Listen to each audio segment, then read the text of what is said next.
This young man once harbored grand ambitions to roam the world. Yet before he could prove himself, he suddenly lost his life because his teammates secretly struck from behind. 10 years ago, Earth underwent a strange mutation. A series of objects called roulette wheels suddenly fell from the sky. 90% of humanity turned into ferocious zombies, yet atop their heads crystallized a kind of gemstone called demon crystal. As long as one collected enough demon crystals, they could activate the roulette wheel and receive all kinds of items such as food, medicine, even weapons. The world at that time was no different from a brutal survival game. The survivors fought zombies while scrambling for demon crystals until they were battered and bloody. To find a way to live, Zhang Ming had no choice but to lower himself and join the army, throwing himself into battles and gradually losing the principles he once upheld. 10 years amid smoke and fire from an unknown private, he also built a certain standing within the ranks. Just when he thought things were stable, in a battle he was betrayed by his teammates and left behind as bait for the zombies. Carrying overwhelming resentment, Zhang Ming roared in despair before his heavy eyelids slowly closed. Yet when he opened his eyes again, he found himself naked on the bed. Beside him was a fair-skinned girl, also without a single piece of clothing. Observing the familiar surroundings, he had to believe he had returned 10 years earlier, right at the moment after experiencing a passionate night. After a moment of shock, he accepted reality, although he did not want to relive that hell. Since he had been given a chance to live again, he could not waste it. Because in the memories of his previous life, this was the final moment before the apocalypse erupted. Thinking so, Zhang Ming sprang out of bed, hurriedly dressed and left, inadvertently waking his girlfriend Bai Shi. Ignoring her crying accusations, he coldly proposed to end things immediately. In his previous life, he had once devoted everything to protecting her thoroughly. Yet she betrayed him, throwing herself into the arms of a rich man to indulge in luxury, leaving him with a deep wound in his heart. Later, her fate was no better. She was used and then traded like a cheap object. Zhang Ming did not bother to linger. Fortunately, his parents had died early but left him a black card as capital. With 10 years of battle experience, he understood that before the great disaster, he must first prepare weapons and medicine. He rushed out to the street, hailed a taxi, threw a thick stack of money into the driver's hand, and demanded to go to the nearest hospital as fast as possible. Upon arrival, he charged straight into the pharmacy, sweeping up supplies that would later become scarce resources. He ignored the shouting behind him, not stopping at all. Next, he stopped by a military supply store to buy protective armor. He also casually bought a combat blade priced at 880 yuan. In the eyes of the shop owner and the driver, Zhang Ming was the epitome of a rare big spender. But only he clearly understood the life-saving value of those seemingly ordinary items. After preparing, he urged the driver to speed at full throttle to Dingsheng Villa district, where memory told him the first roulette wheel would descend. With just a few hundred yuan, he made the driver recklessly drive straight into the villa area despite security trying to stop them. The crowd was still noisy when they suddenly turned and saw a gigantic warship hovering, emitting an overwhelming aura. That golden ship appeared exactly like 10 years ago, signaling the survival cycle was about to repeat. Guards, frightened, quickly took out their phones to livestream. Apart from Zhang Ming, no one realized the apocalypse was approaching. Only 5 minutes remained before the disaster erupted. Taking advantage of the chaos, he disguised himself as a delivery man to enter a villa, the exact coordinates where the roulette wheel would fall. As soon as he entered, he encountered a girl coming down from upstairs questioning him. She wore thin clothing, strikingly beautiful but clearly lacked the ability to defend herself. Zhang Ming was momentarily at a loss for how to explain.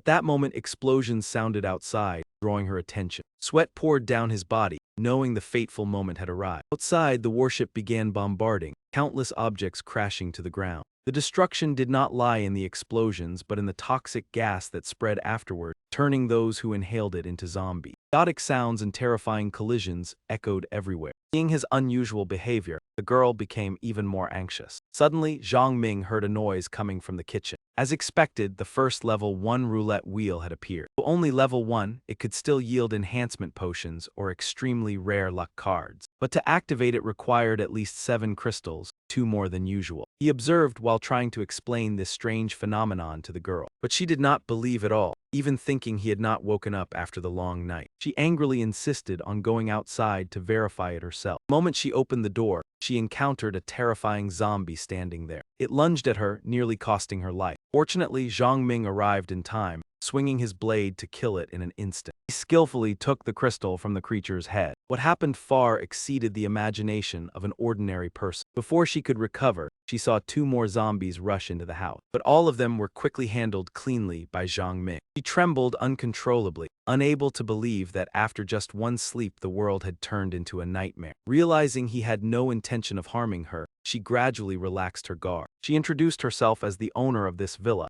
named Xin Fei. Hearing that name, Zhang Ming could not help but be startled, because in his past memories, Xin Fei was a renowned 9-star female powerhouse, though she now appeared as weak as a young rabbit. That made him believe she must have special potential worth cultivating. He began telling her about the current situation, that they were completely isolated. The military and government had fallen into chaos. Everywhere outside was filled with zombies. Xin Fei turned pale but quickly steadied herself. Seeing that, Zhang Ming was satisfied and further explained the survival rules of the apocalypse. Most supplies had to be exchanged from the roulette wheel. To receive rewards, one had to fill the slots with demon crystal. Roulette wheels had many levels. The one before them was the lowest tier and still required 7 crystal. When society collapsed, the only supply source would depend on these roulette wheels. Xin Fei was indeed intelligent, understanding immediately after hearing it. To avoid being questioned further, Zhang Ming took the initiative to rush outside to hunt zombies for demon crystal. With just a few clean movements, he took down a series of targets. Clearly, this was not too difficult for him. Even when ambushed from behind by a female zombie, he still handled it smoothly. At the end of the day, he obtained 11 crystals plus the previous 3, enough for 2 draws.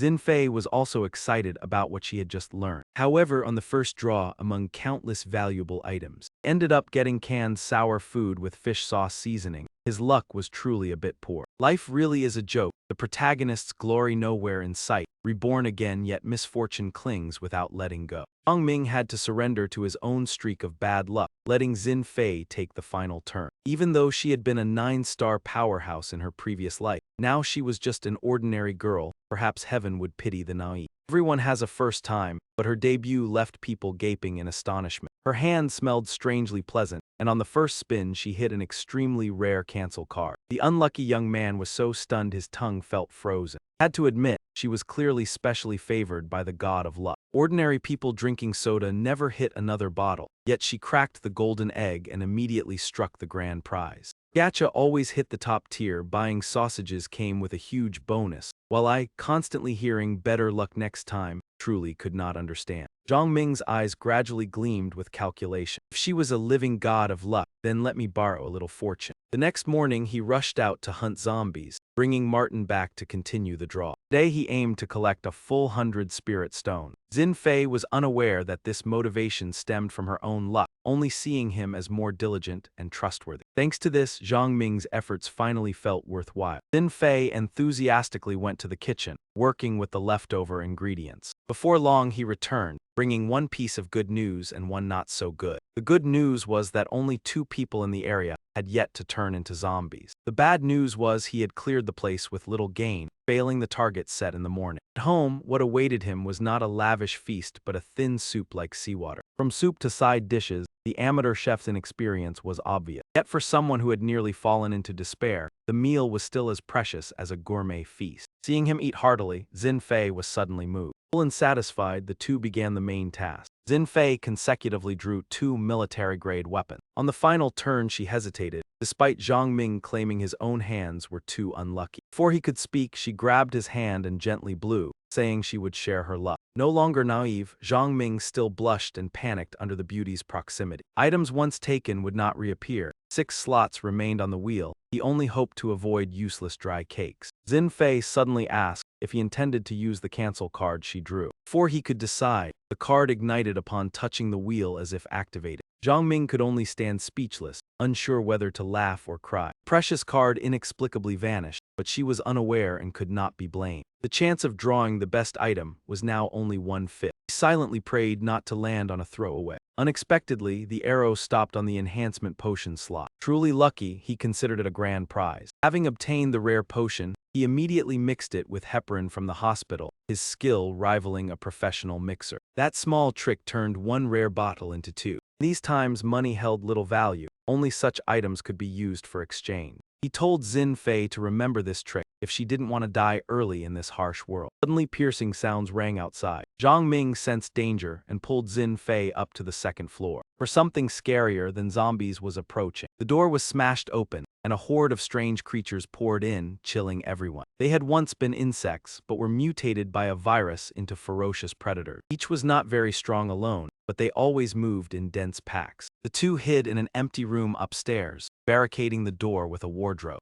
Force of those creatures was immense. Xin Fei clung to him in fear. He told her to hide in the wardrobe while he prepared to deal with the terrifying creatures. Seeing a few slip through the door crack, Zhang Ming immediately took the enhancement potion. His body instantly ached, legs buckled, and the creatures lunged. In a critical moment, he swung his sharp blade, cutting down the lead creature. The remaining ones were also cleared one by one. The potion's side effects made the user ache to the bone. The more he fought, the more determined he became. After handling the small ones, he intended to find their nest and eliminate it at the root. But the large one had come to the door on its own. From long experience, he knew its weak spot was its spine. He leapt, channeling force straight into the vital spot, ending it. Under the cold blade, the monsters lay strewn across the room. The pain from the potion grew sharper, every move aching. He calmly opened the door and called Xin Fei out. Seeing him, she ran and clung as if she wanted to merge with him. Watching her shiver and cry, he found it amusing since tears were useless in the apocalypse. Beauty or fragility could not save her without skill, a lesson she had to remember. Facing a pile of dead creatures,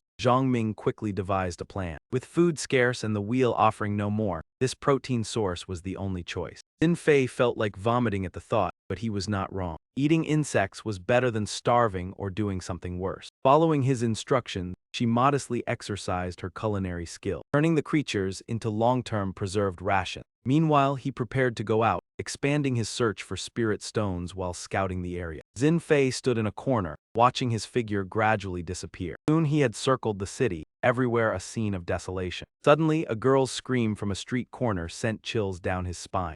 Screaming that was like calling the whole zombie horde. Turning the corner, he saw a frail young girl in panic. Zhang Ming immediately covered her mouth, unable to let her drag him into trouble. Danger had already arrived. Seconds later, zombies surged, truly a disaster caused by softness of heart. He had no other choice, struggling to fight back while supporting her away from the danger. The girl rushed into the nearest house, trembling to the point of tears, yet still managing to hold the door and call Zhang Ming inside to hide. Unfortunately, too many zombies were closing in, their destructive force terrifying. An ordinary door could never hold them back. Two hurried up the stairs. Yet halfway up, that frail young lady had her legs seized by the undead, unintentionally giving Zhang Ming another chance to save her once more. Just as they hid in a critical moment, a sudden flash outside drove the zombies below into a frenzy. A massive streak of light tore across the sky like a falling meteor. Zhang Ming immediately recognized it as a rare treasure of this world, the key to unlocking the secret realm. It held the only path into that mysterious land. In this chaotic era, possessing it was no different from holding heaven in his hands. In his previous life, star-ranked powerhouses fought over it day and night without rest. Back then, he had been nothing more than an ordinary soldier, but in this life he would seize it and stand at the pinnacle of the world. Lost in thought, the girl's piercing scream beside him startled him. Several stray zombies were about to bite at his lower body, making Zhang Ming burn with fury. Another second, and he would have lost his future bloodline. Do not mistake him for gentle. If he did not teach these zombies a lesson, how could he live up to his name as their slayer? Standing on the stairs, the girl watched Zhang Ming below swing his blade again and again, eerie blue light scattering everywhere, leaving her stunned. Just days ago, she had been a wealthy heiress, a famous livestream idol who stirred social media every time she went live. In short, she had been born at the finish line and raised in luxury.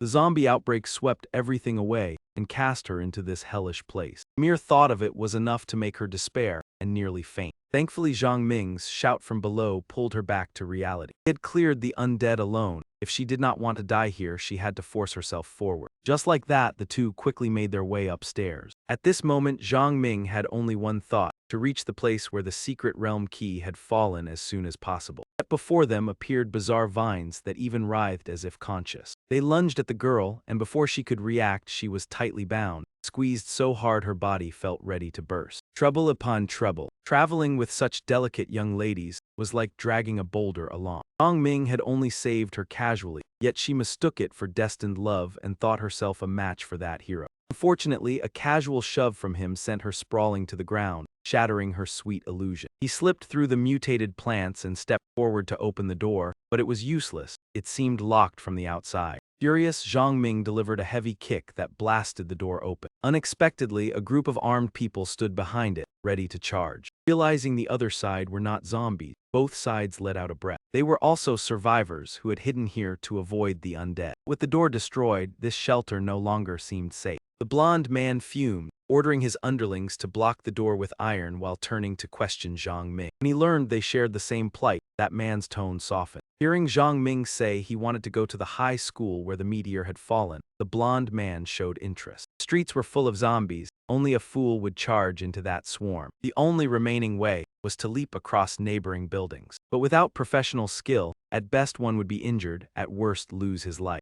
Even so, Zhang Ming had decided, no matter how hard it was he would go. That frail girl insisted on following, and he did not bother to stop her. The blond man sneered, already burdened with a drag and still carrying a huge backpack. It was no different from courting death. That man feigned friendliness and offered to hold the backpack, only to be flatly refused. Zhang Ming signaled for the girl to put on the backpack. As for him, he found a thick rope, hoisted her onto his back, and tightly bound them together. The blonde sensed an opportunity and immediately threatened him to leave the backpack behind. Zhang Ming merely let out a contemptuous smile and leapt down before everyone's horrified eyes. That bold jump drained the color from their faces, while the girl's heart pounded wildly and her limbs went weak. Their actions fell under the watch of another group. They were thugs who used the chaos to capture schoolgirls for amusement, looting everything, even locking students up to await orders, pushing male students into the zombie horde while keeping the girls to satisfy their dark desires. Just one night, the undead flooded the streets, the apocalypse driving the underworld even more insane. The strong became kings, and this place turned into fertile ground for crime. As for Zhang Ming, he realized he had made a basic mistake. This girl was indeed a burden and prone to tears. He gritted his teeth in self-reproach, all because he had softened for a moment at that face and brought trouble upon himself. Moving as slowly as turtles, the two finally reached the school.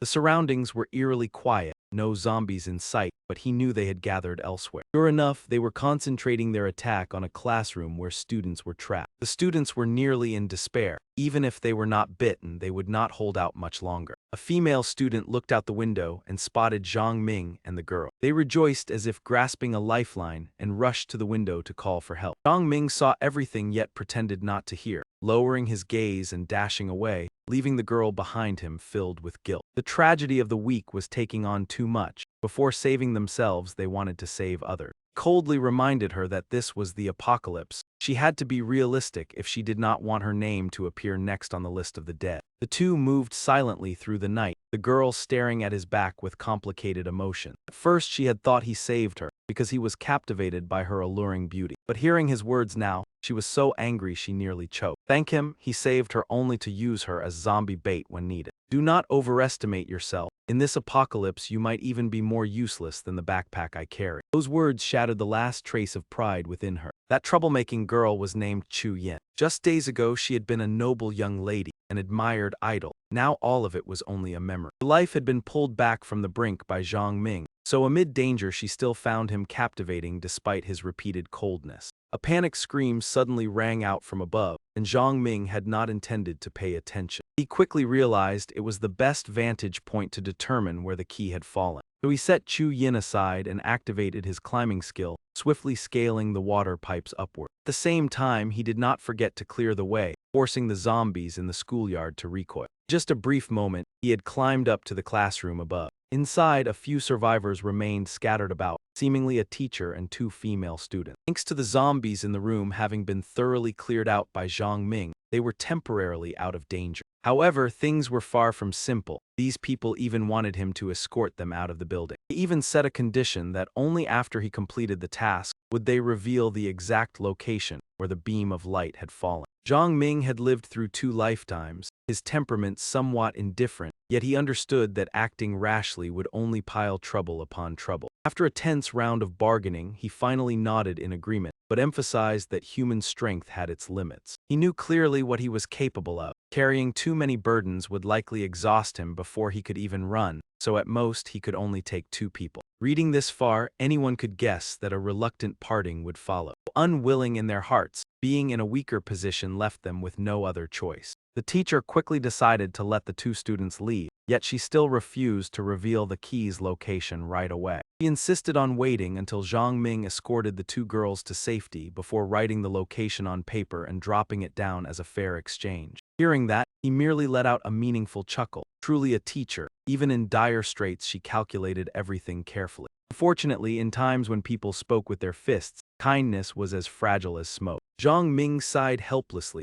only managing to remind her one last time that if she wanted to survive, she must lock the door tightly after they left. Sure enough, the moment they stepped outside, several staggering figures lunged toward them. He calmly kicked them aside, clearing a path for the two girls to follow closely behind. Witnessing the scene, the teacher was so frightened her heart nearly leapt out of her chest. She hurriedly slammed the door shut and collapsed to the floor, gasping for breath. She was clearly trembling no less than anyone else, yet out of a teacher's responsibility, she chose to stay behind. That appearance and personality were the very image of the kind-hearted character often seen in comics. Zhang Ming's side was no easier. If alone, he could have handled things freely. Yet fate kept forcing him to shoulder one burden after another. Even his back would probably cry out in protest. Relying on his sharp observation skills, he led the group toward the stairwell. He believed the zombies upstairs were still wandering aimlessly, so taking the chance to head down would be safer. However, the closer they approached the stairs, the more a chill crept along his spine. Though no figure appeared before his eyes, an uneasy premonition surged up, filling his mind with doubts. In times like these, every step was paid for with one's life.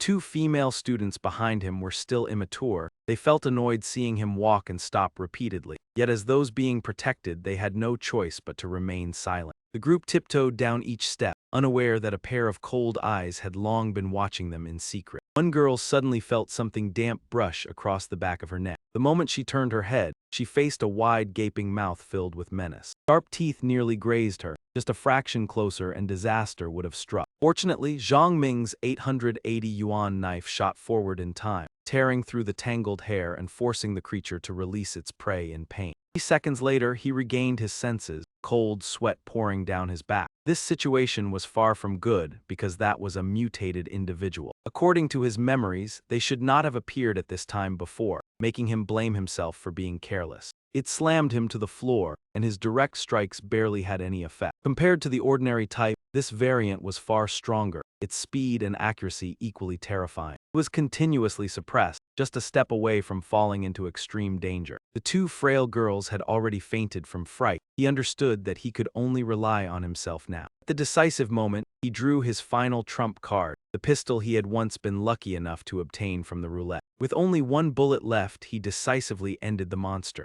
Modern weapons were clearly more effective than close combat, yet unless absolutely necessary, he did not wish to use it. His arm was already injured, yet he still endured the pain and forced himself to stand. He urged the two girls that if they did not want trouble, they should quickly follow him and leave. Suddenly, hurried footsteps echoed from below the stairs. He clenched his fists, worried that the gunshot had drawn more trouble. Even if favored by heaven, he could not keep bearing additional danger without end. The two girls turned pale, their legs seeming glued to the floor in fear. Fortunately, the one who appeared was not a zombie, but Chu Yin. Upon seeing Zhang Ming, she rushed forward and threw her arms around him, both delighted and reproachful. She said she had waited for so long without seeing him that she grew worried and ran in to look for him. Even while being tightly hugged, Zhang Ming maintained an indifferent expression. The two female students only felt goosebumps rise. At a moment like this, expressing affection truly felt out of place. To keep his mind clear, he gently separated himself from Chu Yin. He heard her explain that a strange light source had appeared downstairs, attracting the zombie.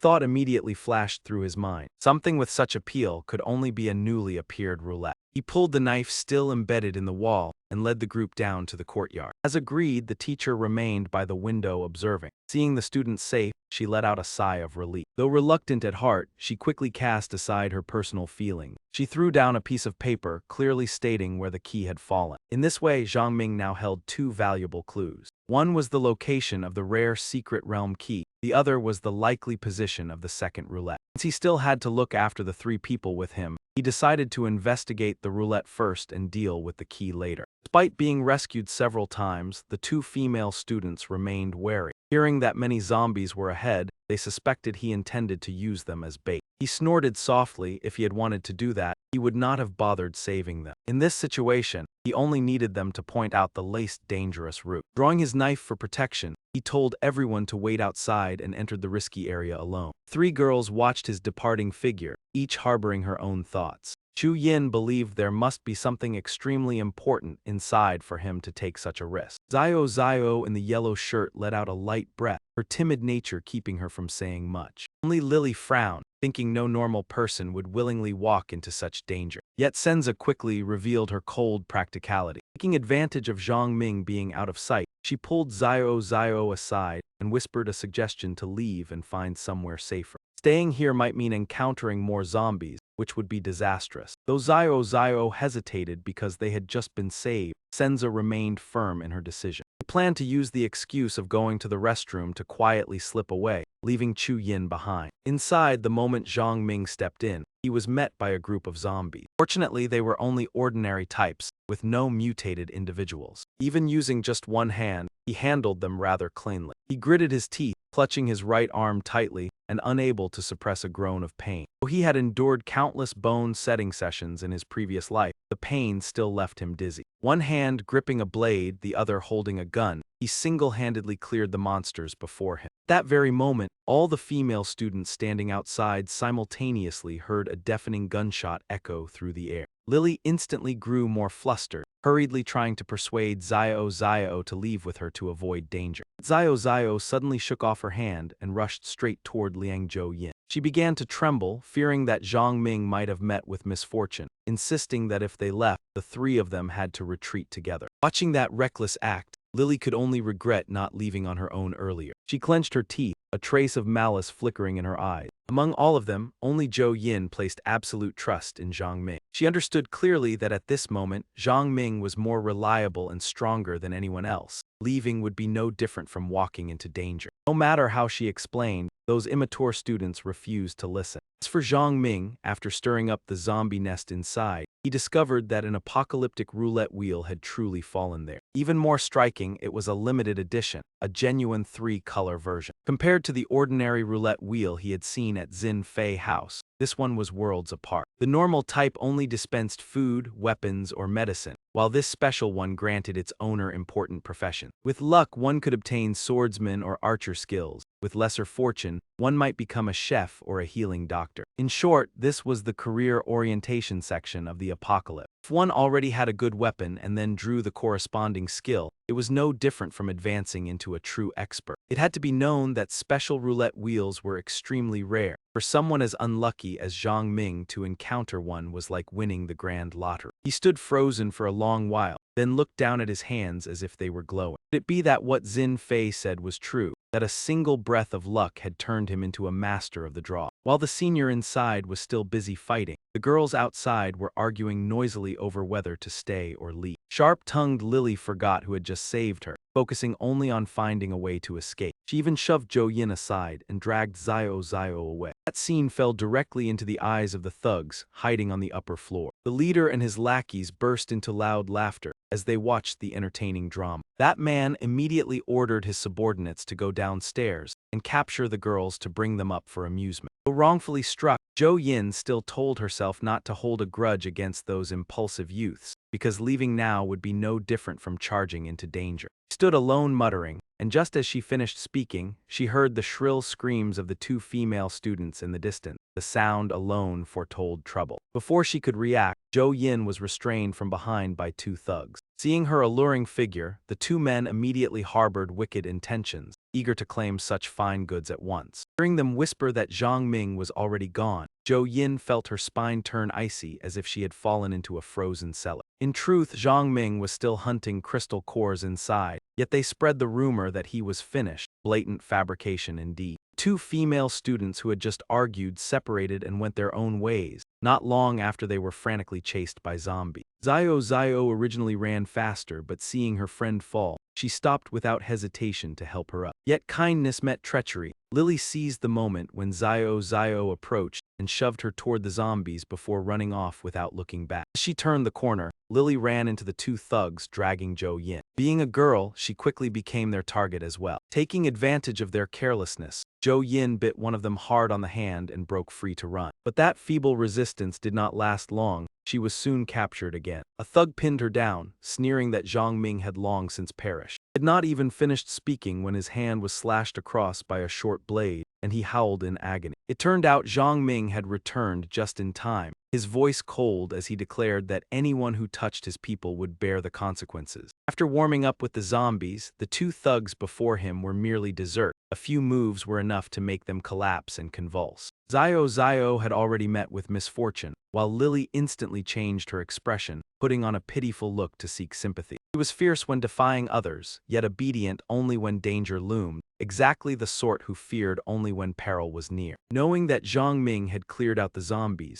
her eyes lit up as she resolved to cling to him at all costs. On the upper floor, the French teacher huddled in a corner, trembling endlessly at the sounds in the hallway. She gripped a shard of glass tightly in her hand, intending to end herself first rather than fall into the monster's hands if it came to that. The shard pressed against her neck. Her tears had not yet dried, regretful that her life was still unfinished. Yet her action was not faster than the door that suddenly burst open. Zhang Ming kicked aside the obstruction and rushed in like a savior. Seeing her rescuer appear, the teacher broke into sobs and rushed forward to hug him tightly, as if clinging to a lifebuoy. Her slender figure carried heaven-bestowed burdens, truly not an easy matter. Being hugged so closely again and again, even the male lead found it hard to remain calm. Zhang Ming flushed and gently pushed her away, striving to regain his reason before the situation spiraled out of control. At last they were reunited. Most pitiful was still Zio, who paid a heavy price for trusting the wrong person. Yet Lily shamelessly returned to reproach the very people who had just saved her. Only when Zhang Ming could no longer endure it and delivered a thunderous slap did she fall silent. Compared to the sensible teacher and Jo Yin, Lily was truly the most irritating character. After collecting the crystal cores from the zombies, Zhang Ming led the group to the roulette wheel. Seeing that strange object for the first time, the girls were both bewildered and obediently handed over all the crystal cores. In total, they had 26, hoping it would be enough to activate a trial spin of the special roulette wheel. The gigantic wheel slowly spun and then stopped on a red slot. Zhang Ming secretly rejoiced, guessing that such a vivid color must represent a high-level combat skill. But looking at the words that appeared, he was left speechless, glorious craftsman, and even at apprentice level. Spending more than 20 stones only to draw the lowest-tier support profession among countless options, it was both laughable and exasperating. Zhang Ming shook his head and sighed, criticizing his own luck. He irritably tossed the notification aside as if it were worthless. Yet when the girls gathered around to look and mentioned the accompanying crafting skills, he began to reconsider. Zhang Ming suddenly came to his senses. Examining the 5-colored badge in his hand, he realized it was no ordinary item, but rather like striking the jackpot. A flash of insight sparked, leaving Zhang Ming completely clear-headed. He immediately urged everyone to continue searching for crystal cores to spin a few more times in hopes of obtaining better reward. The group toiled for the entire session, each of them utterly exhausted and starving. Zhang Ming casually handed Jo Yin a pack of rations and gave her a few important instructions. He even entrusted the valuable backpack to her for safekeeping.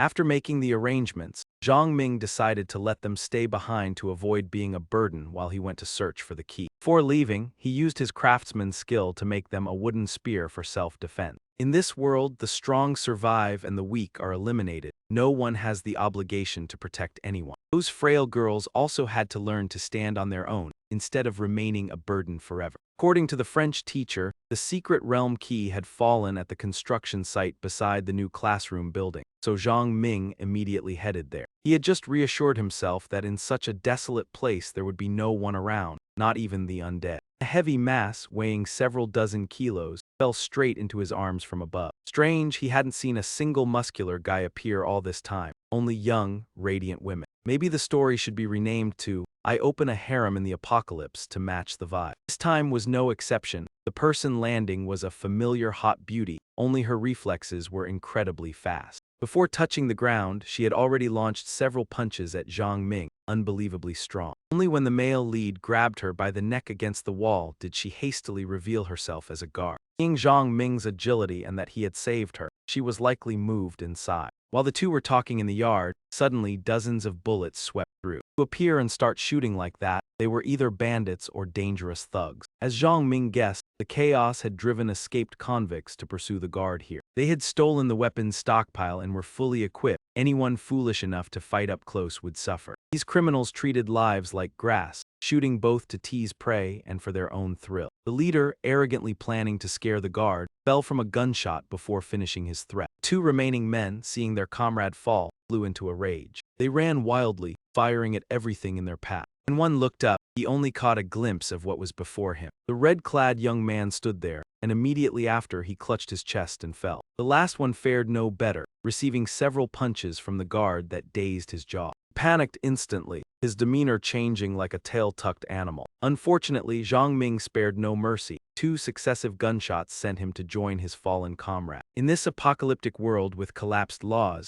it was puzzling why the guard still believed in mercy. Zhang Ming, hearing her questions, was annoyed, coldly reminding her that softening toward enemies was self-harm. Moreover, these people were far from good. Sooner or later they would pay. Handling it decisively was nothing wrong. Decisive handling left the guard choked, looking at him like a cold and unpredictable man. Remembering, above them were still thugs waiting to see the fun. They realized the 2 sent earlier hadn't returned. Despite knowing the opponents were formidable, the leader remained eager. Thinking of money, women, and lootable gear, he gathered his men, raising his voice with pretense. Anyone who dared disobey would invite disaster. They were drifters from the bottom of society, used to contempt. Just smelling opportunity made them rise. As sunset fell, Zhang Ming kept searching for the key, while the guard beside him also felt like helping. The problem was even the owner didn't know what the key looked like, making the search difficult. There were animated keys, but the secret realm key was nowhere in sight. While fumbling, a strange figure emerged from the shadows. At a glance, it looked like a dog but was unusual. With a lion-like mane and aggressive temperament, it charged at them immediately. Following the guard's gesture, Zhang Ming turned and was startled. Not an ordinary dog, it was a second-stage mutant canine, its sharp fangs gleaming as it lunged straight at him. He hadn't reacted before it pinned him to the ground. Thinking he was done for, unexpectedly the dog changed attitude, happily nuzzling and wagging its tail affectionately. The sudden shift nearly gave both a heart attack, leaving them staring in disbelief. Gaining composure, Zhang Ming observed and saw a tuft of golden hair on its tail. Recalling the past, he remembered saving a black stray dog in his youth. Back then, it had rushed into a stall out of hunger, almost getting severely punished by people. Thanks to Zhang Ming's timely intervention and tactful words, it escaped harm. Small treat, but the gratitude was long remembered, dogs being inherently loyal. Though he couldn't keep it due to family, it remembered the favor to this day. The skinny dog had now grown large and mutated into a beast, yet its gratitude remained. Seeing Zhang Ming play with it, the guard realized he wasn't just cold-faced. Opposite this warmth, Chu Yin's base with the 2 students was tense like a tight string. The rebellious student had barely settled before causing trouble again. In this fragile world, she still demanded Chu Yin bring her food. She even tried to snatch Zhang Ming's backpack, certain there was something valuable inside. People like that were truly irritating. Her bad habits were so severe that her teacher's advice fell on deaf ears. She blamed the weak teacher for only obstructing her path to survival. From start to finish, Zhang Ming bore everything, thinking of which he sighed softly in the dark. Night deepened, silence enveloped everything, allowing him to notice the light from the secret realm key. Finally holding it, he couldn't hide his joy. But behind, the guard hadn't celebrated before a long tongue wrapped tightly around her. It was a giant mutant termite snake with countless red eyes. Thanks to his new skill, Zhang Ming's sword was enhanced, sharp as splitting sugar cane. With 10 years of survival experience, this monster wasn't enough to faze him. Yet its massive body and strong attacks made controlling it difficult. After a few slashes, the termite snake suddenly felt pain in its lower body. Turns out the wild beast had rushed to assist, though its bite was like a small sting compared to the giant body. The snake twisted, emitting terrifying sounds. The wild beast was repeatedly knocked, flying up and down like a ball. Despite the pain, it bit back several more times. The uneven battle broke a few of its ribs. Fortunately, Zhang Ming transformed his sword into a long blade, taking advantage while the snake focused on the canine to strike its claws. The guard also swung her long iron weapon upward to strike. The giant snake finally collapsed like a huge protein mass. This time they obtained the secret realm key and a magic crystal, worth their effort. Zhang Ming calmed the overexcited wild beast while explaining the world's rules to the guard. Thinking mutual understanding was enough, the guard proved very different from girls he had met before. The first time, Brother Deep had to dry his throat to persuade her to join, even feeling she was as cool as him. From then, the male lead's team officially gained a new member, still female but not weak. It was a guard named Mo Yi. At that very moment, the thugs also tracked down their trail, casually picking up the weapons scattered across the ground. They immediately closed in, cornering the two unfortunate people, their main target this time being Zhang Ming, whom they blamed for the miserable fate of their two brothers. The thug holding the hot weapon suddenly felt his confidence surge, yet he was nothing more than a novice, with no idea how to use it. Both his companions and his opponents were speechless at his foolishness. Perhaps he had never even watched an action scene before to be this clumsy. A villain like this truly made things easier for the protagonist. Claiming to stir up trouble while chattering non-stop like a loudspeaker, he fumbled around and still failed to finish his preparation. Even the stray dog watching nearby could not stand it, rushing forward to bite him, causing the item in his hand to fall to the ground. Realizing that the attacker was an unusually ferocious dog, the entire group panicked, their limbs trembling. Before Zhang Ming could make a move, Mo Yi had already swiftly seized all the attention. Her movements were clean and decisive. A few basic moves were enough to leave the two men in front of her reeling. Zhang Ming stood to the side with a darkened expression, silently thinking that this woman was truly not someone to provoke. The two men looked tough on the outside but were weak-minded. After being lightly dealt with by Mo Yi, they hurriedly begged for mercy. Thanks to that, Zhang Ming and his group took the chance to extract more useful information. It turned out the leader was called Wu Ji, a notorious hooligan in the market area. At present, he was leading people to collect something called Martin. Although its purpose was still unclear, judging by the way they acted, it was obviously important. Chaos reigned outside, yet inside the base there was rare tranquility. Chu Yin and the other two had fallen asleep from exhaustion. Only Lily, the calculating female student, remained awake and observed everything. Thinking about the time she had been slapped by Zhang Ming and Chu Yin,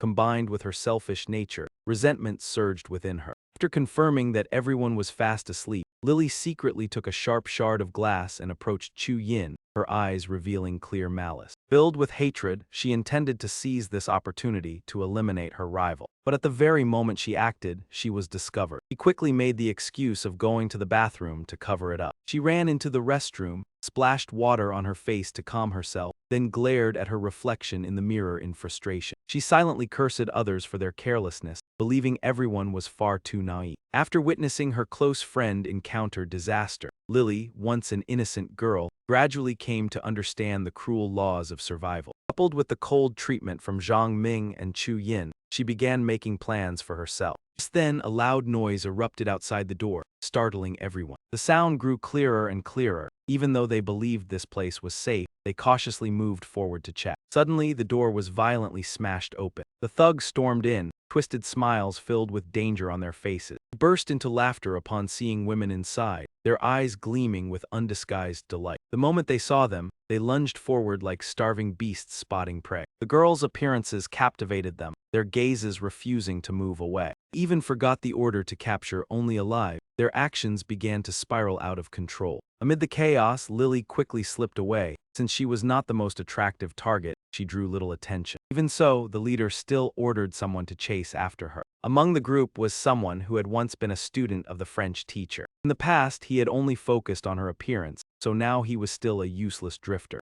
Few of them recognized Chu Yin as a well-known figure. They had once fantasized about her, and meeting her in person now only stirred their excitement further. As for Zhang Ming, after finishing off the two men, he tied them up and hung them from a tree, making them stare in terror at the dog below. Upon hearing that their senior wanted to deal with him, Zhang Ming decided to meet him directly. Even Mo Yi urging him to return to the station could not change his mind. In the end, the three still followed him, while also hearing more about the secret realm and the current situation. Lily was now fleeing from a thug chasing her. She ran with all her strength, clinging to the slim hope of escape. She ended up cornering herself in a dead end. The door in front of her would not open. When she turned back, the pursuer was already blocking her path. She struggled desperately but could not break free from his control. Lily immediately changed her attitude, pleading softly and making all sorts of promises in exchange for mercy. She even used every possible way to curry favor, hoping to preserve her life. But that man was unmoved, both disdainful and afraid of being punished, so he decided to take her back. When she was brought back, Lily witnessed a scene that made her shudder. The teacher lay motionless on the floor, her body covered in marks of injury. It was not hard to guess what had happened. Fortunately, the act had been interrupted halfway. Hearing that someone new wanted to join, the leader showed interest.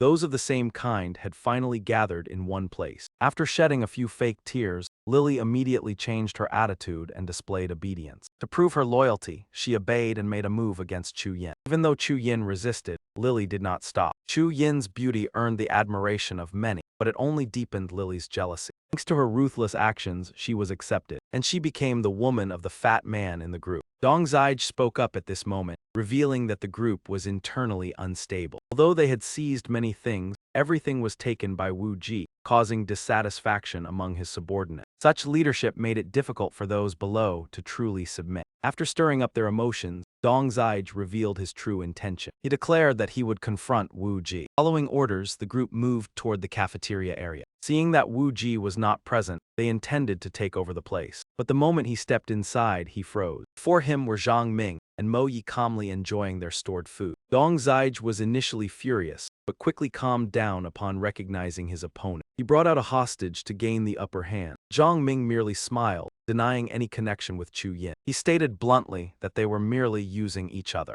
Then he reminded them that reckless actions would come at a price. His expression changed as he suddenly made a move, catching the other side completely off guard. He handed Chu Yin over to Mo Yi, while he personally dealt with the remaining men. One man was left dizzy by his punch, teeth scattering everywhere. However, more and more of them kept pouring in, packed so tightly as if they would not back down until they saw the final outcome. Another man charged straight at him aggressively. In the blink of an eye, Zhang Ming locked his arm, twisted his body, and slammed him to the ground, sending him rolling and screaming loudly. Yet another tried to ambush him from behind, but that trick could never escape his notice. It started as a one-on-one clash, but seeing the tide turn against them, another man immediately pulled out a knife and rushed in. His pudgy body was nothing more than a free punching bag. Zhang Ming threw a few basic strikes and sent him sprawling on the ground, enough to make the rest turn pale. Only the ringleader Dongzij remained stubborn. He unleashed his final move, dragging Teacher Park out as a hostage. "Kid, so what if you can fight? This woman is yours, right? Move an inch and I will make her suffer." Plans could never account for every variable. He had just rescued Chu Yin, yet Zhang Ming forgot that a few accomplices were still lurking, especially Henzi, who was nowhere to be seen. Dongzij grew more cautious. Saving someone from his grasp was no simple matter. He grinned smugly and yanked Teacher Park by the hair. The more she hurt, the more delighted he became, convinced that this alone was enough to control Zhang Ming. Yet there were two things he never could have anticipated.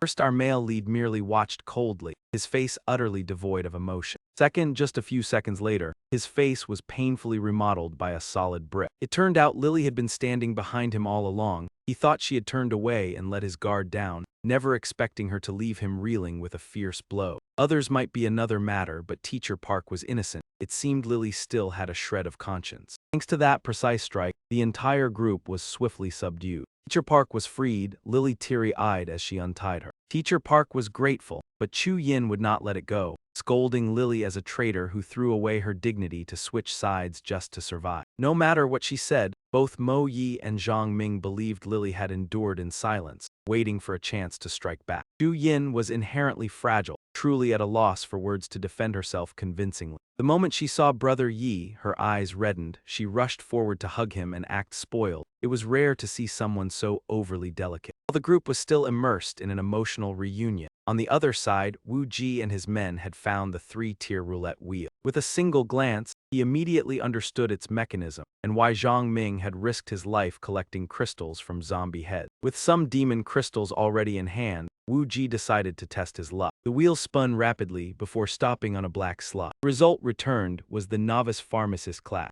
At first he was quite displeased. After so much effort he received something that sounded useless. It was hard to swallow. Thinking that this had once been Zhang Ming base, he ordered his men to search and see if they could find anything valuable. He sighed in frustration, painstakingly gathering 20 demon crystals only to see them vanish in an instant. the time he did not know the amount of demon crystals he inserted had exceeded a normal draw. The excess was not refunded, but deducted from the next attempt. After rummaging for a while, his men found the backpack Zhang Ming had left behind. Inside were mostly odds and ends like rope, pastries, and even a first aid kit. Suddenly Wu Ji discovered a strange vial. At a glance he knew it was a physical enhancement potion, accompanied by side effects so painful they were unbearable. The faint-hearted might not endure it. The vial had no label, his men could not make sense of it, yet Wu Ji could read every line clearly. Quickly deduced that, thanks to the class he had just obtained, he himself was now different from before, far surpassing ordinary people, truly formidable. Wu Ji grew excited, ignoring the side effects, thinking that if Zhang Ming could become that strong after drinking it, he had to be even stronger. Uncapped it and downed it in one gulp, determined to risk it all this time. Instantly his body convulsed in agony, his face twisting grotesquely. He collapsed onto the floor, bracing himself with one hand as he gasped for breath. His men panicked and were about to run out to call for help. As soon as they reached the door, a gigantic mutated monster blocked their path with a hammer-like punch. He turned pale with fear, clutching his head and crouching down, waiting for his fate. A few seconds passed without anything happening. When he opened his eyes, he saw Wu Ji standing in front of him, catching that blow with one hand. He was both relieved and trembling, secretly vowing never to defy his boss again. As for Zhang Ming, as if life were not chaotic enough, he decided to bring everyone back to the first base, Xin Fei home, in rather high spirits. He made a round of the villa, but did not see Xin Fei anywhere. It was only thanks to Chu Yin calling out that they discovered the kitchen in a mess as if it had just gone through a battle. A scribbled note was pinned to the refrigerator, saying there was a roulette wheel at the supermarket and she had gone ahead. At the school, Wu Ji had just slain the mutated zombie amid the cheers of his men. Realizing his new strength, his confidence soared as if he were about to enter a major exam.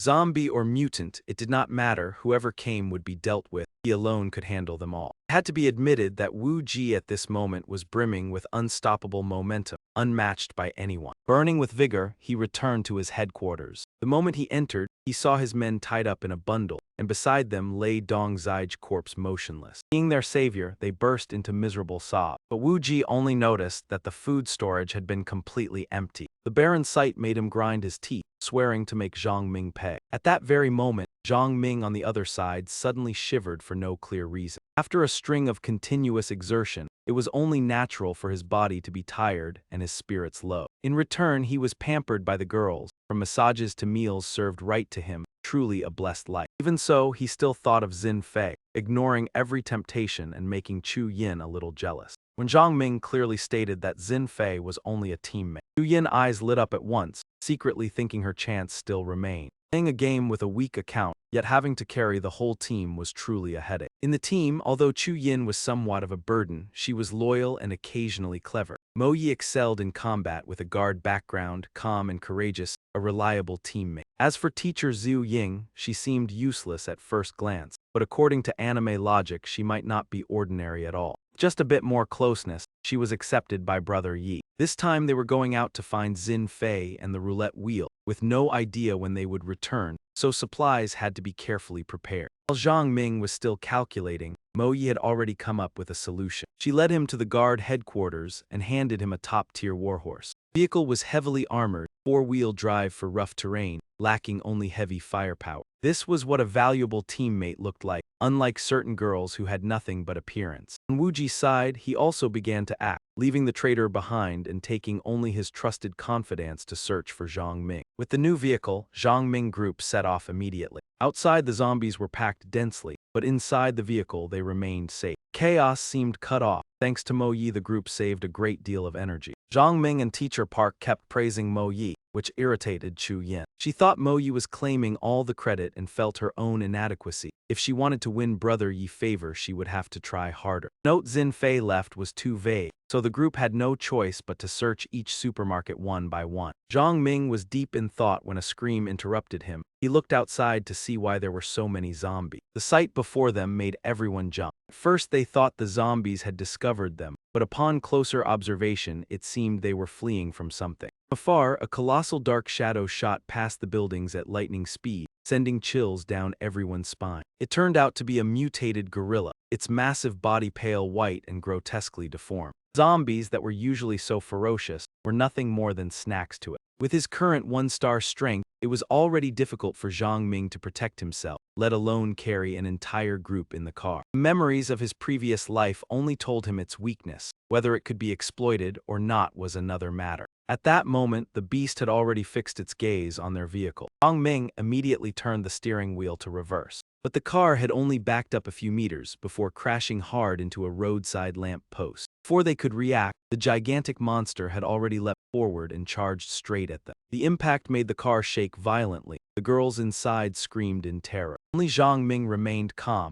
gripping the wheel tightly and flooring the accelerator to escape. However, that speed was not enough to break free. He had no choice but to hand the wheel to Mo Yi. Then opened the door, leaned out, and delivered a fierce kick straight to the monster face. Caught off guard, it grimaced in pain but still managed to wrap its long tail tightly around it. When the enormous body fell off the car, Zhang Ming was dragged down with it. Landing on his back sent a sharp wave of pain through him. In contrast, the gorilla seemed completely unharmed. It roared in fury and pounded its chest repeatedly. Then it gathered all its strength into a single swing meant to finish its opponent. Suddenly a burst of bullets struck, forcing it to halt. It turned out the female guard had fired just in time to provide cover. Though uninjured, the provocation sent it into extreme rage. It immediately changed direction and lunged at Mo Yi like a predator. With no time to fire another shot, she had to leap from the car and run for her life. Yet how could a human outrun a monster? Before long, Mo Yi was cornered against a wall. If she took another blow like that, she likely would not withstand it. The gorilla grew even more ferocious, grabbing the car and shaking it violently. Two girls inside turned pale with fright. Teacher Zhu Ying lost her balance and was flung out of the car. Ironically, she landed right in front of the monster. The next instant she was struck across the back, nearly unable to rise again. Normally frail, this time her helplessness was even more evident. Just when everyone thought she would not survive,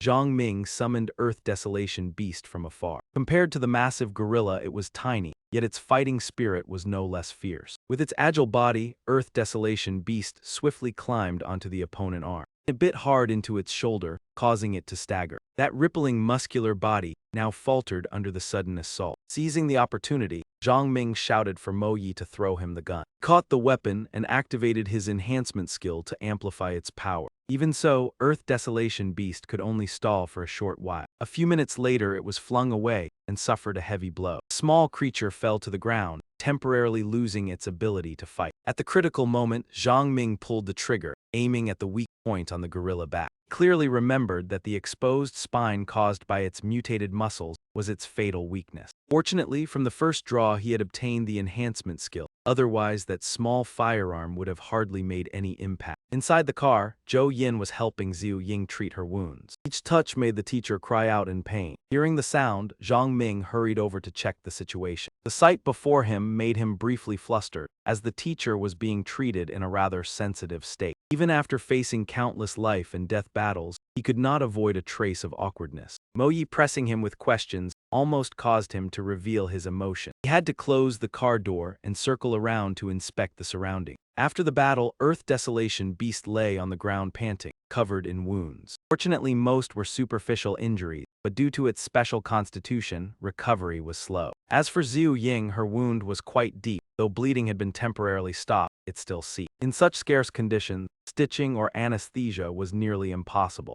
With the teacher's frail nature, she likely could not endure that pain. Therefore, Zhang Ming proposed that the group go to the hospital to find more equipment and medicine. At first, he had only intended to find Xin Fei. He had not expected further complications. Even so, he believed that with her 9-star potential, Xin Fei could handle herself. Moreover, she was clever and quick-witted. A slight delay should not matter. Hearing that decision, Zhou Yin secretly rejoiced at having one less rival for attention. In contrast, Mo Yi suggested splitting up. She would head to the supermarket for information while Zhang Ming took the other two to the hospital. Zhang Ming initially opposed it out of concern for her safety, but seeing her determination, he could only give instructions and let her lead. At the same time, Wu Ji and his subordinate, Abayan, also set off. Abayan had to hunch over the old bicycle, pedaling with Wu Ji heavy weight seated behind him. No one knew where he found the strength to force his subordinate into such grueling labor. Though crude, Wu Ji had some brains. He guessed Zhang Ming would head to the large supermarket. Thus, he immediately forced Abayan to pedal there. Before long, they arrived at the largest supermarket in the area, Wehi Supermarket. Abayan hesitated, but Wu Ji strode in boldly. Strengthened as he was, He did not fear a few scattered zombies, yet the supermarket shelves were completely empty. Just as he was complaining, a pack of instant noodles fell from above. A buy-in happily bent down to pick it up. Suddenly they heard a low growl. Looking up, they saw a zombie crouching high above. It dropped heavily to the ground. Both of them instinctively raised their arms in defense. Then they realized this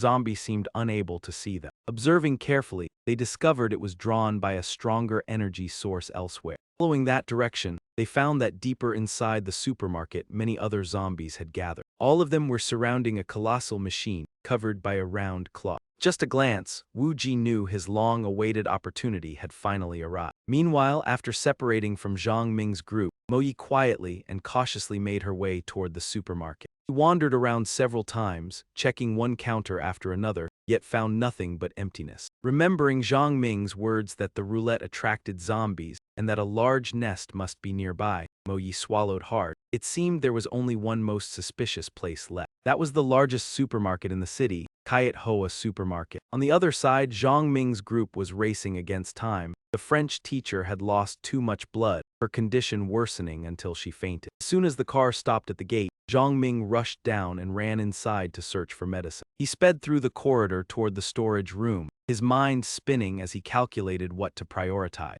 Suddenly, a tail as thick as a pillar lashed straight at him. Zhang Ming dodged in time, but when he saw his opponent clearly, he could not help cursing inwardly. A giant mutated crocodile appearing in a hospital in the middle of the city. It was truly unbelievable. Before him stood a twisted and ferocious mutated crocodile. The moment he faced it, a chill ran down his spine. He knew that encountering this creature meant survival would be slim. In his previous life, unlike many other mutated species, crocodiles infected by the virus became even more powerful. Some even claimed they were creatures from another planet. It sounded absurd, but their strength was indeed extraordinary. The underworld gave them an imposing name, guardian beasts. Wherever they guarded often hid valuable items. The one before him seemed to be a level 2 guardian beast. At his former peak, he would have dealt with it long ago. But with his current strength, confronting it head-on was like striking a stone with an egg. Yet to save the French teacher, he had to get past it. With that thought, he immediately returned to the car, ignoring Chu Yin's worried gaze. He only took his bow and arrows along with a few necessary tools before charging back in. In Zhang Ming's hands were only familiar weapons. Fortunately, he still possessed the manual enhancement skill. That skill was only at a basic level. To fully utilize it required suitable materials and sufficient quantity. But in this situation, something was better than nothing. Through his hands, items not only changed state but also gained significant durability, as if he held a special secret. First task was enhancing the bow, its surface glowing with a brilliant golden hue. Next, he crafted a large metal net designed to restrain aquatic monsters. This time, he even applied a method of combining two materials to retain each advantage. It sounded complex, but the effect was clear. With preparations complete, the rest depended on his skill. Zhang Ming drew the bowstring tight, his cold gaze fixed on the crocodile before him. 3 arrows left the string at once, shooting swiftly toward the target. His aim was not to kill it immediately, but to use the arrows to secure the net, binding that massive body tightly. To him, that counted as initial success. Without hesitation, he turned and rushed into the storage room. Bandages, syringes, anesthetics, sutures, gathering these would allow him to withdraw. But the crocodile would not stay quiet, restrained, and nearly struck. It grew even more ferocious. With sharp claws and a massive body, the net held it only for a few seconds. Elsewhere, the ground was littered with zombie corpses. Just one look at Wu Ji's bulging muscles was enough to know he had wiped out the undead around the roulette. He ignored the subordinate trembling on the ground. Quickly, he tore aside the covering cloth. A brand new roulette was revealed. He grinned and ordered his subordinate to collect magic crystals. Observing carefully, he realized this roulette differed from the previous 3-colored one. Most rewards were supplies and medicine. Ironically, after gathering everything nearby, there were only 9 magic crystals. Since 10 were required to activate it, Wu Ji ground his teeth in anger. He cursed under his breath and decided to wait for more zombies. His subordinate hastily agreed that the roulette would attract them. Those words enraged Wu Ji. He slapped his subordinate hard, believing that man only knew how to flatter. Outside Kayet Hoa Supermarket, Mo Yi had also arrived and was observing quietly. This place should have been full of zombies, yet it was strangely empty. Clearly something was wrong. On Zhang Ming's side, Chu Yin remained in the car caring for the French teacher. Suddenly a piercing noise echoed from inside the hospital. Worried about Zhang Ming, she hurriedly covered the French teacher with a coat and jumped out of the car. Without thinking, she rushed straight inside. Before her eyes, the monster was desperately smashing the storage room door. Its claws scraping metal produced a chilling sound. Chu Yin, accustomed to living in a virtual world, felt her heart nearly stop at the sight. Meanwhile, Zhang Ming held the supply bag inside the storage room, silently regretting provoking the crocodile. At the critical moment, the massive tail shattered the glass door. The broken gap, he saw Chu Yin cowering in the corner. He nearly cursed aloud for telling her to stay outside, yet she still rushed in. The thought of bearing more trouble made him even more irritated. But Chu Yin had no time to calculate so much. In her mind, there was only the thought that Zhang Ming was in danger. Not knowing where she found the courage, she risked her life running toward a nearby nest of eggs. She even shouted loudly to draw the monster's attention. It turned out the crocodile was attacking fiercely to protect its territory and nest. Seeing Chu Yin approach, it immediately changed targets, abandoning Zhang Ming and charging at her. No longer obstructed, Zhang Ming burst out the door and witnessed the scene. He shouted for her to run, yet before she could react, Chu Yin still stood frozen as the monster lunged. Only when it was right before her did she desperately spin and shove 3 eggs rolling in 3 directions. The unexpected move caused even the crocodile to pause for a moment. From aggressive momentum, it became flustered. The 3 eggs rolling apart forced it to hastily change direction in pursuit. Seizing the chance, Chu Yin ran but nearly stumbled over a stone beneath her foot. Fortunately, Zhang Ming caught her in time and pulled her away from the area. After leaving the hospital gate, they were temporarily out of danger. Only then did Chu Yin dare to breathe a sigh of relief. Faced with Zhang Ming's reproach, she lowered her head and explained that she had acted recklessly out of worry for him. Though still angry, seeing her tears, Zhang Ming could no longer sustain his irritation. Even if he was truly foolish, so be it. Fortunately, these 2 lives had not yet been claimed. He still had the strength to shoulder such absurdity. The roulette placed in the ruined supermarket after some time had drawn quite a few zombies to gather around it. Moyi cautiously observed the surrounding, and the moment she stepped inside, she saw zombie corpses scattered across the floor. At that moment, Wu Ji and his underlings showed themselves from behind the roulette, having waited in vain for zombies only to find prey walking in on its own. Seeing Moyi's cold demeanor, he guessed she had a police background, not someone easy to bully. Even so, he still wanted to test her in this apocalypse. Even if a fight broke out, there was no fear of the law. If he wanted to act, he would. While a conflict was about to erupt here, Zhang Ming had already used medicine and tools brought from the hospital to stitch up Zhu Ying's wound. Even with anesthetic, she blushed from the pain. Yet what she worried about most was whether the stitches would leave an ugly scar. The thought alone was exhausting. In such circumstances, keeping one's life was already fortunate. Beauty meant nothing if useless, and Zhang Ming carrying 2 people alone was truly overwhelming. He had just finished tending to one when the other complained of hunger. As a youth of the 21st century, he was truly worried about this burden. In the group, only Moyi was reliable. Unfortunately, she had split off to act alone and was now facing Wu Ji by herself. 2 sides exchanged every move they had. If Wu Ji had not used enhancement drugs, Moyi might have held the advantage, but now each of his punches was many times stronger than usual. The more he fought, the more excited he became, especially with a charming girl as his opponent, which only heightened his interest. At first he treated it like a tease, but after a direct punch left her nose bleeding, his gaze twisted further. Moyi gave it her all yet could not make him falter. Only then did she realize something was wrong. How could an ordinary person be so enduring? And he clearly had not mutated. No matter how she tried, every strike she launched was effortlessly neutralized. Fighting recklessly like this would easily lead to severe consequences. The underling only dared to stand aside watching, thinking that though the opponent was female, she was too strong. Even after taking drugs, Wu Ji struggled. Could it be there was still no clear winner? The roulette stood right before them, the opportunity as obvious as meat hanging before a cat's mouth. He secretly thought that if he spun something good, perhaps he could turn the tide for Wu Ji.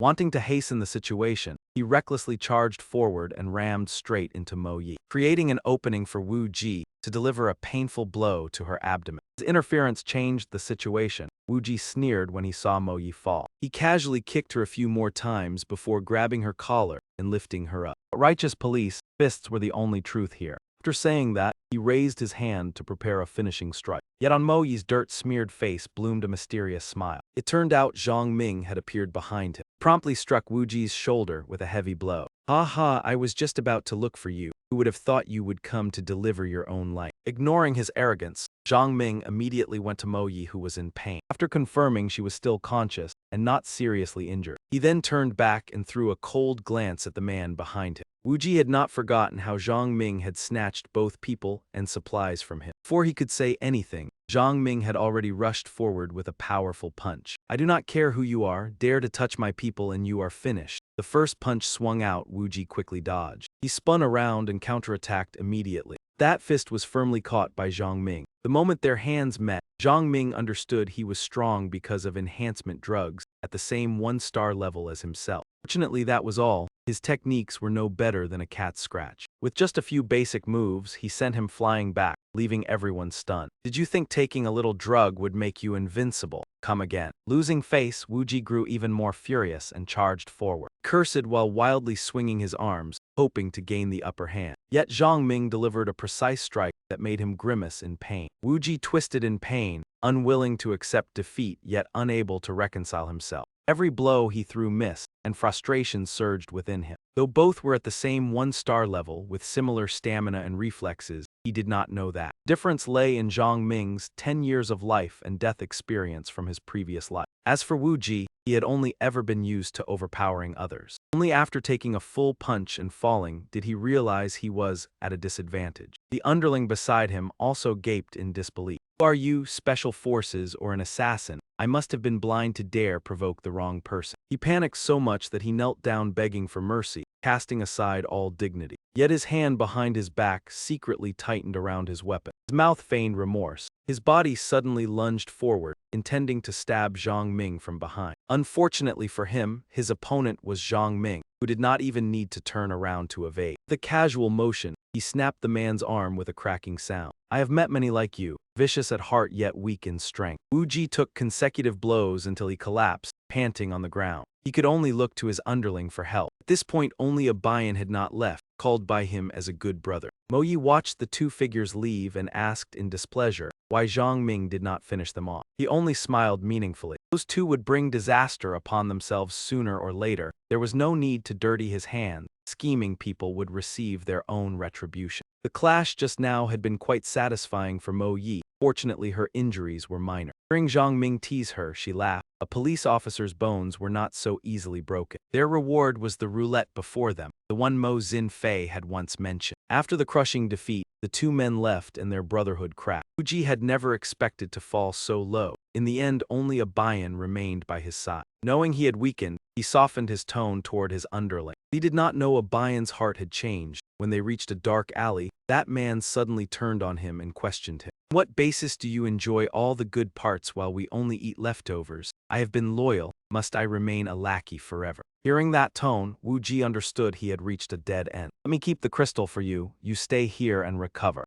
Bayan's eyes flashed coldly. Behind Wu Ji, a group of zombies suddenly appeared and approached. With his battered body, he could not run and was ultimately buried beneath the horde of zombies. A piercing scream echoed so far that Chu Yin, sitting inside the truck parked in the distance, heard it clearly. She was restless, worried that her Opa was in danger, but soon saw Zhang Ming carrying Mo Yi out of the supermarket. After hearing the story about the two thugs, even someone as fragile as she was burned with anger, regretting that she had not stepped on the gas harder before. The group found a secluded spot nearby, lit a fire, and rested there for the night. The roulette wheel was fixed and could not be moved, so before leaving, Zhang Ming swiftly collected all the rewards inside. From enhancement potions and immunity serums to power-boosting necklaces and round shields, they looked like toys, yet each was advertised as immensely powerful. Chu Yin casually picked up a necklace and put it around her neck. She had barely shown it off for a few sentences when she was immediately doused with cold water. That was not jewelry for decoration but an important tool, even if treated as an accessory. No one had the leisure to admire it in times like these. After a quick glance, Zhang Ming felt that this lineup was truly inadequate. Aside from Mo Yi having some ability, the other two were nothing but burdens. Even so, he still gave them a chance, saying that as long as they proved their capability, he would show them what power from the future truly meant. Among the rewards, the basic enhancement potion was something that could improve physical condition. An ordinary person could gain up to 30% more strength after drinking it, enough to deal with zombies. Hearing that, Chu Yin only regretted not training more before. With such a weak foundation, even a few dozen% increase meant little. Mo Yi, however, keenly grasped the key point. The potion only amplified existing strength. Without skill and experience, it was hard to make full use of it. If Zhang Ming was formidable because of the potion, then where did his knowledge and experience come from? Even a guard like her did not understand as much as he did. To avoid those sensitive questions, Zhang Ming immediately changed the subject. He laughed and said that all the information came from Jing Fei. If they wanted details, they should find her. Who would believe that he had lived once before? With his seasoned experience, just a few words were enough to make the girls believe him completely. Though it was a treasure, the enhancement potion still carried risks. If compatible, there was no issue, but if unlucky, it could cause intense pain or even threaten life.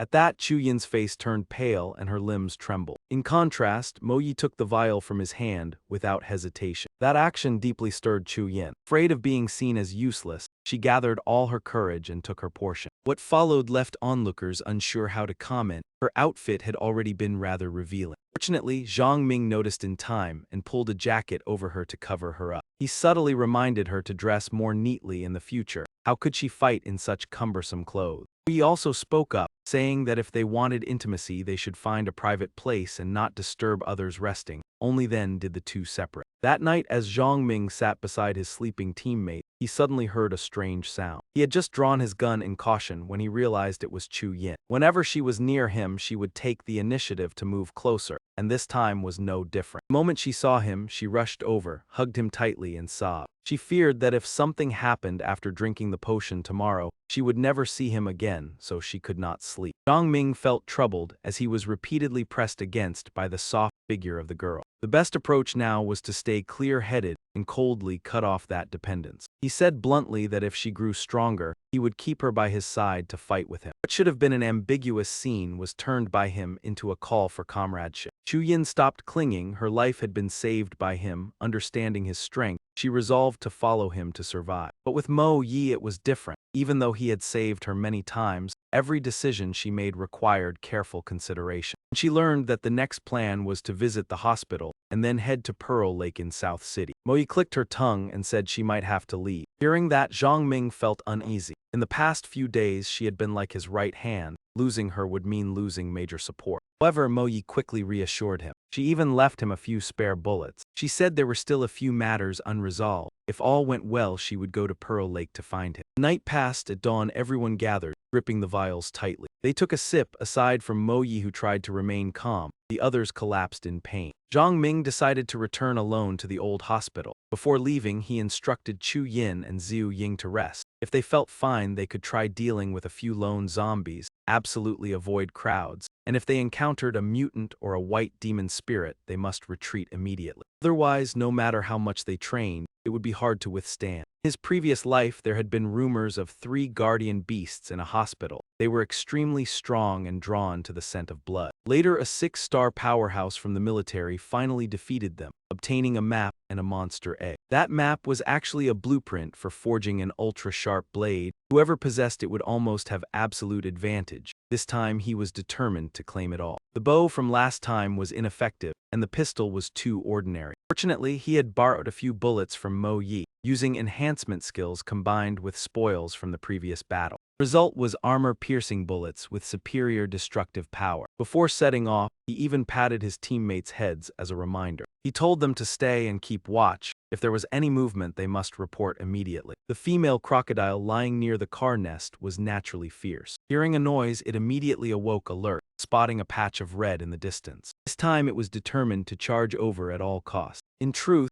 Zhang Ming had hung a red jacket on a tree as bait. According to his memory, this species was easily agitated by the color red. No wonder last time it had targeted him directly. While it chased the bait, he spun and leaped high, firing with precision. Ambushed, it staggered slightly but remained ferocious. The two sides struggled fiercely, neither willing to yield. After many exchanges, the final opportunity finally appeared. When its massive tail swept over, he seized the moment to jump. Using that sweeping force, he launched himself straight onto its body. He drove his blade down, blocking its bite, then decisively delivered the final strike, ending the battle. The crocodile collapsed. Zhang Ming moved toward its nest of eggs. Sure enough, he found the advanced weapon crafting manual. Unexpectedly, its final tier was the rare purple gray. It even came with 2 skills, one active and one passive. In these chaotic times, active attack skills were extremely valuable. Having an additional crafting secret was even rarer. It was a pity that the materials required thousands of demon crystals. For an individual, it was truly a challenge. Thinking too much was useless, he would proceed step by step. He had almost forgotten another gain he had just obtained. These eggs were also good resources, equivalent to basic enhancement potions. Humans who ate them would improve physically, beasts could even evolve. Food was the foundation of strength. After the arduous battle, he leisurely enjoyed grilled crocodile eggs. Its reputation was truly well-deserved. After just a single sip, Zhang Ming felt as if his entire body had gained 200% more strength, his muscles swelling far beyond even when he used a 1-star evolution potion. The little desert wasteland hound sitting beside him also looked delighted with this delicacy. Others raised their pets on gourmet food, but in a poor household it could only savor a boss egg to ease its grievances.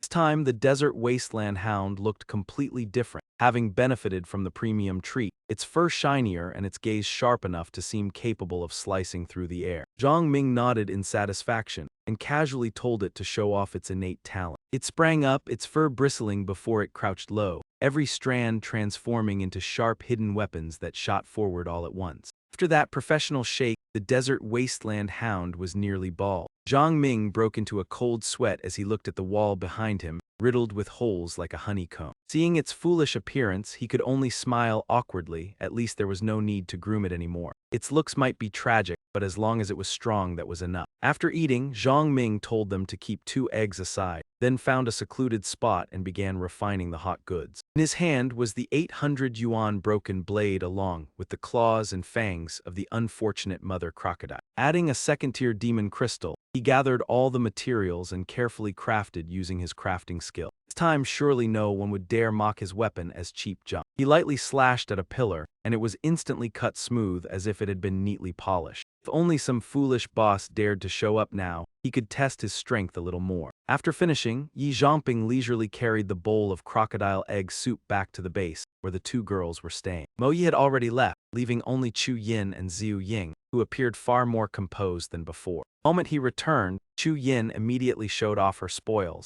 dozens of newly obtained demon crystals. After being enhanced, those battered zombies could be taken down with a single strike. Seeing the 2 girls beaming with pride over their first achievement, Zhang Ming laughed. Compared to his needs, that amount of demon crystals was insignificant, yet their quick adaptability was already commendable. He casually handed each of them a portion of crocodile egg soup. Once everything was settled, the next plan could begin. 3 people and 1 dog had consumed only 2 eggs, leaving 1 precious egg that had to be stored carefully. Zhang Ming silently vowed not to let it fall into the hands of villains like Wu Ji last time. Watching Chu Yin, Xiu Ying, and the desert wasteland hound chatting happily together, he felt much more at ease. 2 girls had once been rather clumsy, yet after some training they had improved noticeably. After taking a sip of the egg soup, Xiu Ying immediately felt her body grow invigorated, her physique clearly strengthened. In the midst of the apocalypse, having dreamlike beauties by his side and admiring them freely each day was a small pleasure. For Zhang Ming, meeting them was not necessarily a misfortune. As for Chu Yin and Xiu Ying, meeting Brother Yi was truly a rare stroke of luck. After eating, Zhang Ming called them over to distribute weapons. Chu Yin received a genuine crocodile leather whip, imbued with the dark aura of that unfortunate boss. She accepted the gift from his hand with both nervousness and joy. The moment she touched it, she felt the whip blend seamlessly with her skin. A strange energy spread throughout her body,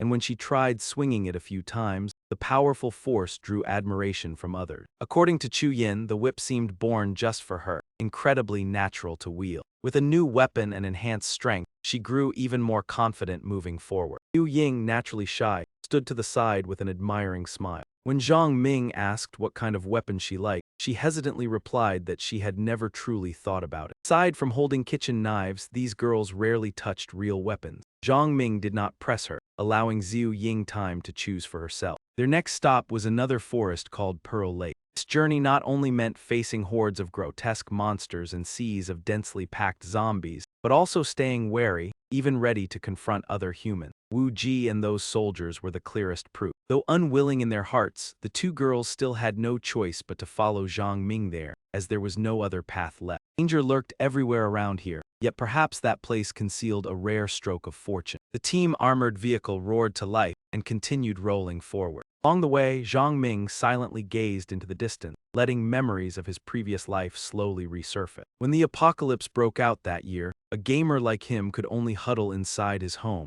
sealing every exit tight. Only when his food ran out did he grit his teeth and step outside in a desperate gamble. The desolate scene left Zhang Ming terrified out of his wits. Then suddenly, a dazzling streak of light flashed in the distance. Immediately afterward, thousands of zombies surged in, and he almost thought he would be eliminated on the spot. But those creatures seemed not to care about someone as weak as him, all of them charging straight toward the source of the light. Escaping by a hairbreadth, Zhang Ming only later heard the story from one of the rare survivors. It was said that a strange roulette wheel appeared in Pearl Lake, bearing no options except the engraving of a gold coin. To activate it required only a level 1 magic crystal, and rumors claimed it opened a secret realm with a guiding mission for those who dared test their luck. If the mission was completed, the rewards would be extraordinarily generous, such as evolution potions, high-tier silver weapons, class manuals, or even mysterious formulas that could let the weak transform their fate in a single step. But the information ended there. No one knew the outcome because those who touched the roulette either vanished or had already left the game. There were even rumors that they had grown so powerful that ordinary people could no longer reach their level. This time, Zhang Ming was determined to seize control of that roulette, for it was the first step toward his ambition to dominate the end time.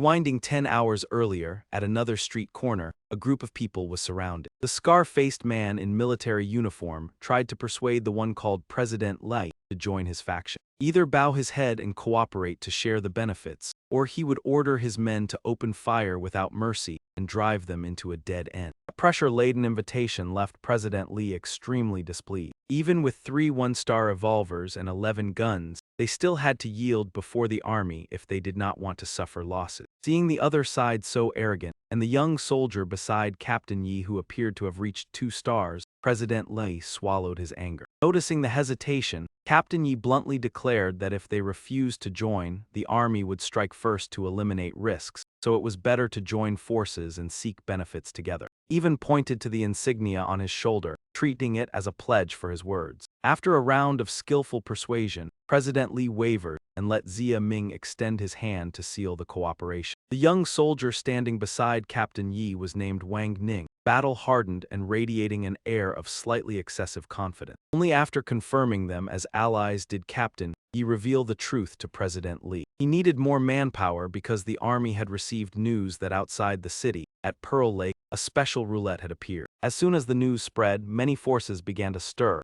eager to claim a share. The army sent Field Scout Xiao Ba to monitor the situation. He dressed like a detective, young-faced yet with eyes full of experience. Meanwhile, Zhang Ming team also arrived. He sat atop the vehicle observing through binoculars, determined not to miss any opportunity. Looking at the formidable forces of others with envy, his own team had only a handful of people. Facing them head-on would be like throwing eggs at a rock, so they had to devise another plan. According to the plan, Chu Yin was responsible for monitoring near the lake, given a radio, and instructed to report immediately if she saw a yellow monster about 1 meter tall. Yu Ying, older but the weakest, was assigned to observe from afar, hiding inside a safe building and continuously updating the situation. Zhang Ming also prepared himself to shoulder the burden, only hoping the two of them would remain safe. He emphasized that the monster this time was not too strong but extremely cunning and capable of summoning reinforcements, so they must never split up. At that moment, a colossal pillar of light descended from the sky to the ground. The awaited moment had arrived. Everyone immediately took their positions. The army group led by Xiao Ba was still lingering near the roulette when they suddenly felt dizzy. A few seconds later, atop the roulette appeared a small one-eyed creature with sharp claws, sitting with its chin propped in arrogant composure.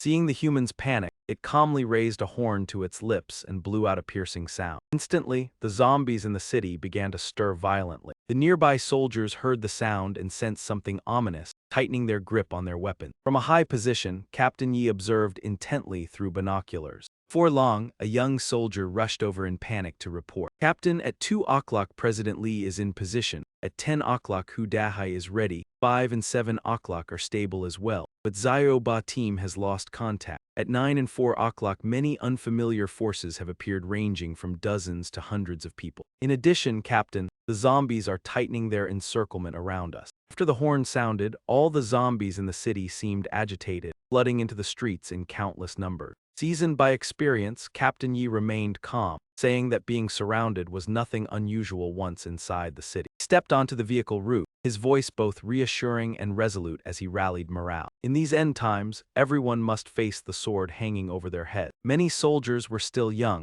their eyes filled with confusion because they did not yet know what they were fighting for. At times like this, the image of family was the strongest source of motivation. Strengthened by renewed spirit, the soldiers tightened their formation, ready to confront any obstacle. In the tall building, Zhang Ming witnessed the scene. Though he had once been betrayed by comrades in his previous life, he could not help but admire this unity. At this moment, Chu Yin remained carefully hidden by the lakeside. When the small creature blew the horn, a spatial tunnel suddenly opened like a bridge between the mortal world and the abyss. From it stepped out a level 2 monster named Crimson Steel Wind. The moment it appeared, it charged straight towards Zioba, who stood frozen ahead. Not stopping there, behind it emerged another level 2 monster named Dread Ram. At the same time, hundreds of level 1 monsters flooded toward the area where Zhang Ming was hiding. Such a small creature to summon an entire, otherworldly army was truly astonishing. No one knew which layer of space that tunnel connected to. Zhang Ming recalled the early days of the apocalypse, when not only roulette wheels fell from the sky but also countless meteors. It carried extraterrestrial life that let monsters run rampant, smoke and flames filled the sky, and humanity sank into despair. At the same time, many rare exotic plants and minerals never recorded on Earth also appeared. Suddenly, a gigantic arm stretched out from the tunnel, cutting off his train of thought. The creature that emerged was a corpse ape, not exactly a monster but classified as a level 3 enhanced corpse, resembling a giant ape and even wielding a weapon. It was hard to believe that the apocalypse had only just begun, and this thing had already appeared. Could it be that because he had been reborn, the difficulty had been raised? Thinking of that, he felt stifled and blurted that in his previous life it took 3 weeks for someone to reach 3 stars. So who had rewritten the rules to be this cruel? The moment the corpse ape appeared, President Lee Group immediately scattered. The guns in their hands were nothing but toys before such an opponent. Level 3 enhanced corpse stretched out its hand and seized a person. With a single casual motion, the victim collapsed without the ability to resist. President Lee's face turned deathly pale. Zhu Ying, hundreds of meters away, looked through binoculars and had to turn aside in horror. Hearing Zhang Ming's reminder, she immediately regained her composure and reported over the radio that the small creature was still circling the lake. Meanwhile, Dread Ram had already closed in on the credit building where Zhang Ming was hiding. Unable to delay, he told Zhu Ying to keep watching and signaled Chu Yin to follow closely behind him. Zhang Ming leapt repeatedly, his figure sweeping across the rooftops swift as the wind. By all logic, that little demon could only manage to blow the horn once, and the time gate would only open once to bring all its monsters here. At this time, the gate showed no sign of closing. Could it be that they have already figured out the rules of the game? Zhang Ming took a deep breath, gripping the blade tightly, cutting down every zombie he passed. He also collected the spirit essence from their heads, planning to accumulate a significant amount. The yard echoed with sounds, guessing the giant demon had chased over, unexpectedly dragging a few unlucky others along. Though a level 2 monster higher than him compared to the current lineup, the giant demon was the easiest target. It is said that inside it is a fragment called the Precious Yang, incredibly valuable. Meeting him today was its stroke of bad luck. Zhang Ming waited until it was distracted, focusing ahead. He launched upward, landing straight on its head. The muscular boss with short legs, encountering a clever opponent like him, was stunned after being hit at the blind spot on its neck. Those people escaped as a result, panicking and fleeing to a corner. Soldier felt uneasy seeing the swift movements and precise targeting of its weak spots. How could a 1-star equal differ so much? The giant demon could not tolerate being ridden. It growled angrily, swaying constantly as if dancing to music. Knowing it wanted to throw him off, Zhang Ming smirked and stabbed the dagger deeper into its back. In pain, the giant demon roared miserably, its eyes blazing red. People along the road were terrified, their entire team couldn't even touch it, yet this young man seemed close to finishing it. The giant demon went berserk, jumping erratically, its massive body lifting and slamming down. Each impact left a deep crater under its feet. Zhang Ming pressed the dagger in and clung to its long horn, feeling like riding a roller coaster. Even planned to remove the horn as a memento. Suddenly, the giant demon paused, trying to look back at him with eyes full of resentment. "Ah, want me to get down, then fight me directly." Leapt off its back, immediately met by giant legs sweeping toward him. Monster steamed with rage, eyes fiery red. Zhang Ming was unfazed, the dagger in his hand agile, each of its strikes blocked and countered sharply. Soon the massive body was covered in wounds. It clutched its belly and collapsed, finally unable to resist. How could it hope to defeat his protagonist glory?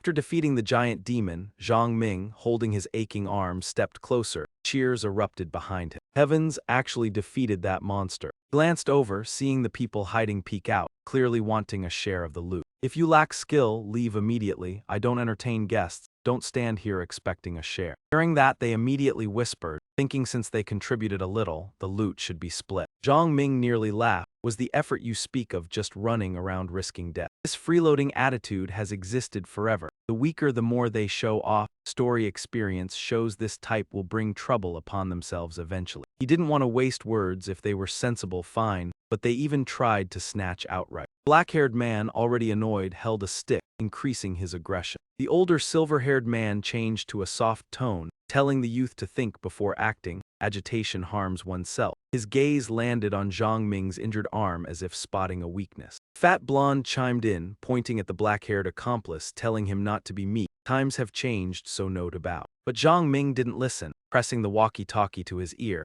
Zhu Ying reporting a horde of zombies approaching. A small monster with a gold bag rode the undead siege into the fruit shop. The most important target was the bag on that little demon's back. Thus he needed to quickly retrieve the precious Yang and regroup. The thugs blocked the way. The black-haired man, after Zhang Ming finished his call, spoke up. "People may pass, but loot, dagger, and walkie-talkie must stay." Zhang Ming silently regretted not letting the monster clean them out. Now he had to listen to their greedy chatter. The black-haired man laughed eerily and rushed to strike first. He had been an office worker with meager pay, oppressed by superiors, full of resentment. Since the apocalypse, everything reversed. The noisy weekend neighbor became his victim. Female colleague who rejected him also did not escape his hand. Even his former boss was taught a lesson. The boss's daughter shared the same fate. Those memories made him think aggression could defeat Zhang Ming. But immediately, pain shot through his wrist. The stick fell from his hand before it could swing from Zhang Ming's slash. Regaining composure, he saw Zhang Ming standing before him with a cold stare. Other in this apocalypse, if he can swallow others, someone can swallow him in return. Saying that, Zhang Ming kicked, sending him flying backward. His body crashed into the distant accomplices. Some lost arms, others broke legs, a tragic end for the gang. In the corner building, a few soldiers held out, fully armed. Outside, mutated rats surrounded them en masse. Mo Yi, after leaving Zhang Ming, sought her team, accustomed to smoke and fire, unafraid of death, only worried for loved ones. Returning, the first thing she told the captain was wanting to leave the organization. Before details could be asked, a level 3 mutated corpse pressed against the door. The team concentrated fire to resist. The massive creature moved extremely fast. In the blink of an eye, it lunged past the window. Helmeted soldiers were ready, but rifle bullets barely harmed it. If only they had a few rockets, there would be hope. Prolonging like this only increased danger. One side pressed by the corpses, the other mutated rats multiplying. The pincer left them trapped. As the captain fired, zombies appeared behind. Luckily, Mo Yi saw them. He rushed to push the captain aside. She was scratched deeply. Based on movie experience, risk of turning into a zombie was significant. The captain angrily shot the zombie. Everyone looked at Mo Yi's wound, worry evident. Though she said she was fine, they still planned to remove the wound to prevent infection. Seeing the leader wield a knife, Mo Yi broke into a cold sweat. Fortunately, at the crucial moment, she freed herself from the guard's grip. "No need to overdo it, I've taken evolution medicine." Hearing those words, everyone was stunned. To prove it, Mo Yi lightly punched, shattering the concrete wall in front. If that didn't convince, adjusting a few jaws would make it clear immediately. Seeing the team stunned, she snorted and returned to combat stance. "Want a roll call early, focus."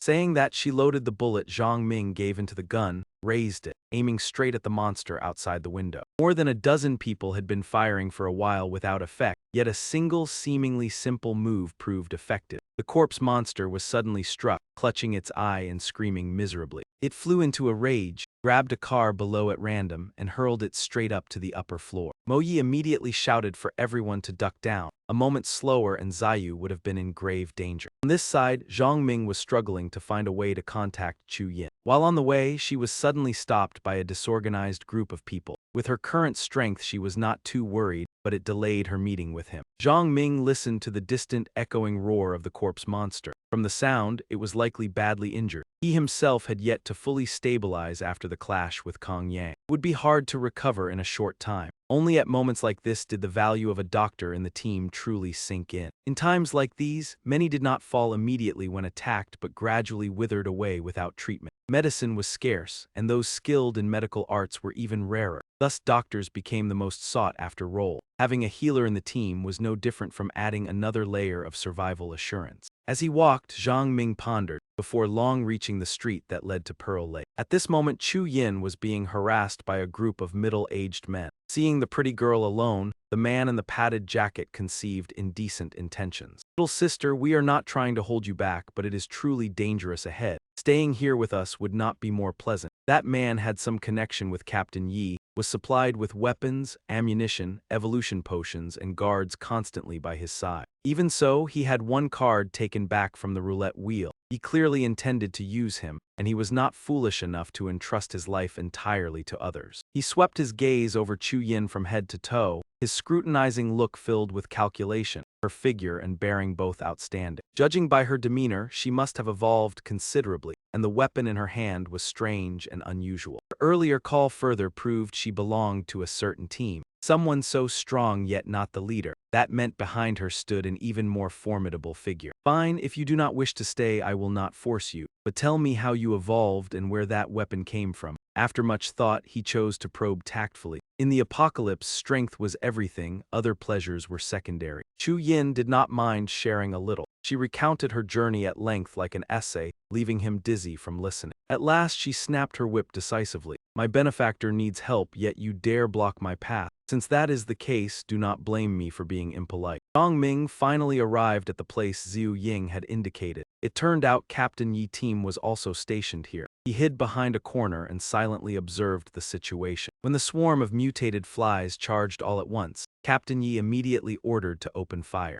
First, the rifle volleys truly sent the flies reeling. Seeing this, Zhang Ming merely shook his head. Too reckless. If mutated creatures were so easy to handle, he would not have paid such a heavy price in his previous life. Sure enough, seconds later, from the bullet wounds on their bodies sprayed a thick corrosive fluid. Whoever was touched suffered extreme pain, even metal was corroded and deformed. Witnessing that scene, for some reason Zhang Ming still decided to step out to help. He left his hiding place, brushed past Captain Yi's astonished gaze, and charged straight toward the dense black swarm ahead. So the fruit stall the French lady mentioned was right here. From afar, he had already seen mutated ants and flies crawling all around the house. The closer he got, the more uneasy he felt. The horn sound from inside made his scalp tingle. Impossible, that horn was clearly usable only once. Could there have been a mistake? A bad premonition surged, cold sweat running down his spine. He felt as if the gates of hell had opened behind him, something terrifying approaching. As expected, a bolt of lightning struck before him, tearing through space like a miniature galaxy and leaving him stunned. Heavy footsteps echoed, the clanking of tightening chains sending chills through the air. It had arrived. That terrifying thing had truly appeared. The monster strode forward calmly, ignoring everything, its aura spreading wherever it went. Its entire body was wrapped in chains, a long horn protruding from its head, insignificant compared to its massive frame.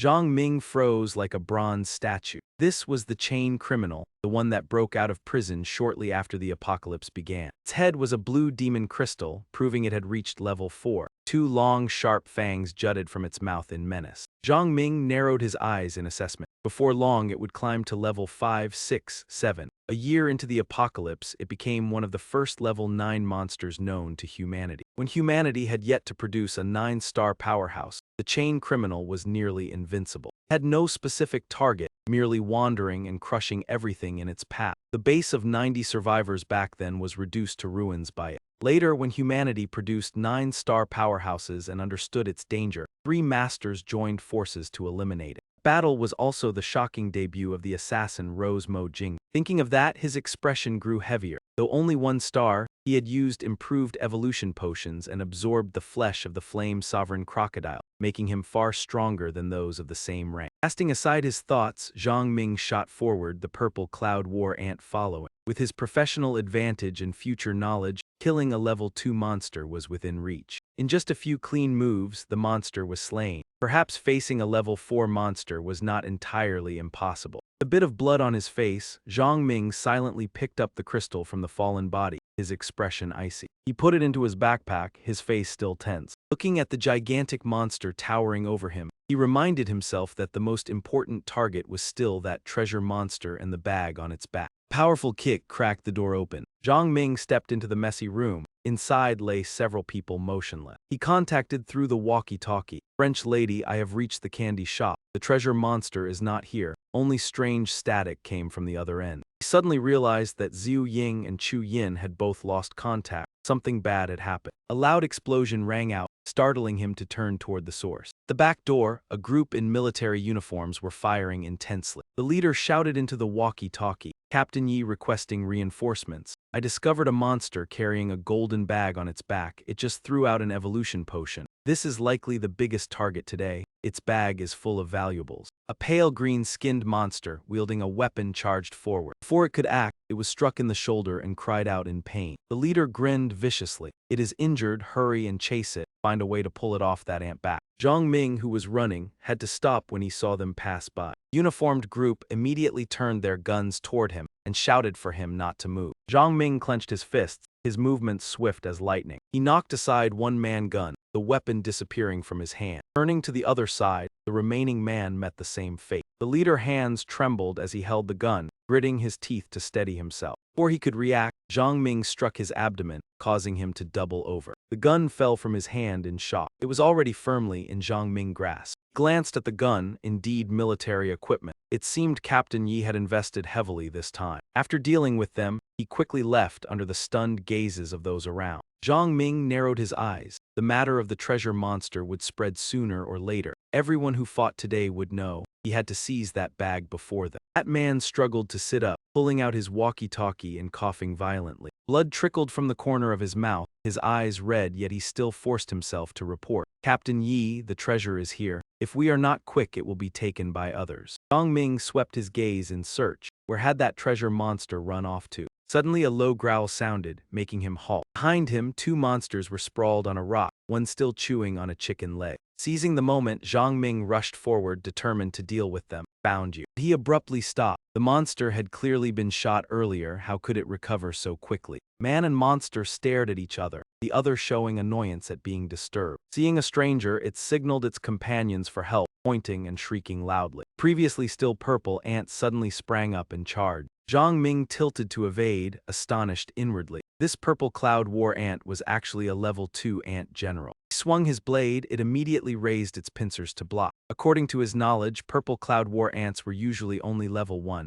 yet within the swarm there were higher individuals. The ant general was level 2, the ant king level 3. As for the ant queen, it was unclear, possibly reaching level 4 or even higher. From its mouth shot out a streak of green light, as if it were desperately trying to fight back. Fortunately, he sensed the danger in time before being struck by that attack. Zhang Ming violently flicked his weapon straight up into the air, his heart burning with anger at the enemy's sneaky ambush. He lay still on the stone slab for a moment, his hand clenched tight as if waiting for the chance to counterattack. The opportunity finally came. Zhang Ming seemed to regain the initiative. "Want to fly? Keep dreaming." The blade flashed in a sharp arc, and both wings were severed from the body at once. The faith ant fled in panic after being suddenly ambushed. Not giving it the upper hand, he rushed forward, pinned it down, and drove the tip of his blade into the weak point on its head. His hand moved swiftly back and forth as if searching for something. In just a few more minutes, the precious gem would be extracted. Zhang Ming returned to his original spot. The girl who had been eating no longer had the mind to continue, sweat pouring down nonstop. The monster, flustered, even dropped its food, its mouth stiff and unable to utter a word. It darted its eyes around searching for its companions but found none, its fear growing by the second. Seeing this, Zhang Ming let out a faint smile, a plan already mapped out in his mind. Once he took it down, that bag of gold would be his.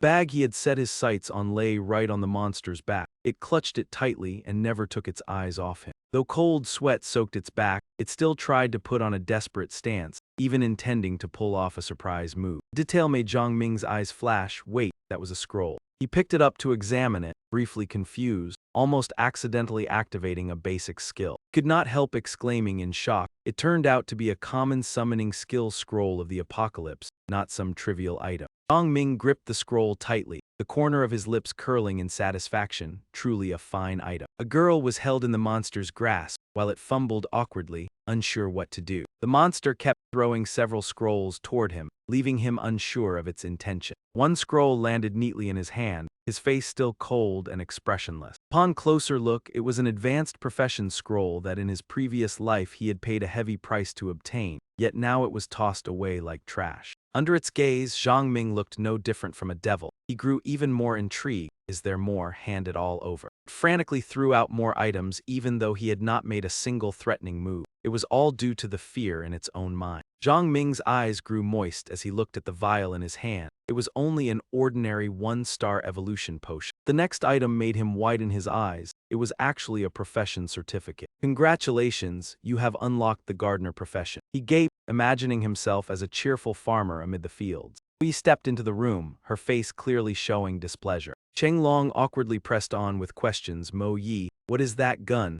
How can it be effective against monsters? Another gunshot rang out amid everyone's astonished gazes, all eyes turning toward that firearm. Cheng Zi asked anxiously, is this the reason you and the chief want to leave? Mo Yi remained silent and continued aiming, already understanding many things about the reward she once thought she deserved. In truth, her efforts were not worthy of such generous treatment, yet she kept her gaze fixed firmly on the target. She said softly, this world holds countless strange things far beyond our imagination. A gigantic beast with bulging muscles appeared, recognizing the gun from afar and halting in its tracks. She narrowed her eyes and replied coldly, when there is a chance, I will explain it clearly to everyone. Another shot echoed out. The bullet tore through the air and grazed the monster's thigh, leaving behind a bleeding wound. But that wound was nothing compared to its massive body, like a bomb waiting to explode. From a high-floor window, she kept firing, making the monster roar in pain. Sound made everyone shout, it is injured, keep shooting there, you hit its knee, it cannot run fast, do not stop. The well-dressed man standing behind her gave an order, who just fired, follow me, report to headquarters so that person can join the team. Everyone looked toward her, but no one spoke. She focused solely on dealing with the monster, paying no attention to her surroundings. Suddenly Mo Yi shouted loudly, everyone attack its right knee now. As if invigorated, the whole group charged forward at once with weapons ready. That man still acted superior, did you not hear me? This is an order. It was ignored again as Mo Yi aimed straight at the target once more. A hand reached out curiously. Hey, what is so special about this gun? Before he could even touch it, he took a solid kick to the stomach from an enraged Mo Yi. He clutched his chest and staggered, still trying to maintain authority. Mo Yi, what are you doing? Why will you not let me inspect the gun? She widened her eyes and replied coldly, I am saving lives, stay away. He warned further, making her teammates shiver, I will not go to any headquarters. If you keep bothering me, do not blame me. He trembled with anger, pointing and shouting, you are defying orders, you will be disciplined. In response, a shot embedded itself into the wall just behind his head, his face turning from furious to pale. Mo Yi was truly enraged, her action a direct challenge. Her teammates looked at her with admiration for that boldness. Tried to stay calm and asked, did you just shoot at me? Mo Yi shouted without courtesy, if you do not move aside, I will not be polite. His initial arrogance vanished as he hastily retreated. Cheng Zi and Zia Lei asked worriedly, Zio Yi, after doing this, what will happen to you and the team later? Mo Yi smiled gently, aside from my comrades, there is nothing here that makes me stay. Cheng Zi was displeased upon hearing that, how can you say that? She replied sternly, this place is not as you think. Do you know what we are risking our lives for? Grew even more worried and asked, what did you say to the chief yesterday? She frankly recounted overhearing the call. We are merely shields for the Yi group so they can seize treasures far more valuable than my gun. And we gain nothing but danger. While the chief prepares evolution potions for his family and seeks a path into the military, the whole group was stunned after hearing it. Io who asked in a trembling voice, Captain, is that true? Mo Yi lowered her voice to reassure them. If you survive, you will see the chief and his family become evolved. Back to Zhang Ming, he held the certificate, still unable to believe he had gained a second profession as a gardener. This profession was quite similar to the glory craftsman, but it possessed only two skills, cultivate and activate. Cultivate was just as the name implied, sowing seeds and tending them so plants sprouted and grew faster than nature allowed, even possibly producing special effects. Activate allowed control over plants at will. It sounded strange, yet enough to let a gardener turn the tide. In his previous life, he had witnessed a parasol tree evolve to the point that even 9-star powerhouses or peak beasts had to be wary. Even the mutant king avoided its domain. People called it the Sky Tree. Thinking of this, Zhang Ming grew even more excited.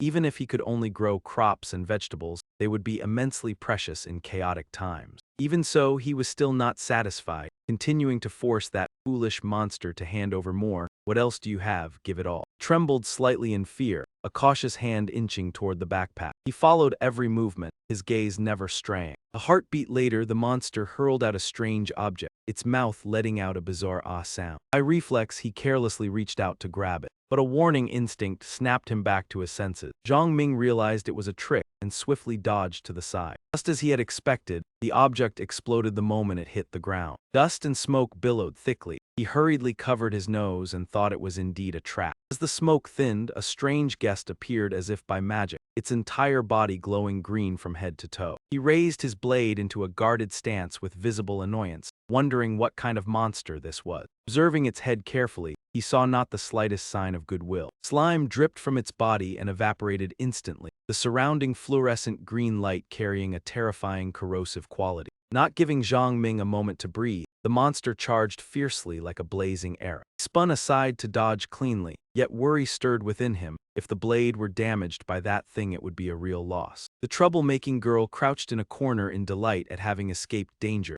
letting out a smug growl. Zhang Ming rushed toward the lake, clutching the object in his hand as if grasping onto luck itself. He plunged the item into the water and shot the monster a provocative look, attempting to activate low-level water control. Water around his hand began to bubble violently. His command, the surging water coiled and transformed into a water beast. He smiled faintly. It had succeeded. The water creature had just formed when it immediately displayed its power, spraying a freezing stream toward its opponent. The green monster had no time to retaliate before the torrent struck it, producing a rushing sound. The two monsters clashed head-on, locked in a fierce struggle with neither willing to retreat. Zhang Ming stepped back to observe, calculating that the water element could last at most 1 minute, so this had to end quickly. At some point he had already turned toward the scheming little monster, startling it when it saw him appear. Clutched its head and fled in panic. As soon as it reached the other end, it ran straight into a group of people blocking the way. They vastly outnumbered it, clearly unwilling to give up what rightfully belonged to them. Gunshots rang out in rapid succession, and the unlucky ones fell one after another. Zhang Ming was startled as well, and quickly slipped behind a large rock to avoid the barrage. He drew his gun with a frown of irritation. Just a little slower and they had caught up, and he had not even reloaded. Was he supposed to watch the treasure fall into their hands? Without time to think it through,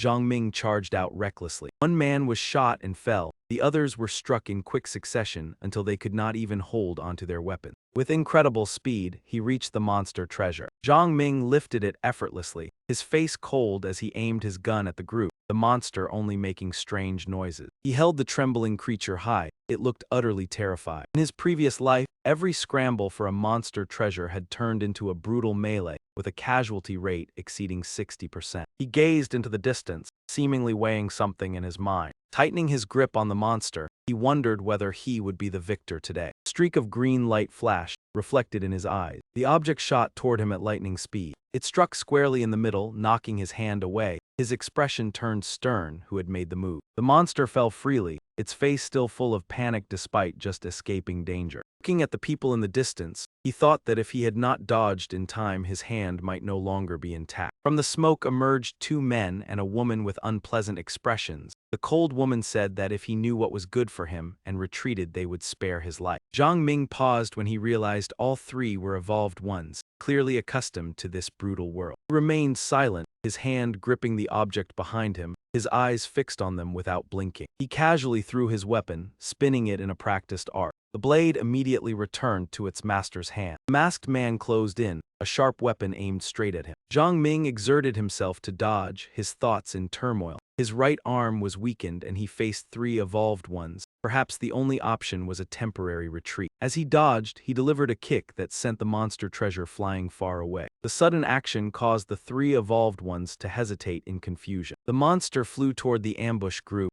Someone immediately shouted that it was the target. Grabbed the bag quickly. The treasure crashed heavily onto the rock before them. Wang Ding frowned slightly, the corner of his lips curling up as if encountering an interesting coincidence. The masked man only then realized in shock that the situation had changed. Ordered them to ignore Zhang Ming and prioritize seizing the bag. His companions responded at once. Wang Ding rolled his wrist and prepared to charge, taking on the task of holding them back so his teammates could buy time. He rushed forward to confront the three evolved ones, both sides brimming with momentum. Zhang Ming stood aside watching again, thinking the waters had already been muddied. Now it was time to calculate how to profit. In another calmer space, dusk cast its shadow over the ruined city. Mo Yi hid inside a house, yet maintained absolute vigilance. The giant monster outside had not been brought down and was only growing larger, its companions encircling the area. She gripped her gun tightly, anxiously wondering why it still had not fallen. Taking out the last of Zhang Ming's special bullets, she realized switching targets was useless and feared all their previous efforts would be wasted. Her eyes reddened as she suddenly froze, having noticed something in the distance. Amid the danger, a familiar figure was running toward her with all her strength. It was Teacher Park. Mo Yi recalled that when they left, they had still been with Zhang Ming. If she was here, then Zhang Ming could not be too far away. Seeing Mo Yi jump down,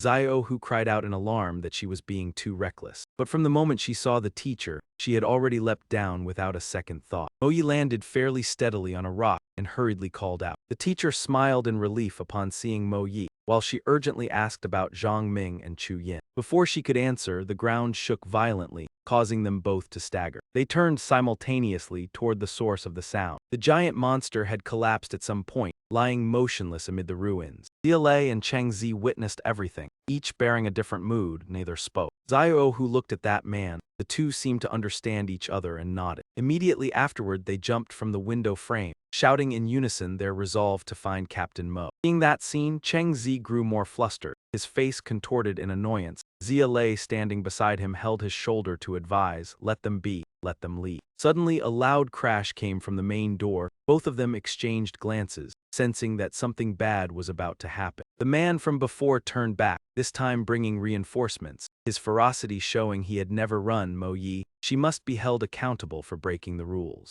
Zia laughed coldly, her voice icy, at this moment still playing such tricks. Cheng Zi suddenly shouted as if ignited, "The most important thing now is to fight. No need to pursue anything else." After speaking, he immediately leapt through the window, only leaving the words, "I'm going to find Mo Yi." The others, though dissatisfied, could only feel powerless. Zia just stared in astonishment. It was unclear what she was thinking as she suddenly smiled, her eyes shimmering, truly admiring them, but ultimately she and they were still different. Yu Ying, seeing Mo Yi, quickly summarized the situation. The last time she saw Zhang Ming was when he went with that monster. Mo Yi's eyes immediately followed that direction. Thoughts swirling, Zhang Ming wondered if he had enough strength to handle the monster. Would nothing go wrong? Teacher trembled as she held Mo Yi's hand to reassure herself, "But we should save Chu Yin first. She is in danger. I just saw her fighting." Mo Yi hesitated. "And what about Zhang Ming?" Zhu Ying shook her head. "I trust he is prepared. He seems to be looking for something. Surely he wouldn't provoke that monster for no reason." She continued, "Save Chu Yin first, then meet with him. You know, sometimes following just slows things down." Mo Yi looked at the monster and nodded. "All right, save Chu Yin first. She will lead the way." Before stepping forward, a voice called from behind, "Captain Mac is waiting for us." The team caught up, ready to assist. Cheng Long, Xiaohu, and even the instructor. "Why are you all here?" Cheng Long said, "Now that we're here, we can't just watch. The world is chaotic. No need to turn back." Xiaohu shrugged. "That's right, Captain. We follow wherever you go." Cheng Zi lowered his head briefly. "Each era has its own rules. Perhaps times really have changed." We didn't speak but felt relieved. The instructor and the two others were elites. With them, that fool would surely be happy. She patted Zhu Ying's shoulder. "Let's go, save our companion first." Xiaohu curiously asked, "Captain Ha, who are we saving?" She glanced at him with implication, "Your idol." The sunset slowly descended. Upon arrival, Chu Yin was alone fighting the group, bodies strewn around motionless. Her body was covered in red marks, breathing heavily from exhaustion. Wiping the blood from her lips, she thought, taking life is just like this. The opposing leader was badly injured, gritting his teeth. "Today don't think you'll leave here."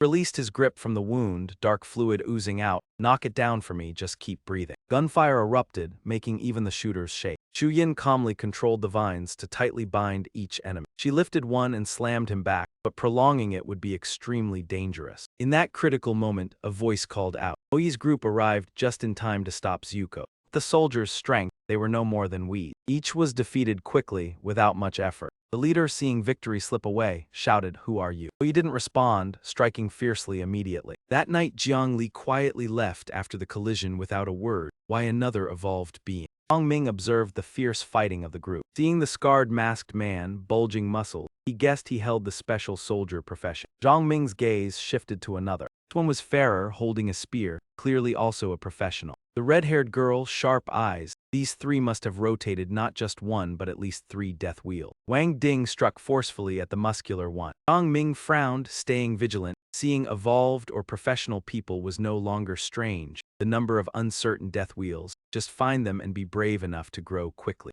Wang Ding approached the second person when the soldier appeared, causing suspicion. Could he also be a fake evolve? Thinking this worried him more, he dashed to the treasure pouch. Zhang Ming gritted his teeth. As a reborn one with only 1 star without luck, he might not have the profession. Wang Ding and the masked man, seeing the enemy's strength, became cautious. Could he have rotated a level 2 death wheel? But even knowing the level 2 death wheel's position, could they handle a level 2 mutant? Wang Ding wiped his mouth and stared at the opponent. Before resting, the spearman lunged, startling him. Spear shot forward like lightning. Wang Ding shivered but knew he could not block head-on. 2 spears sliced the air, one grazed his shoulder, one pierced his body. The wound near his heart soaked his shirt. He calmly withdrew the spear. The spear thrower gaped in astonishment. Wang Ding counterattacked relentlessly, making the enemy stagger go. The scarred man watched his comrade fall, eyes wide in shock. Wang Ding coldly said, "What doesn't belong to you, don't dream of touching." He swung the spear fiercely, slicing through the air toward the red-haired girl. Turned shouting, Xiao Tong dodged quickly. But it was too late. The spear struck her chest. Her face turned pale. Xiao Tong. Wang Ding regained composure. "Rookies like you are unworthy. The treasure pouch will be mine." Suddenly a familiar voice sounded. His expression immediately darkened. Zhang Ming held the treasure pouch, smiling lightly. Turned and walked away, waving teasingly. "Thanks for holding back those 3. Wang Ding, unwilling, immediately gave chase, not escaping. The 2 dashed like a game of tag in the street,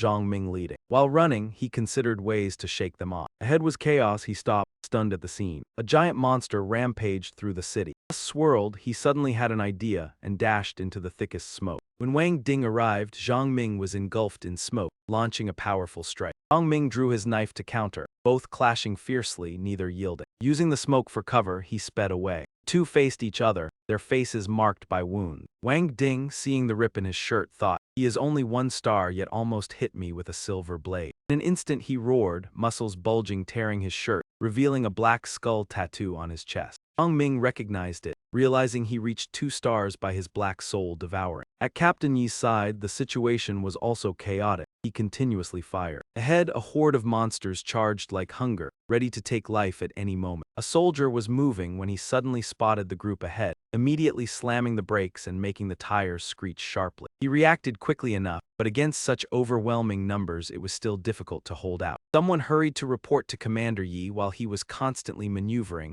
unable to observe the surroundings in time. "Commander, the undead are gathering in increasing numbers. The brothers fear they will not be able to hold much longer." The young man breathlessly reported, "We split our forces into 4 directions and 2 units have already lost contact. Director Liu just called to say they cannot stop the giant mutant. They are also forced to retreat." Commander Yi seemed to age decades in an instant, frowning as he gave the order, "Relay my command." The other man immediately raised his hand in response. "Yes." Shouted his orders loudly, "Open an escape route at the front left." The young man glanced at the massive monster wreaking havoc and hesitated. "Commander, over there is..." He cut him off. "I know, but that is the only way out." Commander Yi maintained a stern expression, focusing all his thoughts. "It is fine, every sacrifice is worth it. As long as Wang Ding succeeds, we can reinforce him. Even if there are further losses, we must accept it." Meanwhile, on Wang Ding and Zhang Ming's side it was temporarily calm. They needed more time to probe the opponent's strength. He bit his lip to stay clear-headed. In his previous life he had heard of a special black card that appeared on certain roulette wheels.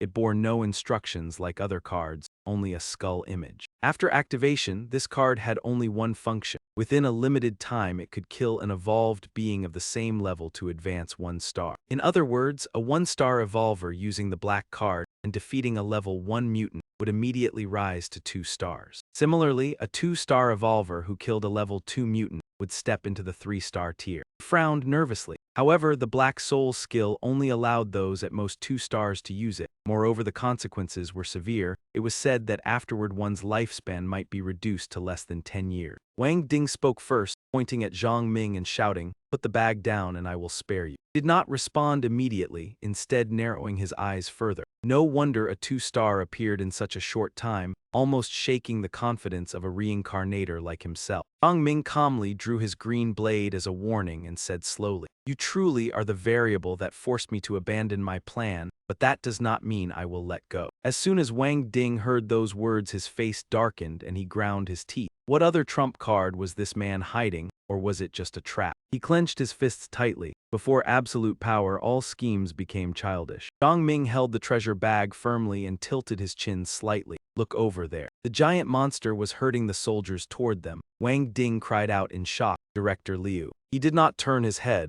only continued pointing in that direction. 3 men he had defeated the day before also came over aggressively. It seemed all the survivors were converging here. Zhang Ming seemed to have been suppressing himself for a long time, continuously applying pressure. "You know, I just heard my subordinate call your name, Wang Ding. There was a time I greatly admired you, but now I despise you immensely." Soldiers were meant to be respected. Even in the apocalypse they upheld their honor. But you are not like that, nor is your commander. Hearing that, his face grew even darker. Zhang Ming spoke more agitatedly. "Your hearts changed the moment the world collapsed. Today everything you do is only for your own benefit." Wang Ding waved his hand dismissively. "Nonsense." Zhang Ming immediately returned to a calm tone and sneered, "Am I wrong?" Sound of tank engines roared as Commander Yi sat atop one, crossing his arms while advancing with his troops. Zhang Ming pressed on with rapid questioning. "When disaster struck, you were the only force in this town. What did you do? Did you save anyone? Did you help the refugees? Did you clear the undead?" Each sentence struck at Wang Ding's weakness, making his face pale.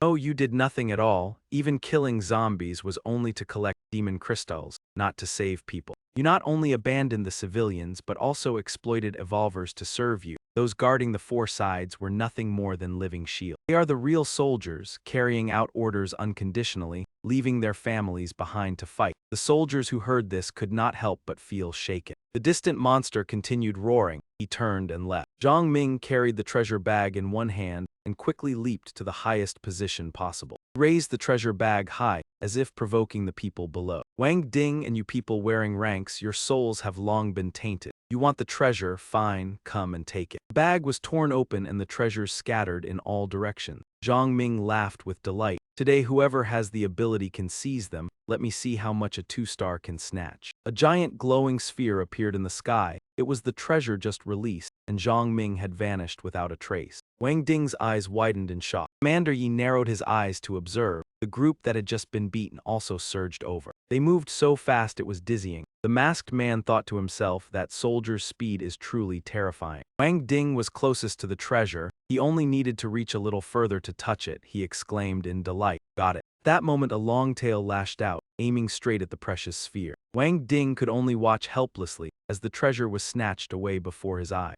The woman used vines to coil around the treasure and pull it toward herself. He stood stunned, not understanding what had happened. The group behind also caught up in haste. She bent her knees and leaped high. At the same time, the sphere flew toward her. She spread her arms and hugged it tightly as if holding onto her life. Another sphere brushed past her back. Mo Yi turned his head and shouted loudly, "Teacher Fap." It fell straight toward Teacher Fap as if destined, landing before Xiu Ying. The 3 of them each held a sphere in their hands, looking at one another with foolish smile. Chenglong quickly realized there was still one more left. He eagerly rushed forward to seize the last one, but Wang Ding also noticed in time. He lunged like a tiger pouncing on its prey, using force to shove aside the blocking rock and shouted loudly, "Get lost." Chenglong was caught off guard and knocked several meters away. A blow struck his abdomen, making him spit out a mouthful of dark red blood. Cheng Zi behind him sensed something was wrong. He rushed forward to support Chenglong, but the momentum was too strong and both of them staggered, nearly falling. Cheng Zi asked anxiously, "DeLong, are you all right?" Ambushed suddenly, sweat poured down like rain. He could not help cursing. Damn it, that was brutal. On the other side, Wang Ding approached the precious gem again, just as excited as before. Got it. Before he could savor the joy, he felt a chill run down his spine. his lips pressed tightly together. Relying on sharp reflexes and rich experience, Wang Ding dodged the continuous shots fired at him. It was Xiao who, he could not stand by watching that man run rampant, so he raised his gun and fired wildly to vent his anger. Wang Ding suddenly hurled his gun forcefully, leaving the shooter no time to react. The precious gem bounced toward Commander Yi and Mo Yi, startling them both. Almost simultaneously, the two reached out to grab the treasure. Cheng Zi, supporting Cheng Long with one hand, still shouted for Xiao Yi to move aside, making her even more flustered. Commander Yi moved at the same time, casting her a cold glance. The faces on both sides were tense. The target before them made no one willing to yield. Gem lay snug beneath a rock. Commander Yi was about to bend down to pick it up. At that moment, the spear wielder struck it hard, sending the gem rolling away and denying him the chance to touch it. Both sides immediately charged into fierce combat. The three evolvers laughed arrogantly after seizing the spoil. Good stuff belongs to us. Commander Yi was knocked aside. Nearby, the atmosphere was rather quiet. Two commanders sat at the front observing the situation. The man narrowed his eyes into the distance and gave the order, "Open fire." The one beside him asked again, "Shoot who?" That foolish question only received an irritated look. Who else would we shoot? Are there any of our people there? Of course, just fire.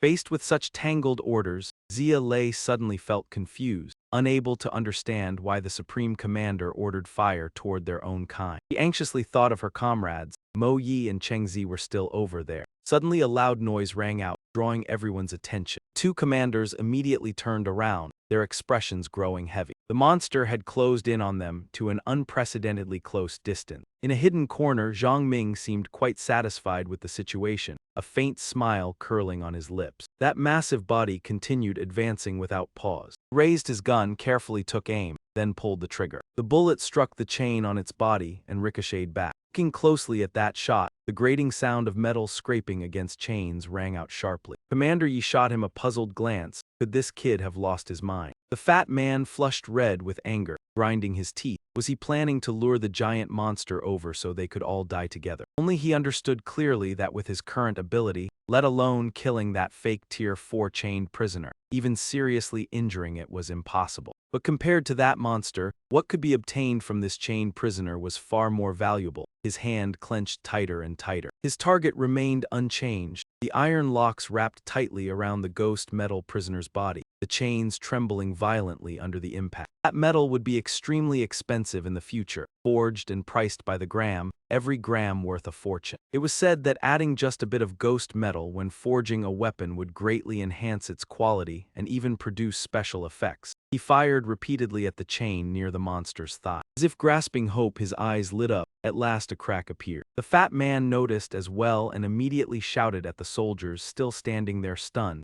rushing forward to seize it. Commander Yi sprang up, his presence alone standing against everyone. He drew his gun and fired at those people without hesitation. The fat old man was drenched in sweat but could only wave his arms and shout loudly, "Shoot!" Counterattack. In contrast to that chaotic scene, Mo Yi and Xiu Ying's side was rather quiet. She hugged the stone to her chest and asked what they should do, while Mo Yi silently checked his gun. She smiled calmly and replied, "Let them torment each other. We will take the chance to see whether we can pick up the two treasures Zhang Ming dropped." French teacher was restless, wondering what he intended to do and whether it would be all right. Zhang Ming stood right in front of the monster, pointing his gun straight at it. The monster raised its club, preparing a fatal blow. He decisively threw away his gun, his eyes meeting the opponent in open provocation. He dashed forward, and the spot he had just left exploded violently. Zhang Ming charged in with his familiar blade in hand. The monster struck, but he nimbly dodged by a hair's breadth. Grabbed a chain link, feeling both steady and anxious inside, unsure whether he could hold on.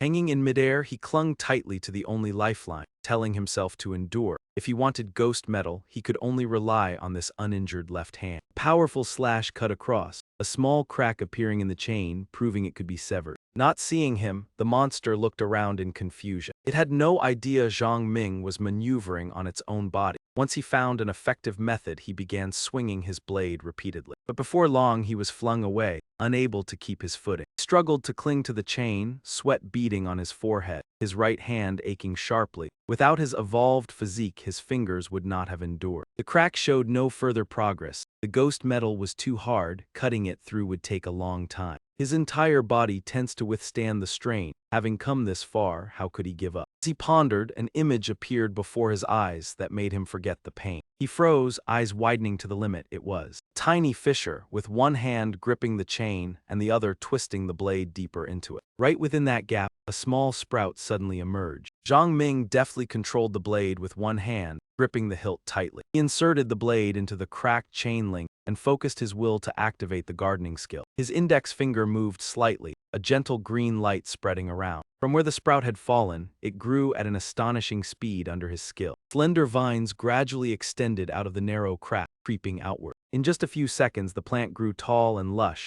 branches and leaves flourishing. Zhang Ming's joy was evident as his plan took effect. It had finally succeeded. The man eating flower from his previous life had been extremely domineering, brought out of the forbidden land by beasts. They spread across the entire earth, and the bloodwood was the ancestor of that species. Hand gripping the chain suddenly loosened. Zhang Ming abruptly let go. He gripped the blade firmly, pouring all his remaining strength into it. Fierce slash fell precisely where the man-eating flower had sprouted. Everyone below followed his every movement, unable to hide their astonishment. Without needing words, they all simply watched in silence. The moment the chain snapped, Wang Ding immediately rushed forward gleefully as if the credit belonged to him, laughing and offering thanks. He secretly felt pleased, though he did not know what it was. Seeing Zhang Ming determined to obtain it meant it had to be precious. Xia Lei's group understood at a glance. Yi Zhongping had risked his life to snatch back what was taken. What should they do now? Zhang Ming was falling freely and shouted loudly, "Earth Emperor Hound." During the call, the dog immediately leapt like the wind, sweeping over Wang Ding's head. He widened his eyes, staring at Earth Emperor Hound with excitement. He crashed heavily onto a rock, the impact making his vision go dark. From afar, Zhou Yin and the others ran toward him in panic. Her petite figure appeared even more striking beside the enraged chain monster. Horn on its head gathered increasingly violent electric light, signaling its rising fury. When its anger erupted, streaks of blue light shot out from the horn in all directions. Zhou Yin and Mo Yi's group arrived. She looked at Zhang Ming with deep worry. He seemed utterly exhausted and could only weakly remind them, "If you want to live, then run." After speaking, he closed his eyes in fatigue. Anxious voices called out his name. "When you wake up, I find you truly irritating. Cold as ice all day,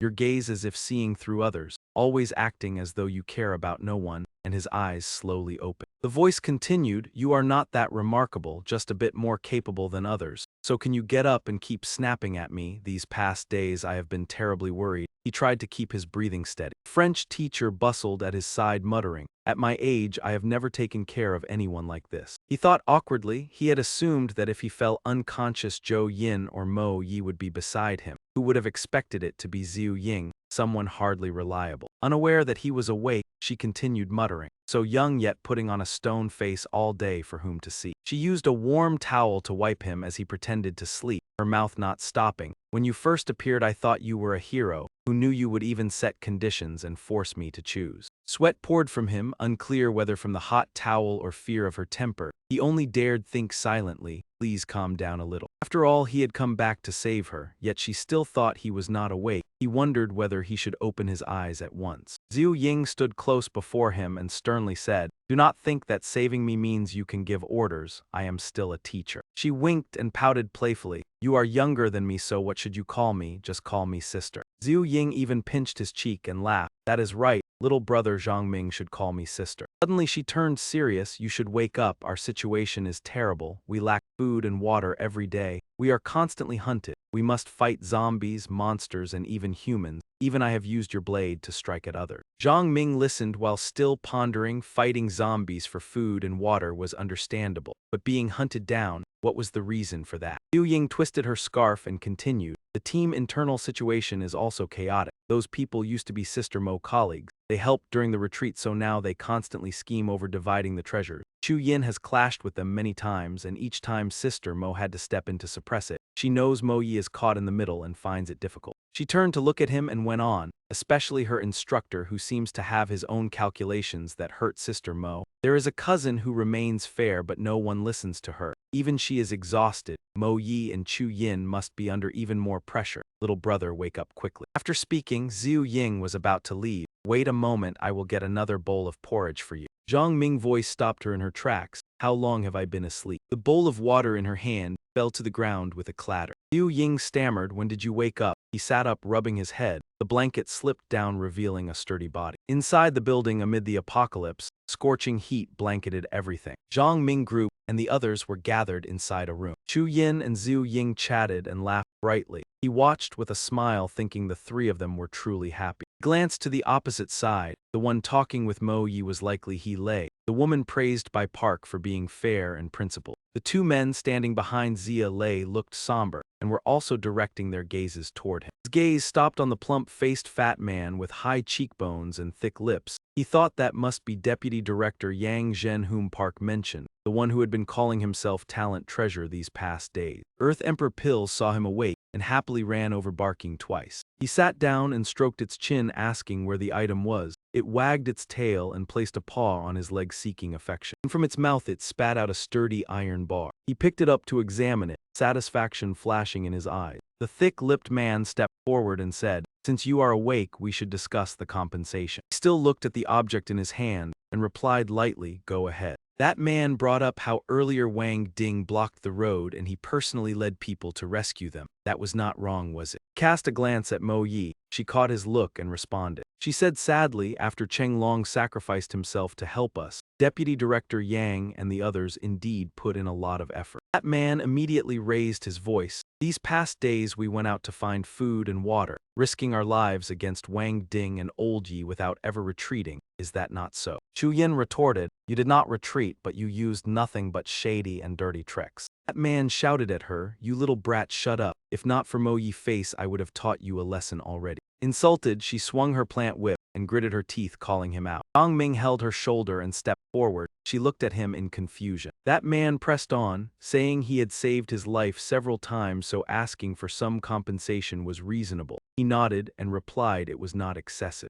That man mentioned the treasures obtained at Pearl Lake and proposed bringing them out to divide as repayment for saving his life. He turned to ask Mo Yi, "Where are the items?" Mo Yi took out the bag while saying that day they obtained 3 treasures in total, then rummaged inside. She took out a scroll and a translucent white solid block. He asked where the third item was. He turned to look at Cheng Zi with the buzz cut. He gave that man a slight nod. Cheng Zi pulled out a small square white card, his eyes cold as he looked at them. Zhang Ming was silent for a few seconds, then said, "Let us look at the other 2 first." He opened the scroll and read, discovering it was an alchemist formula. Not top tier but very practical. Unfortunately, the team had no alchemist. Above it was written the formula for a walking potion that increases endurance for 2 hours after use depending on level and materials. The second item was a space crystal with a capacity of 1 cubic meter, already considered high tier in the apocalypse. Though it did not increase combat power, it was extremely convenient. Crystal was egg-sized and easy to carry. 1 cubic meter was enough to store magic crystals and daily items. No need to carry a conspicuous backpack.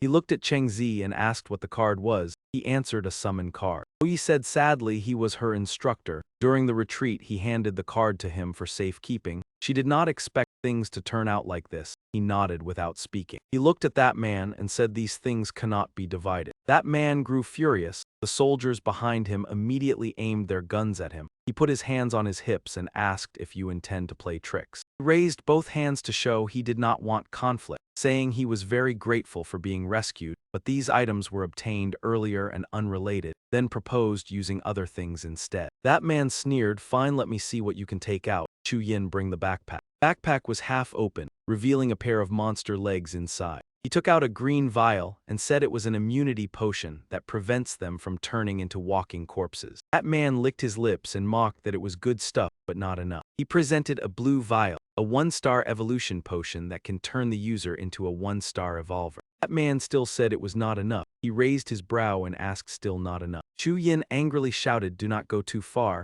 Outside, do you not know the value of a 1-star evolution potion?" The more she spoke, the more heated she became. Yesterday, 2 groups fought over a single vial and suffered heavy losses. Greed must have limit. Mo Yi stared and said Yang Zhen always claimed to be fair. These immunity and evolution potions were all exchanged with lives. That man disdainfully said their lives were not worth that much, then reached inside his suit. Zhang Ming added that he also had a level 2 prosperous tortoise crocodile egg. Eating it for the first time could double physical constitution depending on individual condition. Yang Zhen Group asked whether it was useful for evolvers. he answered seriously. Yes, for 1 star it works even better, but for 2 star the increase is smaller. That man showed interest and said he wanted it, but his eyes were still calculating that it was not enough. That man praised Zhang Ming for leading several girls alone and still living well, while drawing the gun at his waist. That man fired a shot into the air and said being able to anger Wang Ding was enough to show your ability. Once you recover, will these items not be easy to obtain? That man said giving more now will yield more later. Zhang Ming pointed at Cheng Zi and said giving him the card is enough. Yang Zhen and Cheng Zi froze for a few seconds. Yang Zhen muzzle still aimed at him. Cheng Zi also raised his gun warning, do not force me to use the card. Yang Zhen replied rest assured I am not that stupid. That man growled demanding the backpack and the black metal block be thrown over or he would act. Zhang Ming looked at him and said so, you finally revealed your true purpose. He knelt on one knee and analyzed that from the start that man wanted to take everything. At that time, he did not act because he was unsure of Cheng Zi's attitude and still wary of him and Mo Yi. When he saw he had not fully recovered, the wariness disappeared, and seeing Cheng Zi was not on the same side he felt even less concerned. The other 3, though evolvers, were not as resolute as they are now. As an evolver yet letting them seize the upper hand, it was because you are too greedy, you want everything. He raised his hand forming a gun shape and said you just mentioned this is the apocalypse. That is not wrong. In the apocalypse there is a very popular saying. Paused for a few seconds then said greed also needs strength to back it up. That man was furious. At that moment, a bullet pierced through his right shoulder. The accompanying soldiers cried out Yang Zhen's name in panic. They discovered the shooter and turned their guns toward her shouting revenge for Yang Zhen. Earth Emperor Pill beside Lu Yan also lunged forward. Swift as lightning, it clamped down hard on a soldier's throat. Blood splattered everywhere. The others screamed monster in terror. Zhang Ming looked at Cheng Zi and said I win. Hand over the card and I will let you go. Sweat poured down that man's face. If it were his previous life he would not have spared anyone who touched his interests. But in this life his identity is different. After the upheaval, the city lay beneath sunlight filtering through the glass panes of towering skyscrapers. Mo Yi and Zio, who stood on a high floor, silently observing the scene below. He stepped closer and said that the old man could not have gone far, asking them to deliver some meat and this bottle of immunity medicine, leaving Mo Yi stunned. Understood that handling Cheng Zi too harshly would create distance with Mo Yi. Better to take a step back to preserve harmony. Wanting to earn her goodwill, he continued that although the old man had not acted well, they had once shared a bond of teacher and student. With enhanced immunity medicine his chances of survival were still high, and Mo Yi's eyes immediately shone with gratitude. She stepped forward to take the items, her voice choked with emotion as she repeatedly offered sincere thanks. As soon as she took them, she turned and ran to the door, calling Zio Hu to come along. He answered and quickly followed.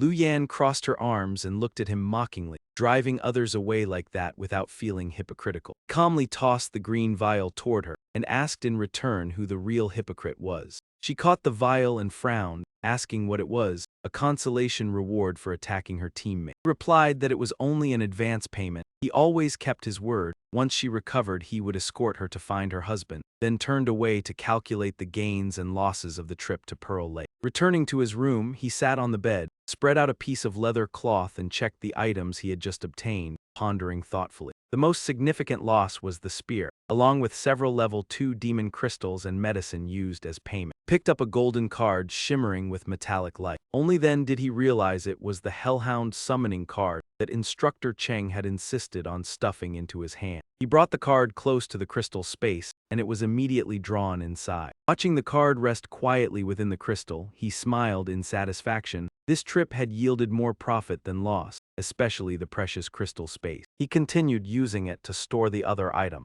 Then he opened his backpack to put them away. Suddenly his hand paused when he saw the strange piece of cloth, a doubtful sound escaping his lips. He picked up the golden cloth to examine it. Was it not that golden bag? Memories flooded back when he had deliberately torn the bag to scatter the treasure and cause chaos among the factions while distracting Wang Ding. It had clearly been ripped at that time. Placing it on his lap for closer inspection, his fingers gently stroked it, feeling an unusual softness, the material unlike any familiar fabric. He drew the blade at his waist and slashed at it, yet no mark was left. The cloth remained intact, leaving him stunned in disbelief. King Jia Yue had once injured a metal demon yet was helpless before this cloth. He set it down and tried again. This time he cut more slowly. A faint scratch appeared then immediately closed. The terrifying thought sent a chill down his spine. He hastily threw it away, horrified as he wondered what this thing truly was. Cloth draped over the green egg and began to emit a faint golden glow. Sight only deepened his confusion. He gently lifted it with the tip of his blade, yet there was still no obvious change. Even so, he noticed the color of the egg fading, as if its vitality were being drained. He suddenly understood that the golden cloth could absorb life force to repair itself, which was why the monster carrying it had recovered so quickly. Its wounds had healed not by its own ability, but by the cloth's special properties. Even so, he still did not know how to use this strange item. After further experimentation, he placed it into the crystal space. In his hand appeared a purple yang treasure, the only item that could directly enhance strength. He did not hesitate to put it into his mouth, chewing and swallowing it. His throat moved as power erupted, his body glowing red and his eyes shining brightly. Receiving the massive force, he panted heavily, sweat pouring from his body. Suddenly he widened his eyes upon realizing the pain had vanished, then looked down at his arm. He leaped down from above with force. Standing up and stretching, he felt his body had fully recovered. His physique and strength surged, estimated to be several times that of an ordinary person. The level 2 Yang treasure truly brought immense benefit. Not only that, his mental power had also increased significantly. He tried using the crystal to draw an iron bar inside. Stronger mental power meant his skills would perform better. Now he had enough energy to use the craftsman skill to process the large metal demon. He tossed the object into the air. He shouted and activated the collection and refinement technique. Under the force, the metal demon mass split into many small fragments. All of them were quickly absorbed into the crystal. He checked and found 100 portions of metal demon, each about 10 grams. At that moment he stood in the basement, gripping the blade tightly. Before him was a black car. He thrust the blade hard into the pillar beside it with determination. Power spread from his hand as he began chanting the forging art. Blade floated in midair, energy enveloping his entire body. A stream of golden liquid like molten lava appeared and bubbled fiercely. Within it were mixed metal demon, level 2 demon crystals and crocodile turtle claws. Golden light flared brilliantly throughout the space. When the light faded, a new sharper blade was revealed. He knew he had succeeded. Holding Feng Zhai Yue in his hand, he sensed the auxiliary skill full force slash, creating a blade or a 1/3 the length of the sword. Previously, it had been enough to contend with level 2 and 3 life forms. Now fused with metal demon, it was even stronger and had gained a new skill. He swung it through the air as a test. Blade aura was a sign of a swordsman reaching a high realm, the profession advancing from beginner to advanced ranks. In the apocalypse, most survivors stopped at this stage.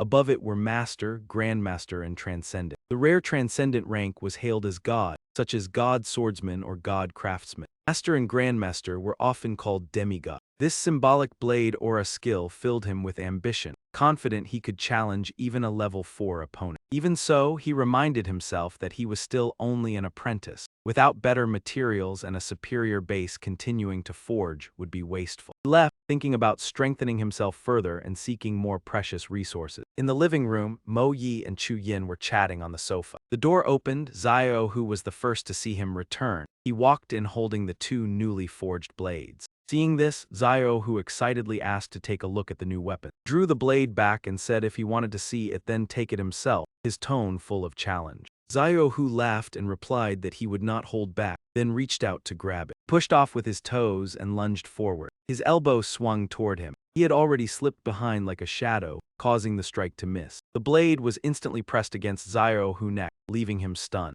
He complained that both his speed and strength were inferior. It was truly unfair. He let out a soft chuckle, tapped the flat of his blade lightly against the boy's head and said, "Fairness does not exist in this world. The strong set the rules, and even if you have evolved, you are still not qualified to stand as my opponent." Xiao Hu stubbornly argued that he did not believe it. He closed his eyes and replied calmly, "When you strike not out of suppression but with true intent to kill, only then will you be qualified to stand before me." He walked toward Mo Yi and asked, "Do you have a map of this area? Find one and let me see." After searching for a while, they obtained a city map. He pointed at it and said, "We are currently at this location." His finger moved to the other side of the river dividing the city and he said, "Our next target is here." Lu Yan followed the direction of his finger and froze. That was where her husband worked. Could it be he intended to fulfill his promise so quickly? Chu Yin thought for a moment and said even going straight would be too far. He explained that vehicles could not be used now because outside was filled with walking corpses and mutated creatures. Loud noises would draw danger, so they could only travel on foot. After speaking, he pointed to another spot on the map. This is the city center. The old district and this area are both far from easy to deal with. Mo Yi spoke up and asked, I understand the other places, but the last location you mentioned, is it a medical facility for recovery and treatment? He replied that hospitals in these times were very unusual and required attention. As for the real reason, he knew it clearly but could not confirm it yet, so he would keep it to himself for now. Chu Yin immediately said for everyone to trust him.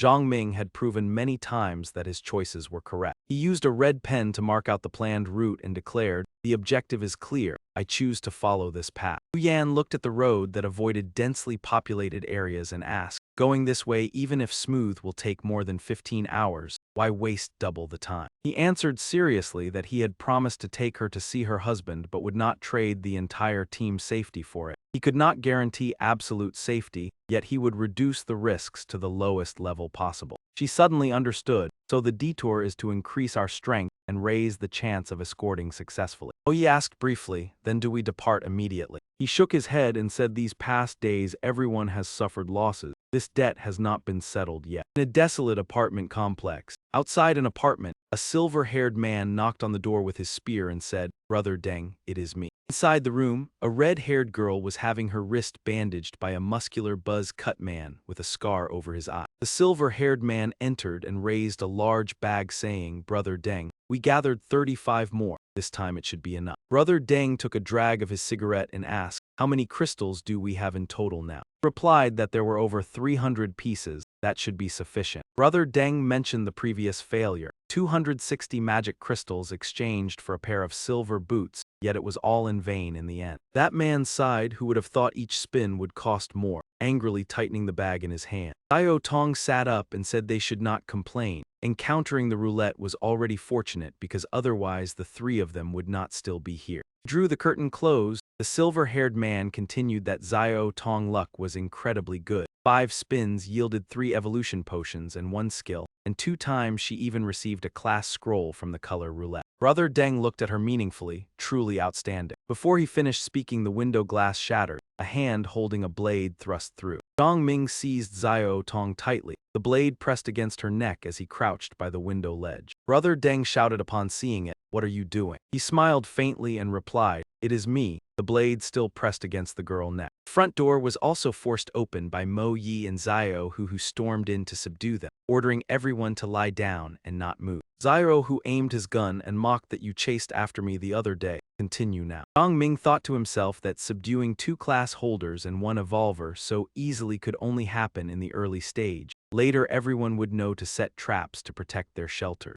Xiao Tong gritted her teeth and challenged, do whatever you want. He replied disdainfully that with their level of vigilance, he had countless ways to make them disappear silently. He asked Deng one question, answer and I spare you, refuse and your life will be hard to keep. Deng swallowed and said ask. His gaze was cold as a blade as he asked where the color roulette was. He remained silent and did not answer. He pressed the blade closer against Xiao Tong's neck. The blade tore her skin and seeing this, Deng hurriedly shouted for him to stop. He confessed that the wheel was in the long run area, building 83, room 1107, and would lead the way. He was sweating, thinking that any delay might have been fatal. The scarred man led the group toward the colorful wheel. On the way, Xiao who kept eyeing his blade, unable to look away, and he helplessly said it was just an ordinary sword. He objected vehemently, claiming it was a rare treasured blade, able to cut zombies like slicing vegetables. He signaled for silence and told him to lower his voice. Xiao who curiously asked if the 2 identical swords were a coincidence, and he replied he had the craft skills to forge both himself. He excitedly asked when he would receive his profession. He walked while saying there was no need for detours, and the professions would be allocated accordingly. He paused for a few seconds and said the principal was who truly wanted to fight alongside him. Hearing this, Xiao Hu fell silent. He said he would follow the captain's orders.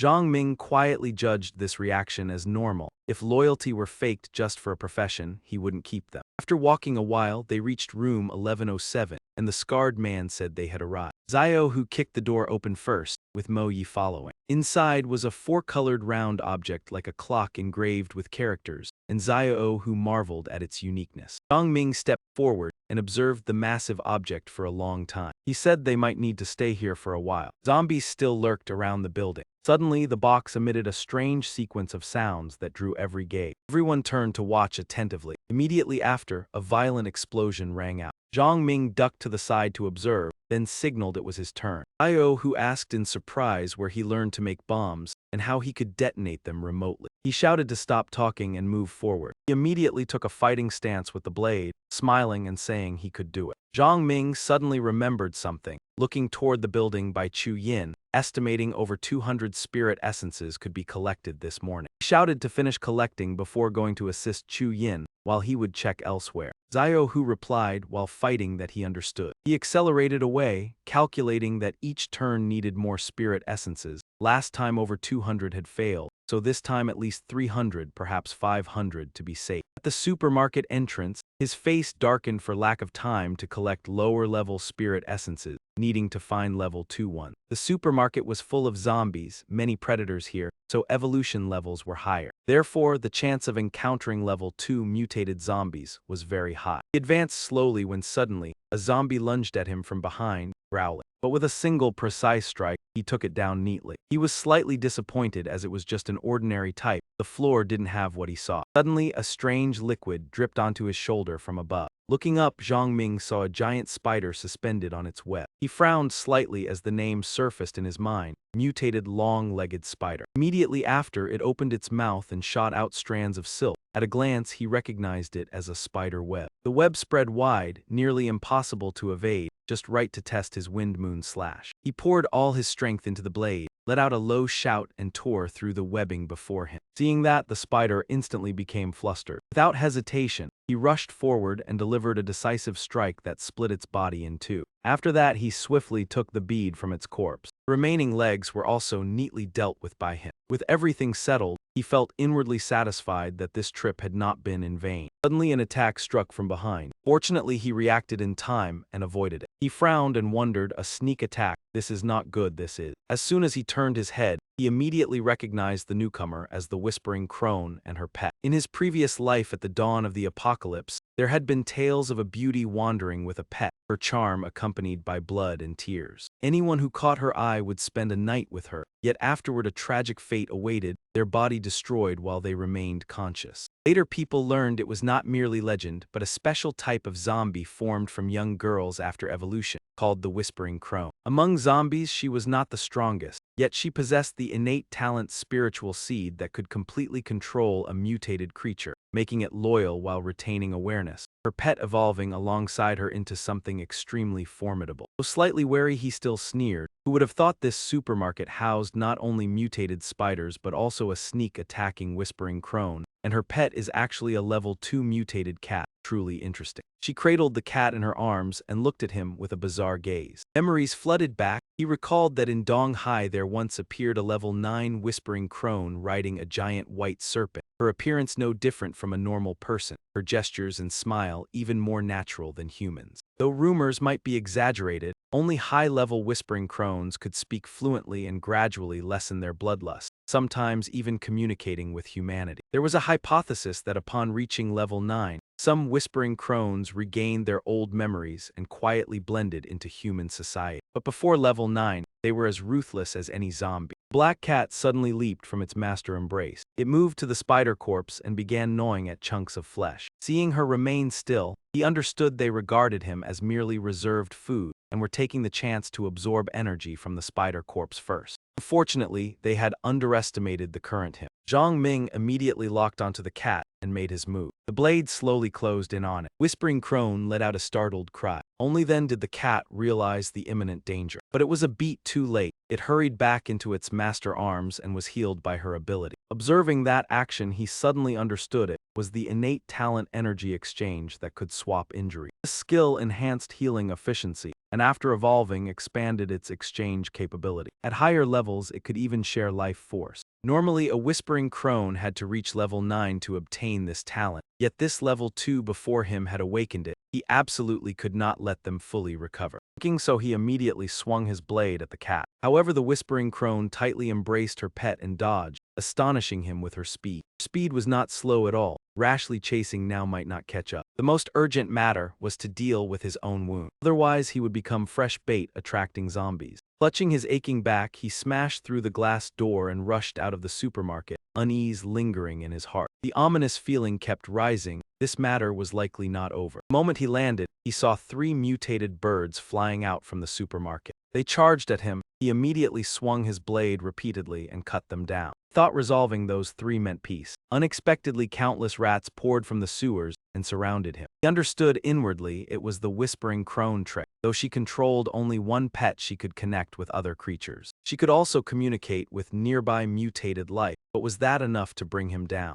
He sneered and launched an attack toward the rat swarm. Even so, their numbers were overwhelming. Several had climbed onto him and bitten his arm. He shook them off forcefully and cut them down. Rat corpses lay scattered around. The remaining ones fled in panic. He raised his head and pointed straight at the whispering crone, standing on a nearby rooftop. He seemed not to have expected him to handle it so quickly. The whispering crone immediately retreated, yet still cast back an inscrutable glance. Zhang Ming responded calmly, "Next time it will be your turn." In the room where Chu Yin and Xiu Ying were bound, a sudden knock sounded at the door. Zhang Ming, his body covered in wounds, stepped inside. Xiu Ying asked in alarm why he was so badly injured. He only briefly told her to take the alcohol and bandages from his bag. Sitting still for Chu Yin to treat his wounds, he asked where Mo Yi and Xiao were. She awkwardly replied they had gone to find food, unsure how to bandage when Xia Lei stepped forward saying, "Let me do it." While bandaging, she observed the sharp wounds and bite marks, wondering what he had encountered. Seeing her slow pace, he urged her to hurry lest the scent of blood attract zombies, making her blush. Crew-cut man tied up sneered, "Got beaten. You should have been finished off." Just then Xiao Hu and Mo Yi returned. He cheerfully raised the bag of food to show off. Zhang Ming had just finished bandaging and stood up telling everyone to eat first. He dropped the demon crystals into the circle and fell into thought. This time there were a total of 360 level 1 demon crystals. The circle spun and everyone watched intently. After a while it stopped, the arrow pointing at a book, a profession scroll. Holding the item he murmured, "What kind of profession is light apostle? I have never heard of it." When he opened it and read, he was delighted. It was a primary profession combining healing and light magic focused on protection. He showed it to everyone and thought this profession heals, defends and supports attacks, truly versatile. Unfortunately, the requirement was that the learner could not have another profession, and once choosing Light Apostle 1, could not possess any additional profession. Zhang Ming raised the badge and asked if anyone wanted it. Xiao Hu immediately volunteered, "I want it." At once, everyone looked at him with unfriendly eyes. He dejectedly thought he had only spoken impulsively. Without evolving, taking this profession would only waste it. He turned to look at Mo Yi and softly asked whether she possessed more than just a single profession. She waved her hand casually and replied, "If I only had one profession, I would not want to accept it either." She glanced at Chu Yin, thinking to herself that if Zhang Ming was not limited to one profession and was still that strong, then his path must require multiple professions to support it. In that case, she should follow the same direction. Catching that hopeful gaze, Chu Yin quickly waved his hand in denial, "I do not want it. This profession does not suit me." Everyone's eyes turned in unison toward one direction, startling Xiu Ying, who stammered, "Me, you mean me." Seeing her hesitate endlessly, Chu Yin spoke irritably, "Why are you always so indecisive? When told to go to battle, you avoid it. Yet this profession suits your personality perfectly. Pure maiden or maiden of light, even the names sound fitting." Hearing that, she fell into a long silence. In the end, she took a deep breath and decided, "Fine, I choose this profession." Zhang Ming looked at her seriously and said, "I can give it to you, but you must understand what learning this profession means for yourself and for all of us." The book was silently placed before her. Yu Yin looked at her with trust. His voice seemed to bolster her resolve. "The man who once dared to strike you and forced me into a corner was not even that bad, let alone us placing our trust in you." She accepted it without hesitation, slowly absorbing the essence hidden within. Yu Ying's eyes trembled slightly before gradually opening. She raised her hand and pointed toward Zhang Ming, softly calling out, "Sweet Duart." Just a moment, the wounds on his body began to close at a visible speed. The British man, his eyes shining, asked how many times it could be used. She pondered for a moment before calmly replying, 89 times. He could not hide his admiration, thinking to himself that this truly was the kind of profession one might possess only once in a lifetime, either blessed with abundant mental strength that others envied, or with extremely low consumption that stirred jealousy. She did not stop and added that she had another skill. He widened his eyes in shock and asked there was still more. Was she not merely an intern of the Light Apostle? She explained honestly, "Intern is only my current rank. starting from light apostle to light envoy, then light saintess. After that comes light divine envoy and the highest is light goddess. Those words struck like a bolt of lightning, leaving him stunned, his mind filled with the thought that this profession was overwhelmingly powerful. In his excitement, he immediately summoned a shield called Void Edge Shield. Zhang Ming adjusted his clothes and asked whether this shield could only protect oneself. She explained that Void Edge Shield would automatically detect incoming attacks and move on its own to block them, not only protecting the user but also allowing designated targets, all operating under an automatic defense mechanism. Mo Yi stepped forward curiously and exclaimed how miraculous it was. Chu Yin also chimed in saying, "I want to try touching it." Zhang Ming glanced at the roulette and remarked that there were still 2 black and gold slots. As the rank of the light profession increased, its defensive capability would surely grow stronger. Truly look forward to the moment Miss Park reaches the highest rank. After speaking, he placed the demon crystal before the man bound and forced to witness everything. Seeing Martin's rank, the bald man shuddered, thinking that Martin was level 2, and even with the 3 of them working together, they had struggled against a level 2 mutated zombie. Yet this person had killed 4 alone. The roulette began to spin, turning for a while before slowly coming to a stop. He looked at the paper in his hand and read aloud Wind Dancer. After speaking, he tossed it over to her and said, "Take it, Liang Chu Yin." She opened it to check and confirmed it was indeed the Wind Dancer profession. Wind Dancer is a profession that uses silk ribbons as weapons like whips, streamers, or long cloth. Only female evolvers can learn it, and it requires a foundation in dance to execute movements when casting skill. The first skill is called 4-directional shadow dance. When activated, the user leaps into the air and launches a wide area attack. During this, Mo Yi laughed and said, "Congratulations, but I do not know how to dance."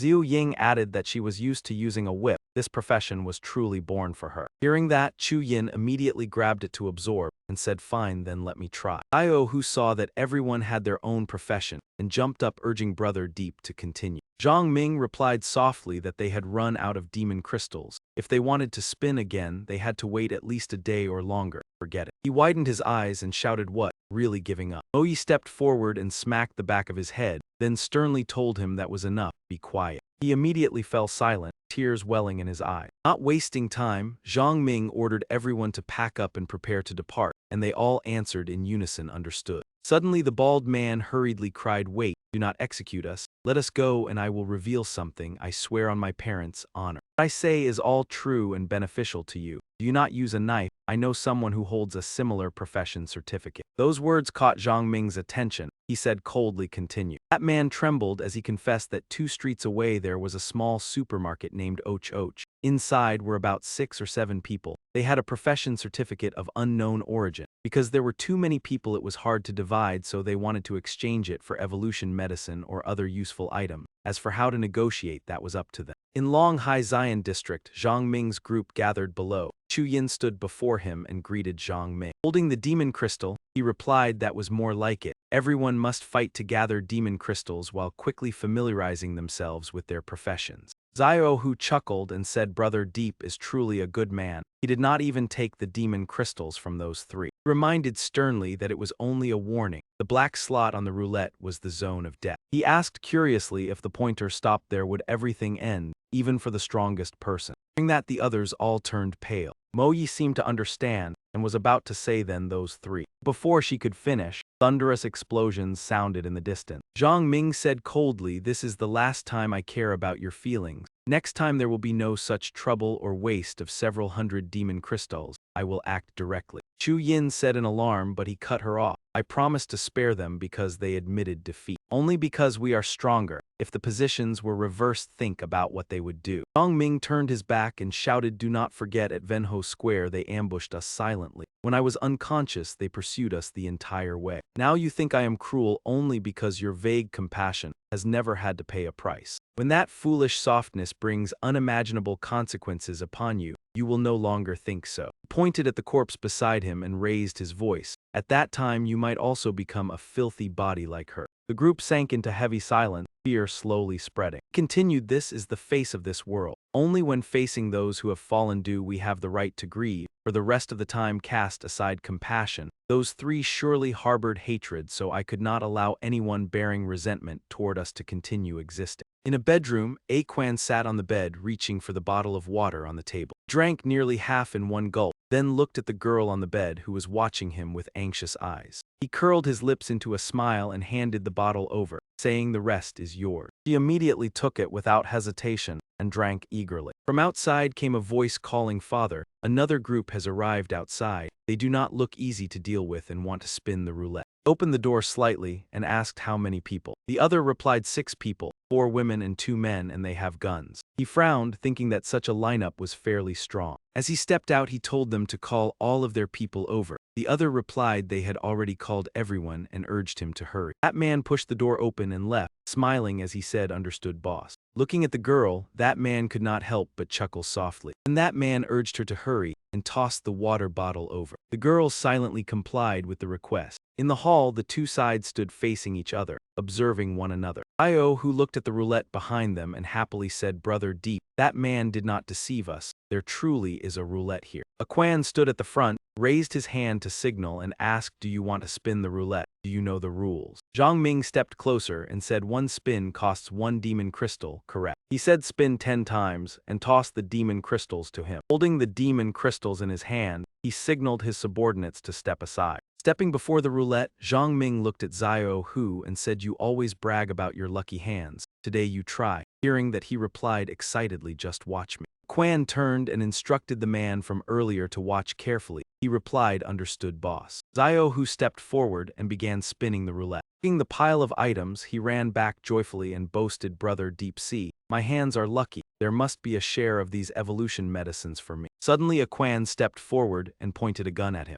That man grinned sinisterly and said, "Leave the evolution medicines and I will spare your life." Zhang Ming sighed and said, "I knew it would be like this, just in time to use you as training targets," leaving them all stunned. Then he shouted, "Charge," and the group immediately rushed forward. Quan's group cried out in horror, "What is happening?" The shouts echoed as the opponents were quickly struck down and lay scattered on the ground. Zhang Ming said calmly, "Let us go to the supermarket to exchange evolution medicine for their profession certificate." Shi Yin asked worriedly, "What if they demand an outrageous price?" He gave a sly smile and replied, "Then we will have to make the exchange proceed in our way." In front of the supermarket, the group stood below. Xiao, who awkwardly asked Yi what we do next. He looked up thoughtfully, then replied, "You just use the evolution medicine. Go with Mo Yi to clear the zombies around here to get familiar first. As for me, I will make a round around the neighborhood to check the situation." Everyone immediately objected. That would be too risky. He smiled to reassure them, "If they need evolution medicine, it proves most are not yet evolved, not enough to threaten me.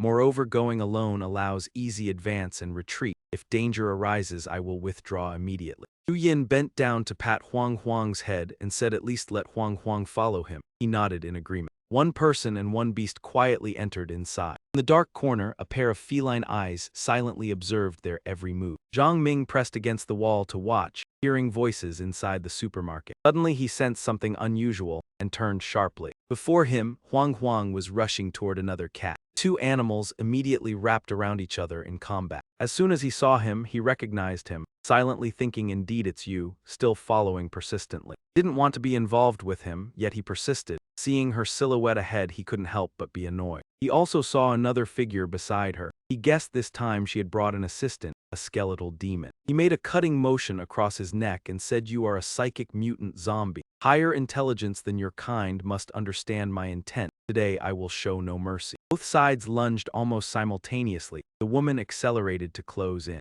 He leaned aside to dodge, just as the skeletal demon leapt out from behind her. 2 cold beams shot from its eyes. In a blink, the light was right in front of him. He stomped hard on the ground and spun to avoid it. In his mind, he calculated the skeletal demon was essentially a mutant zombie evolved in a special direction. Its most famous skill was twin illusion, but at level 2, it mostly used an innate skill called light projection. After dodging for a while, he spun and slashed, cutting off its arm. He shouted, "Finish it." At this moment, the woman rushed to aid it. He kicked the skeletal demon away, hands still holding the blade aimed at the woman. Suddenly, she expelled strange purple rings from her mouth. Zhang Ming was startled, thinking it was a spirit communication skill. With no time to consider, he kicked strongly with his other leg at the opponent. Holding his head back, he was still in shock. That type of psychic attack directly hit the life consciousness, extremely treacherous. But she was only a level 2 mutant zombie with 2 innate skills. divine seed and energy swap, perhaps hiding another move as well. Seeing her hug the cat, he immediately realized something was wrong. It intended to retreat. Watching the woman flee with the cat, he ordered Huang Huang to pursue. Anger rising, he decisively struck down the skeletal demon, muttering this nuisance must end. He must pursue to the end and root it out, otherwise it will keep obstructing him. Suddenly shouts came from the building, "Put away the spirit crystal and observe the situation or withdraw from here." Sound pulled him back to reality. He told himself to stay calm. Today's goal is to exchange for a professional certificate and quickly increase strength. Leaving the rest to Huang Huang, he quietly approached inside. He knocked and said, "I know there are people inside. I came to exchange goods. I have evolution medicine in hand." Zhang Ming stroked Huang Huang's head and spoke calmly. "Go back to the others first. I will return after finishing here." Inside, a cautious voice rang out, "Where did you get that information?" The other person only showed half his face. "Greeted you. He asked if you came alone." He replied yes. He asked if there were zombies nearby. He confirmed all clear. Hearing this, he opened the door, stepped slowly, and asked him to raise his hands for inspection. He aimed a bow directly at him. He silently observed the internal layout. He discovered two others hidden behind. He Dang spoke, "What about the evolution medicine?" Zhang Ming took out the items and said, "I have more than needed, but first must inspect your goods." He nodded to signal his teammate. The other person brought items and placed them in front of him. He inspected and said, "I have checked. How do you wish to exchange?" An impatient one shouted, "Step back." He directly proposed a price, 6 bottles of evolution medicine. He shook his head saying too high. He criticized him for not knowing how to value goods. He returned 2 bottles. He demanded at least 5. He raised to 3. He still didn't yield. 4 bottles or no deal. Zhang Ming considered silently. 1 bottle of top-grade evolution medicine at this moment was extremely precious, equivalent to dozens or even hundreds of spirit crystals. Even evolved people would struggle to gather enough. Early apocalypse phase, having medicine to become evolved mattered more than any certificate. Thinking so, he put on his backpack and said, "You know how rare evolution medicine is now. 3 bottles is already very high." Dang responded coldly, "If you insist on that price, the deal stops." "Can you beside advised, sir, 3 bottles is the highest in days." He sighed, knowing but still hesitated. Zhang Ming suddenly asked, "Can you tell me why it must be 4 bottles?" He frankly said, "There are 2 seriously ill inside. Without evolution, survival is doubtful." He pondered and understood. Evolution medicine improves the body comprehensively. It could support disease. Then there was room for negotiation. He took from his backpack an item and said, "Look at this. It's a level 2 mutant egg. I have 2 and used 1. Its effect is similar to evolution medicine but can be used multiple times, each use effective." The group was stunned. Someone hurriedly asked, "Can it be used for everyone? Will it work on evolved people?" He replied, "It works. I have tried it myself. This is the final offer. If still refused, then we are not meant." Dang nodded and said, "Agreed. Deal done." Night fell. Before leaving, Zhang Ming reminded, "This place will be unsafe in the coming days. You should leave as soon as possible." He was slightly surprised but replied, "All right, thank you." He asked further, "Can you tell me how to obtain this professional certificate? With all respect, I've never entered the wheel to get a certificate." He recounted that they once saw 2 strange but extremely powerful monsters fighting in one spot. That item was right in the nest of one of the 2 monsters. After hearing, he quickly left but still managed to say thanks. In his mind, the Light Glory Engraver is indeed a powerful main profession with a prefix. His Glory Craftsman profession is secondary, yet already strong. This is a main profession, must see its strength. Zhang Ming drew a circle in the air with his finger. A magic circle appeared. His face was full of focus. Amid the sea of flames, a line of text suddenly appeared. He swung his blade straight down, splitting the blazing characters in 2. The blade suddenly flashed as if ignited, a rainbow glow spreading out to fill the entire space. Zhang Ming swept his hand in a wide arc, softly shouting to activate the flame seal blade. Right in front of him, a massive ring of fire instantly rose, towering above a person's height. Flames spread in all directions, leaving only the spot where he stood untouched, the ground around him gradually drying out. When the fire receded and only a thin veil of smoke remained, he finally let out a breath. The power of that slash was likely already half of what he could unleash at full strength in his previous life. Pondered in silence, in his previous life he had also wielded a blade across the battlefield, but back then he had evolved to 6 stars, whereas now he was only at 1 star. Looking at the engraved words on the blade,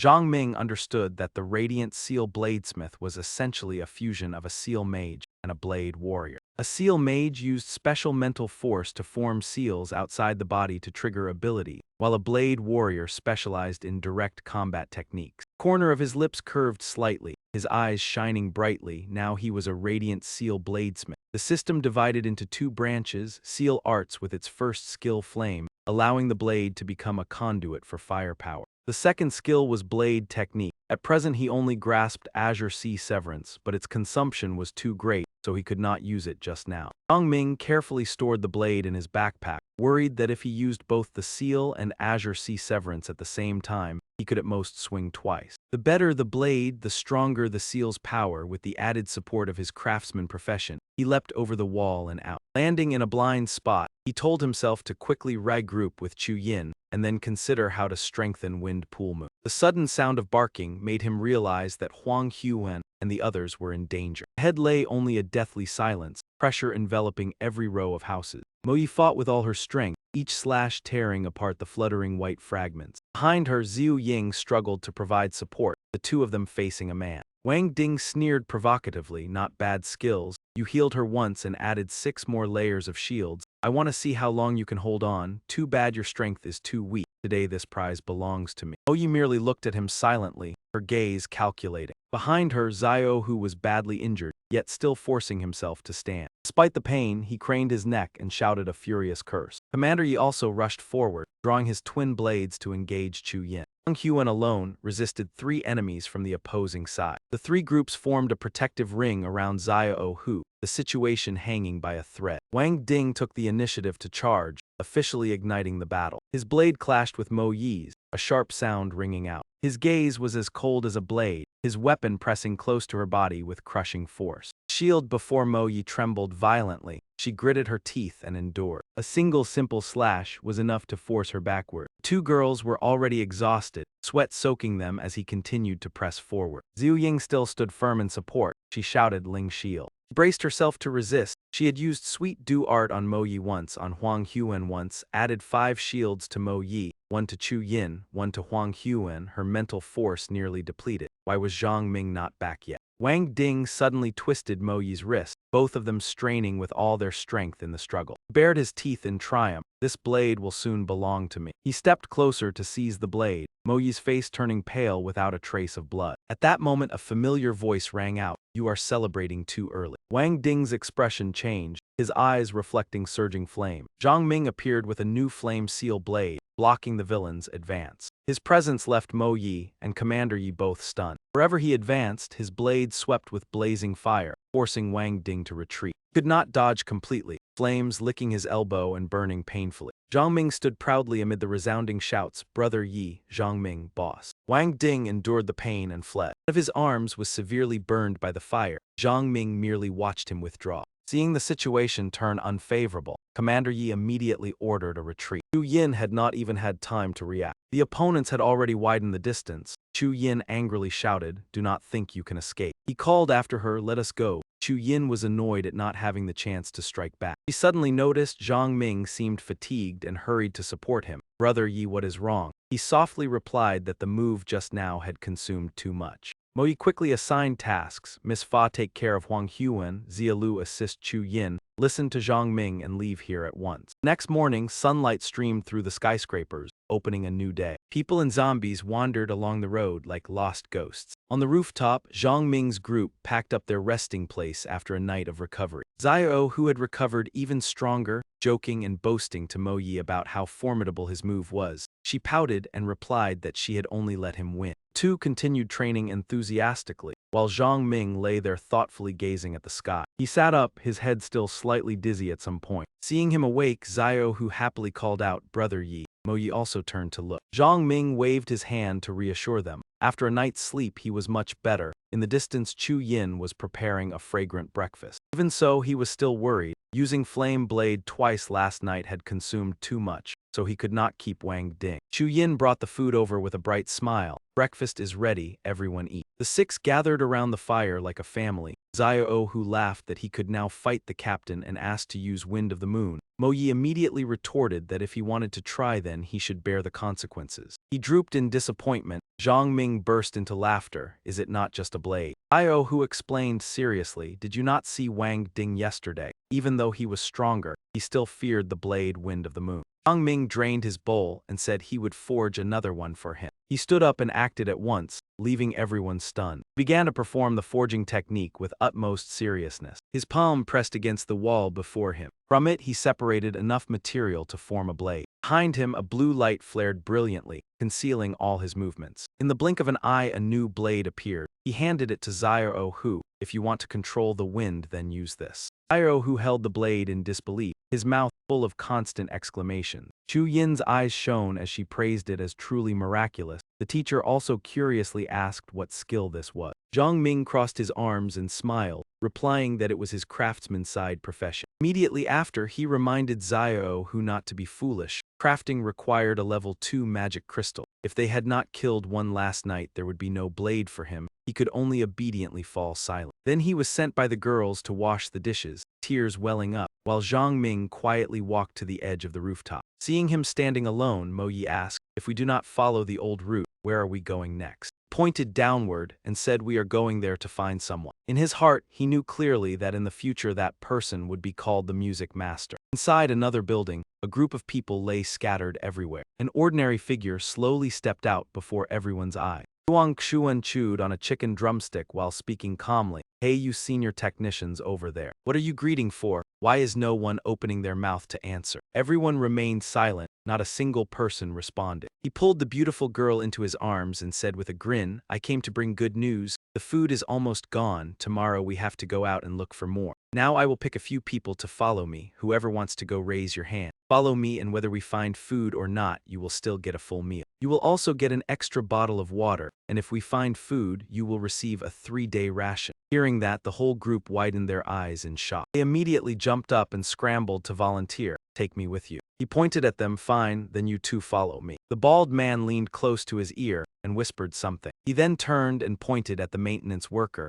"We are still one short, you come along too." Bald man revealed a smug smile. On Zhang Ming's side, the two of them stepped into the room. Aside from those on the verge of death, there was no one else. Xiao Hu asked doubtfully, "Boss, are you sure he is here? Apart from these zombies, there is not a single living person." Even he briefly thought he had come to the wrong place, but his memory was clear. In his previous life, he had heard that the music teacher left here and survived. Suddenly, Chu Yin shouted loudly, "Brother Yi, hurry over and look. Someone over there seems to be using a living person to lure the zombie." He immediately moved to the door to observe the situation. Truong Xuan held a stick and threatened the technicians, "It is your turn, get ready to go outside." Hearing that, the others turned pale and begged, "Please do not." Old Li was just torn apart by zombies. He did not bother listening and directly struck the man while shouting, "Shut up." The one who was hit cried out miserably in pain. Coldly ordered, "Throw him outside, make him run as far as possible." The bald man held a knife and replied, "Yes, boss." That man pressed the knife against him and urged, "Hurry up." The other staggered out amid panic screams. Huang Xuan stood supervising the rest as they gathered supplies, constantly cursing, "Move faster, how much have you taken?" One man ran over to report, "Brother Truong Xuan, this supermarket barely has any food left." He angrily shouted, "Damn it, this place is not even enough for us to eat for a day. We wasted 2 baits and only got this much useless trash." After speaking, he slapped the man. At that moment, the bald man returned to report, "Brother Truong Xuan, most of the zombies outside have been lured away, but there are still 5 or 6 left." He gritted his teeth, "There are still that many. How about we take this chance to deal with 1 or 2 and get a few magic crystals?" The bald man glanced toward the maintenance worker. "Boss, is there not still that guy?" He nodded and instructed, "Listen carefully, I am only taking a bit of your blood. I will not ruin your legs. Later you must run with all your strength. Once we bring the food back, we will find a way to save you. If you escape, you live and get a share of food. If not, then blame your bad luck. Understand?" He was so frightened that he could not utter a word. Bald man quickly tore open his arm. Then Truong Xuan pushed him outside. "Hurry up, run." As he dashed away, he questioned his own life. Why had everything turned out like this? I used to be a senior engineer earning millions a year, with a research team and a young, beautiful wife. Yet disaster struck, zombies and monsters appeared, everything was completely overturned. That was the first time in my life I dared to strike another person. From that moment on, my heart seemed to grow cold. It turned out that when humans approach death, strange changes occur. A voice sounded in his mind, "Sweet do technique." He used his healing ability on the maintenance worker. Zhang Ming helped him up and said, "I will take you out of here." "Xiao Hu, Chu Yin, I leave this place to you too." The maintenance worker asked in astonishment, "Who are you?" Briefly introduced himself, teacher, greetings, now is not convenient to say much. Follow me first, I will explain clearly later. He rejoiced inwardly, finally I have found him, the future father of magic crystal weapons. The city was quickly engulfed by the plague, mutated creatures were everywhere, making Zhang Ming recall the apocalypse of his previous life. Humanity could survive among zombies, beasts, and mutated plants and animals for many reasons. He had met a few of them, the last survivors. A small number relied on special skills and professions to resist, but in the end they were still a minority. He also thought about how to protect himself. As for weapons, he relied on the roulette, but the quantity was too small. Weapons crafted by artisans or found in dangerous places were also scarce. This made Zhang Ming realize that the key factor for many people to survive was the birth of magic crystal weapons, a special type of weapon invented by De Yuan, using science and technology to extract the energy within magic crystals and releasing it through complex mechanisms, creating astonishing destructive power. At this moment in a long-abandoned factory, with no one around. In one room, Zhang Ming stood before the door. On the bed lay a man being treated by Xiu Ying. Suddenly Mo Yi walked in and asked Yi Ming, "Who is this person?" That man said in confusion, "Why did you save me?" His eyes were vacant. "I am of no use. I cannot kill zombies, nor can I find food." Zhang Ming looked at him and thought to himself, "You may not have directly killed many zombies, but the number indirectly destroyed by you is beyond counting. Calling you the corpse-slaughtering demon king would not be excessive." He spoke frankly, "I know you are De Yuan." The man was stunned. "What?" He raised his hand to adjust his glasses and looked more closely. "Sorry, it seems I have never met you." Zhang Ming quickly found an excuse. "I once read the factory's materials introducing you, so I deeply respect technical professionals. Today I saw you in danger, so I helped." De Yuan sighed. "That was long ago, now I am only a powerless man." Zhang Ming turned and instructed Mo Yi, "Everyone go outside and wait for me. I want to speak with him alone." Although reluctant, Mo Yi could only reply, "All right." After speaking, Mo Yi and the others stepped out. The door gently closed. Zhang Ming took out an unopened cake and handed it to De Yuan. "Have something to eat first." From somewhere he produced another bottle of wine. "I heard technical people like to sip some red wine. This is a dry red Li Kibao that I found. Take a sip to warm up." De Yuan accepted it and took a large gulp. After eating and drinking, Zhang Ming went straight to the point. He took out the stone and asked, "Do you know this thing?" De Yuan glanced at it and nodded, "Yes. I want to recreate what happened in my previous life. This contains energy. If it can be extracted and processed for human use, do you think it is feasible?" De Yuan immediately became interested. "Let me take a closer look." He held the stone and observed it for a long time before exclaiming, "Truly fascinating. This idea is extremely attractive." Zhang Ming proposed, "If you do not mind, join us. At least you will not have to worry about starving. I will create conditions for you to research magic crystals. What do you think?" The invitation was tempting, but De Yuan still hesitated, silently calculating. After a while he said, "Help me do one thing. From now on this life of De Yuan will belong to you." Sunlight gradually emerged over the fog-covered streets. Truong Xuan's group was resting inside a room. Truong Xuan smoked while thinking, those people today were clearly formidable, but why did they save a useless man? Suddenly a subordinate approached with a jar. "Boss, eat some canned fruit to supplement vitamins." Truong Xuan responded coldly with a sound of acknowledgement. Holding the jar, he looked at the subordinate's fawning smile. "This guy seems to have taken that man's wife." Suddenly a loud bang rang out. The door was kicked open. Everyone was startled in panic. "What is happening? Are zombies here?" Truong Xuan was the first to recognize them. "So it is you people." Sure enough, the one who rushed in was Zhang Ming. Behind him were De Yuan and his companions. Zhang Ming turned to confirm, "It is them, right?" De Yuan frowned and replied, "Yes." After receiving the answer, he stepped forward one pace at a time. Truong Xuan's group shouted, "What do you want?" Zhang Ming moved like lightning and grabbed the subordinate by the collar, making him panic. "What are you doing? Let me go." But he had already gripped tightly and yanked him backward. Next he flung him high into the air. A shrill scream echoed throughout the room. His body lost momentum just like that and slammed heavily onto the cold ground. Zhang Ming remained calm as he continued. This house had been handed over to him with full authority to handle. De Yuan stood there, his icy gaze making his entire presence radiate a terrifying aura. Without hesitation, the director casually picked up a red brick. He repeatedly smashed it down onto that underling's head. In just a short moment, that man had been sent to the afterlife by De Yuan. The remaining people who witnessed it felt a chill run down their spine. We silently observed him. Zhang Ming could hardly be considered a good person by traditional standards, but as long as no one touched his interests, he was not the type to slaughter without reason. She glanced at De Yuan again in confusion, unable to understand why Zhang Ming showed this man such special favor. Only when Mo Yi grasped his hand and gently reminded him that once he got used to it, it would be hard to stop, did things finally calm down. De Yuan's heart was filled with resentment. Naturally, he would not let it go so easily. Zhang Ming had no intention of forgiving either. If not for her, they would have been driven away long ago. Mo Yi did not approve of that approach, but the current situation was different. At that moment, a report sounded from outside. The boss had been found in the room next door. Zhang Ming immediately followed, placing a hand on De Yuan's shoulder and telling him to come along. Only then did he stop. The group approached the tightly locked room. Chu Yin pointed at the wooden door and said the person was inside. Zhang Ming frowned and told De Yuan to go in and handle it himself. There were matters he had to decide on his own, and he knew clearly what he should do. He quietly stepped inside, while the others waited outside. Xiao Hu curiously asked who that boss was and what kind of grudge existed.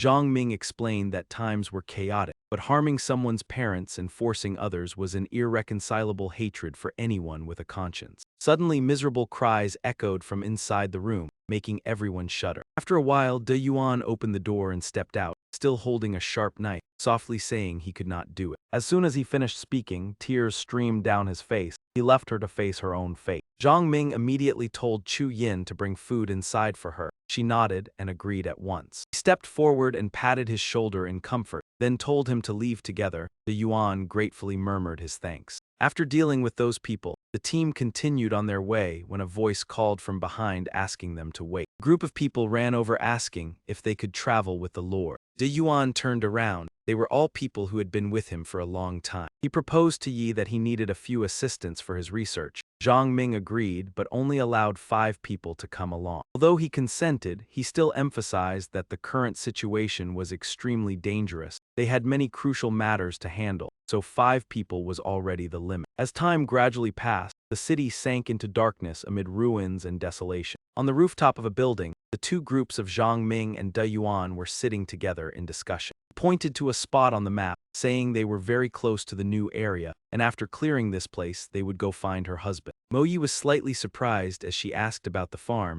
Zhang Ming confirmed it was an ecological wild boar farm. Xiao Hu teased Lo Dian, saying she must be craving pork after eating dry biscuits every day. Zhang Ming could only shake his head with an indulgent scold. In fact, his target was not food, but a second-level marten. Chu Yin praised Brother Yi for having taken down many second-level evolved beings, believing that with their current strength and teamwork, they could still handle second-level types that were not too strong. She had miscalculated when Zhang Ming revealed it was not one but a whole herd, at least over 50. Hearing that number, everyone widened their eyes in shock. Beneath the mist-covered buildings, a large figure walked along, dragging a corpse in his hand. That man had long, unkempt hair and beard, drinking wine while muttering that this liquor was hard to swallow. He swung his arm and tossed the corpse into the air. He coldly threw it down as bait. The body hit the ground and immediately drew monsters rushing over. They resembled wild boars with sharp tusks, and upon seeing the prey, they charged forward to fight over it. After finishing their meal, they continued to grow stronger with each evolution. His job was to gather corpses as food for the monsters, waiting until they reached second level before taking advantage to obtain their cores to help himself evolve. Dawn rose again, beginning a new day. Man sat in a room cluttered with empty wine bottles. He was Gu Fan, a 1-star evolver, slumped lazily on the sofa. Before the apocalypse, Gu Fan had graduated from a prestigious university. By 30, his career was flourishing. He had married a beautiful wife and had a child. Life seemed perfect. Yet colleagues and superiors framed him, plunging him into debt. His parents exhausted themselves repaying it for him and eventually passed away. Even after falling, he did not give up. With help from classmates, he opened a wild boar farm and discovered he had a rare talent for breeding. But the capital chain broke because buyers forced down prices, pushing the farm into crisis,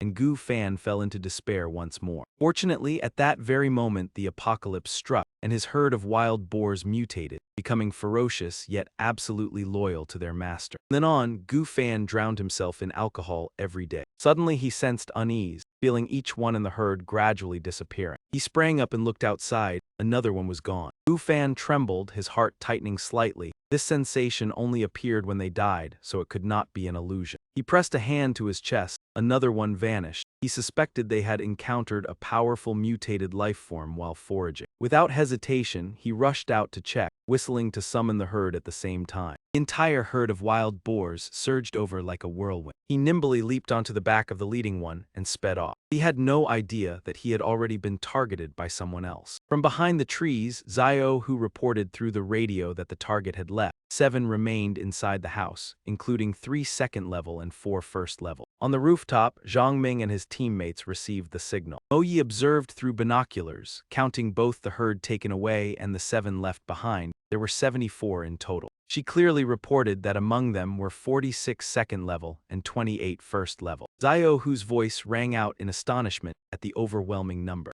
Liu Ying worriedly suggested recalculating the plan. Zhang Ming remained calm, believing that benefits always went hand in hand with risks, and decided to test their strength. He handed the radio to De Yuan, instructing him to stay at the observation point and handle communications, as this action was extremely dangerous. After that, he told Zia Lei to stay behind to protect the lord. He continued assigning tasks. Zhu Ying would coordinate with Chu Yin and Earth Emperor Pill to provide support. She nodded in acceptance. Finally, he told Mo Yi to hunt nearby first-level wild boars and prepare the motorcycles for Phase 2. She was already ready with her weapon in hand. As for him, he would handle the 7 inside the farm, and he signaled everyone to prepare. Before setting off, he reminded everyone that they must always evolve one step faster, otherwise sooner or later they would be eliminated. The blade lightly scraped the ground with a sharp sound as Zhang Ming approached Gu Fan's house. He recalled that in his previous life, Gu Fan had been called the Pig King, a 9-star powerhouse with an extremely strong herd of mutated wild boars.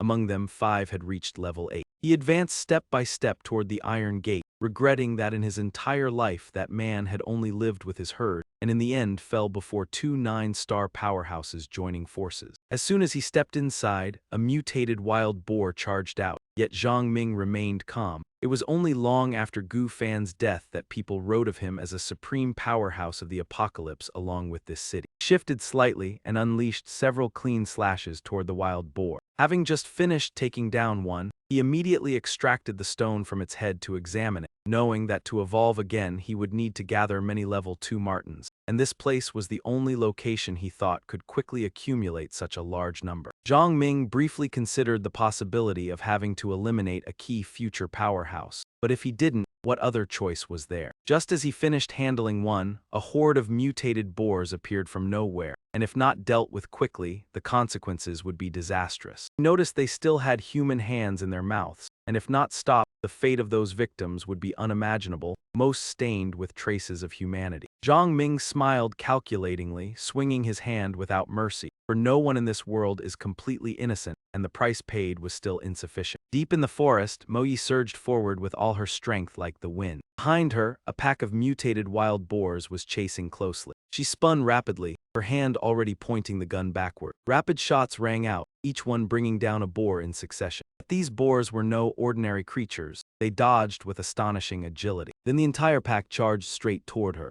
Yi changed direction, drawing her knife and counterattacking. After a fierce struggle, she finally took down the last one, making a total of 10. She immediately reported via radio, "This is Mo Yi, the area is clear. I will reach the second mission point in 2 minutes." In another part of the city, 2 wild boars continued to dig into the corpses. Suddenly, they paused as if sensing the cold breath of death. Sure enough, Chu Yin appeared with a rope in hand, making the boars immediately change targets. He showed no fear, calmly swinging the rope high. The rope instantly split into multiple branches, wrapping everywhere, the technique spreading widely. The strike was not overpowering. On the contrary, it only made them more aggressive. Just when she thought she would be knocked away, the boar suddenly hit an invisible barrier. It rolled out unconscious, and Chu Yin immediately realized someone had just come to help. Zhu Ying had arrived. Zhu Ying ran over shouting, "Careful," from behind. Another one was charging from the rear at terrifying speed. Without thinking, Chu Yin continued to fling the rope toward the building. Luckily, she leapt high enough to avoid the collision, otherwise she would have become their meal. Chu Yin drew another backup gun. She pulled the trigger repeatedly, aiming straight at the boar's body. In an instant, another fell, and Chu Yin lightly landed on the ground. Zhu Ying reported via radio like Mo Yi. "This is Zhu Ying with Chu Yin, mission complete." Moving to the second point. Zio Hu, after securing a motorcycle and taking care of a few wild boars, smiled triumphantly. Sasha, a thick mist rolled in, and on closer look, hundreds of other wild boars were closing in, finally appearing. Leading them was Ms. Fan, sitting firmly on a large boar. Seeing the opponent, she shouted, "Who are you?" Zio Hu deliberately provoked, "If you want to know, chase me." Then he sped off, Ms. Fan and the boars hot on his tail. She gritted her teeth, her mind full of questions about who that boy was and what he intended. Completing the mission, Zio Hu reported while riding, "This is Zio Hu, mission complete." Moving to the second point. Zhang Ming had also dealt with 7 wild boars at the farm. It seemed everyone had completed their tasks smoothly. Ours is done too, preparing to move to the second mission point. After assessing the situation, he decided to proceed to the final target, ready to end the Boar King. The street was eerily quiet, but soon a fiery battle would erupt. Mo Yi observed from outside as Chu Yin and Zhu Ying ran up, their eyes wide in amazement. He did it. Chu Yin's gaze was full of admiration, facing 3 or 4 level 1 creatures alone in just a few minutes. Truly impressive. Zhu Ying realized that look was more than mere admiration. This girl had clearly been moved by Zhang Ming. Chu Yin's face reddened like a tomato, but she argued, "When that Wang Ding guy trapped me, I only thought of Yi." Eased, Zhu Ying fumbled, "I didn't mean that. I just hoped he would appear to save me." Chu Yin looked skeptical, then asked if she intended to repay with her body. Zhu Ying replied irritably, "Don't project your thoughts onto me." Suddenly Mo Yi's face turned serious. They were coming. From their position, the approaching wild boars and Ms. Fan were visible. Everyone immediately took positions. Chu Yin raised multiple protective barriers. Previously, Chu Yin had muttered if she died today it would be too unfair. Having lived so long without such experiences, Zhu Ying shouted, "Shut up." Ms. Fan counted as she went, "More than 20 of my battle pets, 74 in total, nearly a third already lost." Strangely, Zio Hu was nowhere to be seen. She glanced around, "If I catch that motorcycle kid, I won't spare him." Suddenly, a sense of unease rose in her chest. Just as she thought this, wild boars were repeatedly ambushed. Ms. Fan made the boar leap and realized they had been ambushed. Arrows rained continuously from above. She saw they came from the rooftop and shouted, "Charge up there for me." On the roof, Chu Yin observed the approaching boars with her rope. She jumped from the roof laughing, "If we survive today, we'll go out together another day." Saying that, she swung the rope forcefully, the technique radiating in all directions. Rope, as if with a magnetic pull, tightly entangled the boars, holding them in place. The remaining ones struck were also hard to escape. Looking up, Chu Yin saw Mo Yi providing cover. Mo Yi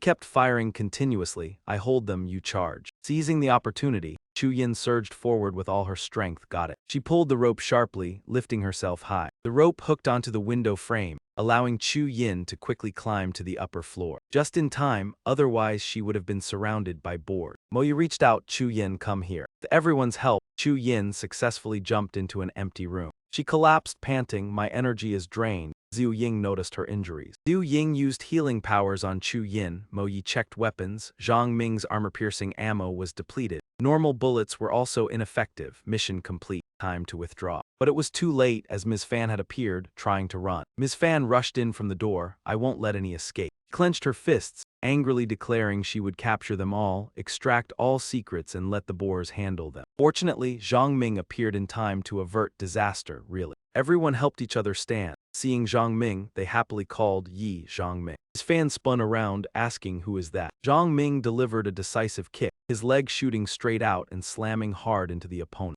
Impact sent him flying, crashing heavily into the glass door behind him. Because he had been standing at a height above the ground, when he slipped, his entire body tumbled down in a dizzy sprawl. In her eyes, the blazing flames were clearly reflected. At the same time, Zhang Ming's figure appeared, flames blazing fiercely in his palm. He focused intently on the fire he had created, his gaze utterly concentrated. In the end, he had wiped out the entire horde of monsters. Zio Hu stepped forward with a wide grin and began counting. A moment later, he reported politely, "Boss, more than 70 in total. 2 are unaccounted for, not sure where they ran off to." Zhang Ming let out a soft sigh. It is hard to determine the exact position of the whole herd. Handling most of them like this is already fortunate. He waved his hand in signal, "Leave these wild boars to everyone," making Zio Hu stare in astonishment. Zhang Ming frowned and explained that the tusks, bristles, and several other parts of the wild boars were valuable materials for localized evolution. He chuckled lightly besides, were you not craving pork? Zio, who swallowed at the thought, that is right, it is all meat here.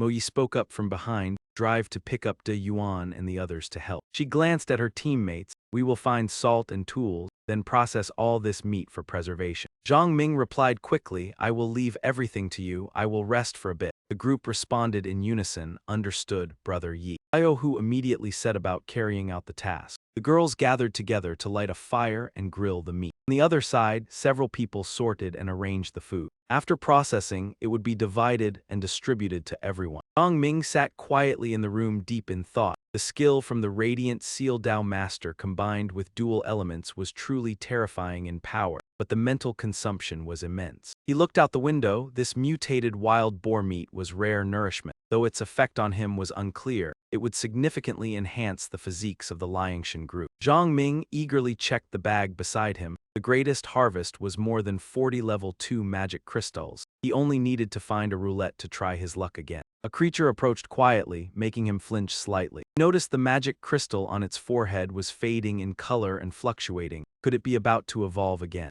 Zhang Ming set his feet on the ground. It seemed nothing unusual yet. Once it fully woke, the changes would become clear. Suddenly loud arguing broke out outside. Who is that? Who are you people? Do not get agitated, it is us. Several unfamiliar men appeared from nowhere and intruded into the area without permission. Zhang Ming asked coldly about their identities. In his mind, he judged that they carried no aura of evolvers, just two ordinary men. One of them introduced himself nervously. I am Jia Dan, this is Da Ming, we belong to the new base. Zia Lei, standing nearby, was startled when she heard that, a new base. She wondered in shock whether it was the one recently established by the district authorities. If so, he might be there. Mo Yi said calmly, first we need to understand the situation. If it is a base, then management must be strict. Zia Lei hurriedly asked how the base was built. Jia Dan explained that it was newly established by an artillery battalion in coordination with the district authorities, gathering government office staff and nearby survivors. She anxiously asked further, do you two know Qin Yu, who works in the government office? They looked at each other awkwardly. To be honest, we have never heard that name. Zhang Ming continued to ask, did you come out to hunt? Jia Dan sighed, the new area has just been developed and lacks infrastructure. The base was established in haste, so supplies are extremely scarce. To get food, crystals from zombie and monster foreheads, or ammunition, we have to search for them ourselves. Zio, who asked directly, then what are you doing here? Jia Dan said cautiously, I guess you want to enter the new base, right? He gave an awkward smile. We know the way and can lead you in, and also help you avoid being deceived if you need guidance. Zio, who replied firmly, we can go on our own, no need for a guide. Ming said in a trembling voice, you do not know the situation. Outside, the base is surrounded by zombies and mutated beasts. Normally you cannot enter, you have to take another route. Zhang Ming gestured, explain in more detail. Jia Dan had no choice but to confess, currently to enter or leave the base you must pass through the sewer system. It is safer inside, but the pipes are intricate. Newcomers easily get lost, we can serve as guide. His gaze unconsciously drifted toward the place where the enticing aroma of meat wafted. Zhang Ming understood at once and agreed to give each of them 2 pieces of meat on the condition they stayed to help finish processing it before leading them into the base. De Ming murmured his thanks. Jia Dan hurriedly explained that there were many mouths to feed at home, 7 or 8 people waiting, so they had no choice but to take the risk. Zhang Ming said sternly for everyone to hurry and process the meat. They could not carry it all, so it would be divided into 2 portions, each person carrying their own share. Oyi loudly gave instructions. Zio, who go to the farm and check if there is any problem with the meat, he immediately complied. Just then, urgent barking sounded from inside the room. Zhang Ming hurried in to check. When De Huang evolves, it usually takes several hours to 1 or 2 days, but it had not even been 10 minutes before there was movement. The dog lay on the ground, its body twitching continuously. Jia Lei asked anxiously, Brother Yi, what is wrong with De Huang? Zhang Ming replied that it was probably undergoing transformation. The process was just somewhat arduous. Zio, who was astonished to find an unusual layer of golden fur growing on its body. A few small sparks flickered around it. It opened its fierce eyes wide, its gaze blazing. Sta Huang had successfully evolved into a level 2 mutated life form. It suddenly lunged forward and hugged Zhang Ming, causing him to cry out. The group burst into hearty laughter at the sight. The dog frolicked happily amid the cheers, its golden fur blazing like a fireball after evolving. Zhang Ming wiped the drool from his face in annoyance and told them to ignore it and continue processing the meat quickly. As for De Huang, it should stay close and stop fooling around. Clinging to Yahello, it obediently listened as well. In a quiet corner, Zhang Ming asked softly, "After evolving, did you awaken any skill?" The dog tilted its head in confusion. He thought to himself that perhaps no new ability had appeared yet. Suddenly Huang tensed, and two powerful streams of force shot out from its entire body. The wall behind Zhang Ming was shaken until cracks split across it. He was stunned as he recalled the old skill called dense needle threads, originally a wide-area attack of furred beasts with ordinary power before, but now it clearly could control the quantity and intensity, truly a gift after evolution. From the cracks protruded two large sharp spikes. Sunlight filtered through every street in the city. Above, a man stood silently observing. It was a soldier using binoculars to monitor Zhang Ming's group. He pondered the one who had controlled the herd of wild boars and caused chaos outside the base had been taken down. Now those beasts had become their source of food. A younger man stepped forward and asked Captain Meng, "What is happening up ahead?" He replied sternly, "Qin Qi, do not call me captain, now everything falls under the base's management. It is all for the sake of food." He answered indifferently, "Then do not call me Qin Qi either, just call me you." Qin Qi looked at the gun in his hand and thought that if only he had weapons and magic crystals to become an evolver, then he would survive and hold power in the new base. While he was thinking, someone approached from behind to report, "Captain, everything is almost ready, but..." He said this area had been overrun by zombies and monsters. The remaining food was scarce and heavily contaminated. There was only one sack of rice, about 7 or 8 barrels of soybean oil, and some scattered noodles. Captain barked irritably, "Without food and only oil and vinegar, what can we do?" He stomped his foot in frustration. This hunt yielded only that much. The 10 magic crystals brought back must still be handed over above. The company commander suddenly remembered, "Wait, the one who killed that raised monster should also count as spoils of war, right? If that person is willing to pledge allegiance to the base, then our strength would increase day by day." He glanced at the dozens of wild boars and more than 10 magic crystals in their hands, wondering if the base seized them whether he would have a chance to exchange for evolution medicine. Company commander immediately turned and signaled Qin Qi, "Hurry back to the base. This situation must be reported at once." Zhang Ming's group followed Jia Dan's guidance. The entrance to this wastewater treatment plant was discovered by me and my family. No one else knows about it at all. Before them stood an old building stained by the passage of time. Jia Dan pointed ahead and said that over there was the new base area. The scene outside looked extremely chaotic and disorderly. Zhang Ming fell silent. This new base would develop into the Yunshan battle group half a year later and eventually be wiped out. Jia Dan sighed that life here was not easy. In the hidden corners there were many mutated zombies, most of them level 2. He pushed open the iron door and remarked, "Just like your dog, those white crystals would occasionally attack the base, and each time there would be casualties." Chu Yin asked worriedly, "Brother Yi, is it all right to let De Huang guard the meat alone?" Zhang Ming smiled reassuringly and told her not to worry too much. This area originally belonged to wild beasts, so there were not many zombies. Moreover, we cannot carry all the meat with us. The two men pried open the manhole cover together. Jia Dan lowered his voice to remind everyone to be careful. Mutated worms or rats often appeared down there. Yuan said anxiously, "It is so dangerous. What will you do if you run into them outside?"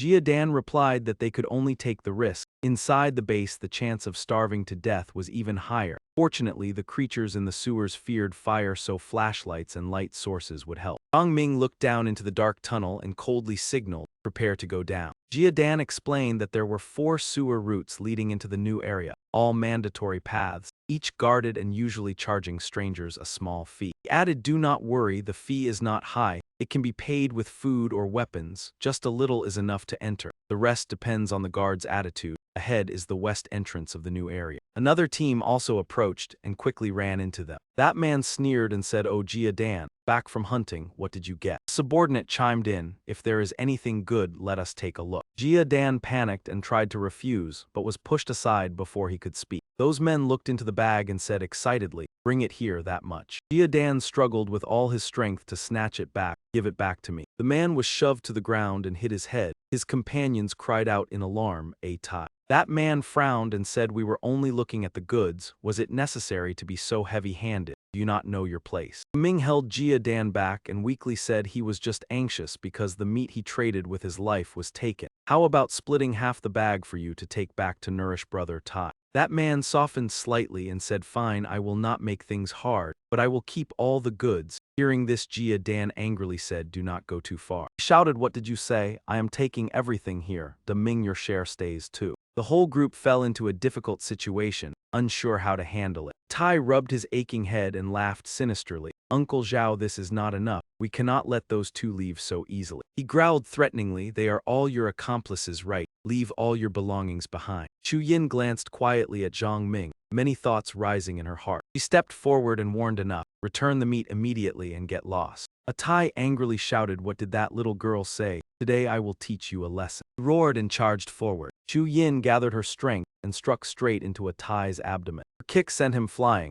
The people behind immediately changed expression. The whole group howled and rushed forward, intending to join forces to deal with the girl. Zhang Ming reminded coldly, Chu Yin, finish it quickly. He calmly replied, yes, brother Yi. About 10 minutes passed, only to see Chu Yin lightly rubbing her hands as if brushing off dust. Those men were beaten badly. 5 of them lay sprawled on the ground. Zhang Ming did not even bother to look again, and signaled everyone to leave. In his final moment of clarity, old Zhao suddenly thought, could they be evolved ones? After walking a few more meters, Jia Dan said seriously, there are guards ahead, just follow us, thank you everyone. Zhang Ming instructed that they must adapt quickly. Situations like this would account for more than half of future encounters, the purpose always being to protect their property from being robbed. He further analyzed that sometimes people only take a few small items, but in times like this that could mean a life, so resisting or striking hard is nothing excessive. After that, Zhang Ming smiled and praised, you did very well. Chu Yin blushed and softly replied, yes. Zhang Ming stopped and said, to avoid trouble, hand your weapons to me for safekeeping. He gently shook the necklace in his hand and said, let us continue. The road ahead was much brighter and easier to walk. Manhole cover was pushed aside. Zhang Ming's team climbed up to the ground one after another.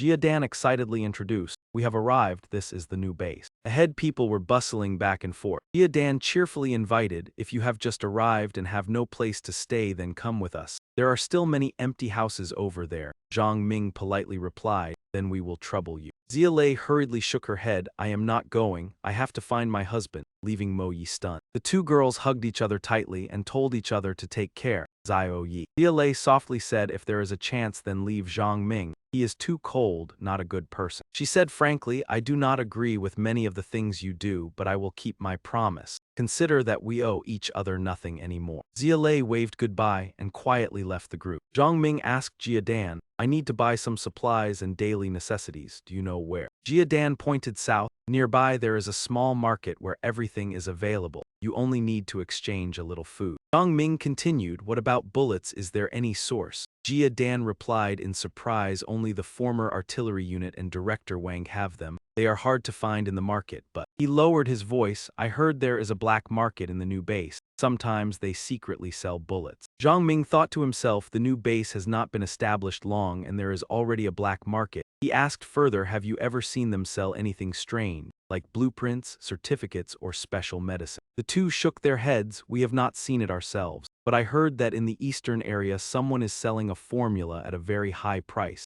Not sure if it is what you need. Zhang Ming immediately asked for help finding that person. He calculated that if it was indeed the formula he had in mind, then its future value would be immense. He said, I will pay you 5 jin of meat as compensation. It does not matter if you cannot find him. Jia Dan quickly agreed, all right, I will help you inquire. The two sides split up to act. He would take them around the market first and then return home. We will meet again later, be careful. De Ming asked a little uneasily, so shall we go now, brother Yi? This alley was rather deserted and quiet. Zhu Ying suddenly grabbed Zhang Ming's hand, look over there. The girl in tattered clothes was cowering in the corner of the wall. Zhu Yin silently looked at the scene before her. Zia Lei tensely realized that there were 2 more figures on the other side. Zhu Ying asked uneasily, can we help them? Give everyone a little food. Zhang Ming shouted angrily, you are my companion, so I will say this one last time. If we hand out food, it will go to those women first, then to everyone in the market. If you stop midway, they will rush in to snatch it. Zhu Ying fell silent. Zhang Ming asked coldly if she was ready to act, not against one person but many.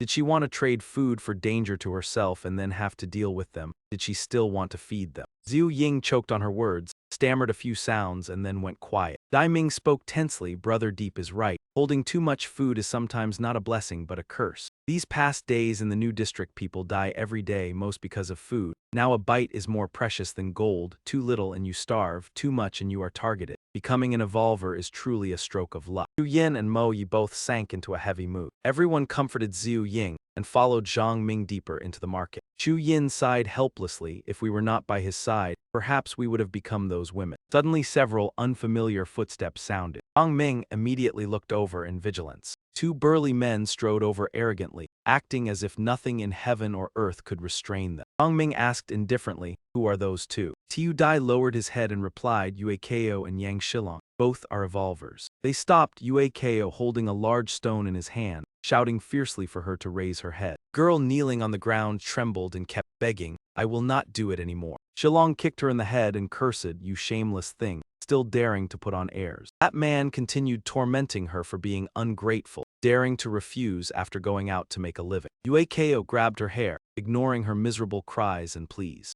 No one around dared to intervene. Zhu Ying asked in fear why those two were doing that. Was forcing others amusing? Liang Yin said worriedly, "That woman is not she, why would she refuse to go?" Zhang Ming frowned and explained, "If there is no benefit, evolvers will oppress ordinary people to exhaustion. Those two must have done this before, that is why she does not want to follow." Dai Ming said dejectedly, "Brother Deep is absolutely right. Those two beasts do not treat ordinary people as human at all. In the past few days 3 or 4 women have been ruined by them. Their bad reputation has spread everywhere." He added that most evolvers here are like that. Living in the base is no different from waiting to die. Dai Ming placed his hands on his hips and snorted. If the 3 roulettes were not all in their hands, how would they dare be so arrogant? Zhang Ming suddenly shouted, "What did you say? How many roulettes are here? Brother Deep, that hurts." Dai Ming rubbed his hand and explained, "Everyone in the base knows there are 3 roulettes here. They were not guarded before so many people saw them." Zhang Ming continued, "What levels are they?" Dai Ming replied awkwardly, "Probably level 1 and level 2. The zombie crystals out there and on them are gray-white. The highest is pure white, so we guessed level 2. Zhang Ming smiled. As expected, there is a level 2 roulette. In his previous life he became a level 1 evolver and left the city, so he did not know about this. He tossed the piece of meat and said, "I will take all these legs." He thought he had only planned to come to the base to trade for some necessities and see if there were any certificates or scrolls. He did not expect to encounter a level 2 roulette. Night fell around the apartment building area. Zhang Ming's group gathered together to cook. Men were responsible for chopping wood and other heavy tasks. Zhang Ming suddenly remembered he had almost forgotten something important. Everyone had lacked green vegetables for a long time. Even evolvers would develop problems. He pulled Xiaohu over and said, "Come buy some things with me." He looked confused, then replied, "All right." Zhang Ming pressed, "Do you know where seeds are sold?" After a while, Xiaohu slumped down and exclaimed, "Finally, it is done." He panted and called, "Boss, how can we possibly grow vegetables in time?" Zhang Ming did not answer. He only focused on using his ability. He shouted, "Gardener profession skill, activate cultivation." Zhang Ming closed his eyes and sensed his mental power seemed to become part of his body. Roots spread through the soil. Each time they touched a cabbage seed, it became a point of light in his awareness. Xiaohu stared wide-eyed, utterly incredulous. As the aura gradually faded, Zhang Ming let out a long breath. Green shoots emerged from the soil. He wondered if they had sprouted in less than 10 minutes since planting. Zhang Ming looked at his hand. In such a short time, more than half his mental power had been consumed, but this experiment was worth it. He gazed at the sprouts. This meant that in the future there would be no shortage of vitamins or trace elements. There would be less worry about food. When the gardener profession leveled higher, it could even greatly enhance nutritional value. Zhang Ming smiled. He could feed many people. This was a core advantage no one could match. He stood up and gestured, "All right, let us go downstairs." Xiaohu shouted excitedly, "Boss, this is your second profession skill, right? What exactly is your profession?" Zhang Ming replied calmly, "Gardener." Xiaohu was stunned, "Planting vegetables. If you do not understand, then keep your mouth shut." Everyone sat around the table to eat. Dai Ming stuffed his mouth full of rice. Xiaohu teased, "That is nothing. Later the boss will bring back something even better." Dai Ming asked excitedly, "Even better? What is it?" Zio Hu put on a mysterious look, secret not telling. Zhang Ming thought calmly, rest and recover mental power, tomorrow speed up tending those cabbages. Then a pot of meat stew would be perfect. Noise suddenly sounded outside the door. Dai Ming opened the door and exclaimed in surprise, Jia Dan, you are back. That man called loudly inside, Brother D. I know where the one with the formula is. Zhang Ming asked calmly where. Jia Dan pointed, at the Hai Ba residential clubhouse to the east. At another hotel also located in the city center. Zia Lei and her husband were sitting opposite each other. She asked anxiously, why are you hurt so badly? Who did this? Qin Qi avoided his wife's gaze and said he was injured in a fight. It is a matter between men, women should not worry. That man tightened his grip on the package and said cautiously, Zio Lei, these things are really tasty. How did I not notice before? Zia Lei felt a trace of joy. He was the son of Secretary Qin. He had never eaten such convenience foods before. She glanced at the suitcase. Fortunately, Zio Yi had left some meat and a few bottles of evolution medicine. Otherwise, going to the new district base to find Qin Yu would have been troublesome. Qin Qi suddenly clutched his stomach and writhed in pain.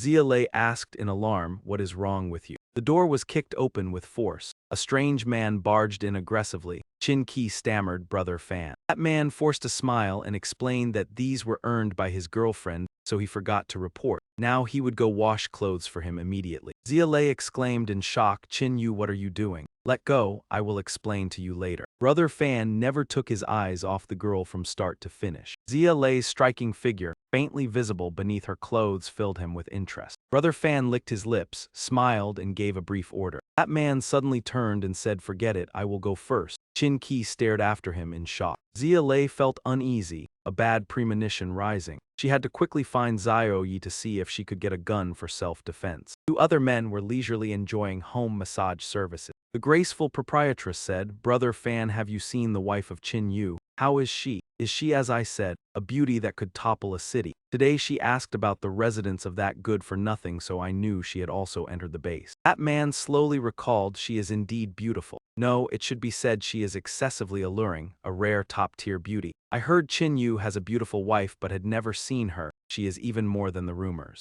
The other became excited upon hearing this, that beautiful. Seeing Brother Fan did not deny it, that man hurriedly put his feet down from the bed. Then what are we waiting for? They all laughed maliciously and stood up. Let us go. What are we waiting for? And Fan waved his hand dismissively, saying that is enough. Everyone go outside. The landlady bowed respectfully and addressed An Fan. Mr. Dong, please discuss your matters freely, then quietly withdrew. When the door closed, An Fan curled his lips and said, Dai Dong, do not be impatient. Let me ask you, how did we get where we are today? Before I was only a reserve worker and you were a repairman. Why are we now sitting here enjoying ourselves while two beauties from the Arts Academy serve us? Dai Dong remained silent without answering. An Fan clenched his fists and said, because we are evolved one. He revealed a sinister smile. We are stronger than others. We can kill zombies, collect magic crystals, spin the roulette. That is how we climbed to this position. But do you think this is enough? Dai Dong opened his mouth and said, of course not. An Fan continued, you know the situation of the base well. Zombies and monsters surround us outside. Who knows which day they will break in? He lit a cigarette and casually asked, even if you and I are both evolved, can we withstand 1,000 zombies? Dai Dong stayed quiet before replying, we cannot. An Fan concluded that is why we must become even stronger. Dai Dong nervously asked, you say that, but what does it have to do with Qin Yu's beautiful wife? An Fan gritted his teeth. We are both level 1 evolved. Why are Director Wang and Chef Kim leaders while we are not? According to Dai Dong, it is because they have powerful skills and hold guns in their hands. An Fan nodded, that is right. Their skills have developed strongly. When the base is in danger, their chance of survival is highest. The magic crystals hunted fall into their hands first. Any good items that appear are chosen by them first, while we only pick up the leftovers. Do you think that is fair? Recounted that 5 kilometers away in the mountains, a zone guarded by zombies and beasts had been discovered. It was said to contain a roulette with weapons and skill cards. The base had prepared to act. Dai Dong frowned and said someone saw it with their own eyes and even took photos as proof. An Fan stubbed out his cigarette and asked, Chef Kim has a special fondness for middle-aged women, does he not? The plan was that if they offered that woman to Chef Kim, he would be pleased. When the base seized that roulette out of consideration, he might not give skill cards but would at least share a portion of weapons with them. Dai Dong exclaimed excitedly, that is exactly what I was thinking. Let us do it. We will go capture her. An Fan stopped him, saying, it is too late now. Acting hastily would be unwise. We will move tomorrow and deliver her straight to Chef Kim. The next morning, when the sun was already high, Jiadan spoke softly. That man is named Lequang and he is not an evolved. He explained that Lequang used to be a national marksman. After the upheaval, he possessed weapons so even evolved ones found it hard to approach. He had many subordinates. Though not evolved, his firepower was strong. So the condition for exchange might be evolution potions. The formula in his hand made Director Wang and Chef Kim both covet it. Jiadan walked ahead saying the price was too high, so negotiations had not concluded. Zhang Ming asked then why not seize it. Jiadan replied worriedly that Lequang's forces were not weak. Over 200 under him and more than 100 guns, the strongest private force in the base. Moreover, Wang and Kim were not on good terms. He whispered that we have arrived. Looking at the bustling crowd, Jiadan explained further. Kwang was the only leader in the new district who allowed ordinary people to join. They could work in exchange for food. Though it was hard to be selected, at least there was hope. The guard sternly asked, "You too want to see Brother Leright? After inspection, follow me." Dan reassured, "Brother, you do not worry. I arranged it yesterday." The guards here were far denser. That man was leisurely enjoying hot tea. Jiadan bowed and said, "Mr. Le, we have arrived." He replied coldly, "I know. You are looking for me because of that formula scroll, right?" Lequang pondered and said bluntly, "As long as the price is reasonable, it will be yours." Zhang Ming suggested seeing the goods first. Lequang gestured to his subordinate. The guard brought over a box with the lid already open. Zhang Ming requested it be opened.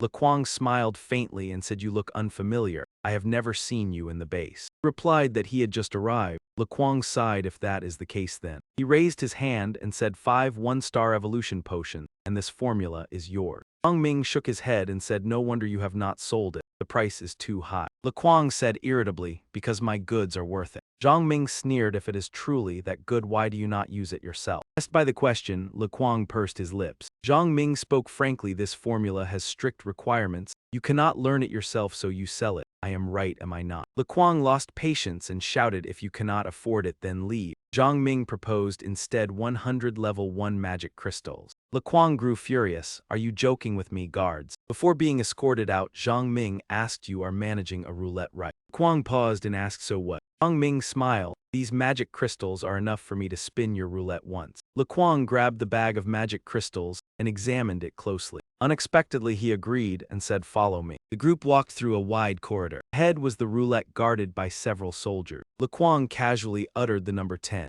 Dan was astonished while Zhang Ming calculated that this roulette had lost its precious formula, so it only required 6 level 1 magic crystals to spin. Aside from 1-star evolution potions, there was nothing special. He inferred that Chef Kim and Director Wang let Lequang keep the roulette, because after the formula was taken, it was no different from a low tier 1. The pointer spun rapidly without stopping. Finally, it stopped on a green slot. Lequang was annoyed, thinking, "How is this brat so lucky while I cannot even get a potion?" Subordinate was about to speak, but was silenced by his gesture. Lequang felt a flicker of unease. The person before him exuded danger, standing seemingly casually yet blocking all favorable shooting angles. Zhang Ming asked, "How about it?" Lequang pondered and said, 3 bottles will do, I agree." Curled his lips and replied, "I will give only 1 bottle along with this gun," leaving him shocked and exclaiming, "What?" Lequang's face darkened. "1 weapon." He said suspiciously, "Are you joking? What kind of gun have I not seen? Do you have a Barrett?" Zhang Ming reached into the pocket behind his back and took something out.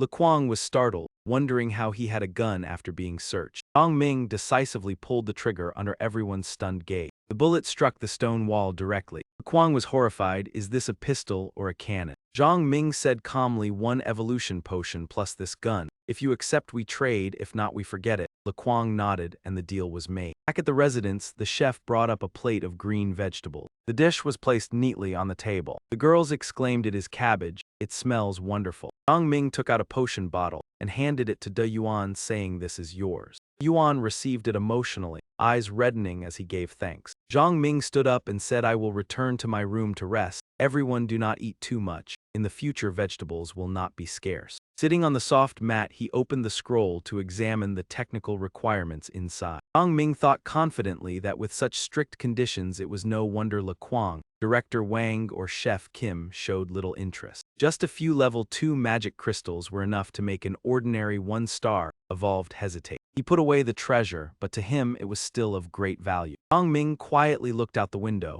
wondering whether he should go check that secondary roulette tonight. If it went smoothly, he would try spinning for a 2-star evolution potion. Night fell in a place lavishly decorated far beyond the other areas. Old Jin reclined leisurely on a gleaming gold-plated chair. Jin-ki bent respectfully, bowing before him. Old Jin clapped and laughed heartily. "What gentleman, I am just an ordinary chef, just call me that." Jin-ki trembled and stammered. "Mr. Jin, you called me here." He cut him off. "I once heard of Pai Shu's great name, admired him for a long time. A pity he did not survive the first wave of mutation." Mr. Jin smiled meaningfully. "Little Chin, I heard your lover crossed a city full of zombies to find you here. Truly a heroine among women." Jin-ki was stunned, not understanding how he knew this. Mr. Jin leisurely swirled his wine glass. "The famous armed police Zia. I have long admired her as well. Little Chin, when will you bring her to meet me? Let us get acquainted and deepen our friendship, then drain our cups." Mr. Jin wiped his lips and spoke bluntly. "To be honest, I am very interested in your lover. If possible, arrange for us to meet." Jin-ki's mind shook. Could it be that fat man had set his sights on Zia Lei? He clenched his fists and reminded himself to stay calm. That fat man was an evolver and could not be treated carelessly. Mr. Jin continued in a veiled tone. "I do not like forcing others, but without a little challenge there is no fun, so I will give you a choice." He took out a vial of liquid. "Either let me handle it myself, and then send the two of you far away, or persuade her to stay a few nights in exchange for a bottle of evolution potion." Jin-ki froze. That was a level 1 evolution potion. Once injected, one would gain extraordinary strength, something reserved for the privileged class. He gritted his teeth anxiously. Mr. Jin said that because of that potion, dozens of people in the base died every day, sometimes even reaching hundreds. Changed his tone. "How many evolvers are in this area now? The status and privileges they hold, the life they enjoy. Little Chin, you should understand clearly." Mr. Jin leaned close and whispered, "As long as you persuade your wife, afterward you will become an evolver.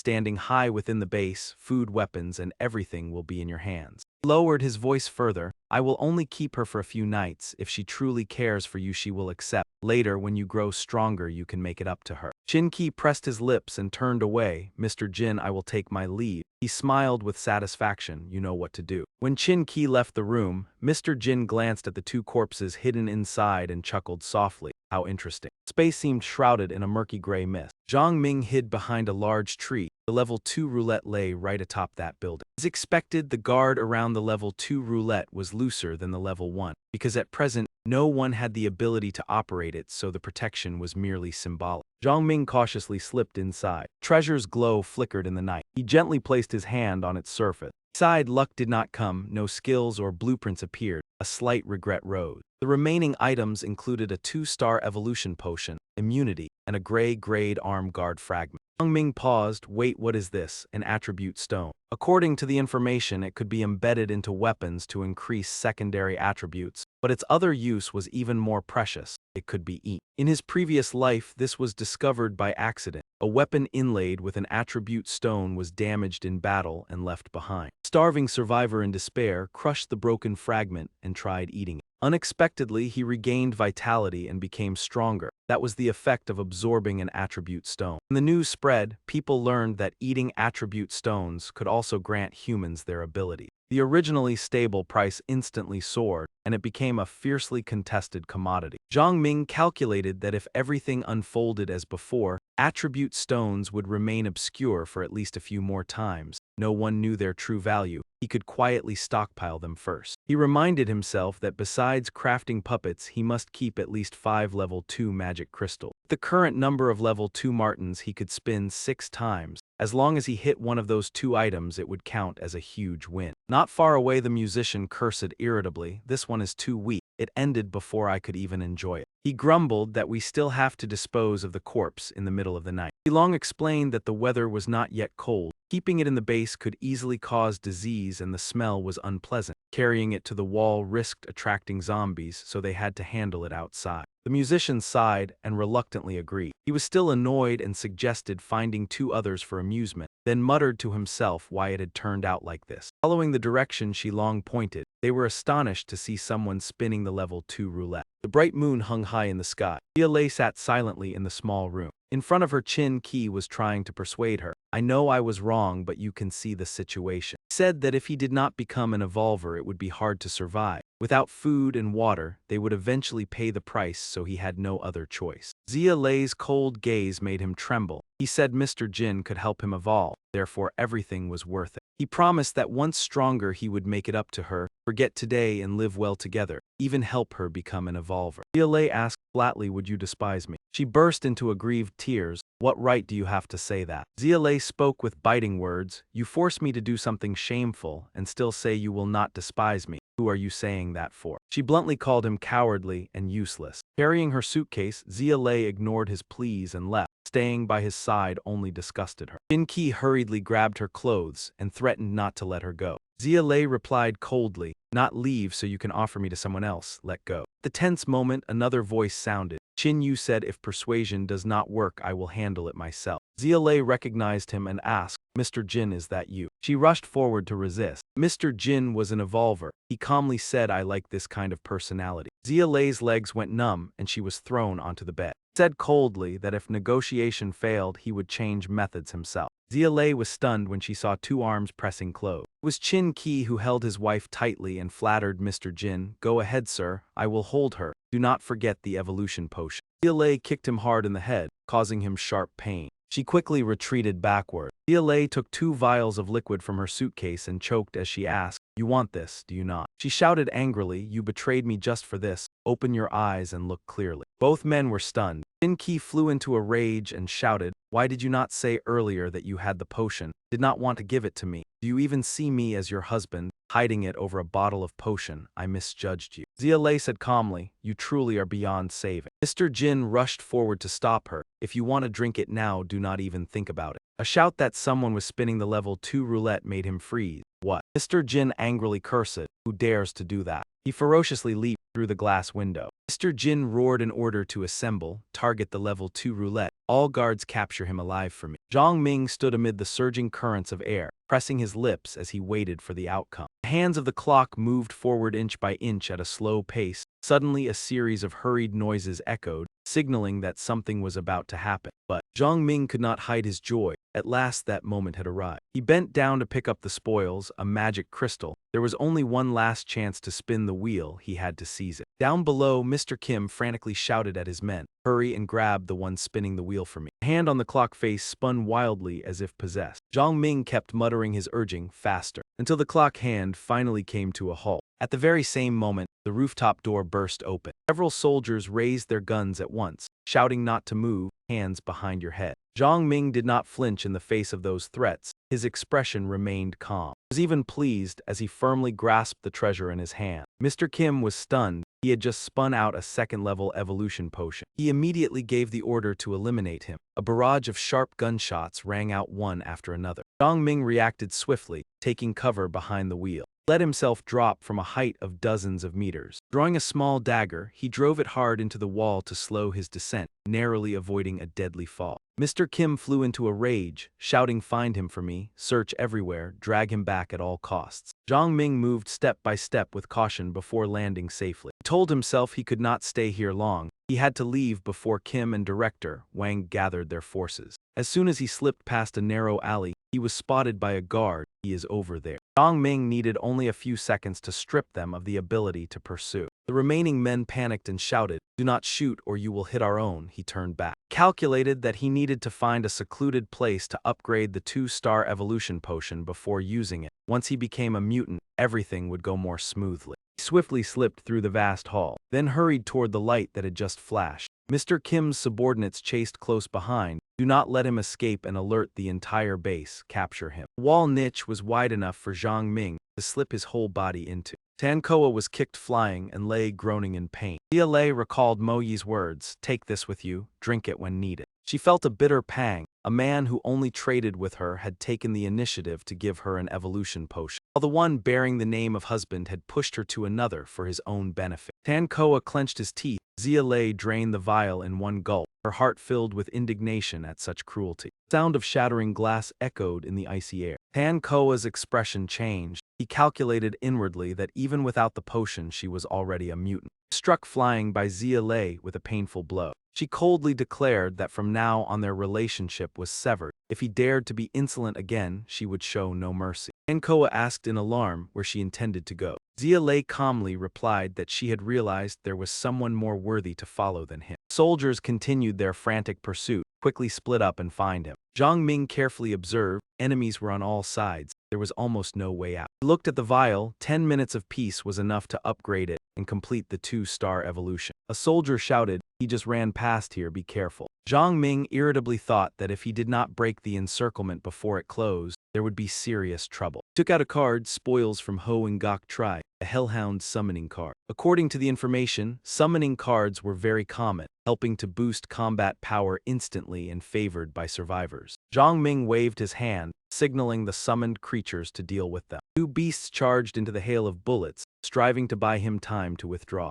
Zhang Ming ran into another group of pursuers. He placed his hand on a large tree trunk and cast minor materialization. As soon as the incantation ended, the branches began to twist in a bizarre manner. The trunk seemed to gain a soul, surging forward and throwing the men into panic and disorder. He found a car and used the same move a second time. The assembled vehicle transformed into a gigantic machine, appearing before their eyes. Zhang Ming carefully restrained his mental power, knowing the summoned construct would only last a short while, but it was enough to distract them. He jumped down into a deep pit, yet understood that unless he dealt with the 2 leaders, Kim and Wang, he could not rest easy. Soldiers surrounded the hall, ordering a complete search. A strict command was issued to find him at all costs. Mr. Kim walked side by side with old Wang. Judged that the residential area was too crowded. If that one blended in, it would be hard to find him. Old Wang coldly said that if they failed to catch him tonight, there might be no more chances. Mr. Kim curled his lips. After tonight, it is uncertain whether we will find him. Perhaps he will come looking for us instead. Old Wang angrily shouted to clean everything out, except for my people, leave no one alive. Immediately after, desperate cries for help rang out. Mr. Kim revealed a sinister look. Let us see how long he can keep hiding. Amid the thick swirling dust, Zhang Ming strode out from the center. Zhu Yin's group had been waiting ahead, happily calling out boss. Xiao, who excitedly asked with all that chaos outside, "What did you do?" Zhang Ming remained silent and did not answer. He observed the 2 girls, guessing that during the night of chaos they had also undergone trials. Chu Yin and Xiao, who had grown accustomed to combat. Zhang Ming said with satisfaction, "Let us return and discuss further." Xiao, who asked in surprise, "What is it, boss?" Yi put her hands on her hips and spoke, feeling that Zhang Ming was planning something big. Smiled mysteriously, "Let us go back and talk." Xiao, who called Jia Dan here. A moment later, Zhang Ming spoke seriously to Jia Dan, "I have something to discuss." His next sentence stunned everyone. "Do you want to take control of this base?" Jia Dan held his head in confusion. "Brother Yi, are you serious? Do not joke with me." Zhang Ming calmly replied that the 2 leaders here had been eliminated by him. Jia Dan cried out in shock, "You dealt with Chef Kim and Director Wang." Zhang Ming explained that he needed a stable base, and this place required a new master. He placed his hand on Jia Dan's shoulder with expectation. "Do you want to take it on?" Jia Dan awkwardly said he was not an evolver.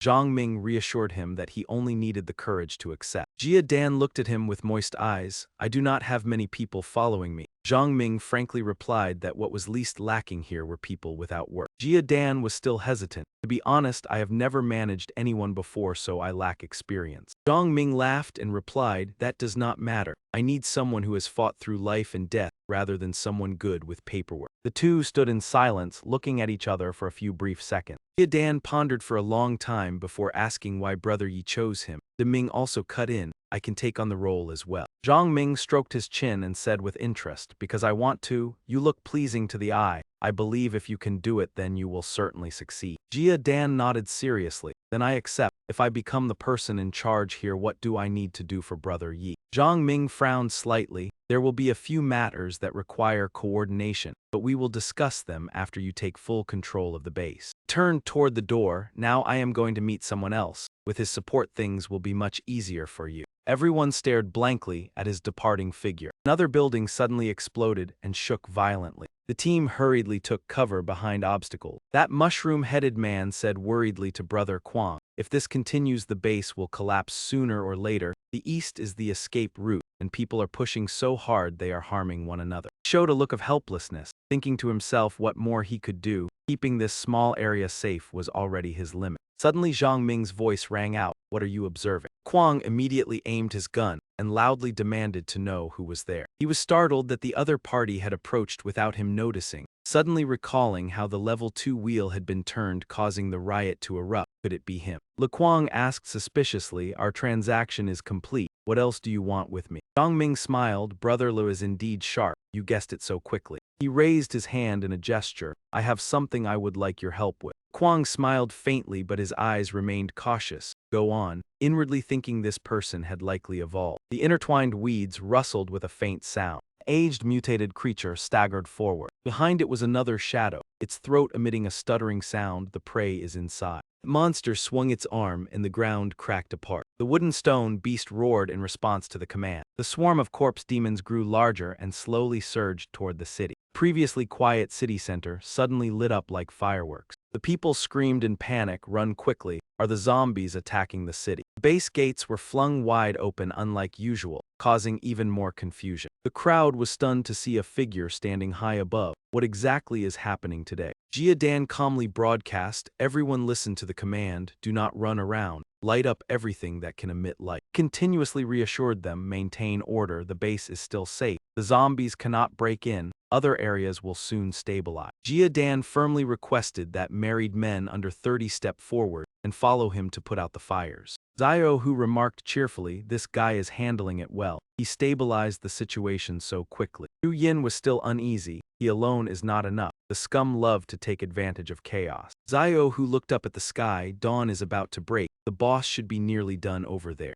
Lequang reported, as you instructed, the emergency food storage has been secured, but there is not much left inside. Jiadan smiled. Then we can announce recruitment. With this weather, even the daytime is hot. The corpses inside the base must be dealt with quickly. Zhang Ming suddenly tensed. Immediately withdraw personnel from the southern sector. The people asked in confusion what happened. He shouted loudly, move quickly. Although Jia Dan did not understand, he complied at once. All right, I am going now. Before they could disperse, a dark surge of power swept toward them. Zhang Ming cursed angrily. Damn it, we are too late. Zio, who quickly organized people to evacuate civilians from the southern sector. He turned to Da Ming, lead Brother Le's men to the southern road and set up barriers in another zone. Once the civilians are fully withdrawn or the situation worsens, seal off all intersections. Zhang Ming asked Lequang, have you adapted to the one-star evolution medicine? He nodded to show he understood. The team immediately rushed forward. The rest follow me. Zhang Ming discovered a sandworm advancing. Whether the base can be held depends on us. He quickly explained, sandworms are mutated creatures with pure strength and enormous bodies. They can burrow extremely fast. The current tremors are caused by them breaking through the southern wall. Lequang stammered. Deep Min cut him off. The peacetime structures are not strong enough to withstand sandworms. They will collapse soon.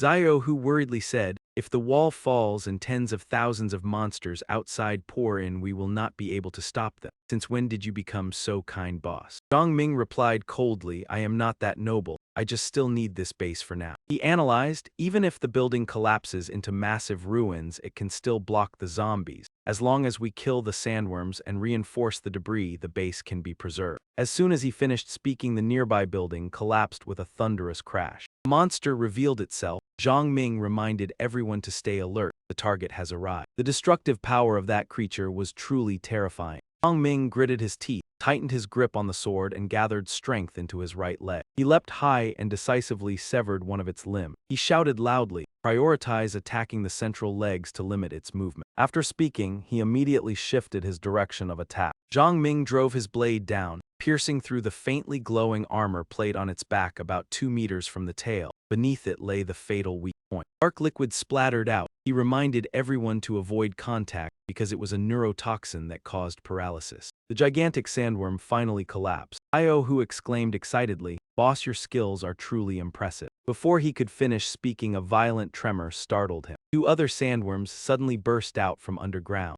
Zhang Ming's team instantly fell into a dangerous encirclement. He said decisively, I will handle 2. The remaining one is up to you. Zhang Ming's gaze was resolute. Either we kill them or we die here. Lequang trembled inwardly. Those were level 2 sandworms. He had just evolved, and 5 one-star fighters wanted to face 3 at once. So he softly called to Zhu Ying. She immediately understood. Lequang asked blankly, what is it? Zio, who smiled and explained, she and the mage will hold back 2 so we can focus on killing the remaining one. We asked seriously, Brother Lo, I heard your shooting is excellent, and you are holding the gun Zhang Ming gave you, right? He replied yes. She decisively shouted, begin the attack. Zhu Ying channeled energy to provide support, protecting Mo Yi from behind. Kwang thought to himself, so they were still giving him face. She only reminded him rather than issuing orders. He immediately spoke up, I will provide support. Chu Yin swung her vine whip and tightly wrapped it around the sandworm's horn. She used the force to pull herself straight onto its body. The sandworm noticed her and roared in threat. Io, who stood on the ground and shouted loudly to Chu Yin, "Catch this." She reacted at once and neatly caught the object thrown to her. Following Zhang Ming's earlier instructions, Chu Yin quickly identified the correct weak point. Just as she was about to strike, another suddenly lunged in a sneak attack. Fortunately, Le Qiang provided cover. "Do not even think about it, I am here." The shot tore through the air past the sandworm's face, making it reel. At the same time, Chu Yin thrust her sword forward. Dark red fluid from the worm splashed onto her cheek. Chu Ying steadfastly raised her shield to block the blow. Mo Yi took charge of cutting off their retreat. She anxiously called out to Xiao Hu when she saw him still fumbling behind. He replied excitedly, "Captain, this side is done. We are coming right away." I heard the continuous explosions, thick smoke billowing into the air. The number of zombies exceeded expectations, causing him to freeze for a moment. How did they arrive so quickly? He pressed his lips tight. Even if they killed the remaining sandworm, there would not be enough time to reinforce this defensive line. About 15 minutes later,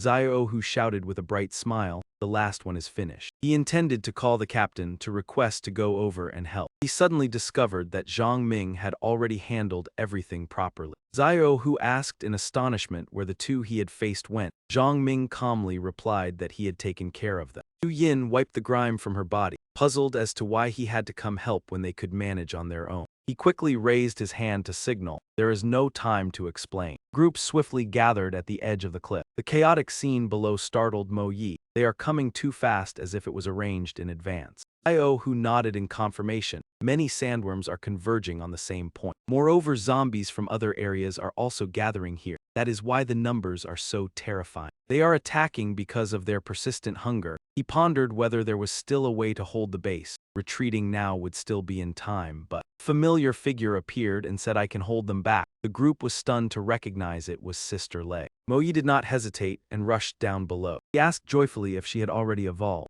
Zia Lei pointed toward two buildings in the distance and asked if everyone could see them. He calmly explained that if they were detonated in the right direction so the two buildings collapsed to block the path, it would seal the southern entrance and give the base time to reestablish its defenses. Zia Lei added that she had accidentally found explosives in the east. She only needed a little time to do it. Tu Hu responded that her skills were no less than a seasoned demolition expert. This kind of directional blast was not too difficult for her. He smiled and asked how long she needed. Zia Lei answered decisively that she needed 30 minutes to finish the setup, and she hoped Xiao Hu and Mo Yi would assist. He nodded in agreement. "I will give you half an hour, do not disappoint me." He thought to himself that to get rich one must take risks. The zombies had already surged to the edge of the cliff. With his role as commander, he ordered the soldiers to prepare to open fire. Artillery fire rained down incessantly. Le Qiang said worriedly that this could not continue. The ammunition was about to run out. He immediately ordered a ceasefire and coldly said that anyone unwilling to stay could withdraw. He declared that whoever stayed and survived would be granted evolution medicine. As soon as he finished speaking, he leaped down the cliff, flames swirling around his body. His face was icy as he charged straight into the enemy formation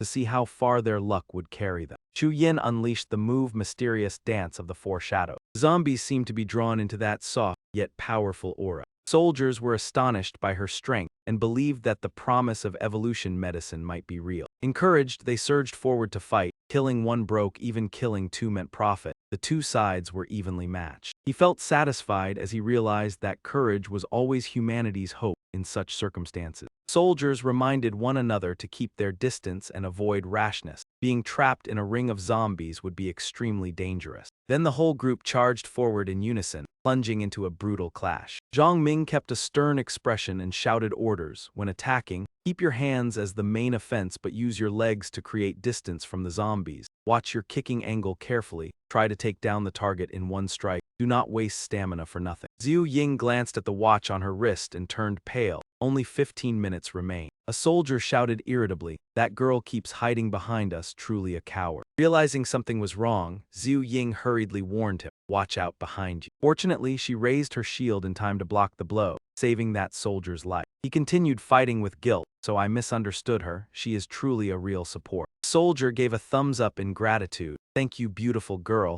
When we get back, I will treat you to a meal." Zhu Ying sighed helplessly. "I eat second-level mutated beast meat. You might not afford to treat me even if you worked your whole life. She immediately blamed herself. Why am I thinking nonsense like this? It is all because of that cold-headed guy messing up my thoughts. Zhu Ying clasped her hands before her chest, silently hoping everyone could make it through safely. Suddenly, a miserable scream rang out from behind. Zhang Ming was startled. Could it be the first casualty? The grotesque monster biting into the soldier's body was the death ray. Seeing that scene, a comrade rushed forward in fury. How dare you harm my junior, pay the price. Zhang Ming shouted in panic to warn him, be careful, do not act recklessly, but it was too late. The blade swept through the air, leaving a wound on the death wraith's body. It immediately counterattacked by spewing a thick stream of poisonous gas. The young soldier ultimately bore the full consequences. Brother Hu Tran, what is wrong with you? He seemed to be in extreme agony. It hurts so much, I cannot endure it anymore. Zhang Ming cursed angrily and swiftly finished off the death wraith. Yet as soon as it was dealt with, new trouble arose. A big-headed creature with all kinds of eyes, noses, and mouths appeared, throwing everyone into confusion. What kind of monstrosity is this? Even chickens have mutated. Their long green tongues only needed a sweep to take down several soldiers. The mutated chickens behind them also surged into the battle in droves. Zhang Ming calmly shouted, do not panic, regroup quickly. He called out to Zhu Ying and urgently asked, how much time is left?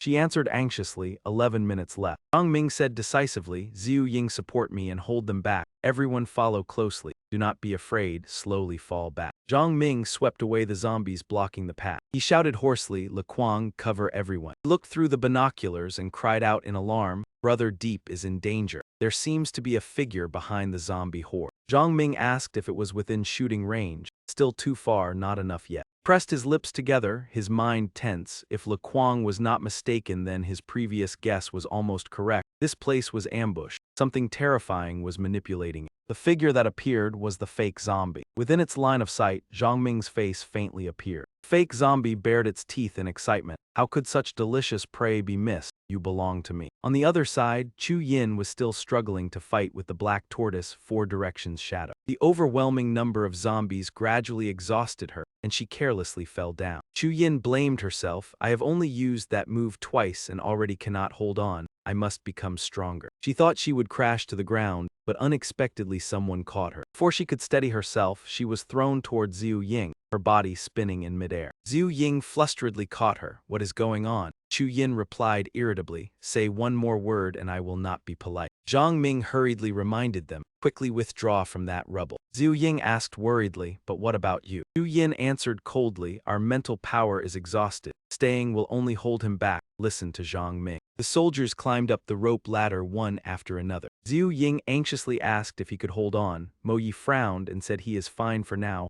Earlier someone was beside him, so he was still cautious. Zhang Ming charged straight into the zombie horde like a raging beast. Mo Yi commented, his attack range is wider now. The force technique I taught him is also proficient. Life and death experience has helped him improve significantly. The soldiers were astonished. Who is this person blocking so many monsters? Even holding out for a moment is extraordinary. Is he still human? Zhang Ming stood proudly in the sea of monsters. About 5 minutes more and he could still hold on. Thought to himself, luckily before evolving to 2 stars, he swallowed that stone with the attribute of maximizing endurance enhancement. Zhang Ming gripped his twin swords tightly and activated the ability to double endurance and recovery. He continued swinging his sword, though the increase in endurance did not seem obvious. Its value would soon show. This type of attribute does not make him run faster, but it prolongs battle time, does not make him jump higher, yet allows him to leap many times. The fake zombie bared its teeth in a grin. Its howl sent chills down the spine. Its subordinates understood and shrieked sharply as they surged forward in greater numbers, becoming more frenzied than before. Zhang Ming suddenly shuddered. Are these monsters not afraid of death? Le Quang panicked. Why have they suddenly gone mad? Where did so many second-level mutated creatures come from? Everyone kept shouting Zhang Ming's name, Brother Deep. The dense horde of zombies rushed in and grabbed Zhang Ming,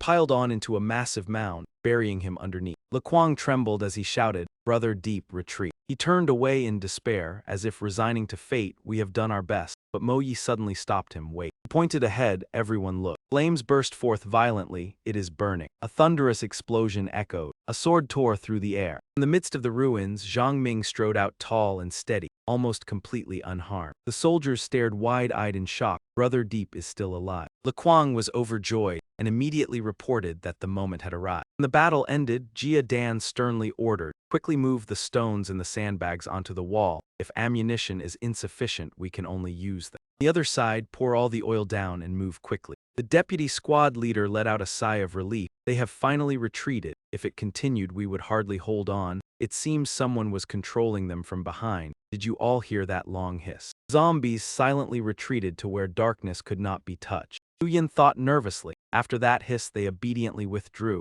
If there truly is someone controlling them, then the situation is even more worrying. Mo Yi smiled in relief. In any case, we are still alive. What we need to do now is rest early to recover our condition. Night fell at the resting point. Everyone discussed noisily. Statistics showed that from last night's chaos to today's defensive battle, the new base suffered more than 30 casualties. Most did not survive, only a few hundred were injured. Perhaps tonight the zombies would not return. They have grown wary of us. Jia Dan was still uneasy, but the ruins needed guards. Kwang answered seriously that everything had been arranged. The red-haired man sitting in the corner of the room suddenly spoke. "There is one more matter concerning those injured in today's defensive battle." He went pale looking at Zhang Ming, then nodded in compliance. "All the people ye asked to be tied up were restrained." Jia Dan struggled to explain. "They said they were scratched by zombies, and although we lack immunity medicine, they risked themselves for the base." Zhang Ming replied coldly, "Doing this is to preserve the base. Just one mutation can cause internal chaos before enemies arrive, so injured must be controlled first." Jia Dan stubbornly objected. "They all dared to stand against zombies, unlike the masses hiding in fear. This is too unfair." Zhang Ming gritted his teeth. "So what will you do? Let them mutate freely." Jia Dan was speechless, unsure how to respond. Zhang Ming spoke irritably. "If not restrained, the only option is expulsion. When they mutate, they'll return with zombies to attack the place they once protected. Is that fair? At least their families can receive the spirit residue as compensation." Liao Jiang was stunned upon hearing this. Zhang Ming continued, "Those without relatives gather around the rotation table. Distribute evolution medicine to those who fought with us today." Jia Dan replied sadly, "Understood." Zhang Ming smiled, posting a notice in the base. "Need 1,000 people to leave the city with me tomorrow. They will be supplied with food and water. Families receive corresponding benefits. Good performance may receive evolution medicine." Jia Dan fully agreed. He held Jia Dan's hand. "I'm teaching you how to run a base, rest assured." Zhang Ming took out a vial, eyes sharp. "I won't stay here as leader forever. The base will be yours later. But while I'm here, you obey orders." Late at night, Zyro, who wondered, "Boss, is this place unsafe? Why must we leave?" Zia Lei answered on his behalf. "He has a bigger goal." Zhang Ming calmly asked, "Everyone, what's the greatest advantage of this base and what weaknesses exist?" Chu Yin spoke, "Large population can train standard fighters, form a strong force. That is the clearest advantage." Zio, who excitedly added, "There are 3 rotation tables. That is definitely a big advantage." He added the disadvantage is lack of weapons and ammo, weak defense, then asked Zhang Ming for his thoughts. He replied calmly, "The real advantage here is resources." Zia Lei was surprised. "You mean the monsters outside?" Zhang Ming pointed out the drawback. "This place only has level 2 rotation table." Group panicked. Level 2 is too low. Zhang Ming smiled to reassure, "Don't worry, I'll show everyone the real good stuff, but first let's gather some resources." Group went deeper into the city. Zyao, who asked bewildered about the treasury. Zhang Ming explained it's just a safe. Inside now only paper money and some precious metals remain. De Yuan tapped a few times, then said, "The lock isn't complicated. Give me a few minutes but need more tools." Zhang Ming drew a knife. "No need for fuss. This isn't a national treasury." He decisively swung the knife several times. The door burst open, revealing a large cellar behind. Zhang Ming excitedly said, "All right, let's start searching for treasure." The team approached a large iron cabinet, covered with locks. Io, who was excited, "There must be lots inside, let me check." He swung his sword to break the iron bar in front. Zio, who called out loudly, "Lei, come see this." He pointed to what he found, asking if it was an emerald. Zia Lei observed and confirmed. Zyro, whose eyes lit up, "How much is it worth?" Zia Lei estimated about 2 million each. He was thrilled thinking he got rich. Zia Lei sighed. "In these times 2 million only buys some supply." Chu Yin hesitated, asking Zhang Ming, "Anything else valuable here?" He looked intently at Cabinet 18, then asked if they remembered the 2 fake evolutions we encountered in the assist room. Mentioning the smugness of Yue Ko and Shilong, Liang Yin, annoyed, said, "How could I forget them?" Zhang Ming unlocked a long, old box, slowly said they were confidants of 2 former leaders. One survived, 3 days ago met by me. To save his life, he revealed some useful info. Zhu Ying curiously asked, what's inside the long box? Yahello was stunned, realizing it was a gun case. Could it be a sniper rifle? Zhang Ming set the found item down, confirming Zialei's words. Xiao, who excitedly shouted 88A, this config is complete mechanical and optical system, 2 types of scopes plus 20 bullets. Zhang Ming smiled satisfied, good, let's go to the next spot. Xiao, who asked where, he replied today marks a full day. Outside the base, many spirit residues and supplies await collection. Xiao, who smiled brightly, boss, you mean we go out to gather loot? Zhang Ming nodded, yes, but before leaving everyone wait by the ruined wall, I need to handle something. The night sky twinkled, but in these times, romance was gone. Xiao, who sat thinking, boss is mysterious, don't you see? De Yuan replied calmly, everyone has private matters. Xiao, who inhaled smoke, then said, I didn't mean that, just sometimes boss seems to know everything, understands this world well. Yuan was unconcerned, so what? Chu Yin suddenly appeared, adding, yes, his secrets don't affect us. She spoke quietly, whether he's mysterious or has a hidden identity, I only know he saved me, gave me evolution medicine, taught me to fight and survive in chaos. Yahello firmly said, we survived today thanks to the 20-something guy, his secrets don't matter. Whatever mission he has, if told to save people I save, if told to act I won't retreat. Zhu Ying teased, looks like you're truly his fan. Yahello calmly replied, I've traveled widely, met many. Most are like this, unspoken, but under the night sky they remember those who loved then betrayed. Everyone still carried shadows of past lovers who turned away. It's human, and a matter no one wants to recall. Yue Yuan angrily said, the past is gone, since he saved me from that cold building, my life belongs to him. Xiao, who scratched his head confused, I was just curious why boss is mysterious. Why do you all look at me like a villain? He waved hands, I'm following the boss. Everyone else has duties I don't, and he promised to show me good stuff. Oyi laughed me. Lei and Zhu Ying also want to see how far he will go.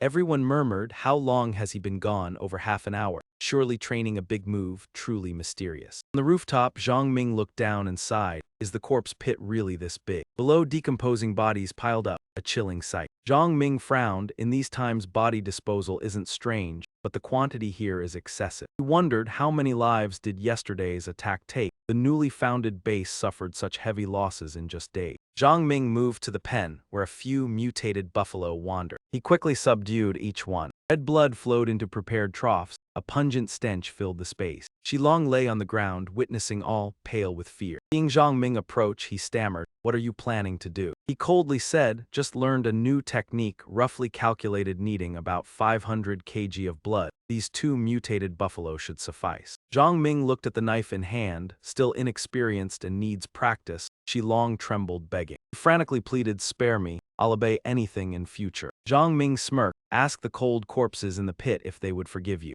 Directed the sword forward, all right, your turn. Shilong panicked, screaming, don't come near. Zhang Ming thought the technique needed a dying subject as material. At least this scum has some value, though it made him uneasy. Suddenly a strange sound made him pause, what's that? Zhang Ming immediately turned to observe. Something seemed to move among the corpses. Amid the desolate ruins, the blonde girl with empty eyes lay motionless, making Zhang Ming realize in shock that she was the woman who had once been dragged away in the marketplace. He clenched his lips in fury. Though the law of the strong devouring the weak was unavoidable, one could defeat but should never torment. Clenching his fist, Zhang Ming decisively rushed toward the body ahead. He gently lifted the girl to check her. A trace of breath still lingered, but even if Zhu Ying were here, that drop of orange nectar would hardly save anything. Zhang Ming silently judged that her body and organs were utterly exhausted. The end was almost certain. He softly said, I need someone on the brink of death to complete this skill. I do not know what she will become afterward, but at least she will continue to exist in another form. Blonde girl hazily opened her left eye. Hearing those words, she long burst into tears, because at least she was more deserving than that man. Zhang Ming carefully laid her down on the dark red ground below. He scattered several shimmering crystals around her, and he fed her a bit of special liquid. Focusing all his spirit, Zhang Ming cast the high-tier deceiver technique. The effect appeared at once. The girl's pupils gradually dissolved. In their place, a crimson glow flashed, her skin turning paler than before. A stream of dark fluid splattered out, forcing Zhang Ming to step back warily. A distorted foot stomped down, cracking the ground. Now calling her red-haired would be more accurate. Zhang Ming stepped closer to the life form he had just created. He placed a hand on her neck. The pulse remained, but each minute only a few faint beats sounded. He smiled. Every beat was abnormally powerful. Almost no breathing remained. Was this not a state where form was emptiness? Zhang Ming commented in satisfaction, not bad. Let us see what she can do. He pointed straight at Shilong. There was a suitable target over there. Move in and deal with him. The red-haired girl obediently carried out the order. Shilong turned in panic and fled. But it was too late. That man took a terrifying punch from the red-haired girl head-on. At the same time, at the edge of the abyss, where everyone had gathered, Jiadan asked nervously, I came to Smya and shift duty, right? He wondered why Brother Yi had not returned yet. Was it safe to be gone so long? Xiao Hu sneered, how could anything happen to the boss? Suddenly a voice called out right beside Xiao Hu. Xia Lei blushed and hesitantly said, I have not treated you badly. Hearing that, Xiao Hu sighed helplessly, stopped beating around the bush. I know what you want, but that is impossible. Xia Lei immediately sulked. He shouted irritably, I have practiced the blade. What about you? Are you better with it than me? Xiao Hu frowned and replied, you were the one who taught me. Xia Lei angrily scolded, you little brat, you are driving me mad. While the group was still joking, a familiar figure appeared in the distance and approached. Zhang Ming spoke up, it is just a blade. Everyone immediately cheered the boss's back. Brother Yi, Zhang Ming. He happily handed the weapon to her. Xia Lei thanked him repeatedly. Chu Yin looked at him with suspicion. Zhang Ming, behind you is a she. With his hands in his pockets, he replied casually, we will talk after returning. First handle the main matter. He signaled sternly, later we will descend from here. De Ming lead people on both sides to make noise. At the same time throw the meat we found down below. Xia Lei said after drawing the zombies away, I will go down to clear the area around the edge first. Try to create some space for everyone. But the opportunity will be brief, so we must act quickly. Zhang Ming reminded in a low voice, do not be greedy. Once you see me return, withdraw immediately. Remember, we are here to gather, not to fight. The others all nodded in unison. Under Zhang Ming's lead, the team set off. Zhu Ying and De Yuan together with the others held flashlights to assist. They were responsible for observing and standing guard from above the edge. The moment they touched the ground, Xiao Hu cried out in confusion, what the hell is that? Dan observed and remarked, the eyes are crimson, the hair is red too. De Yuan realized nervously it was probably a zombie, but currently controlled by Zhang Ming. Xia Lei urged impatiently, stop talking and seize the time. Zhang Ming charged into battle like a raging storm. Looked at the red-haired girl with admiration, truly a humanoid warrior with astonishingly sharp hands. From the zombie's mouth poured a strange current of air. Zhang Ming could not help but marvel inwardly, that power was truly terrifying. Moreover, her skin possessed astonishing defense. A level 2 creature would find it difficult to harm her. Zhang Ming thought that meant even without sophisticated innate skills, relying solely on physical combat ability, her strength surpassed a 1-star evolver. Perhaps even some 2-star individuals without skills or professions would have to be wary upon encountering her. The scene gradually grew chaotic. Zhang Ming hurriedly warned, more and more zombies are coming, retreat. The whole team immediately responded, understood. Cold night mist blanketed the entire city. Inside the room, everyone gathered around the large table. Yi slowly reported over 1,000 level 1 Martins were obtained, exchanged for quite a lot of 1-star evolution potions. Only 20 level 2 Martins. Spun 3 times without getting anything good, so we did not dare try again. Zhang Ming replied calmly, it is fine, keep them for emergencies. Evolution potions are not something you can spin out whenever you want. A knock sounded outside. Xiao Ra politely called out Brother Yi. He looked anxious, everyone has arrived. They are the warriors who survived the defense of the ruins. Zhang Ming smiled and said these matters should be clear to everyone. Bing Ling widened her eyes in shock. Zhang Ming smiled and explained, your efficiency deserves this reward. But this was exchanged with magic crystals my brothers and I gathered outside. The evolution potions can be shared with you. However, tomorrow you must leave the city with us to fight. Next morning, when the sun had just risen high, Zhang Ming led the squad forward with imposing momentum. As the leader, he observed the overall situation sternly. De Ming reported, Brother Yi, the various equipment you requested, we have prepared quite a lot, but the quantity is still insufficient. This is the limit of the base. Kwang hesitated and added, selecting 1,000 young men to follow Brother Yi out of the city to fight is manageable for now. But Ming continued worriedly. Jia Dan said the 13 people yesterday were given evolution potions. Before he could finish, Jia Dan appeared requesting to report directly to Brother Yi. Surprising, De Ming, you are back already. Jia Dan calmly said, Brother Yi, the situation is somewhat troublesome. Of the 13 newly evolved today, only 7 remain. Revealed fear I will find others, but I am not sure they will agree to come. Moreover, Zhang Ming coldly cut him off, do you not know how to handle it? I said the base will be decided by you from now on. These 2 days you only focused on construction and never considered what to do if someone refuses to obey. Dan lowered his head sadly. Zhang Ming reminded him you should remember in this world there are only 3 ways to solve problems. He raised his fingers and counted law, benefit, and force. To put it bluntly, reason, money, and guns. His gaze turned sharp and cold. In times like this there is no law or morality, so ignore the first. Yesterday we used benefits in the form of evolution potions as rewards and kept our promise. But if they wish to break their word, then there is only one measure left. Zio Ra stared in stunned disbelief after hearing this. Zhang Ming urged, use the gun in your hand. You are the future master here. Make everyone understand, follow you and survive, oppose you and bear the consequences. He suddenly called Zio Hu and Zia Lei over here, and Brother Lu as well, help him out. Kwang softly voiced his acknowledgement. Zhang Ming gently placed his hand on the still flustered civilian's shoulder, telling him to immediately lead them to find that group. His face briefly revealed a sinister look as he said, either join us in this hunt or face a miserable end. About 10 minutes passed. Zhang Ming calmly hid behind a stone wall when a loud noise suddenly rang out. Seeing the young master arrive with soldiers in tow, Zhang Ming said excitedly that Brother Yi, someone tried to resist and I have already dealt with him. He frowned but still praised that it was well done. There are 4 more. Do not think this will end so easily. Today you performed fairly well. If you fail to satisfy me, then what I have given can also be taken back. Group could only stand still as a heavy atmosphere enveloped them. Suddenly one man trembled and stammered that yes, Brother Yi, we know our mistake. Zhang Ming smiled in satisfaction and gave the order to set out. The scene shifted to a vast construction site. Several people were in charge of digging up soil and rocks. The remaining task was stacking heavy sandbags high into neat rows. Through the binoculars, Zhang Ming observed and concluded that the temporary defense system was quite solid. The progress was even faster than he had expected. Beside him were 2 girls from the same team. Mo Yi asked in confusion, were we not here to attract monsters? Why have we not acted yet? Zhang Ming replied meaningfully that he was looking for someone. The 2 girls grew even more curious and asked in unison who it was. He merely smiled with excitement and said they would know soon.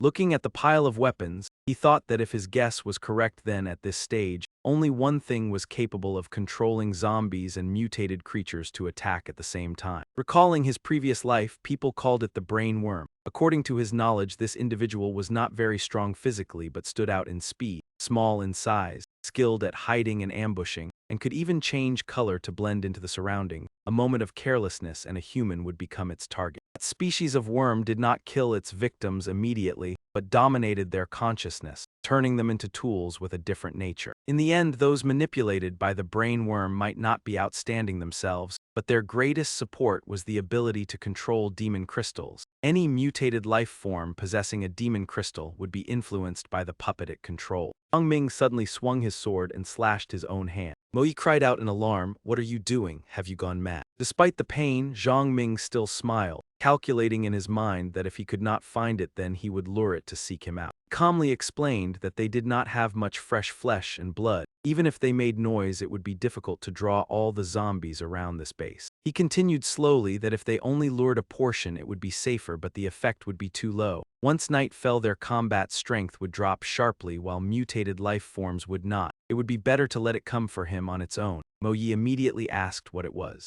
Zhang Ming curled his lips and replied that it was the very thing controlling the zombies and mutated creatures attacking the new base area. Through the small lens, Mo Yi was utterly astonished. Hundreds of zombies of all kinds were surging into the area at once. Zhang Ming appeared excited and ordered them to move. They were about to arrive. Chu Yin was assigned a task within the manpower zone. She was delighted when she realized they had returned. Zhang Ming and the 2 girls fled with all their might. They quickly leapt over the barricade ahead. Zhang Ming sternly instructed Chu Yin to command the first defensive line, not to be overly reckless, wait until the trenches were filled, and the zombies swarmed up, then retreat to the designated position within the sub-area. Chu Yin replied firmly that she understood. She swung her rattan whip and shouted loudly to encourage everyone to be strong like men, muster all their courage to face those filthy things head on and fight, show no mercy lest they bear the name of cowards. Chu Yin declared that if they got through today, perhaps a different life would open up for all of them. The entire team seemed reignited, charging forward together to meet the enemy.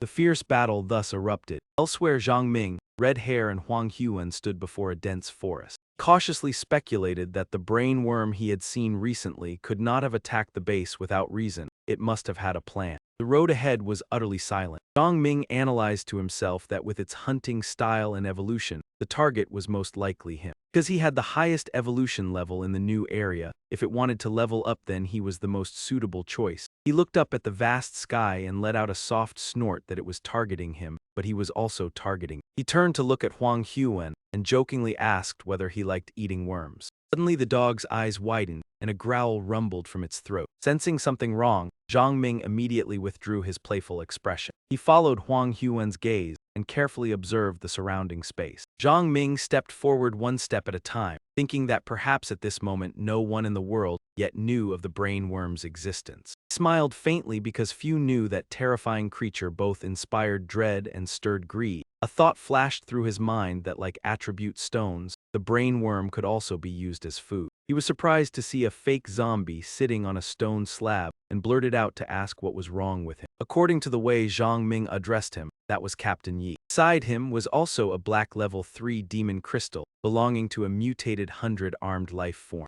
A thought flashed through Zhang Ming's mind that the brainworm had discovered his arrival yet did not leave. Instead it waited because it had the 100-armed zombie as support to control the level 3 mutated life form. The fake zombie parted its mouth and in a hoarse voice uttered a few words as if savoring a delicacy. Zhang Ming's expression darkened and he angrily cursed. The 100-armed creature, many times larger than him, immediately lunged to counterattack. Zhang Ming unleashed sacred flames to burn the opponent. The monster writhed violently, yet its strength remained exceedingly formidable. Zhang Ming was excited to realize it had not fallen. This was the first time his skill had struck without instantly bringing down the target. A level 3 zombie was indeed different. The 100-armed creature roared ferociously. Zhang Ming and Huang Huan coordinated their attack exactly as planned. The blade collided with the slick tentacle. Huang Huan opened his mouth and bit tightly into one of the 100-armed creature's arms. The blow caused it pain and fury, and it flung the dog far away. After that it continued charging toward its main target, Zhang Ming. Watching the 5 punches crashing down, he inwardly marveled that a level 300-armed zombie was truly too powerful. If he had encountered it in a normal state, he might not have been certain of victory. Even so, Zhang Ming remained confident because at present, he knew there was something it could not do. He shouted for Huang Huan to bite that black thing. The dog dashed out like lightning and immediately targeted the fake zombie. Just as Zhang Ming had predicted, the most urgent matter for the 100-armed creature at this moment was to protect the brain. The zombie swung its thick long tentacles and tightly wrapped them around Huang Huan. The dog continuously shot out small sharp tufts of fur like needles. Fake zombie froze in place. It panicked and raised its hand to shield itself from dozens of strange objects causing pain. Zhang Ming gathered strength in his feet and leapt high into the air. He seized the opportunity to sever the tentacles and rescue Huang Huan. With one hand he grabbed that dark red sticky mass. Zhang Ming aimed straight at the gem lying in the center of the 100-armed creature's abdomen,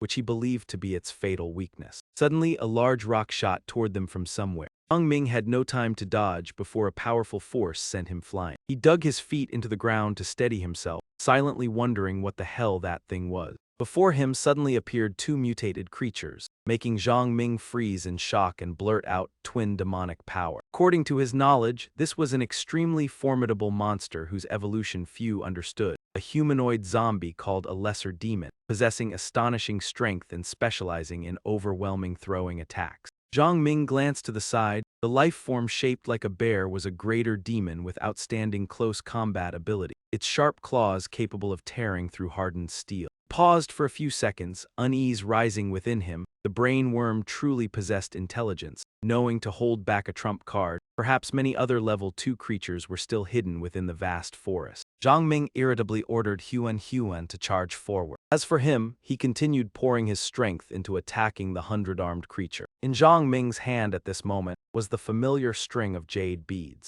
That string of beads gradually emerged a gigantic stone. Zhang Ming took a deep breath and cast the basic summoning spell. The metal man immediately charged forward at his command. It slammed down hard onto the 100-armed creature's head, the force cracking the ground as dust billowed everywhere. Zhang Ming looked at the 100-armed creature with mockery, still wondering why it could not move. This metal man was forged from osmium. The opponent's massive body trembled under the terrifying pressure. Zhang Ming frowned and explained, osmium was the densest metal, each cubic meter weighing over 20 tons. He recounted that he had collected more than 50 cubic meters of this metal from an old factory, the total weight exceeding 1,000 tons. Zhang Ming tightened his grip on his sword. Even if you are a level 3 and the strongest here. He roared and thrust down decisively. Your end would not be undeserved. Just as he retrieved the gem from the 100-armed creature's belly, the bear-shaped monster and its companions rushed in. Zhang Ming still maintained astonishing calm. He sent a mental command ordering the metal man to shield him immediately.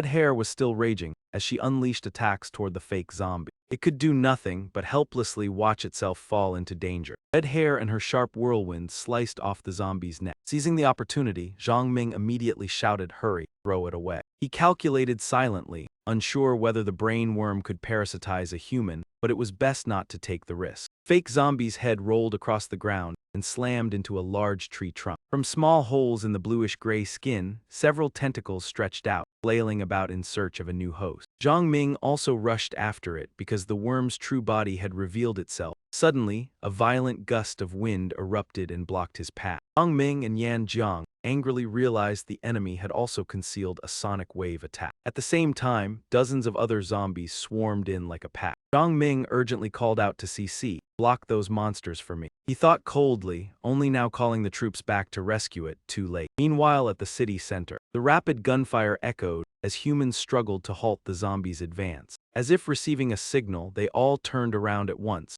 leaving the chaotic scene behind. Mo Yi asked in shock, "What is going on? Why are the zombies suddenly retreating?" Ming speculated in a low voice, "It must be Brother Yi who did something that forced them to withdraw." Chu Yin shouted loudly, "What are you waiting for? Pursue them now. Killing one more will reduce the pressure on us." Soldiers responded in unison. Such a rare opportunity would be foolish to miss. Kill as many as possible. Zhang Ming continued closely pursuing the fleeing mastermind. Behind him, the monsters roared in fury. A bottomless abyss appeared ahead. The mastermind was driven into a dead end, utterly terrified. Zhang Ming took out the string of jade beads. He summoned a fire extinguisher and sprayed a stream of white foam straight at the mastermind. It struggled for a few seconds before stiffening motionless. Zhang Ming held the arrogance box and said coldly, "Your control ability is indeed strong, but your true body is too fragile. What you fear most are compounds like ammonium phosphate. Once it sticks, you will solidify and lose the ability to parasitize." His face turned cold as he asked, "Curious why I know your weakness." A pleading voice sounded in his mind, "Please." Zhang Ming was startled to realize it was communicating through mental transmission. Zombies had quickly caught up. Zhang Ming threatened the mastermind, "If you want to live, then order them to stand still." The command to halt was issued instantly. Monsters immediately stopped, standing silently in a circle. Zhang Ming pressed the tip of his sword close to the mastermind's eye and said with satisfaction, "Very good, obedient." Then he ordered coldly, "Iron Corpse, Earth Emperor Huan, deal with all of them." Dog lunged forward and brought down a monster in the blink of an eye. The chaotic scene before his eyes did not frighten Zhang Ming in the slightest. Instead, it filled him with a strange excitement. Suddenly, a detail caught his attention and made him pause. In the distance, Red Hair was carefully examining something in her hand. Zhang Ming realized she was absorbing a magic crystal. He was briefly puzzled. Could that be how Iron Corpse evolved? Zhang Ming opened the lid of the box and said to the mastermind, "All right, get inside." He locked it tightly and called to his teammates, "Let's go, we are heading back." Time quickly passed until late night at the shelter. Everyone gathered around the treasure pile excitedly, guessing how many level 1 magic crystals had been obtained today. Tu Hu replied thoughtfully with a serious expression, "It must be more than 5,000. Xiu Ying laughed and teased, "That guess is too conservative. Each person only gets one chance to speak." Dia Lei said cheerfully that the team leader today was still inexperienced and a bit nervous. Normally, even 10 zombies would be hard to handle completely. She wiped the corner of her eye and continued, counting the losses at the trap points. "I guess it is also more than 1,000 magic crystals." Yu Ying raised a finger in approval, as expected of Sister Lei, unlike Xiao who is too simple-minded to count. She gently touched the stones and announced there were more than 1,500 magic crystals in total. Xiao who gaped in shock, "That many really? How many evolution potions can we exchange for?" Yu Ying smiled and replied, "As for level 2 magic crystals, it is still unclear. They are all concentrated with us. He sat leaning against the sofa, resting his chin on his hand, as he said the number of level 2 magic crystals obtained was not small either. Zhang Ming calmly told Xiao Hu to keep 1,000, the rest to be handed to old Bossla to lead people into the dungeon. The young man was overjoyed. Yes, boss truly has sharp eyes, you understand my luck. Zhang Ming pondered and said that at an acceptable rate these magic crystals could be exchanged for about 100 evolution potions.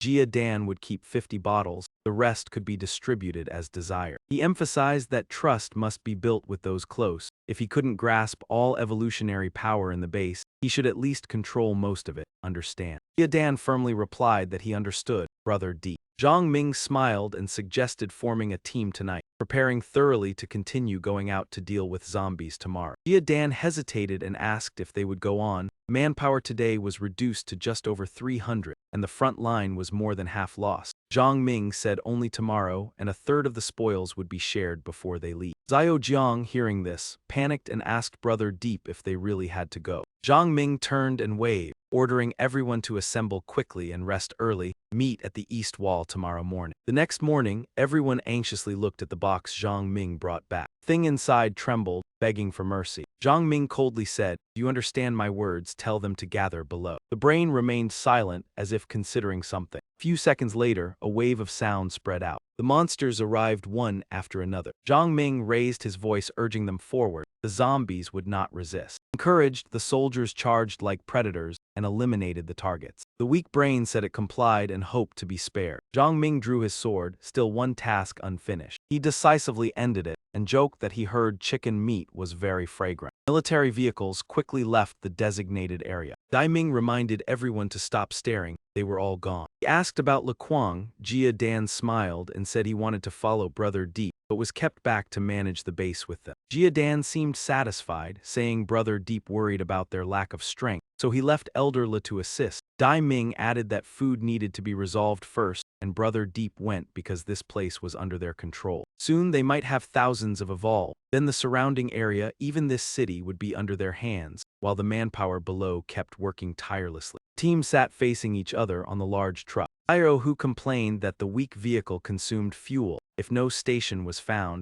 in a few hours it would be just a metal block. Zhang Ming replied sharply, when out of fuel, leave it. This is only for movement. Xiao Hu, acting familiar, asked where the elder was headed. The answer stunned everyone, Shan Trang Yunding. Xiao Hu doubted. That was a large city in a neighboring province over 1,000 kilometers away. Yahello also asked why so far. Zhang Ming explained that place could develop peacefully for at least 2 years. Yahello opened the map, noting this route seemed to head towards Olan County. Zhang Ming calmly said they needed to find someone, then asked who else wanted to find relatives and would join if on the way. Mo Yi worriedly said he didn't know where his parents were. Yu Ying said in a deep voice that before the apocalypse, her family went abroad to teach. Xiao Hu confidently said his parents were very capable. If given a chance, they would still live well. Chu Yin sadly said her family was never well off. Unclear who survived mutation. The chance of living was slim. Crescent moon hung high, illuminating the vast night sky. The team decided to set up camp and rest. Zhang Ming and Yahello went to inspect the surrounding area. Before them lay a vast, cold land.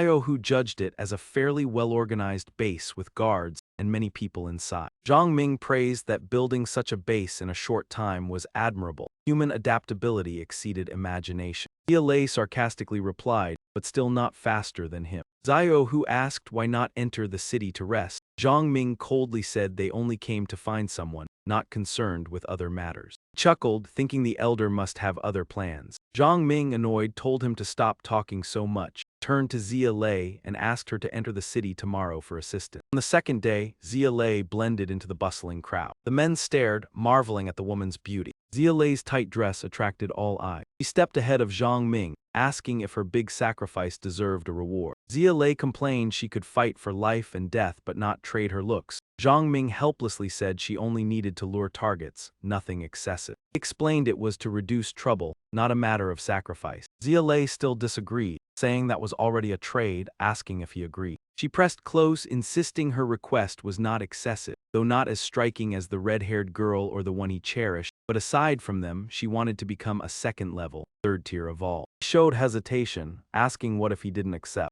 Yahello smiled coldly. saying she would return and tell everyone he brought her along for his own agenda. To enter the city, one must pass a strict checkpoint. Zhang Ming thought, though her words were partly teasing, the request was not unreasonable. He calculated if only one person could decide who evolves, the first round would definitely be Mo Yi and her. Moreover, with her Grandmaster sword skill and added wind and moon points, she was slightly stronger. While they were busy with their own affairs, a shout came from behind, ordering them to get out of the way. 3 military vehicles kicked up dust as they entered. The people whispered that the convoy had returned. Some murmured that their belts were full of demonic essence. Rumor said the area burned for 2 days. Fire died down yesterday. Overnight, they likely gathered 2,000 or 3,000 demonic essence from many zombies and trapped humans mutated. Few angrily curse it, but then reminded themselves to endure the evolved for safety entering the city. Lei and Zhang Ming remained silent. They followed the guard's directions. Zhang Ming walked ahead, hands casually in pockets. The soldiers' eyes were drawn to the beautiful girl, nudging each other. They freely praised Lei as a rare treasure in these times. Soldiers planned to report to Huang Shao, hoping for 2 vials of evolution elixir as a reward if he pleased. In the central area,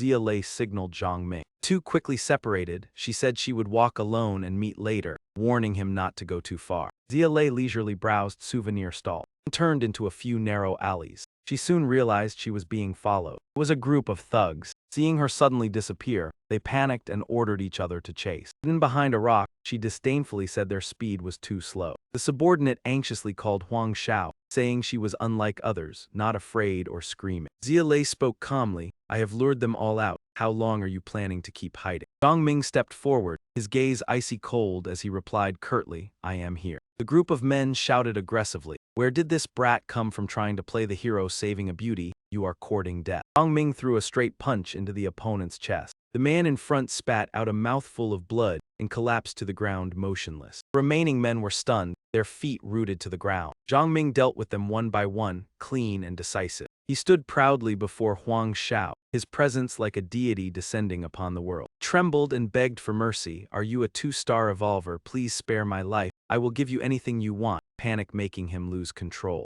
Zhang Ming snapped coldly, saying, "Where is Sheng Yuan imprisoned? Tell me and I will spare you." Huang Shao shakily pointed in one direction, stammering that he is in the basement of the southern granary. A woman carrying a bag quietly stepped into the small house. 2 guards smirked when they saw her. "You are here to take care of him again." The nurse replied indifferently, "That is right, he cannot die yet, the boss is not bored of him." 2 guards grumbled irritably. Just because of a woman, Sheng Yuan caused the boss's lover to lose her life. He used to be the #1 confidant. Now he is tortured miserably every day. Zhang Ming rushed in from outside without hesitation. They shouted angrily, "Who are you? No entry." He glanced at Lei and signaled for her to handle it. Nurse Ji panicked at the sight of a stranger. "Who are you?" She mustered her courage and shouted, "How dare you cause trouble here?" Before she could finish speaking, Zhang Ming gripped her throat tightly. His face was frighteningly cold, the force of his hand making her bones crack. She collapsed onto the floor, no longer breathing. In the prison room, a young man lay unconscious. Realizing it was Sheng Yuan, the big brother from years ago,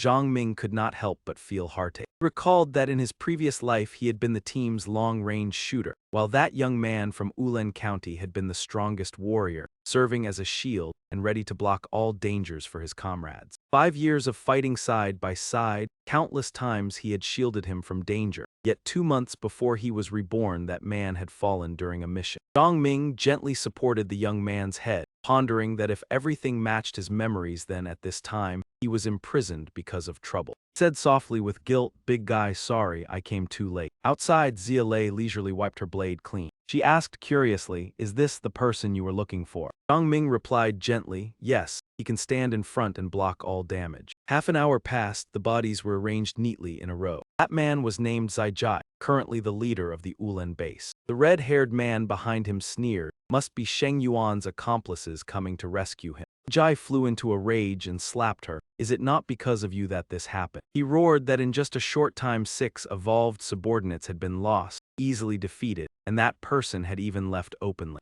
Jai vented his anger on the red-haired girl, cursing non-stop that all this happened because of Sheng Yuan and that woman. "It is all your fault." Then he asked Huang Shao, "You said there was 1 man and 1 woman. The man is a 2-star evolver, and the woman has not made a move, right?" Dr. Mu appeared unexpectedly and said calmly, "Mr. Huang, Nurse Ji's body has been examined. The marks on her neck show the killer was a man, very decisive, either a pseudo-evolver or someone specializing in strength. He continued analyzing that the coagulation of the blood indicates the time of death matches the two who were killed by sharp weapons outside. Ajay hesitated. You mean, Dr. Mew immediately said, both of them have taken action and their strength is equal. He curled his lips into a smile, power enough to overwhelm a one-star evolver. Ajay put on a gentle expression and shook hands in thanks. Many thanks, Dr. Mew. He smiled and replied, it is nothing, I will take my leave. Mr. Huang, remember what I mentioned. Everyone watched as Dr. Mew left the room. Huang Xiao whispered, is he really 3 stars?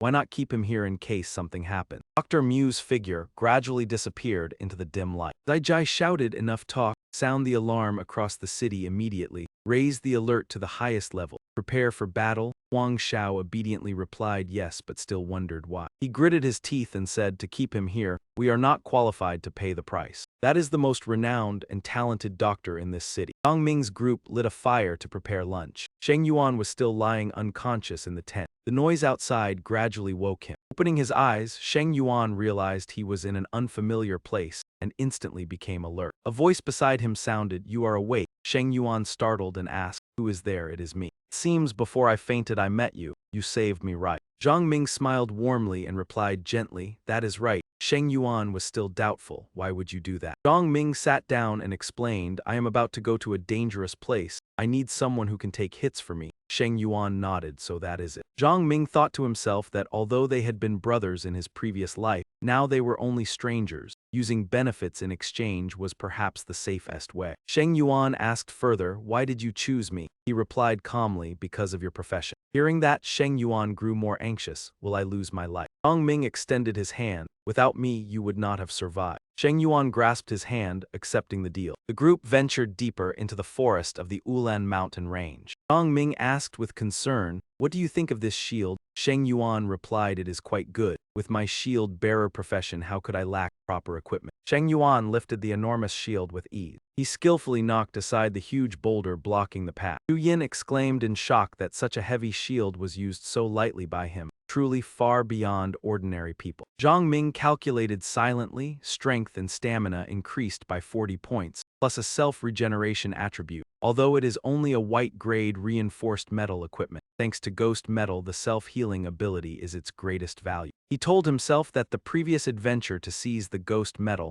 was entirely worthwhile. This ability alone made the shield far surpass the green-grade equipment he had used in his previous life. Sheng Yuan suddenly called Zhang Ming's name. He turned to look. See if this is the place. Zhang Ming replied joyfully, this is it. Finally found you, demonic roulette. He slowly approached the strange object, reaching out to touch the lock, countless types of roulette existing flashing through his mind. Most are only common grade, but like the laws of this world, the rarer the more precious, the same applies to roulette. The color of the roulette symbolizes the rarity of the profession. Treasure-gathering roulette implies the number of treasures within. As for the golden-colored wheel, it is called demonic roulette, a symbol of perilous trial. Zio, who also quickly shifted his gaze to observe the situation. Yuan spoke up with a comment, this thing looks truly strange. Is there anything different compared to the previous spin? Zhang Ming calmly explained that this was a demonic roulette. The risk was high, but the reward matched it. Let us give it a try. Softly instructed, you mage, stand close to me in a moment. Zhang Ming continued, you do not need to shield me. Focus your strength on Sheng Yuan. Reinforce his protective barrier in critical moments. Music master, take your people and retreat 500 meters to the east. Await orders. No matter what happens, do not approach. Yuan instinctively stepped back, exclaiming in shock, it really is dangerous. You will not even let me watch the battle. Zhang Ming assigned tasks in a stern voice. Sheng Yuan, take the front line, red hair support beside him. The rest of you hold the space between me and Sheng Yuan. If anyone breaks through the defense line, that will be your responsibility to handle. Turned around and reminded in a low voice, prepare. Zhang Ming channeled power into the jade ring. What is about to appear before us is a creature no one has ever seen. Furthermore, for a long time I may not fight directly, you must rely on yourselves. Today is extremely dangerous, stay focused. Inserted the magic crystal into the slot. A blinding white light flashed as the cubes forming the object gradually separated. Zhang Ming said anxiously, there is a reaction, that is. He stopped speaking, only silently judging Nether Tower. If the cage opens successfully, we will obtain a battle pet with special abilities. Ordinary Earth Emperor rings had long been deeply bonded with their owners before the apocalypse, and after mutating they still retained that link. If feelings changed, the battle pet could leave, even turn against its master.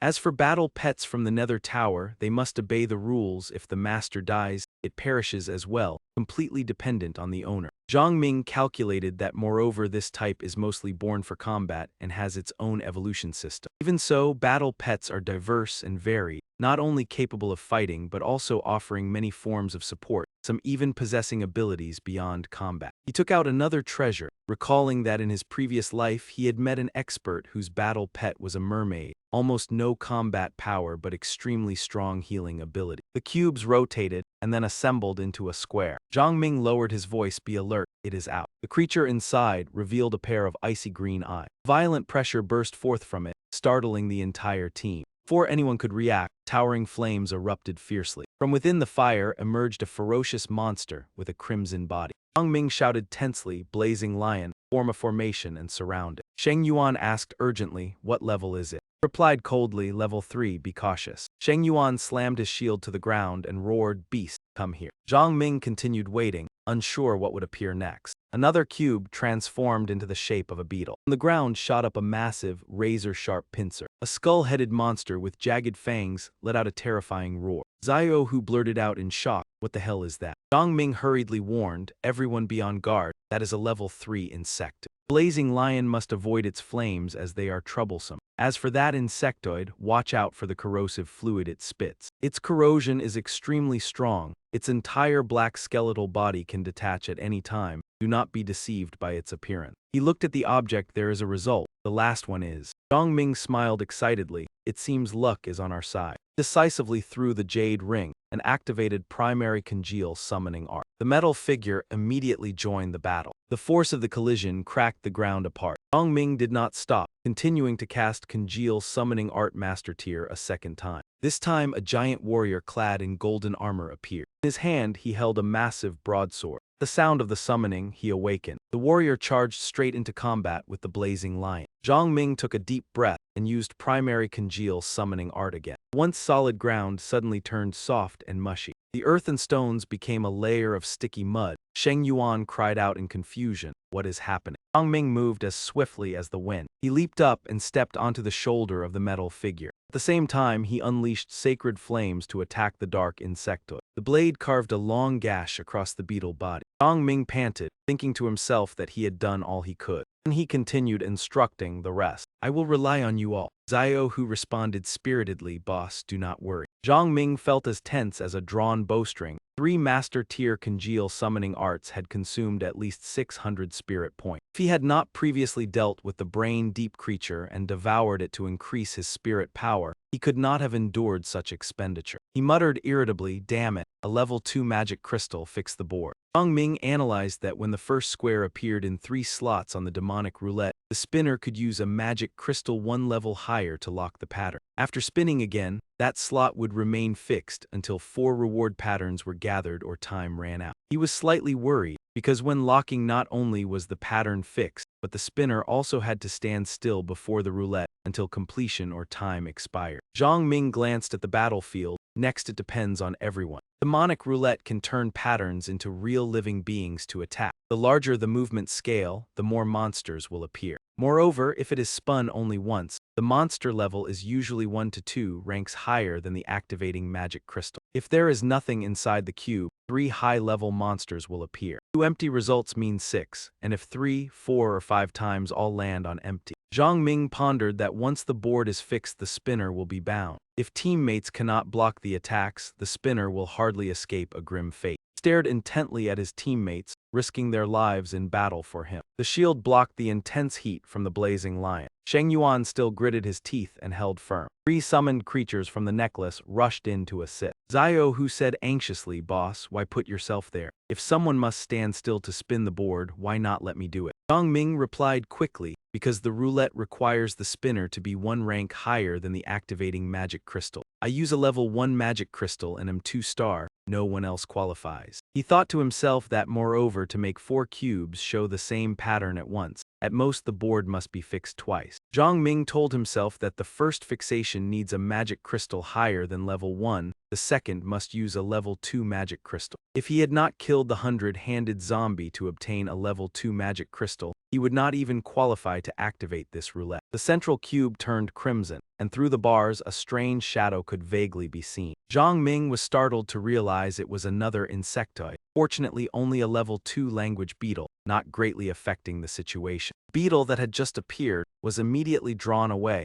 by Gao Yu waving his weapon in provocation. He swept his gaze toward the mass on the left. Zhang Ming angrily realized it was another level 3 mutated creature. He muttered irritably, "Why does bad luck keep clinging to me? 3 level 3 entities and 1 level 2, can they hold out?" That group huddled into a corner. The situation was tilting heavily toward disadvantage. Zhang Ming felt uneasy. The third round is about to be completed. Everyone hold on a little longer. When the wheel stopped, heavy armor sword and black skeleton appeared, their strength reaching level 3 mutation. "We have failed, what rotten luck," Zhang Ming shouted loudly. "Use the guns. Concentrate fire on the level 3 insect man. Summon creatures will temporarily block the other monsters." Red hair quickly circled behind the monsters. Mo Yi, Xiaohu, and Zialei immediately followed the order. 3 cannons simultaneously aimed straight at the insect man. Leaped up intending to dodge. Earth Emperor Hound lunged forward and bit down to hold it in place. 3 armor-piercing bullets slammed into that massive body. Mo Yi said sternly, "Earth Emperor Hound, fall back. Red hair return as well, do not be reckless."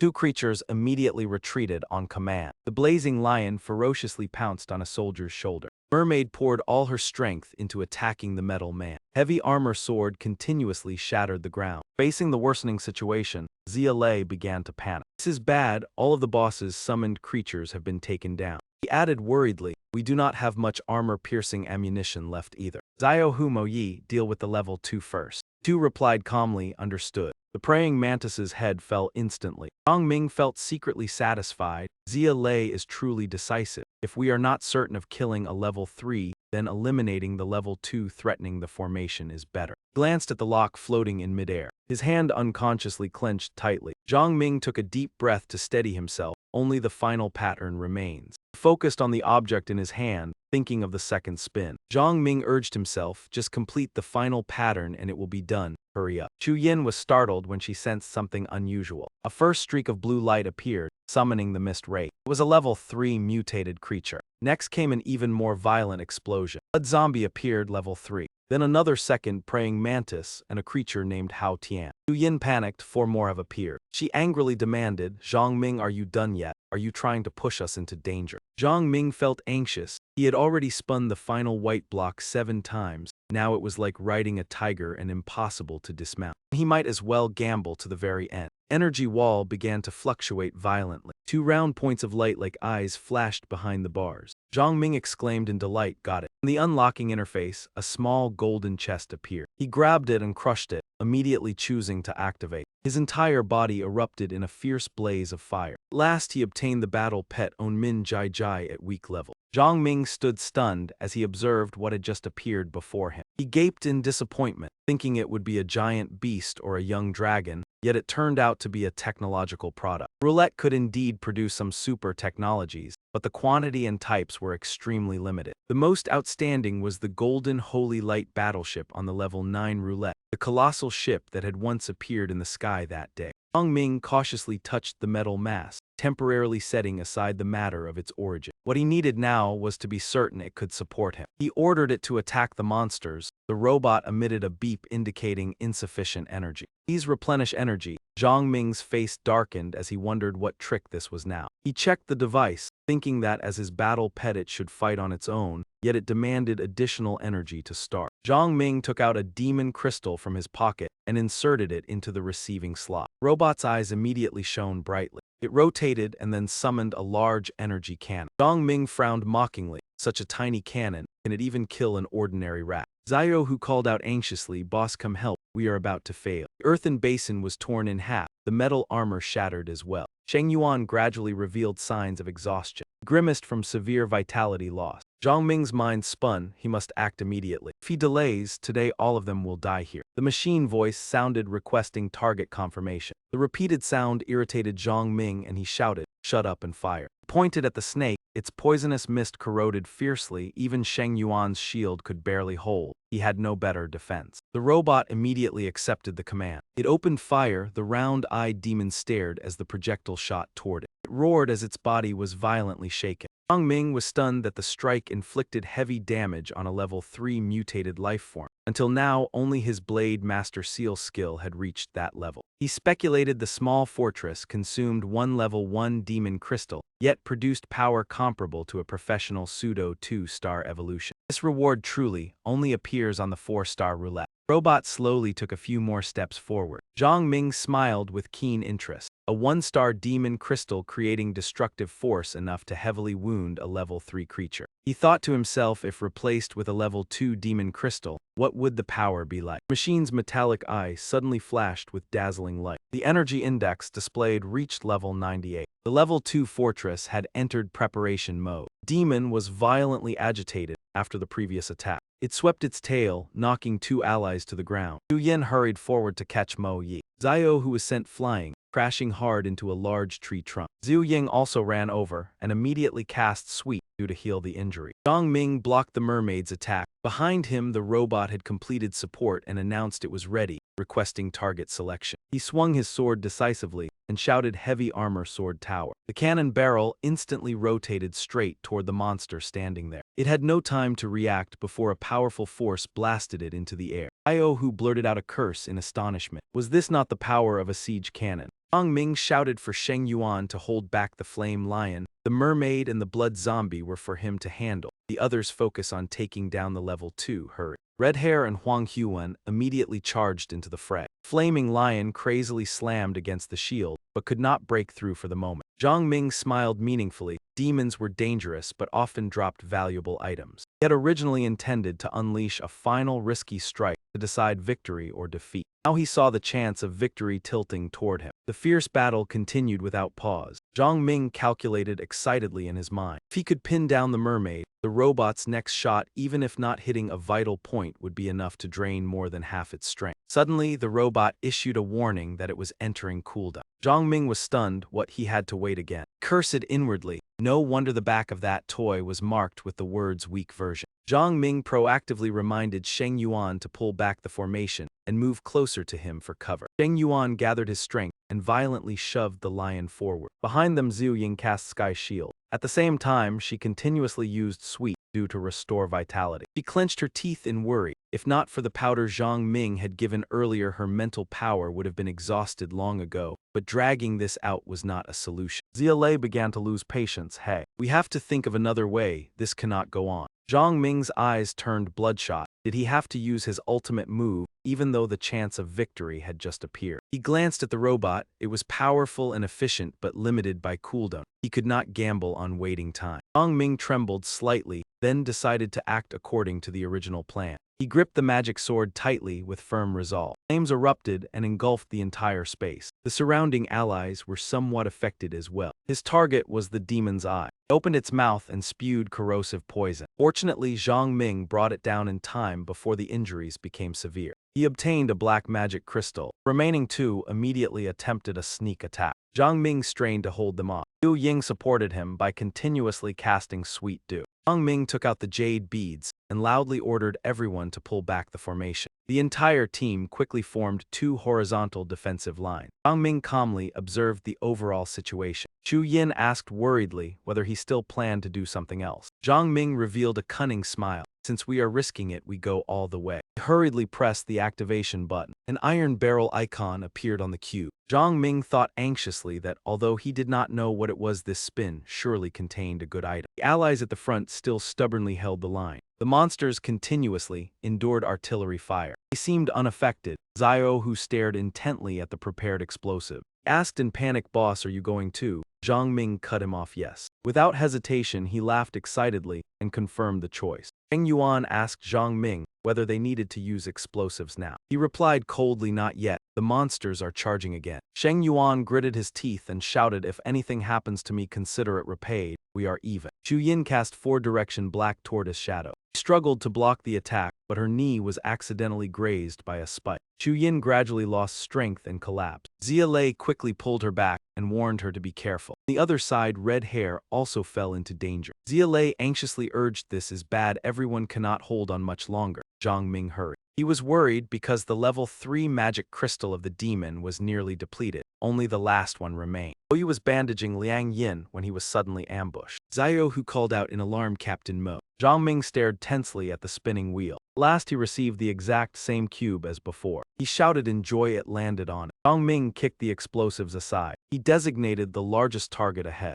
Activated the profession skill, immovable stone disc. Sheng Yuan tensed every muscle and followed without hesitation. From a single shield, numerous other shields gradually materialized. They connected one after another, forming a rotating circle. Protect the safety of the teammates inside. Zhang Ming leaped up onto the pointed top of the shield, drew his gun and slowly raised it to aim at the target. Sheng Yuan shouted loudly to signal, Zhang Ming, I am ready, begin. The crosshair locked precisely onto the falling block of explosive. Zhang Ming gently pulled the trigger. A violent explosion rang out, followed by spreading shockwaves. De Yuan and the others were stunned. What is happening? Could it be that he intends to? Rapid footsteps echoed urgently. De Yuan went numb when he realized the situation before his eye. A ring of blazing fire erupted in the middle of the grassland. Mo Yi and Xia Lei were severely injured, lying motionless on the spot. The red-haired girl was not in much better condition. In the distance, Xiu Ying was exhausting all her strength to treat Sheng Yuan. The Yuan shouted anxiously, hurry and go support them. Zhang Ming reassured them, you arrived just in time,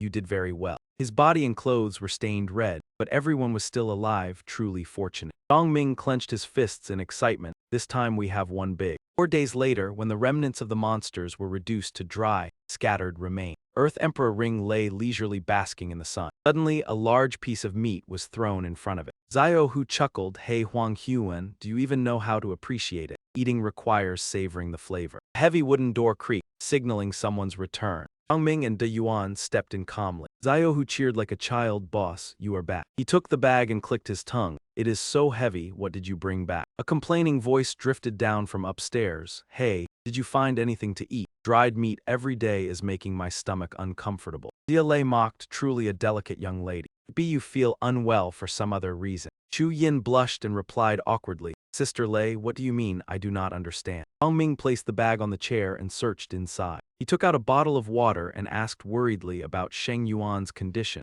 Xiu Ying softly said he is better than yesterday but still needs more rest. He sighed, moreover, the red-haired girl's injuries are recovering slowly. The sweet dew technique seems to have little effect. Zhang Ming smiled, for now let it be, I will think of another way, you should rest as well. You have used sweet dew too much these past 2 days. He happily announced, De Yuan and I found some canned fruit and snacks. Xiao Hu distribute them to everyone. He nodded excitedly at once. 4 days ago, Zhang Ming made a bold gamble with the entire team, using the explosives Xia Lei had left after collapsing 2 buildings at the new base. The final step was to detonate them to deliver a decisive blow to the monster, while asking Sheng Yuan to block all the aftershocks. Thus they gained rewards from the demonic roulette and eliminated many high-level mutated beings, while ensuring the safety of their teammates. Truly a plan that achieved 3 goals despite being extremely risky, yet fortunately they all survived. Zhang Ming opened the door to his room and reflected that the harvest this time was great, but he had not yet had time to sort it out. He sat on the bed. Once everyone's injuries were stable and food was sufficient, it was time to inventory and study the spoil. Before him were 2 treasures. After the explosion, he had dealt with all the monsters he could find. The first wave of evolution was about to arrive.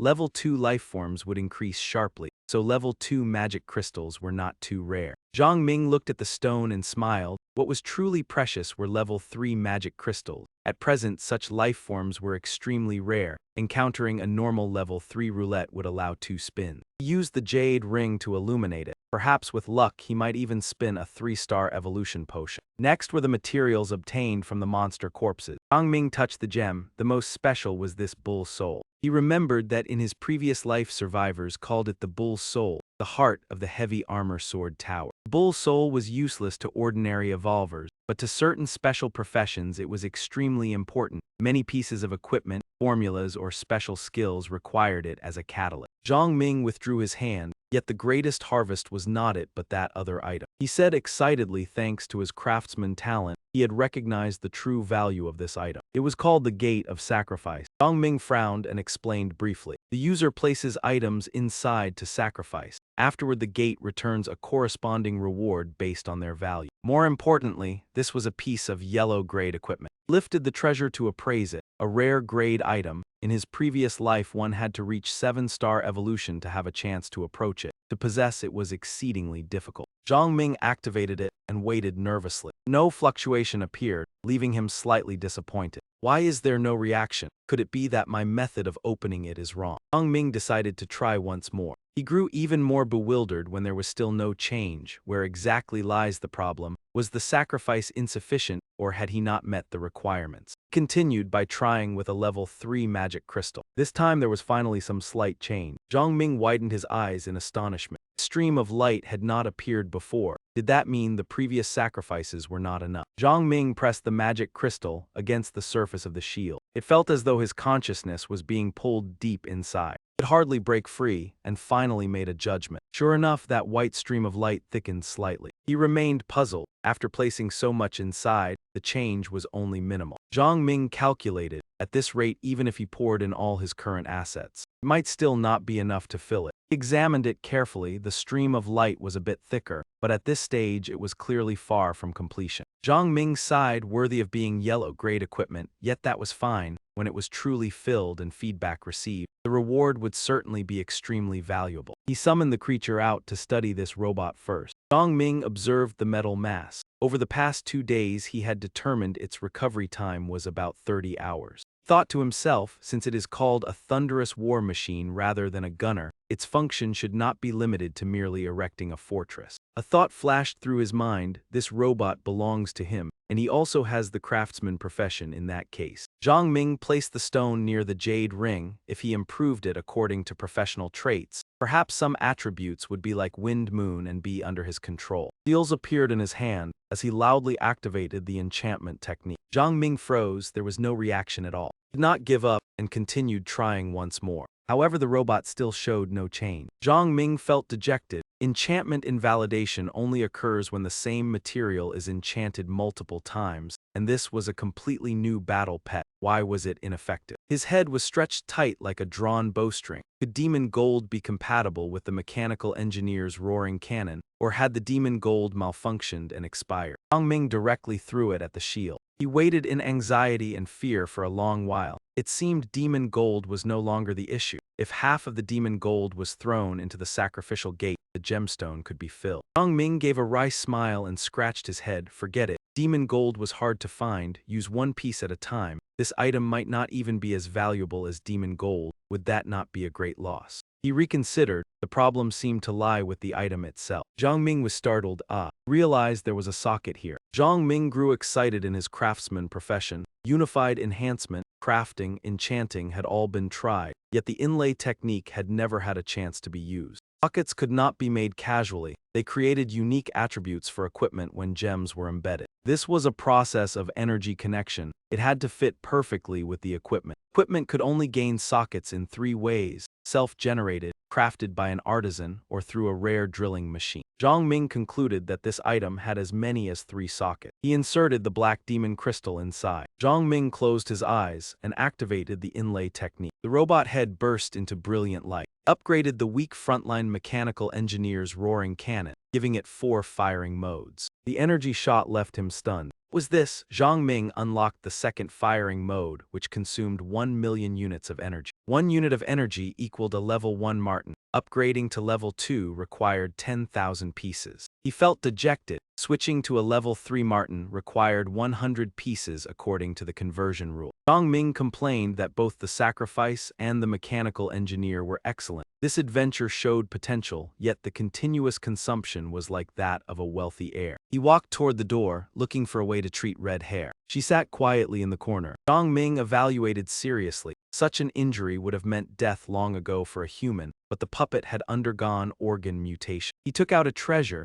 unsure whether it would help. In his previous life he had heard some rumors about puppets, and now there was also the bull soul. Zhang Ming gently inserted it into Red Hair's body. He continued by placing a demon crystal into her mouth. The result could only be left to fate. Everyone chatted cheerfully. Zhang Ming slowly entered from outside, carrying the item. Io, who asked in surprise where the bulletproof vest came from, boss. Zhang Ming indicated it was not far away. Li Gong had discovered an overturned escort vehicle with many military supplies inside. He added that he had improved the clothing with his professional skill. The group stared wide-eyed. Zhang Ming happily announced that it offered normal firearm defense. Zhu Ying could wear it. He asked in surprise why she was first. He smiled and said there were only 3. Sheng Yuan had confirmed one. She was a core member and needed to have one. Zhang Ming raised the bulletproof vest high. There was one left who wanted it. Lei scoffed that she did not want it because it was too ugly. Chu Yin agreed that women like them did not need it. Ask the men instead.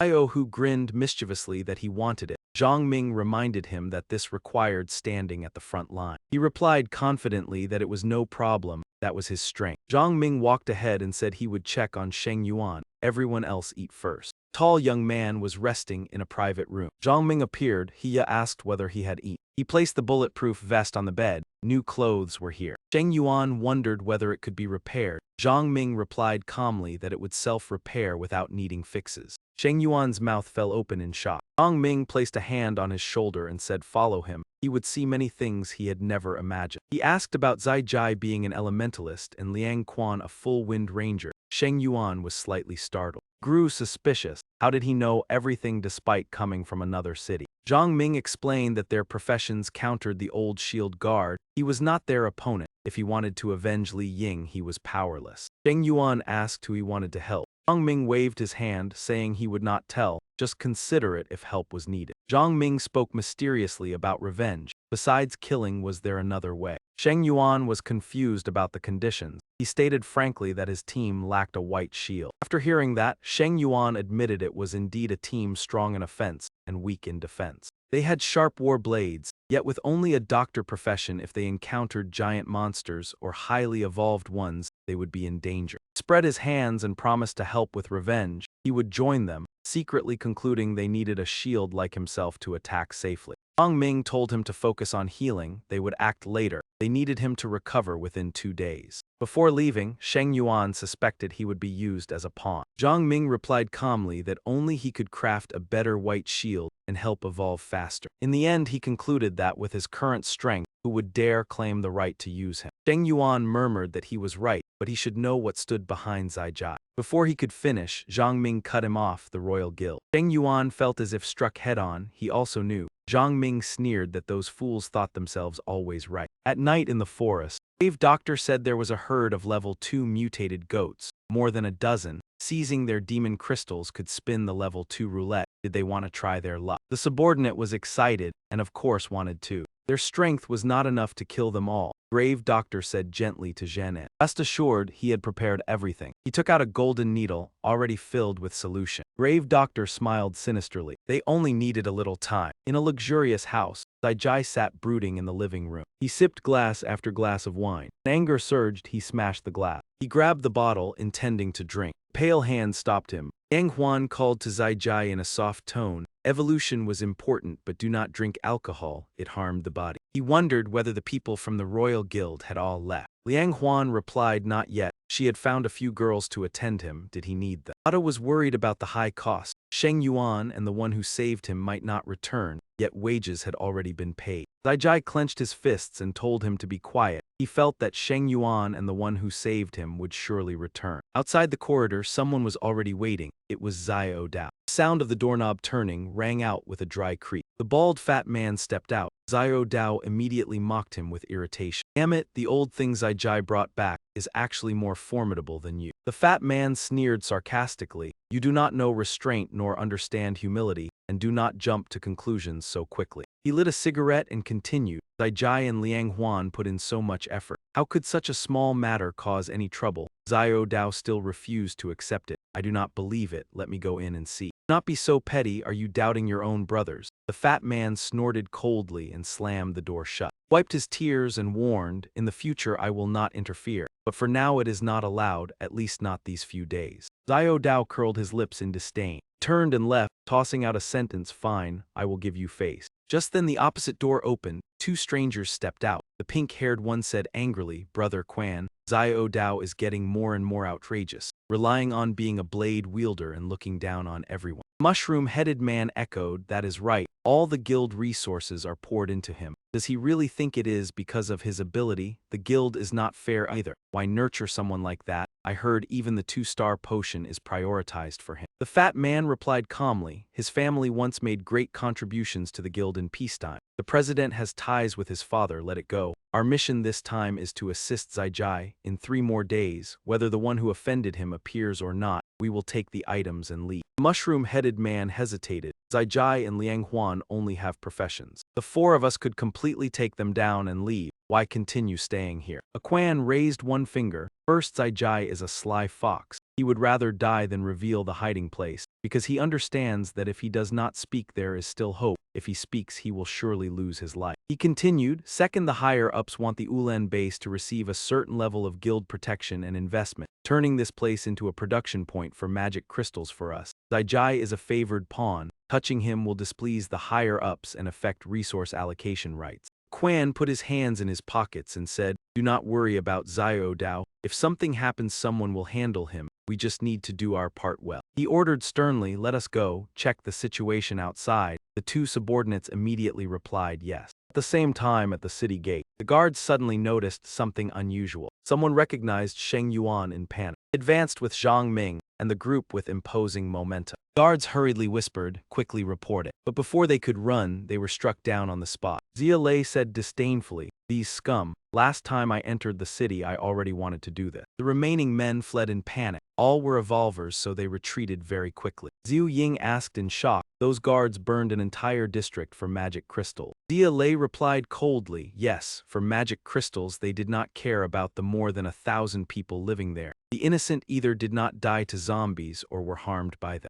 In front of the gate, De Yuan asked, "How do we get in now?" Zhang Ming said nothing, only drew his sword. He swung it decisively. Flames surged forth and swallowed the gate whole, followed by a thunderous explosion. Zhang Ming laughed arrogantly. "Just walk in like this." After the gate was breached, a squad of soldiers immediately opened fire at them, trying to block them from entering the town. At this moment he reached out and rubbed Dai Huangwan on the head. As if understanding his master, Dai Huangwan leapt onto the city wall. It lunged at the nearest soldier, making him scream for help. Zhang Ming led the group deeper into the town. Mo Yi asked thoughtfully, "Without production or creation how can it survive long-term, let alone develop?" He replied coldly, "Plunder and exploitation. This so-called base has merely reverted to a primitive state. The leader relies on cheap promises of protection. They drain the wealth of those who enter the city to feed a vicious gang, secretly seizing resources from residents and surviving hunting teams like parasites." Seeing Dai Huangwan run back, Chu Yin cheered, "Big Yellow is back." Hearing the voice it barked in response. He turned and instructed, "Chu Yin and De Yuan take Dai Huangwan to find the whereabouts of leader Zijai. Once you find him, return immediately. Remember to stay safe." He looked at them and reminded, "Before we only fought mutated creatures, but that is not all. We must also face our own kind. Today the opponent is an organization called Huang Clan. All members are evolvers. Moreover, this guild possesses many professions. Their strength is powerful and unpredictable. To survive in this world, we must overcome them. Everyone needs to learn how to deal with such people. They are more dangerous than zombies and monsters. Today is both to seek justice for Sheng Yuan and an opportunity for training. Only by overcoming it can you truly adapt to this world." He waved his hand in signal. "It is time, act." Dai Huangwan led Chu Yin, De Yuan and Zhu Ying away to carry out the task. Zhang Ming pointed in the opposite direction, signaling to advance. Inside the town gate several vague shadows appeared. He said, "They have arrived." Figures gradually revealed themselves. Leading was a burly red-haired man with 2 scars at the corners of his eyes. Beside him, a short, slightly balding man, and behind them, a pair of man and woman. Zhang Ming looked at them and smiled faintly, all familiar faces. Xiao Dao, a professional blade wielder, in his previous life had clashed with Jai Zhu and him at a base. Zhang Dai and Zhang Jing, a somewhat twisted sibling pair, had died early in the struggle between Huang Clan and a battle corps. As for A Quan, he later became vice president of Huang Clan, one of the 5 giants. It is said before he was reborn he had reached 8 stars. In his previous life for revenge, he and his battle corps had swept through Ulan. From then on, Huang Clan, though not openly confronting him, secretly obstructed quite a lot. Xiao Dao looked at them and sneered, "Have you come seeking death? A bunch who do not know your limits. Today I will teach you a lesson, so you know there are places you cannot just enter." Xiao Hu angrily pointed his blade and shouted, "What are you looking at? Come and try." Seeing the blade in Xiao Hu's hand, Xiao Dao hesitated slightly. This brat actually has a white-grade weapon. Zhang Jing curled her lip, "Leave him to us." Zhang Dai rotated his wrist, "Such a good weapon. Once we take him down, the blade will be ours." Luo Yan stepped forward and raised his blade. "Why so impatient? I have one too." Mo Yi stepped forward holding his blade and said, "Me too. 3 against 3, fair enough." Xiao Dao's eyes widened in shock. 3 white-grade weapons, how is that possible? Only then did they realize the opponent's strength far exceeded expectation. Unease rose in his heart, something was very wrong. Quan broke into a sweat and pulled Xiao Dao's hand, whispering, "The situation is bad, hurry up." Before he could finish speaking, behind him appeared Zhang Ming's figure with icy eyes. Quan clearly felt the heavy pressure from him. His heart trembled. This killing intent is truly terrifying. Facing Zhang Ming's cold red gaze, Quan understood the opposing leader was staring at him as a warning. He intended to maintain the fair 3 against 3 situation, but if he took another step the consequences might be unpredictable, so he pressed his lips together. In his mind a cold word kill seemed to appear, making sweat pour out. Both sides immediately charged into battle. It was a fight where either you fall or you stand firm. Xiao Hu swung his blade fiercely, forcing Zhang Dai back, who struggled to block. Meanwhile, Mo Yi fought Zhang Jing without giving an inch. She swept her blade across and pressed it tight against Zhang Jing, forcing him to stagger in terror, his mind filled with a single thought: why is this group so formidable? Hu Enhan faced Xiao Dao. Unlike the other sides that clashed the moment they met, he only looked at her and licked his lips, his eyes gleaming with excitement. A beauty is she, what an alluring figure. She ignored the taunt and immediately swung her blade to counterattack. He quickly retreated, deliberately widening the distance between them. Xiao Dao's hand holding the dagger lightly spun the blade in a circle. That motion flowed into a chain of practiced movements, bringing the blade from a central stance back into a ready guard. Immediately after, he executed the phantom skill. His figure darted forward at astonishing speed before her eye. She widened her eyes and observed closely, astonished as she wondered where his blade had gone, her gaze fixed on every movement. The hand that held the dagger suddenly seemed empty, the blade no longer visible in his grasp. As she stood stunned in confusion, his voice echoed in her mind, "The ghost shadow will strike from your left." Hearing that, she turned and thrust hard in the indicated direction. The tip met something soft and his figure appeared clearly. The blade had pierced his chest and left him frozen. He turned pale from the pain, unable to believe his technique had been seen through. How could this be possible? His voice choked. At noon, his name, not even my friend knew it. Then he collapsed face down on the ground. He watched the scene with a trace of satisfaction rising in his heart. "You deserve this end. In the previous life I suffered because of you." Seeing Xiao Dao fall, Zhang Jing and Zhang Dai cried out in horror. Xiao Dao has been taken down. Both of them ground their teeth in fury. Mo Yi and Xiao Hu seized the chance to charge forward and counterattack. The two shouted in unison, "Where are you looking?" Zhang Dai stepped forward to shield Zhang Jing. Zhang Jing turned toward Quan and shouted loudly as if seeking instruction. Quan barked back, "You two be careful. Use your professional skills if you can." Receiving the order, Zhang Jing immediately called for Zhang Dai to coordinate. The two brothers created a white mist that enveloped Mo Yi and Xiao Hu. Xiao Hu murmured that they have vanished. Mo Yi replied that this white bone mist blocks vision. Xiao Hu worriedly suggested standing back to back. She nodded in agreement, and the two immediately guarded shoulder to shoulder. He observed the formation they set for his teammates and calculated silently. The younger sister is a mist walker focused on support, not too outstanding. But if paired with her brother, who is likely a void thief skilled in ambush, they would be unpredictable. Within the hazy mist, a blade lightly brushed against Xiao Hu's armor and a cheer rang out. "Success!" Xiao Hu widened his eyes in shock. Zhang Dai sneered, "Before someone with a profession, an ordinary evolver is merely weak." Xiao Hu burst into laughter and swung his blade in retaliation, leaving Zhang Dai stunned. "You said the boss claimed you are just arrogant fools. Now I truly believe it." Zhang Dai stammered, "How is this possible?" He curled his lips. "In your next life remember to be more cautious before making a move." Mist gradually dissipated, Zhang Jing ran in panic toward Zhang Dai and cried out, "Brother." But she had no time to grieve. Mo Yi had already swung her blade and cut her down in an instant. Zhang Jing fell face down to the ground. Mo Yi and Xiao Hu approached him. He smiled and praised them, "Well done." Then the three turned toward Quan. Quan was secretly horrified. This group is too strong. Without even using skills, they easily eliminated three of his subordinates. Before he could think further, he was already standing before him and asked, "Who is the president of the Royal Guild? The answer may buy your life." Quan closed his eyes, knowing he was unlikely to win yet still choosing to gamble once. From his hands up to his forearms, a layer of golden light gradually covered him. His arms bulged with muscle as the golden light condensed into solid fist. He grabbed his arm and said, "Iron hand, iron fist is it, but that is all." He squeezed lightly, and the golden glow shattered instantly. He screamed in pain. He kicked him hard in the chest, making him bleed, then coldly said, "No need to speak, I never cared anyway." He turned to Xiao Hu, collecting valuables from their bodies.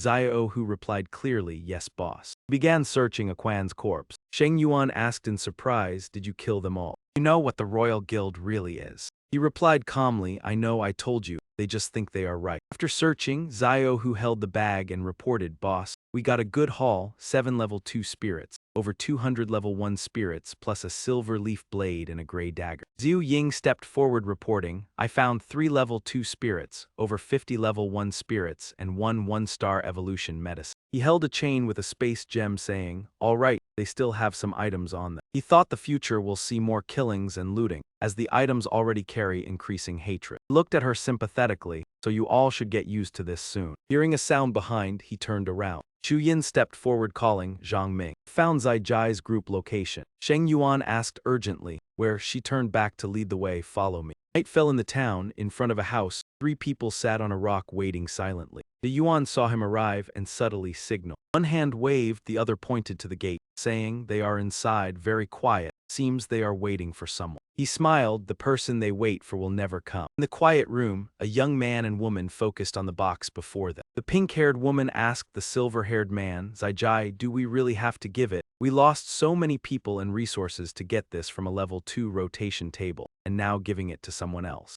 In the finely crafted wooden box lined with red velvet, a white staff highlighted its value. Asked Zai only looked, not answering yet. The woman sighed, sitting down, "I know I was wrong. If I hadn't agitated Sheng Yuan at first, this wouldn't have happened." Zai said softly, "Don't blame yourself. You are partly responsible but not entirely." He lit a cigarette, smoke spreading. "This item will eventually be known to the royal family. My strength isn't enough yet. They'll take action causing losses, plus they need our base, so it can be used to exchange for support." He touched the staff, now silver ranked. "If a gem is inlaid, who knows what rank it will reach?" Tianjia spoke up, "If it's silver ranked and also gemmed, what rank then?" He only sighed, even the strongest royal expert was defeated by Sheng Yuan, so what? He shook his head, "Impossible. The 4 royals are strong, hard to defeat." Suddenly a voice from outside the door said, "Just give it. We won't find a gem anyway. Keeping it is useless. Better to exchange for peace." As soon as the words ended, the door was kicked open. He and his teammates stepped straight into the room. Tianjia was stunned looking at them. He stammered, "How could you come here?" Chu Yin didn't reply, immediately commanding plants to attack. Mines whipped, knocking aside Zai Jai's guard. Tianjia was shielded by Zai Jai's green barrier. He saw and praised, "Elemental shield, not bad. Elemental master is a strong profession. You also have another skill, elemental drill. Why not demonstrate it for everyone to broaden their horizons?" Following him, the shield around Zai Jai gradually dissipated. Pink-haired woman standing next to Zai Jai had been anxious all along after hearing him speak. Immediately after, she swung her hand, releasing a jet of black energy aimed straight at his group. 2 arrows shot toward him and Lu ran, but she remained calm since Zhu Ying had already raised a protective layer behind them. He caught the flying darts barehanded, glanced at them and quietly said, "Whirlwind technique from the Dart Master." Her eyes widened in shock. "This power, could it be that you are a fake evolution?" Zai Jai also broke into a slight sweat upon hearing this. The elemental fragments in his hands began to transform. Then he hurled all that force toward him. He remained calm, flicking the darts back at the elemental arrows with 2 fingers, causing the just condensed energy block to instantly disintegrate again. At that moment, Sheng Yuan raised his shield to charge. Seeing this, Xiao Hu shouted, "Sheng Yuan, I'll assist you." He raised a hand to stop him, letting him handle it alone. He and the others approached the sealed box, silently observing the situation. Sheng Yuan lifted the enormous shield, blocking the attack from Zai Jai. Immediately after, he spun and threw the shield forcefully toward Zheng Hong. Zai Jai retreated cautiously, while Sheng Yuan roared in anger, "I've never wronged you before." He charged with red eyes, "For the favor years ago giving me a chance to evolve, I abandoned the elemental path to become a shield bearer." Sheng Yuan threw a punch that made him stagger. "The positions you hold, I risked my life to earn."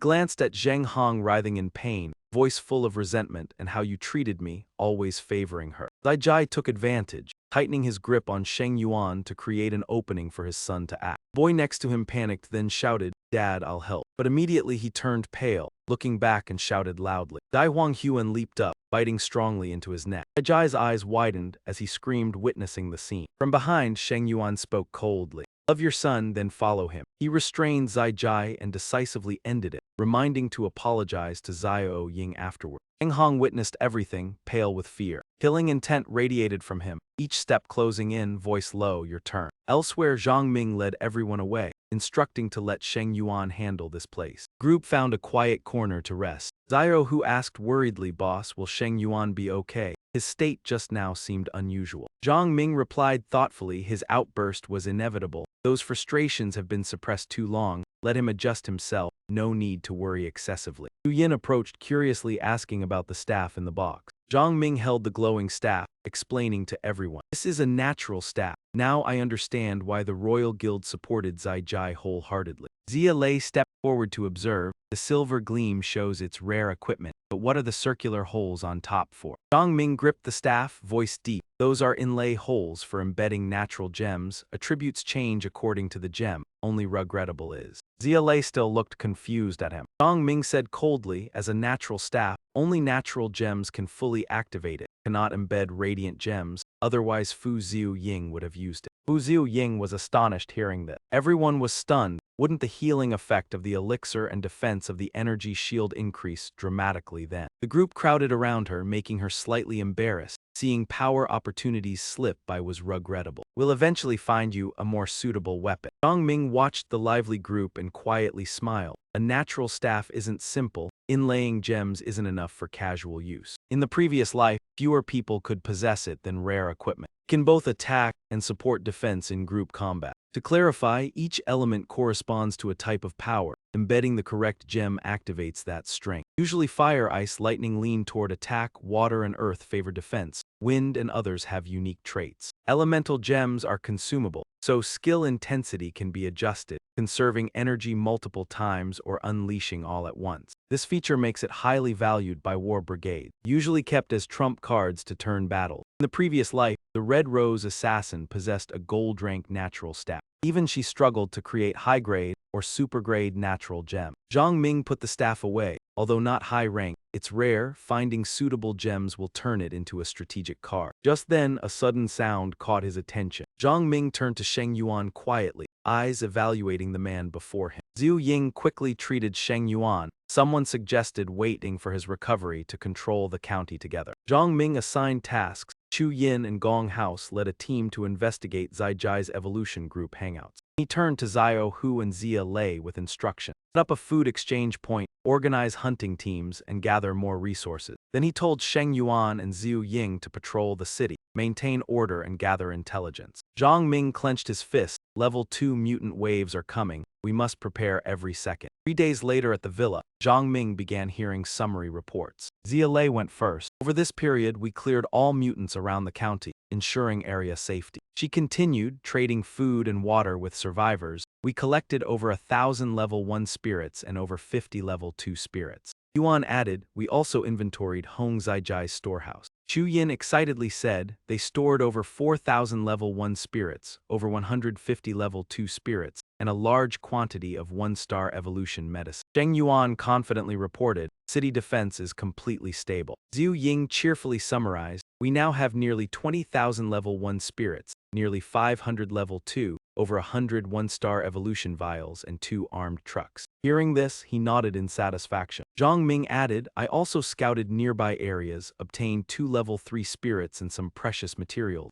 Zio Hu's eyes lit up in admiration. He paused and suggested, with summaries done, we prepare to move to the next point. Everyone protested noisily, isn't this place stable now? Why not make it our base? It took so much effort to build up this position. Zhang Ming revealed a calculating smile, then leisurely said that he had already prepared a more feasible plan. The 2 military vehicles immediately accelerated, speeding straight ahead. In the blink of an eye, they stopped at another base. As soon as he stepped out of the vehicle, he turned to De Yuan and instructed him and his assistant to quickly inventory all the supplies here and take away everything that could be moved. He slightly raised his head, his gaze contemplative as if calculating something. If it is on the way past here, we should take the opportunity to check on Red Hair. Deep Min Trung walked inside, sat down opposite Red Hair, then slowly offered his assessment. The wound remains unchanged. There are no signs of recovery. I am afraid it will truly be difficult to save her. Liu Ying stood nearby, quietly shedding tears, because during the battle she had shielded me. Zhang Ming abruptly stood up, glanced at everyone, then proposed that no matter what, they had once fought side by side. Let us go to the yard, dig a grave, and bury her properly. When he got into the vehicle preparing to leave, he reminded Zhu Ying, who was still below. She silently followed, glancing back at the grave with eyes full of reluctance. By noon, the entire group quickly left Sun Trang. As the sky gradually shifted toward the colors of dusk, a red vine quietly crept closer to Red Hair grave marker. Its tip stretched high, embedded with a gemstone that shimmered with light. Immediately after, it suddenly pierced straight inside. The vine slowly pulled itself out of the gravestone. Red Hair body gradually rose from the ground under that pulling force. She immediately reached out and tightly grasped the vine embedded in her body. The vine was slowly pulled out of Red Hair body. In an instant, it vanished right in her hand. That left her astonished, completely unable to understand what had happened. Suddenly, a hoarse and cold voice sounded from behind, startling her. Humans are indeed necessary. As soon as she turned around, Red Hair saw a grotesque and hideous creature approaching her. The moment he finished speaking, a tiny creature with countless eyes and legs leaped out of his mouth. It immediately clung tightly to Red Hair face. Seemingly overjoyed, it excitedly declared that this body now belongs to me. Then it froze when it sensed something unusual. There is something inside your brain, one red and one white. What is that power? Red Hair reached out and tightly gripped its body. She yanked it off, stared at it intently, making it stammer in terror as it begged for mercy. Unexpectedly, Red Hair opened her mouth, intending to swallow the creature. But immediately she became alert, her eyes sweeping around her surroundings. On the rooftop, under the reflection of the fading sunlight, a person and a cat were watching her. The mysterious figure standing above also closely observed every movement of Red Hair below. Red Hair gaze met Black Hair eyes. She tightened her grip on the many-eyed creature, intending to put it into her mouth. Otter and his cat immediately jumped down from the rooftop. Black Hair waved her hand, creating sharp iron arrows as before. Red Hair remained calm, continuing her action even as the cat closed in. She used one hand to fling the cat aside. With the other hand, she blocked the arrows, her mouth still clamping tightly onto the many-eyed creature without letting go. Black Hair rushed forward with De Lian's support. Otta delivered a strike that made Red Hair stagger, and the creature in her mouth also fell out. Seeing it knocked in another direction, Black Hair immediately chased after it. She reached out intending to grab it, but her opponent was no less swift. The two of them quickly pursued each other closely. Red Hair took a deep breath and pulled it straight toward herself. Then she slammed her back fiercely toward that woman. Two female demons tumbled down onto the grass. Black Hair slowly stood up, lightly brushing herself off. The two female demons faced each other again, their eyes wary as the prey lay between them. Red Hair gaze was icy sharp, brimming with killing intent. Black Hair responded with an equally dark and terrifying stare. Red Hair suddenly lunged forward. Otta immediately summoned arrows as before. They charged at each other fiercely, without the slightest concession. Each held tightly to half of the many-eyed creature body. Two glared at each other in open challenge. Because the pulling force was too strong, the creature was torn into 2 pieces. Both Red Hair and Black Hair were stunned by that unexpected outcome. They looked at each other in astonishment. Then each silently left in a different direction. Both she and Otta leisurely enjoyed their respective portion. Meanwhile, Zhang Ming group was gathered together to keep warm.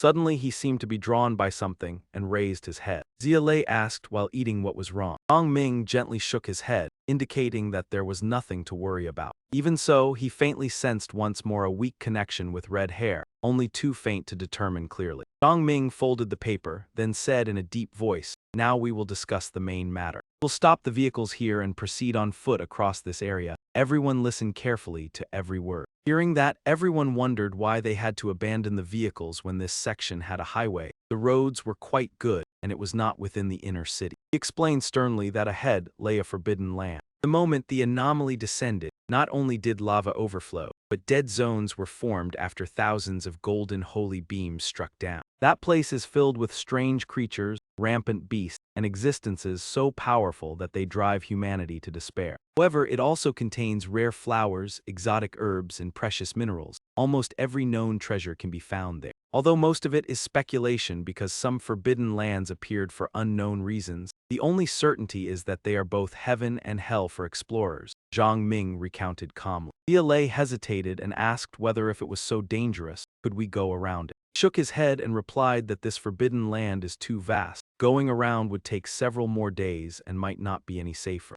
Xiao Hu smiled and suggested that since the boss had calculated it that way, there must be a reason. We should follow that plan. Zhang Ming patted his shoulder lightly with a smile, then said firmly, "Tonight everyone rests early. Tomorrow morning we advance into the Forbidden Zone." Soon the whole team drifted off to sleep one by one, leaving only him awake on watch. Zhang Ming gently tossed a small branch into the burning fire. When he stood up, binoculars in hand, observing from a distance. Focus was on the ice crystal mountain ahead, sparkling like a gem. After observing for a while, he furrowed his brows and analyzed. The chaotic barrier around the forbidden zone tinged red, indicating a focus on physical enhancement. Zhang Ming clenched his fists, eyes resolute. If memory served right, there was a gem mountain and a mineral vein worth testing. A layer of dark red aura enveloped the ice mountain, creating an invisible sense of oppressive pressure. Zhang Ming's group concealed themselves in a nearby cave. He glanced outward, frowning in thought. After careful observation, Zhang Ming signaled safe, continue moving. Yahello walked, unable to hide his curiosity. What kind of mutated creature was so large, looking no different from a dinosaur? He chuckled lightly and explained. Monsters in the Forbidden Zone could absorb energy from gem veins, quickly boosting their rank. Zhang Ming continued, gems were core resources in the Apocalypse era, needed by artisans, alchemists, herbalists, and mages alike. Even evolved humans with battle pets relied on gems to nourish them. Zhu Yin asked from behind, does this Forbidden Zone really have gem veins? Zhang Ming pointed to the ice mountain. See that peak? That is the gem mountain with mineral veins inside. He gestured toward the mountains ahead, covered by a layer of red bones. Yahello ran while signaling everyone behind, 3 o'clock direction. Zhang Ming raised his binoculars to observe movements ahead. He saw grass and tree roots, stained dark red spreading all around. Zhu Yin recognized it and asked. Zhang Ming replied that it was markings left by monsters to claim territory. Zhu Ying asked cautiously, they are like normal beasts, using this method to mark their area. Zhu Yin anxiously asked if those were the natural gems he mentioned, the kind that could be inlaid into equipment. Zhang Ming observed then replied, do you see those lighter patches? Lighter areas are water element gems, the darker ones are ice element, both coexisting minerals sparkling like crystal. He frowned, instructing everyone to stay close. I will lead through this forbidden zone. In his heart he worried because marked monsters suggested high rank. Could the current team handle them? Around the gem mountain, dozens of mutated creatures patrolled as if guarding treasures. Everyone asked in shock, you plan to return alone? Zhang Ming smiled reassuringly, don't worry. Alone I am a smaller target, so less likely to be noticed. If danger arises, I will retreat. Yahello frowned, noting a level 4 monster there. Zhu Ying added over 200 level 2. Both tried to stop him. But he had decided, just smiled, I will bring Dai Huang Huan. Its sense of smell and hearing are sharp. With it assisting, I am less likely to be ambushed. Everyone else also had their own task. He retracted his gaze, face serious. He had chosen Yun Ding Villa as the base, not far from the target. Before returning, everyone must investigate the surroundings thoroughly. Zhang Ming emphasized the need to know the present forces, monsters, any large zombie packs, even the location and rank of any wheel if present. Stressed in a serious tone, but absolutely must not approach Yun Ding Villa. Sheng Yuan suggested earnestly, let me go, I can open the path ahead. However, Zhang Ming shook his head, wanting him to stay to protect the musician safely. Saying this, he turned to leave, smiling slightly and waving, wait until I return to decide further. That was also the moment to officially take over Yun Ding Villa. Zhang Ming's eyes reflected iron will. In the forbidden zone of Shanghai Village, He stood with Dai Huanghuan on a high cliff, observing the surrounding area. He smiled, noting the luck was not bad, already found a sprout of mutant ginseng sweet potato. The mutant sprout would automatically retaliate against any living creature approaching, its body and sprout having attack mechanisms. A lapse could injure, ordinary people touching could die and become nutrients for the plant. Being a mutated plant, the sprout contained level 1 mana essence, with care yielding stable harvest. Plus the tuber is edible, both delicious and strengthening. Thinking this, he retrieved the ginseng sweet potato, preparing for future cultivation plans. Then Zhang Ming used binoculars to observe the village below, muttering under his breath. Unexpectedly, it was a level 4 three-tailed ghost frog, a hard-to-handle creature of its rank, massive enough to make one shudder. He hesitated briefly on whether to advance further. Ultimately, Zhang Ming decided to take the risk. At the foot of the gem mountain was a small cave. Inside, a mutated frog was leisurely having its meal. Suddenly, a golden-furred dog appeared at the cave entrance, drawing its attention. Frog squinted, observing more carefully. Dai Huanghuan deliberately passed in front of the cave. Its expression was arrogantly provocative. The action immediately angered the frog. It lunged its long tongue to grab, but Dai Huanghuan quickly dodged. Zhang Ming hid nearby, silently cheering, "Come on, fool. This level 4 three-tailed ghost frog has no endurance for long chases. It won't catch up." After 3 days of observation, he had mastered its reaction speed, movement ability, and maximum attack range. He wiped sweat, calculating that at most a minute it would pursue. Past that time, it would judge unable to catch and return. Zhang Ming looked at the small creature sleeping and smiled. To buy more time, he would need its mother. He watched it closely and murmured, "Your mother searching for you will surely come here too." The frog paused, having not found its target after a distance. It glanced around suspiciously. Behind it, a high-heat paw silently approached. The frog and the ghost beast eyed each other warily. They growled to intimidate the other. Zhang Ming stepped forward, stroked Dai Huanghuan's head, praising, "Well done, now it's time to profit." He immediately dashed, thinking of waiting for the opportunity when the level 4 fiery armored beast went out to hunt, to sneak into the lair and deal with the young.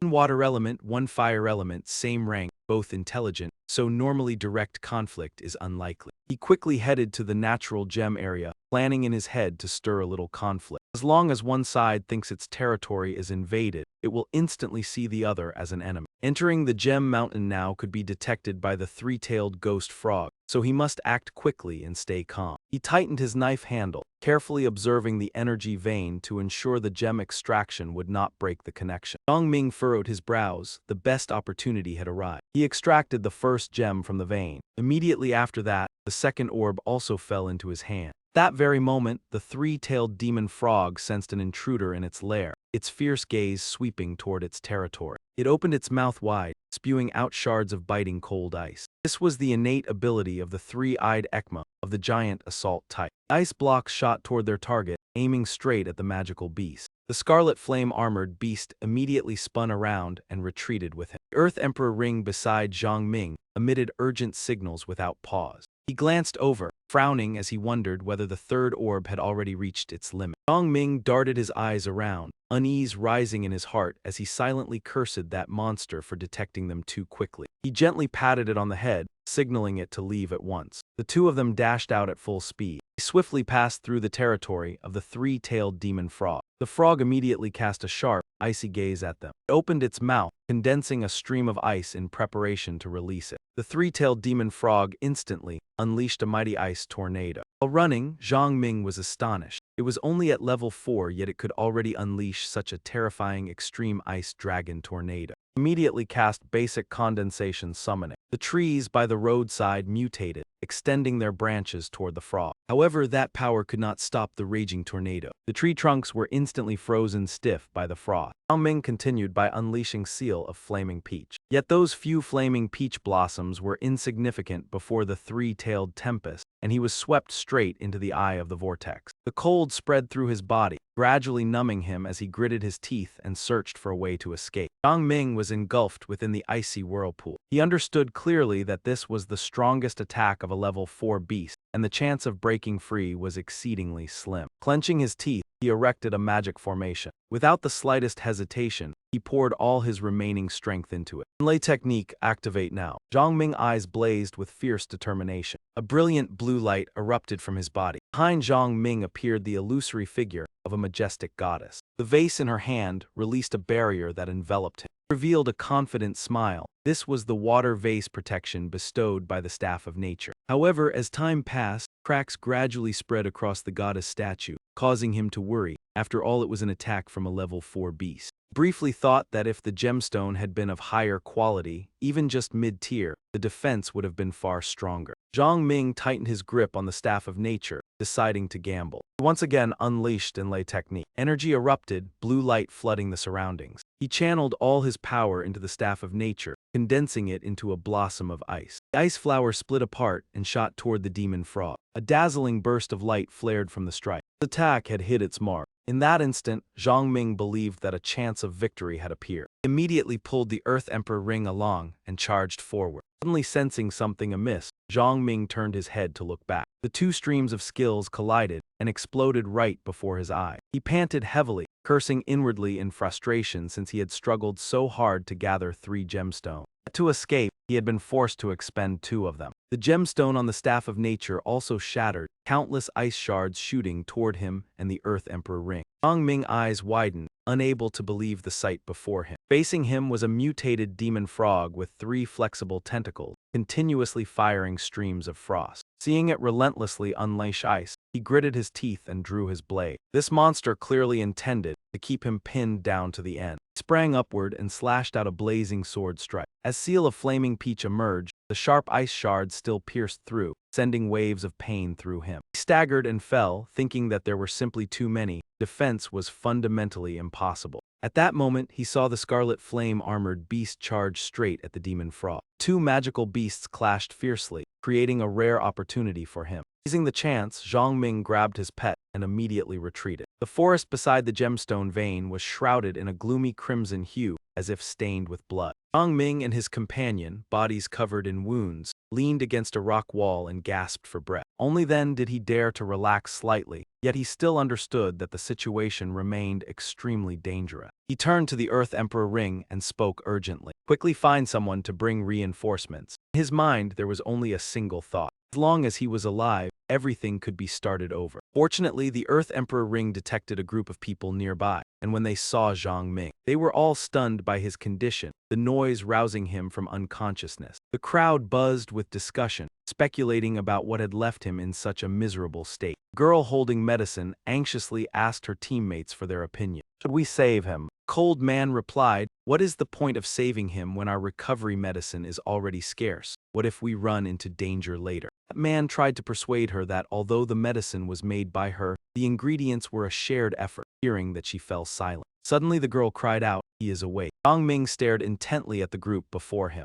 His eyes were filled with vigilance. After observing for a while, he reached a conclusion. He had weapons and even someone specialized in healing. It looked like a fairly well-organized hunting team. The man glanced over him before turning to the middle-aged man in uniform and asking, now that he is awake, how should we handle him? The other person glared at that man, flying into a rage and telling him not to behave so petty. Zhang Ming realized the girl standing before him was probably only 15 or 16 years old. The green bottle she held in her hand was a familiar mark of the Kim Trung-hoa lineage. Could she be a sorcerer? He immediately understood why they were here. No wonder the entire squad was standing guard over this dying man. But it was because that alchemist girl refused to leave, and in this group she was the true pillar of strength. Seeing him staring, Dean suddenly grew annoyed and kicked Zhang Ming hard in the leg. The tall man snapped irritably, asking if he even knew how to speak properly. Zhang Ming could only cautiously inquire about their identities. Dean pointed straight at his face and shouted that who they were was none of his concern, but he had to clearly state who he was, why he came to Red Egg, whether he was alone or had accomplices.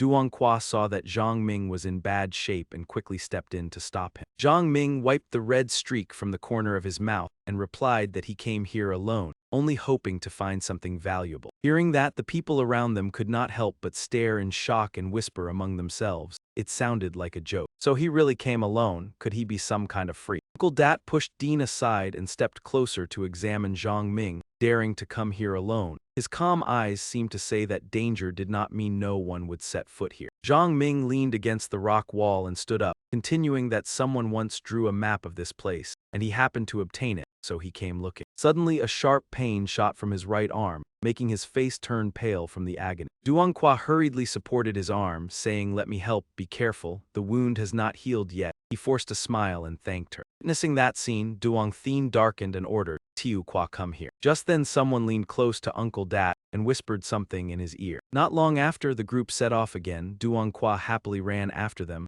Zhang Ming watched her departing figure with a heart full of gratitude. In this harsh place, good people like her were easily eliminated, yet he was truly thankful. He tried moving his joints and wondered how long he had been lying here. Fortunately, thanks to an evolved one's recovery ability, he could still barely move now. He considered his next plan. To fully recover, he would need at least 7 or 8 days. At this moment, the wisest choice was to stay close to the hunting squad for greater safety. The group gathered to discuss. Tianjia emphasized that Zhang Ming had the map in his possession. Another person suggested snatching the map to avoid wasting time searching blindly. Dean asked whether that man had been searched, and if the map was found, he shook his head and said nothing was discovered. He was full of suspicion. Could it be that he wanted them to carry along a wounded man? Or perhaps he truly had a map, but his aim was still to rely on them to take him out of here. He sneered and said that in his opinion, they might as well leave that man behind and search on their own. Duanqua immediately objected, asking how he could be so heartless, saying that he could help them, just bring him along. At worst, she and her brother would take care of him. Seeing her tense, Dean grew anxious,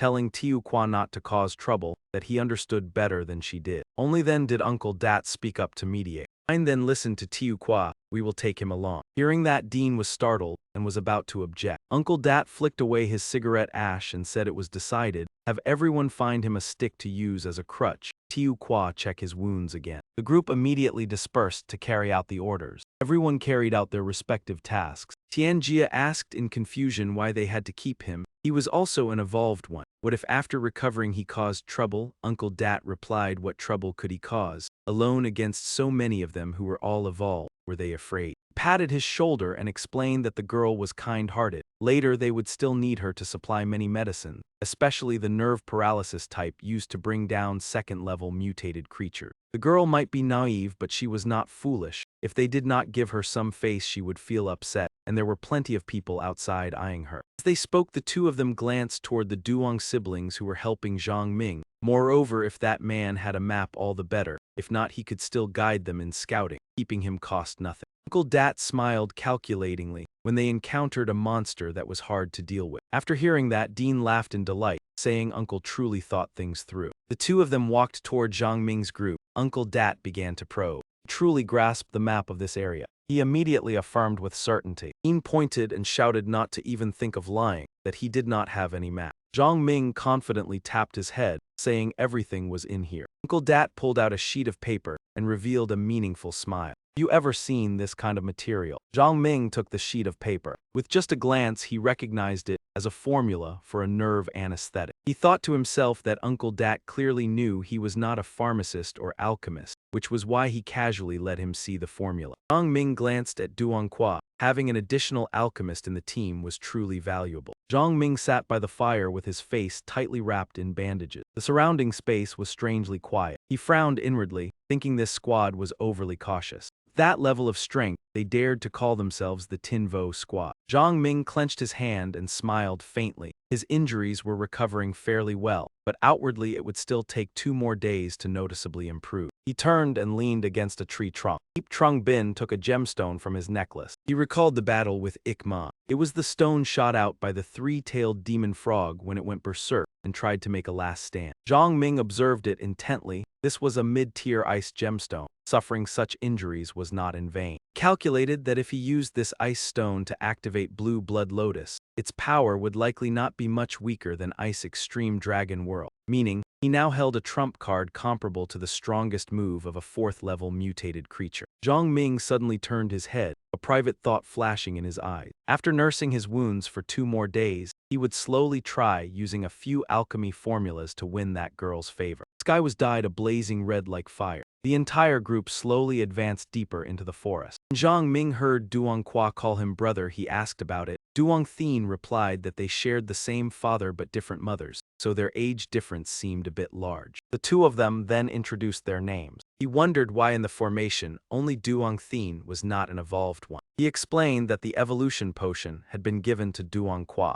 Duang Thien asked Zhang Ming about the situation. Is there a problem? Zhang Ming struggled to stand and said they had not yet found the materials everyone needed. He looked back and pointed behind him, saying there was tiger fang grass here that they were searching for. Hearing that, Dean immediately ran over and called everyone to pay attention. He picked it up and said, "Uncle, look, it is exactly what we need." Uncle Dat smiled in satisfaction. "Very good, there should be more around here." Everyone spread out in search further. Everyone immediately bent down to rummage through the grass. Zhang Ming secretly rejoiced. It seemed his luck was still intact. Unexpectedly, he found 2 useful herbs. Moreover, the one just discovered matched a formula. Dean was visibly excited. Uncle Dat discovered another 10 stalks of tiger fang grass. That amount of material alone was enough to brew 10 bottles of anesthetic potion. He happily stored them in his bag. With this, we would have enough strength to deal with a level 2 mutated creature and open up the chance to evolve to 2 stars. Suddenly, a shrill scream echoed over, making both of them jump in shock. Zhang Ming and Duang Thien immediately focused their attention toward the sound. The young man ran over in panic and shouted for them to leave quickly. He yelled that it was a level 2 red-eyed deer. Anjia hurriedly urged Uncle to run. Duang Qua said awkwardly to wait a moment. Zhang Ming was still there.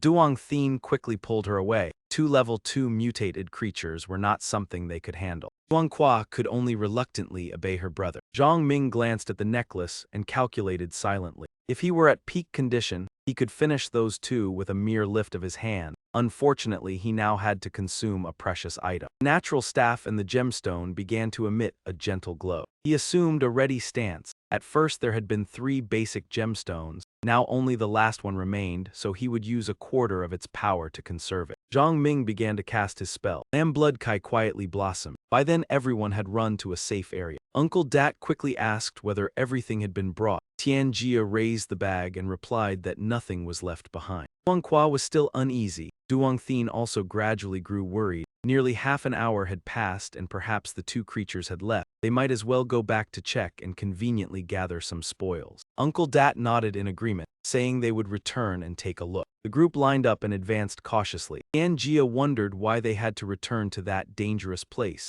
Uncle Dat reminded him that there was still a lot of tiger fang grass there. At that moment, Zhang Ming was calmly sitting and roasting meat. Beside him lay the corpses of the 2 red-eyed deer. Anjia exclaimed in shock that he was still alive. Duang Qua cried out in delight, saying fortunately Zhang Ming was unharmed. The young man marveled that perhaps a natural enemy of those 2 monsters had appeared nearby. Someone said doubtfully that the kid was truly lucky, then noticed that the magic cores on the 2 deer had vanished. Uncle Dat asked angrily where the 2 level 2 magic cores had gone. Zhang Ming immediately took them out and held them up as if showing them off. Tianjia smiled brightly and reached out intending to grab them, but he replied coldly that they should keep dreaming. They were not qualified to touch them. Zhang Ming tightened his grip on the magic cores, his voice full of contempt, telling them not to fantasize they were unworthy. Those words left the entire group stunned. They burst into mocking laughter, saying he spoke of qualification. A man who could barely walk dared to discuss that. Perhaps his head injury had made him speak so.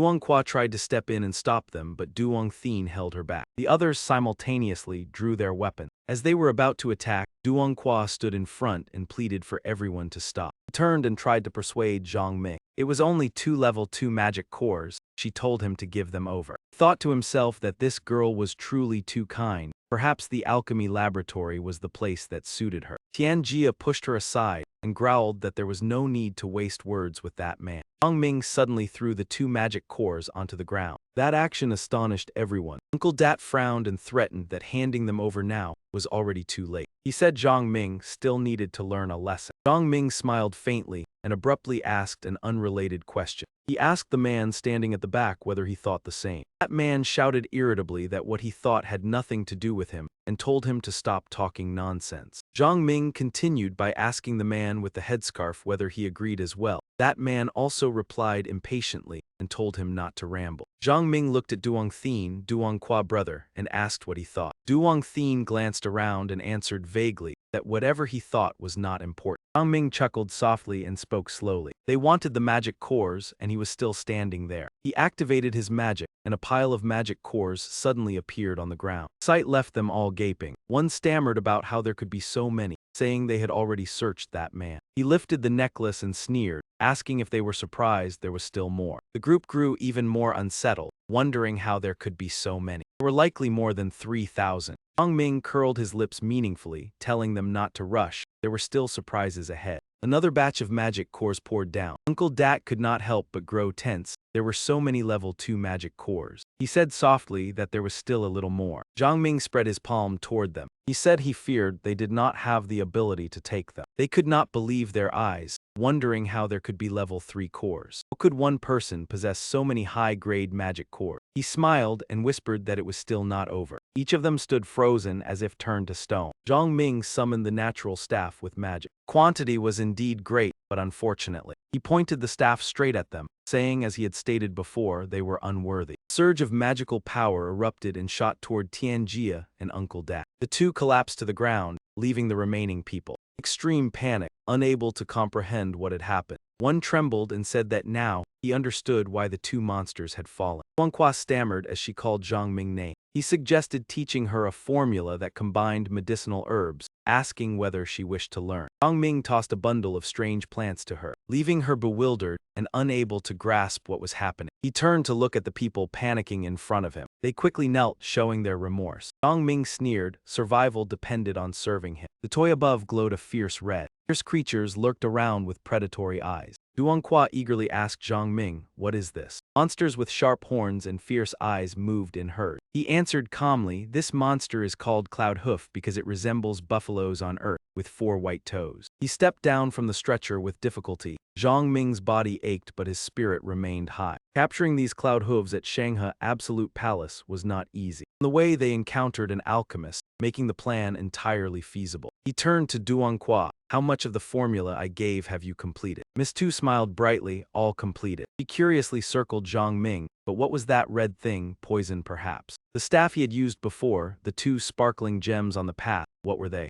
Zhang Ming smiled helplessly. She seemed to have 100,000 questions. The group followed behind him. "Let's go down, find a better position." Ahead was a deserted field, no one in sight. Zhang Ming smiled with satisfaction. This spot would do for now. He ordered Duanghua to distribute the pink peanut water to them. Then he ordered everyone else, "Spread the medicine evenly over this area." Zhang Ming turned to Duanghua. "Soon I will lead the cloud hooves here." Duanghua hurriedly protested, "Too dangerous, we cannot go." Zhang Ming coldly emphasized everyone must prove their worth. No one is tasked with raising useless beings. He looked at Duanghua knowingly. "I know you're not ordinary. I know you want your sister to follow me." Duanghua frowned, calmly asked, "What can you bring for her?" Zhang Ming predicted Duanghua only cared for his sister. He said solemnly, "This task is safer than previous squads. Working for me is not dangerous." He resolutely promised Duanghua could evolve to 2 stars, 3 stars, becoming a mid-level, high-level, or higher alchemist. Duanghua worried, "How can I trust you?" Zhang Ming calmly replied, "No need to trust me, just survive and see with your own eyes." He looked back. If the task is dangerous, those 3 are more suitable. Of course, no place in the abyss is completely safe. Duanghua determined, "I will go, but if something happens, you must take care of Duanghua." Zhang Ming, satisfied, threw him a medicine tube as a reward. He quickly caught it, full of surprise. Duanghua took the medicine, silently exhaling. The 1-star evolution medicine was just a test. Sharp pain made him frown. If he had refused earlier, even following him, his position and Duanghua's would be no different from the others. The 3 completed the mission and returned to report. Zhang Ming told us the medicine was done. Zhang Ming immediately gave orders. The 3 stepped back to protect Duanghua. Duanghua, ready, could set off, trying to calmly follow his instructions. Zhang Ming approached the red medicine area, preparing to grow the juicy red plants. He quickly used his gardening skill. Green light spread across the area. The surrounding plants grew extremely fast. Zhang Ming, gradually exhausted, next was to find a hiding place. He and Duanghua hid behind a large rock to observe. Duanghua sprinted in a hurry. Duanghua signaled to attract Duanghua's attention. He hurriedly said, "The monsters behind are approaching." Zhang Ming smiled. The cloud hooves were led to the medicated spot. Suddenly they halted. All looked at each other warily, staring at the grass before them, their eyes hungry. Then they began eating the grass in bites. "Do not be surprised. What I told you to do." They ate more. Zhang Ming smiled. The formula was simple. The formula is uncommon, only appearing from level 3 rotors and above. passed down after 5 years, when life is highly mutated, then the medicine's effect is less obvious but enough for me. Duanqua guessed boldly, so it's poison. Zhang Ming smiled slyly, it's spring medicine. Shocked Duanqua. Cloudhooves eating grass became highly stimulated. They quickly focused on the females, immediately charging in by primal instinct. Duong Thien hurried to cover Duanqua's eyes, not wanting to witness the chaos. Also looked at Zhang Ming with suspicion. Is this medicine safe? He only smiled smugly, being useful is enough. Duanqua lightly pulled Duong Thien's hand. I am no longer a child, just a bit surprised. Duong Thien doubted, should we kill them now? Zhang Ming calmly, wait a little longer. And he took out a large piece of meat. He gave it to someone nearby to distribute. Cloud hooves below panicked. If they went down immediately, they would be crushed. The group started lighting a fire to roast the meat. Zhang Ming advised everyone to eat well to gain strength later. Everyone looked at each other in agreement. The clouds began to conflict among themselves. Zhang Ming immediately gave orders. After finishing the meal, it was time to get to work. Below remained only the scene of beasts that had nearly been wiped out. Duanqua still could not hide her concern for Zhang Ming, afraid he had not fully recovered. He only smiled faintly, though he had not completely recovered. He was about 60 to 70% back to normal. Duong Thiet could not help but feel curious. Why had so many of these monsters died? Zhang Ming slowly explained that the drug not only stimulated them but also drove them out of control, making them fight over mates or turn ferocious and slaughter one another. Reminded them in a low voice to stay away from those still clinging to life and start with the dead ones to extract the demon crystal. Duanqua and Duong Thien cautiously approached the pile of monster corpses. The others were far more enthusiastic, quickly gathering the level 2 demon crystals and looking extremely pleased with themselves. One man confidently stepped forward to tease a still living cloud claw, looking down on its weakened state. But before he could finish speaking, the monster suddenly lunged at him with astonishing speed. A powerful blow sent him flying before he crashed heavily to the ground. The entire group stood frozen at how quickly everything had happened. Zhang Ming frowned, his cold gaze sweeping across everyone. He ordered the two to continue collecting demon crystals and reminded them once again. He paused, his sharp gaze like a blade. Absolutely do not touch any that were not dead. Duanqua was still uneasy. Duong Thien reassured her that Zhang Ming had already warned them. That man refused to listen. She should not be too soft-hearted. He urged them to hurry and make use of the time before the drug wore off. After a while, everyone gathered enough demon crystals and handed them to Zhang Ming. He immediately gave a new order to choose the freshest corpses, drag them to the mouth of the valley and slash them so more blood would flow out. Although the two did not fully understand his intention, they still nodded and followed his instruction. They quickly found suitable cloud claws and dragged them away. After a period of strenuous handling, everything was finally completed. Zhang Ming nodded in satisfaction. Immediately afterward, he drew his sword. A streak of cold light flashed past. The one who had just spoken collapsed after being struck by a fatal blow.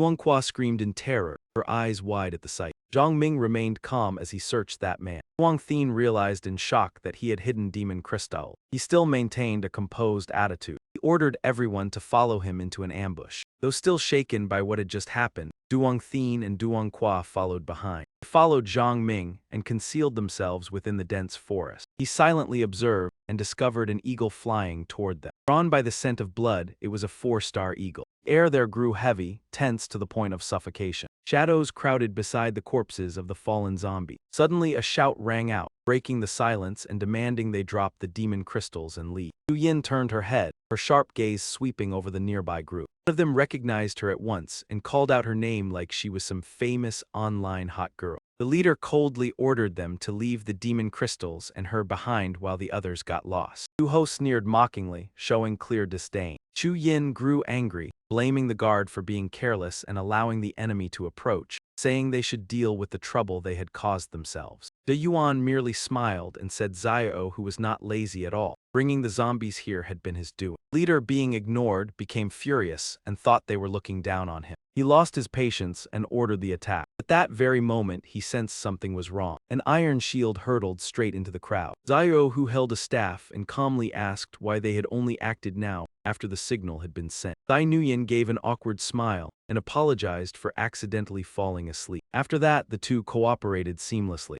quickly defeating all their opponents. In just a short moment, those people were sprawled all over the ground. Chu Yin walked over and calmly told everyone to leave. Zio, who asked about the gains. Chu Yin smiled smugly, saying they had obtained a total of 1,500 level 1 crystals and 20 level 2 crystals today. Zio, who seemed dissatisfied and felt the number was not much. Moyi reminded them it was time to meet Zia.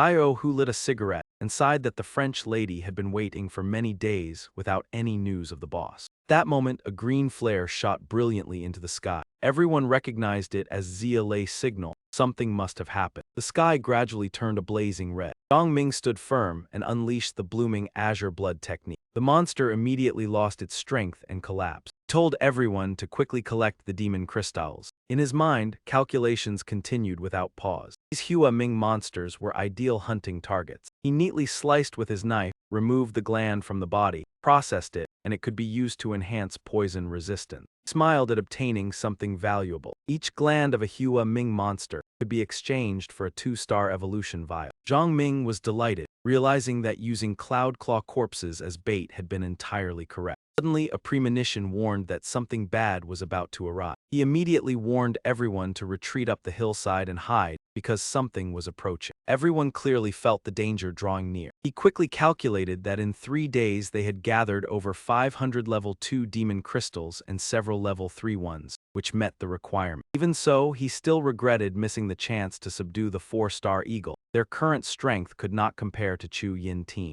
He swiftly concealed himself and observed the situation. From a distance, Zhang Ming saw a pack of fanged beasts moving in organized formation, a rare discipline in the Shanghai Absolute Land. The ferocious beasts before him made him hesitate. In truth, there were only 2 level 3 creatures in the entire pack. Zhang Ming was annoyed, because to deal with them he would have to use an intermediate gemstone. Even if he wiped them out completely, he would only gain 2 level 3 magic cores. Once he passed through this gap, the hunt would likely come to an end. Suddenly a long, drawn-out howl echoed, jolting him awake. It was the sound of the Earth Emperor Hound. That foolish dog had truly managed to call someone over. Zhang Ming suddenly recalled the past, when he had once let it go to seek reinforcement. At that time, it had been a desperate gamble. After all, it was a level 2 mutated life form. Without him to lead the way, crossing the deadly land to find Chu Yin and the others was nearly an impossible task. Yet the result had far exceeded expectations. Not only did it complete the task, it had even calculated things quite cleverly. It had led the entire team straight into the deadly land to rescue him without the slightest delay. Just then the pack of Fang riders sensed the disturbance. They immediately changed direction and surged toward the source of the sound. Zhang Ming seized the moment and said quickly, "We will circle around the hillside and regroup with them." However, Tang Guo's face was filled with panic. It seemed they intended to charge straight at them. She covered her mouth, trembling. Are they really going to confront those monsters head-on? Zhang Ming looked at the approaching group in confusion. None of his team were that hot-headed. Even Zio, who, though he liked to exaggerate, was calm at heart. Meanwhile, the Fang riders were closing in step by step. Zhang Ming grew even more anxious. They would never choose this method normally, so why were they rushing down? All of them poured down the slope with full force. Sheng Yuan erected immovable fortress, enveloping everyone within its protective range. Liu Ying also activated Void Shield, reinforcing Sheng Yuan's defenses. Zhang Ming ran over and asked Sheng Yuan to open a small gap for them to enter. The group joyfully welcomed him into the formation. The moment he stepped into the safe zone, Zhang Ming swept his gaze over each person. "Is anyone injured?" he asked in a stern voice. "But can someone tell me, why choose to confront this pack of Fang riders head-on?" At that moment, they were already charging over aggressively. Zio Hu grinned and handed him a card. "Because we have this, boss, take a look." Zhang Ming took it and was astonished to see it was a subjugation card. After activation, the subjugation card could seal a mutated life form of equal level. Once successful, the target would become a battle pet under command. Mutated life forms with their own consciousness would lose all previous memories once sealed. They would only obey their master. Without a special upgrade card, they could not continue evolving. Zhang Ming smiled in satisfaction. "Truly a fine item, where did you get it?" Zia flashed a mischievous smile, picked it up by chance. Tang Guo and Tang Tian immediately showed worried expression. Zia glanced at them teasingly. "When did you change your taste?" Chu Yin, standing beside them, said seriously, Maybe he likes raising them from young. Xiao, who looked at Zhang Ming with worship in his eyes. I never expected boss to even worry about my lifelong happiness. That remark instantly drew glares and undisguised disdain from the others. Zhang Ming burst out laughing, truly one of the most organized and disciplined mutant species he had ever seen. He realized they were splitting into two directions, one group silently circling to the rear. Xiao, who broke into a cold sweat and asked anxiously, how should we deal with them now? Yi Zhangping also looked uneasy. When you rushed into the valley so hastily, did you not think of this? He immediately puffed out his chest and replied, do we not have this card? Just seal one level 3 and it is done. That leaves one level 3 and a few level 2. For boss, it is no different from a small game. Zhang Ming had not expected everyone to trust him so much. He looked at them with deep eyes, the corners of his lips lifting slightly. Them here, perhaps there was still a chance to turn the situation around. Without another word, Zhang Ming shot forward, passed through the protective barrier, and faced the ferocious Fang Riders directly. In his palm, a powerful glow gathered. Basic conjuration was activated. The Fang Riders immediately fell into chaos. They roared and instinctively retreated, yet were still restrained by the rock control. Seeing the opportunity ripe, Zhang Ming rushed forward and closed in on the leader. He took out the special card he had prepared. The wave of energy from the card spread out, shaking the entire pack. Fang Riders had no idea what was happening. Zhang Ming stood firm, his expression utterly steady. In his hand, the card now bore the image of the Fang Rider that had just been sealed. Fang Rider stood dazed amid the hazy smoke. Zhang Ming suddenly appeared in midair and shouted loudly, "Flame blade seal." At his shout, the blade erupted with blazing fire. Immediately slashed forward, the flames surging and swallowing the area whole. Xiao, who laughed and praised boss for his might. Zhang Ming replied calmly, we are still surrounded, prepare to continue fighting. Gripped the blade in his hand excitedly. Outside the encirclement, another group of Fang Riders was charging over. Zhang Ming quickly gave orders, Tang Guo, Tang Tian, Yue Shi. The three of you stay within the lightning formation. Chu Yin, Su Sha, the two of you focus on protecting them. Chu Yin answered calmly, rest assured, no problem. He raised his blade and said, good, the rest follow me to meet the enemy. As soon as he finished speaking, Zhang Ming threw the robot forward. He embedded the stone into its body, and it immediately began operating. Right after that, a cannon appeared, announcing the activation of 99 units of energy. The level 2 fortress switched to combat mode, firing beams ready. An energy shot blasted straight toward the pack of Fang Riders. Xiao, whose group seized the chance and charged forward together. One Fang Rider fixed its gaze on Zhang Ming. Seeing an opening, it immediately lunged at him. Zhang Ming swiftly threw the card. The card sliced through the air straight toward its target. When it was struck by the card, it immediately turned around and charged at another Fang Rider. The other Fang Rider growled in confusion at the sudden turn of events. At that moment, he immediately accelerated and dashed forward. In the blink of an eye, he had subdued a Mount Beast. Zhang Ming shouted loudly, Xiao, who seized the opportunity now, do not let it slip away. He hurriedly replied, understood boss. While dealing with the Mount Beast, Xiao, who secretly assessed that the boss' strength was becoming increasingly terrifying. With the robot assisting him, he likely would not even need a slave card to face those monsters alone. Tang Yu stood behind the protective barrier watching in amazement, never expecting Zhang Ming to be so strong. Tang Tian echoed that they had once struggled against a level 1 Martin and wanted to retreat upon encountering a level 2 zombie, while he had truly surpassed ordinary people. He glanced at Tang Guo, calculation flickering in his eyes. In any case, we are fortunate. Tang Guo trust was not misplaced. This team will certainly go far. After a while, the forest finally returned to silence. Zhang Ming instructed that the teeth and claws of these beasts were all precious material. When collecting them, be extremely careful. Everyone responded in unison. He turned and asked,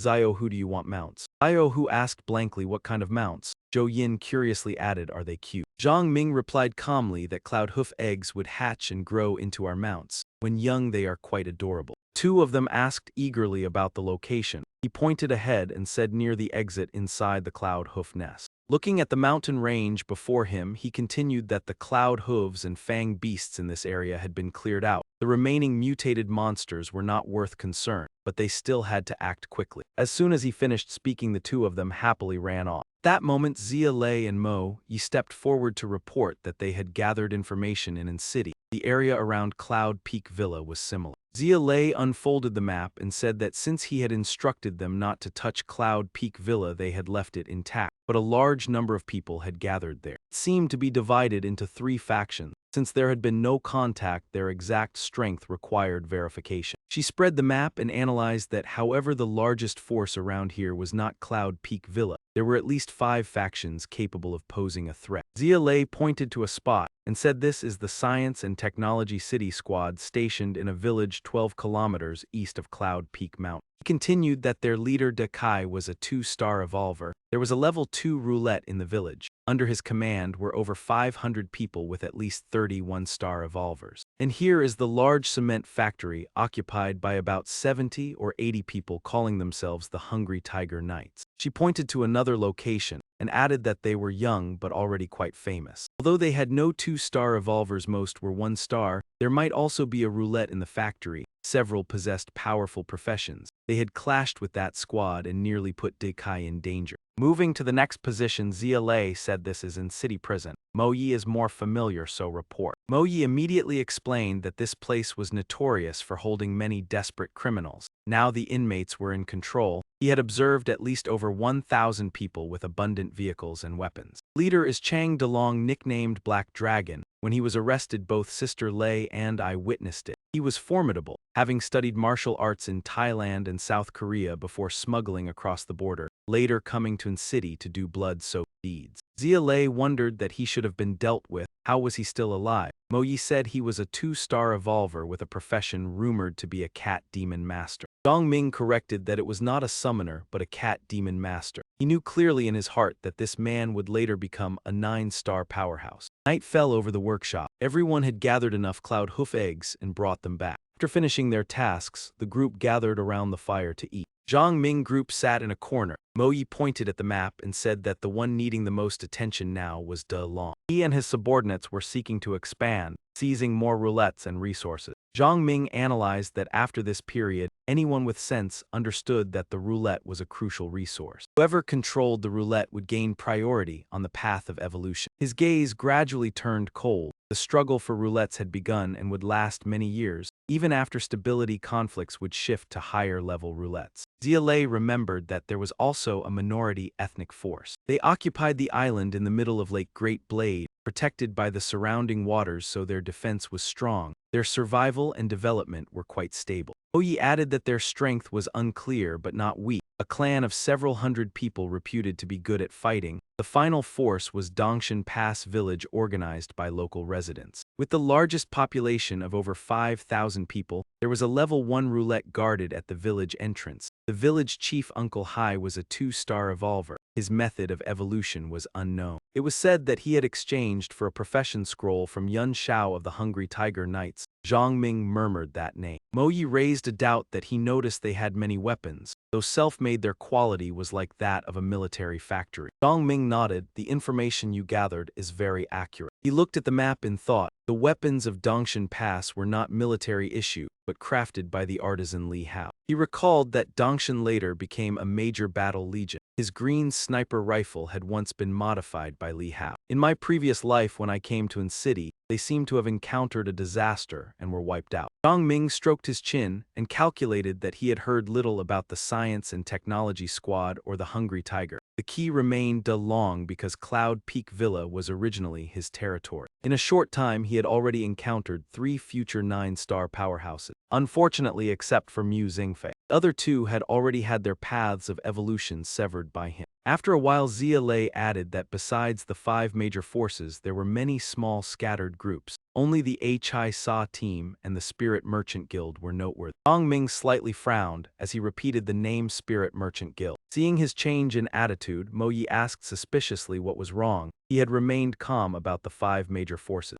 Why would a seemingly minor Spirit Merchant Guild draw his attention so much? Zhang Ming suddenly stood up and said, I understand now. Everyone rest. Zio, who arranged the watch, I will go out to handle something. The 3 watched his departing figure in confusion. At that time in City, the sharp sound of a glass shattering rang out. President Wang roared in anger. I gave you so much time and this is all you achieved. Hong Yang replied calmly that he knew Xiao Dao's death pained him, but as long as the killer was alive they could still find him. In times like this they could not go far. Hearing that he grew even angrier, slamming the table and saying that the dead was not Tong Yang relative, so he remained indifferent. Tong Yang sneered and took a sip of wine. You only had one relative anyway. Losing one, what does it matter? President Wang erupted in fury and bellowed. Fortunately, someone else spoke up to stop him. That person ordered to continue searching for them and must track down the whereabouts of the Staff of Nature. News came from the Spirit Merchant Guild that in their trade list there was a 2-star evolution potion,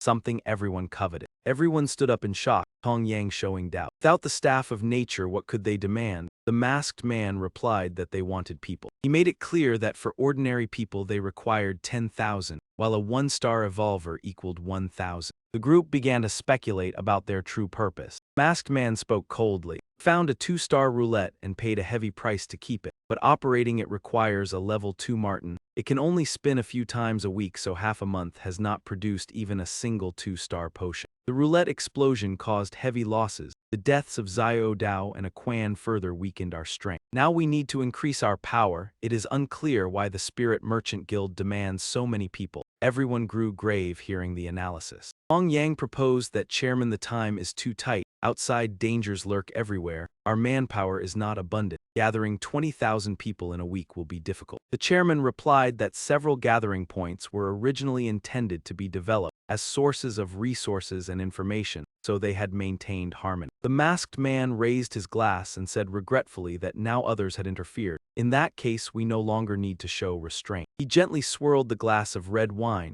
casually uttering a name with interest, for example Wu Lan County Town. Sitting in contemplation inside the room, Zhang Ming did not expect to hear the 3 words Spirit Commerce Guild so soon. While thinking, he took out the stone, recalling the Spirit Commerce Guild throughout 10 years of his previous life. It was the most colossal, ruthless, and cold organization he had ever known. Although for now there was no need to confront the Spirit Commerce Guild directly, he still had to prepare thoroughly in case a clash occurred in the future. When that time came, he would show no mercy. Thinking so, he brought the stone close to the sacrificial gate and secretly rejoiced. Fortunately, the recent trip into the Forbidden Land had yielded abundant gains, enough to open the sacrificial gate. Waves of materials from the stone fell onto the sacrificial gate. The stone before him immediately absorbed all the material. The sacrificial gate accordingly radiated brilliant light. Zhang Ming calculated that all the materials temporarily unusable had been thrown in. If he wanted to recruit Martin, he would likely need much more. Perhaps more than 10,000 first-tier demon crystals would be required. However, compared to ghost gold, it was not too necessary at present. The quantity of demon crystals was more important. After thinking it through, he took out a piece of ghost gold and placed it into the sacrificial gate. Zhang Ming watched the gate nervously, waiting for the treasure to appear. After waiting for a long while with no movement at all, he was puzzled. Grabbed the sacrificial gate and loudly demanded, "What exactly is going on? Why is there no reaction?" Observing the stone mounted before the gate, he noticed a strange line appearing. Could it be that it had to be filled once more? Looking carefully at the sacrificial gate, he worried inwardly that if he threw in all his assets and still had to fill it a 3rd time, then what? Afterwards, he reassured himself that it should not be to that extent. Perhaps he had operated it incorrectly. Zhang Ming reached out and pressed his hand onto the stone. Instantly, a dazzling stream of golden light burst forth. He stared in shock as the golden light shot straight into the sky. Seeing that, Zhang Ming hurriedly ran outside. Upon reaching the outside, he discovered the golden light pierced through the roof, illuminating the entire sky. As expected, night had already fallen. This light was so radiant that even the whole city could see it. He immediately shouted, "Pack up, leave this place at once." Xiao Hu asked blankly, "What is boss talking about?" Inside the room, the sacrificial gate continued to shine without pause. Suddenly, a line of words appeared below. The whole group quickly packed up and drove away. Yu Yin stood on the roof of the vehicle, observing the surrounding. Ahead seemed to be a small town. Beyond it would be Cloud Peak Villa. Once we reach a safer place, Zhang Ming proposed, "We will rest here briefly. There must be zombies in the town. The likelihood of combat is very high." Fu Xiaoying smiled and said, "Let me cook." Mo Yi added that he and Zia Lei would stand guard. Xiao, who also volunteered, saying he and Su Si would check the surroundings. Zhang Ming sat beside the vehicle, intently staring at the box. Reading the small line on the box, he understood that the sacrificial gate gemstone could be filled multiple times. The more times it was filled, the more valuable the reward. He eagerly guessed it might be a third-tier evolution potion, a skill scroll, or a class certificate. Opening the box, he discovered that inside was a pair of shoes.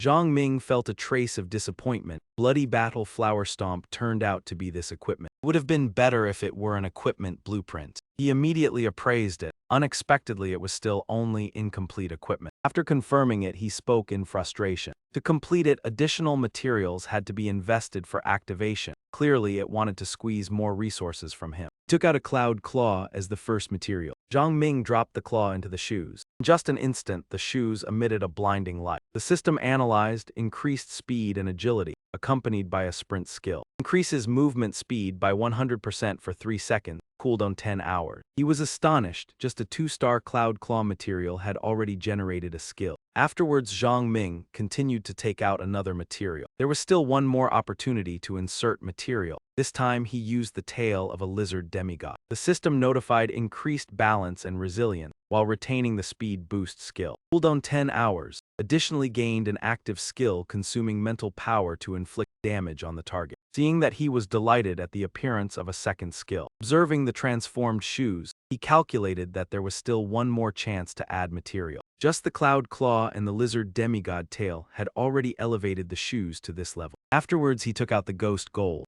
Zhang Ming immediately tried placing it into the shoe. The system reported it was incompatible with the equipment attributes, requesting a different material. He exclaimed in shock. This was ghost gold from an iron-shackled prisoner after transforming into a 9th-tier monster. It could even withstand weapons of every level. After pondering without understanding why it could not be used, he finally decided to try the tendon of a 3rd-tier vengeful demon. He took out a gleaming golden piece of material with more hope. Zhang Ming stuffed that material into the shoes. Immediately, golden light burst forth brilliantly. The others eating nearby also noticed the dazzling glow. Yahello muttered that this person still had not come to eat and was doing something again. Oyi reminded everyone to eat quickly and stay alert around them. Be prepared to move at any time. Meanwhile, Zhang Ming remained stunned, staring at the shoes. The system displayed attributes of increased speed, increased balance, and resilience. Speed boost of 100% for 3 seconds with 10-hour cooldown. An additional skill consuming 100 mental power to inflict damage, along with an upgradable passive skill. Storage space of 2 cubic meters. Passive skill essence absorption sand could absorb energy from life and related matter to replenish consumption and heal the wearer. Zhang Ming exclaimed in joy. It was a golden epic equipment and could be used immediately, unlike the sacrificial gate. Put on the shoes, thinking of the priceless spatial storage ability and the essence absorption skill as guarantees for long-term survival. Moreover, both passive skills could be upgraded. He tried bouncing lightly a few times to feel it. Afterwards, Zhang Ming walked toward everyone with full confidence. The moment he appeared, Xiao Hu asked excitedly what the boss was doing that made such a commotion. Before he could answer, Xiao Hu continued, asking if he had changed into new shoes and was so happy. Perhaps they were a limited edition. Hearing that, Mo Yi spoke helplessly, telling Xiao Hu to stop asking so many questions and focus on eating. Zhang Ming sat down at the table and said that everyone should hurry and eat. Once finished, they would continue on the road and try to reach near Van Din Mountain Villa today. After eating, the vehicle rolled forward once more. While moving, he suddenly sensed something unusual. A group of people carrying guns stood blocking the road ahead. They all got out of the vehicle one after another. Mo Yi observed them and concluded that, judging by their outfits, they were likely the H.I. convoy. The leading man quickly spoke up, saying that they meant no harm. Mo Yi replied that if there was no ill intent, they should lower their guns. Being aimed at for so long made anyone tense.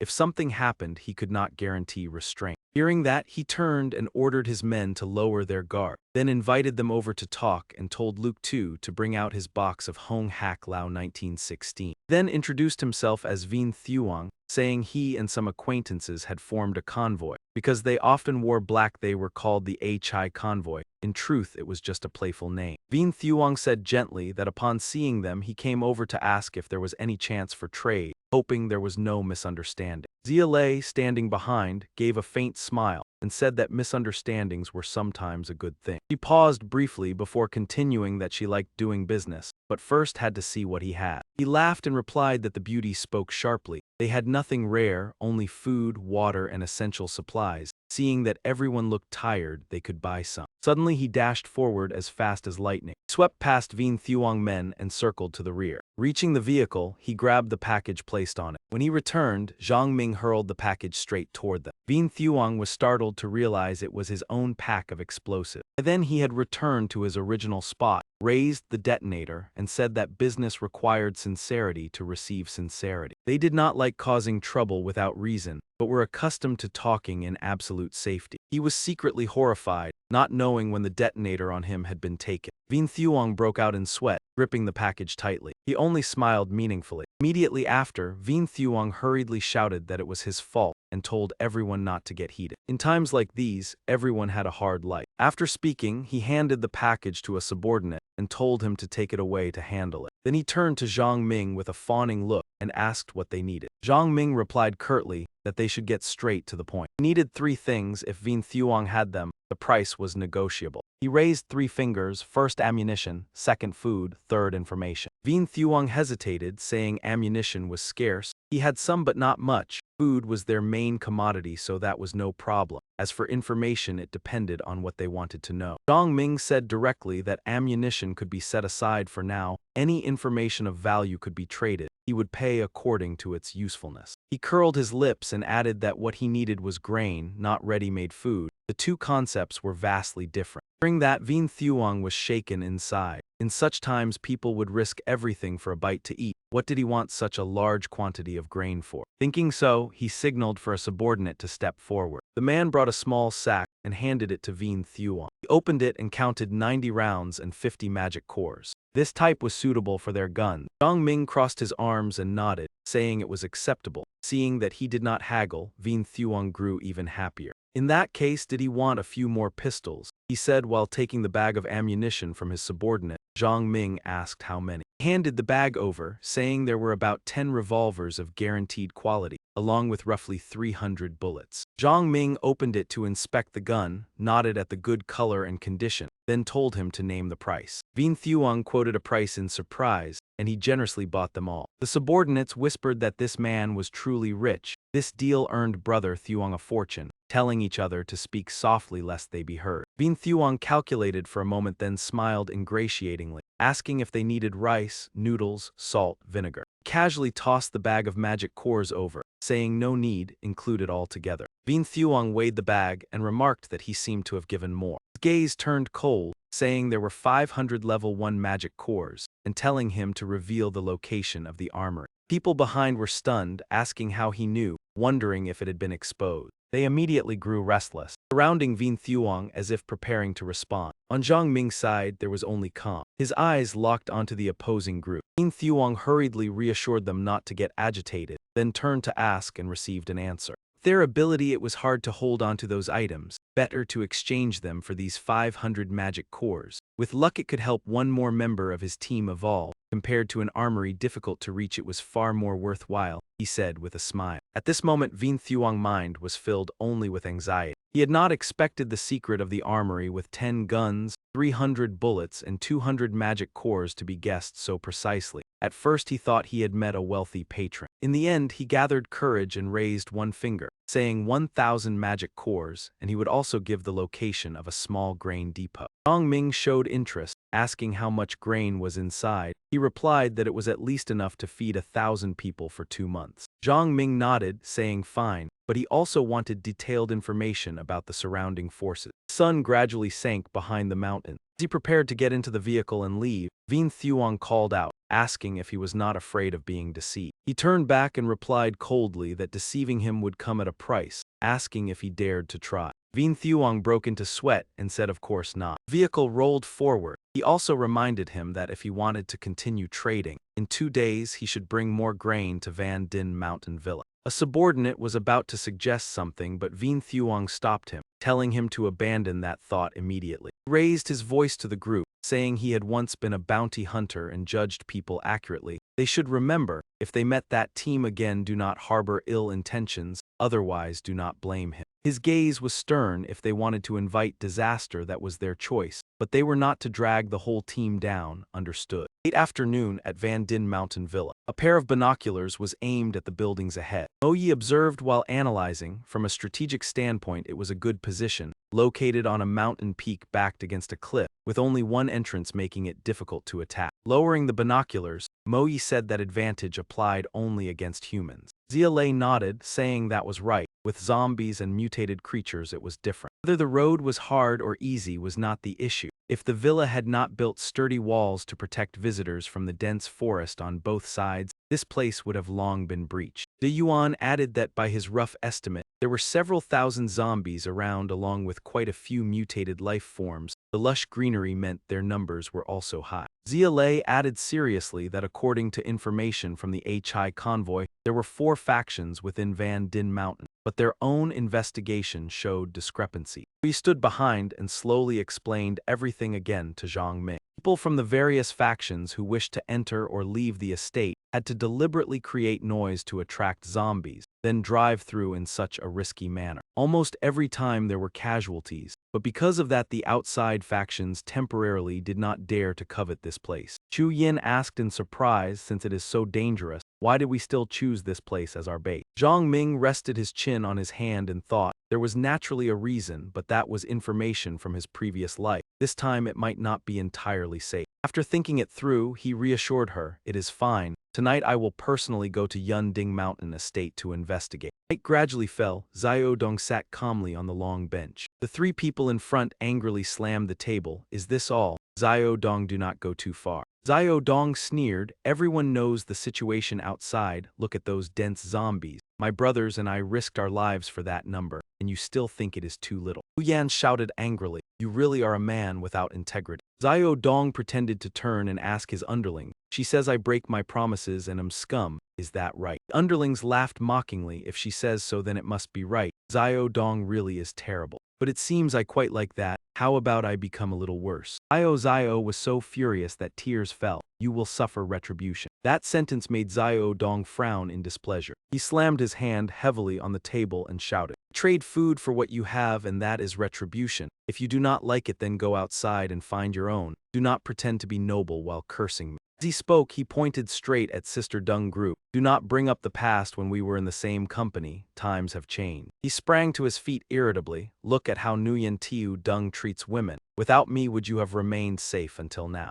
Regaining his composure, Xiao Dong pointed at the 3 bags. "If you want them, then take only this much. Tonight will be the same as usual." The underlings continued to jeer. "It is time to change people. Do not always send the same old faces." Xiao Dong smugly chimed in, "Did you hear that? Do as told or your rations will be reduced next time." Xiao anxiously called out to Sister Dung. She only gritted her teeth and said, "Take the things and go." Xiao Dong watched their departing figures. A new subordinate asked softly, "Are we just going to keep feeding them like this?" He sighed and said there was no other way. He took a drag of his cigarette and explained that at the office there was Nguyen Tiu Dung. At the warehouse there was old Li, both difficult to deal with. More and more evolved ones were appearing, while most of them were women. Luckily 3 evolved ones inside could hold the line, otherwise trouble would have come long ago. He added that it was strange where their evolution drugs came from. They must have a secret, but without knowing clearly he could not act. Elsewhere the group of women had returned home. The people inside waited anxiously. "Sister Dung has returned. Did she bring food?" When they saw there were only 3 bags, everyone's face showed disappointment. How could this be enough for 3 days? Lu Yan shouted for silence. These things were exchanged with the sister's dignity. "If anyone thinks it is too little, then go see Xiao Dong tonight yourself." Xiao said in a low voice that before there had been someone who could not endure it and tried. Everyone knew the outcome. Instead of complaining, they should think of a way to get through this time. Sister Dung was silent for a moment before saying that this time only a few bottles of water remained and the food was also scarce. Everyone should be frugal. She emphasized that if anyone wanted to go tonight to exchange for more, they should come to her first. Evening light slanted through the window. Sister Dung let out a soft, helpless sigh. Looking at the scenery outside, she wondered how such a beautiful place had become so gloomy. The sun gradually set. What would become of the estate? Sister Dung carried a heavy expression as she walked down the stairs. Corners of her lips drooped, revealing her dissatisfaction. The two guards downstairs saw her and greeted her cheerfully. Sister Dung opened the door and walked in, asking how the situation was and whether there were any new discovery. Before them, Zazie was carefully wrapping a bandage around the wound on Momo's hand. Ha Bai Jing held a cigarette in his mouth, leaning against the wall and silently observing. Momo frowned worriedly and reported that as long as Sister Dung entered within 1 meter, she would be counterattacked. Moreover, the attacks had grown much stronger these past days. Leaning against the wall to rest, she said that she and Jia Dai had tried to rush forward once but were forced back, unable to cut even a single vine. Abai spoke up and suggested that if it still did not work they should use the old method. I will act as bait so everyone can find an opportunity to cut off a branch. Sister Dung angrily shouted Ha Bakne. Then she gripped her shoulders tightly, not allowing her to say such things and even less allowing her to give up on herself. Ha Bak turned her face away, her voice lowering, "Do not touch me, I feel dirty." Jia Dai hurriedly comforted her. She was not dirty at all. Everything happened because she was protecting everyone and was troubled by those men. Habak said she was fine. She had endured days like that more than enough. Perhaps one day she would end herself. She admitted sadly that each time she had to cover her mouth just to stop herself from vomiting. I already despise this life. If using my life to exchange for an evolution fruit that gives the sisters another strong person, then that death would have some meaning. Sister Dung grew furious and shoved her hard against the wall, shouting that she must not even think about such an idea. Gritting her teeth, she said that if there was an evolution fruit, then she would be the next to use it. They had promised to be sisters for life. Do not speak of death. After that, she loudly called out. Mew Mew opened the basement door.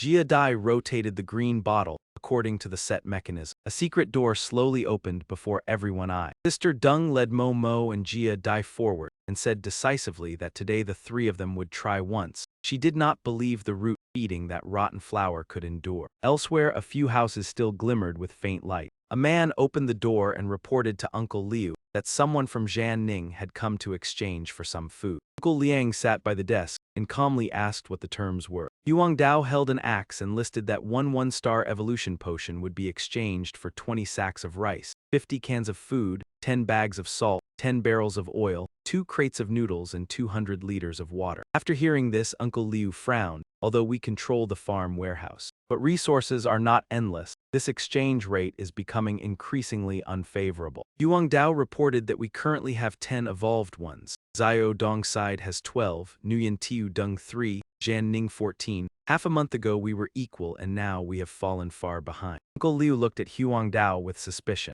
Huang Dao said loudly that in this transaction, aside from Jiak Chuang and Ku Qin, all were ordinary people. If we deal with them, then Jan Ning evolved ones would drop to 11. Uncle Liu continued, "You mean that then we would also have 11 evolved ones equal to them?" His face darkened as he asked what then. Once we make a move, no one will want to exchange evolution potions with us anymore. Huang Dao raised his axe and said sooner or later we must go out to hunt. Since that is the case, why not seize this opportunity? Uncle Liu clenched his fist and slammed the table, making up his mind. He ordered, "Fine, prepare according to the plan." In another corner of the wall, a shadow quietly appeared. Dong Ming sat on a utility pole observing the surrounding, thinking to himself that entering here was far too easy. Clearly around the estate there were many level 2 creatures, but they only surrounded it without breaking the walls, merely driving back ordinary zombies. Forget it for now. Finding that villa basement is more important. It was a pity he did not remember exactly which one it was.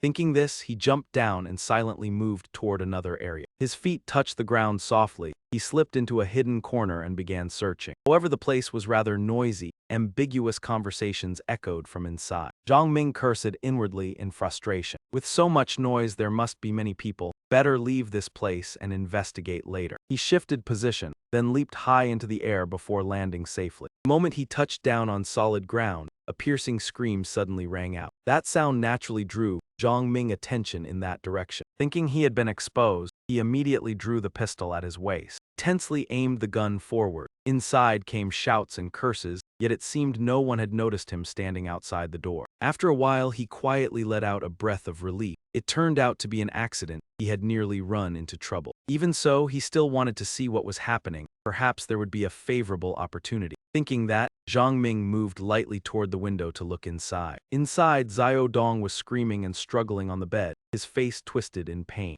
Several underlings standing at the foot of the bed frantically called his name. Sweat poured from Xiao Dong as flames shot from his hand forward, his mouth shouting for her to let go. He kept unleashing firepower toward his lower body, while his subordinates cried out in panic. He ground his teeth and lowered his voice to negotiate. As long as you let go, I will spare your life. At the end of the bed, Lo Enhan tried to stop the kneeling woman, but she was tightly restrained by a man standing beside her. He immediately slapped her hard across the face. Along with it came coarse and vicious insult. Then that man impatiently pointed a gun at the girl on the bed to threaten her. Seeing that, Xiao Dong panicked and shouted at him to get out. He snarled, I will give you two choices. Let go and I will give you 2 evolution potions. As if nothing happened today, his fist clenched tightly in threat. Otherwise, I will deal with all you women. I also want to know your evolution secret. I will flatten that villa and spare not even the basement, he said with reddened eyes and gritted teeth. Hearing the mention of the basement, Zhang Ming suddenly associated it with something. Inside, Xiao Dong could no longer hold back and let a jet of flame shoot upward. If you refuse to listen, then bear the consequences yourself. At that very moment, something struck Xiao Dong's wrist. He immediately screamed in pain. Subordinates realized there was an ambush and frantically searched around. On the other side, Zhang Ming had already kicked the window open and jumped inside. One man was still stunned when he collapsed from a precise shot. Another reacted faster and instantly dodged aside. He landed on the ground, aimed his gun forward, and gave the order. Everyone drop your weapons and sit down holding your heads. Seeing several companions lying motionless on the floor, the rest shouted in panic. They trembled as they obeyed and kept begging for mercy. Zhang Ming aimed his gun at Xiao Dong, who was raising his hands on the bed, while telling the girl below to move away. When Ha Bok was helped up, Xiao Dong hurriedly began to negotiate. Whatever you want, I can provide. Zhang Ming kept his gun raised and asked in a low voice where the basement he mentioned was located. Suddenly Ha Bok shouted, demanding that Xiao Dong be handed over to her. He stammered that she would reveal the information to him about the basement, but the condition was that he must leave him for her to deal with. Zhang Ming frowned as he looked at the pleading Ha Bok. He fell silent for a moment, then nodded. He handed it to her. As soon as he finished speaking, she drew a gleaming knife. Ha Bok smiled darkly, turning the knife towards Xiao Dong. Panicked, raising his hands and shouting, "What are you doing? Don't come closer." She gritted her teeth, screaming for him to pay. The blade fell amid a scream of agony. Ha Bok laughed crookedly, as if releasing her resentment. At that moment, Sister Dung led several girls, pushing the door open to rush in. Seeing the scene, she froze, not understanding what had happened. Ha Bok turned to apologize to Sister Dung for agreeing to reveal the basement secret to Zhang Ming. Zhang Ming added, "It seems she values loyalty as well. So now can you tell me about the basement?" Sister Dung frowned, cautiously wanting to negotiate terms. Zhang Ming interrupted, "You have no right to set conditions with me." Hearing this, she replied coldly, "We do not fear death. You see, that is their end and could be ours. Death is a release." Now Xiao Dong on the bed has passed out. Sister Dung spoke in a low voice, "I do not know you, but I have what you need. I will give it, but there must be conditions, otherwise kill us. Better than living in misery." Finally, Zhang Ming sighed and agreed. "State your condition." He gestured with his hand. Zhang Ming crossed his arms, leaning against the wall in silence. Behind him were Xiao Dong's subordinates begging. He did not expect their request was merely for the men's lives in the house. While thinking, Ha Bok stepped forward. She spoke, catching his attention. "I did not think I had any value to you." He repeated, "Weren't you ready to do anything?" Ha Bok smiled crookedly, raising her index finger with a snort. "Besides possibly getting into bed with you, I see no use for myself, and this look probably displeases you. Moreover, I fear I cannot hold on much longer." Zhang Ming smiled unpredictably, showing agreement. "With me here, you will not die." He extended his hand confidently. "I need someone absolutely loyal, ready to do anything for me. Being in the shadows, intimidating all future opponents, daring to give their soul to me." He asked if she dared to be that person, leaving her stunned. Ha Bok smiled with interest, then grasped his hand like signing a pact with a demon. "But I like it. You need a loyal dog, right?" Her hands clasped tightly as if sealing a contract. Just then Sister Dung opened the door and stepped in. He asked if everything was ready.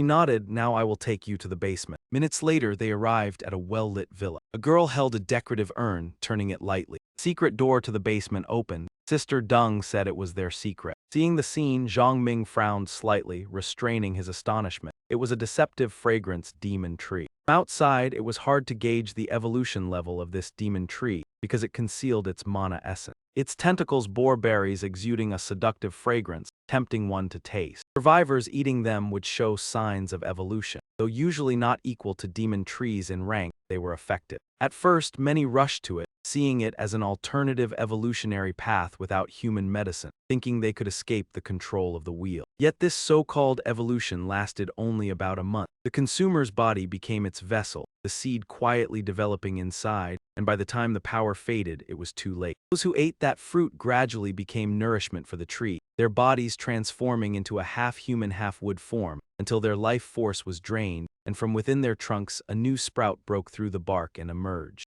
Thinking of this, he turned to ask Sister Dung and the two girls behind her, "Only the three of you have eaten the fruit of that tree, correct?" Sister Dung clearly showed tension, stammering without knowing how to respond. Deep Trung Bin continued to press, asking how long ago they had eaten it. She replied that it had been over a month and that she was the first to consume it. Glanced at her and calculated inwardly. The time frame was not yet critically dangerous. Suddenly the Earth Emperor ring rushed over from nowhere, startling several people. The woman screamed in fright. Zhang Ming knelt down and stroked its head, guessing that Zia Lei had noticed changes in the villa and sent it to find him. After thinking it through, he stood up, grabbed the leash and stepped outside. Led the Earth Emperor ring straight ahead. On the other side, the false phantom ghost tree had already detected two intruders. It growled and extended its long branches toward them. Seeing the branches closing in like pincers, Zhang Ming immediately generated bolts of lightning beneath his feet. He gathered momentum and burst forward at full speed. Zhang Ming closed in on the false phantom ghost tree, and it tilted its trunk to track his every movement. In a split second, his blade swept through,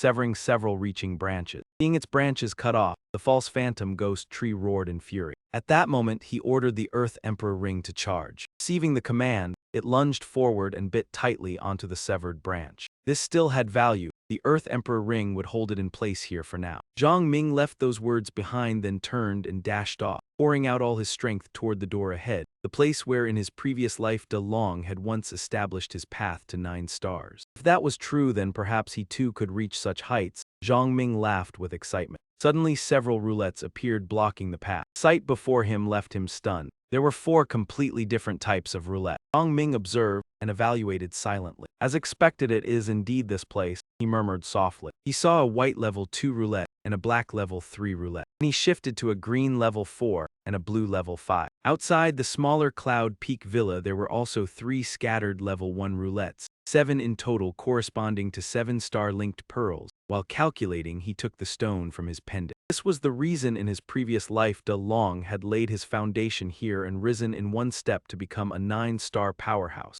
As he analyzed, he placed the stone into the reset. Watching the roulettes begin to spin, Zhang Ming knew his moment had arrived. At the same time outside, Sister Dung and the others were worried, unsure whether something had happened to Zhang Ming since he had not come out. Suddenly someone rushed over to report that Nguyen Tiu Dung was leading a large group here. Hearing this, she gritted her teeth and hurriedly ordered preparations to respond. Outside the villa, a group of people had already gathered. Nguyen Tiu Dung stood at the front with arms crossed and a smug smile, believing the other 2 sides were busy fighting and that this was his opportunity. He thought the gunshots from Tiu Dong were likely internal conflict, adjusting his hat and convinced he held victory in his grasp. After a while, Sister Dung led her people outside. Seeing her, Nguyen Tiu Dung asked about Tiu Dong. Sister Dung coldly said he had withdrawn, and that man arrogantly declared he would level the hot spring area. Those words made her clench her jaw, her eyes filled with anger. He waved his hand, signaling his subordinates to move forward. Suddenly a scream rang out. The crowd turned around and saw Ha Bok standing behind a man. Someone cried out in horror, asking what that thing was. She revealed a twisted smile, staring fixedly at the man in front of her. He was restrained by her to the point that his eyes bulged wide. From Sister Dung's side, they called her name, while Nguyen Tiu Dung's men raised their weapons and cursed her as a monster. A man rushed forward, swinging his knife to strike. Ha Bok suddenly shoved the person she was holding toward him.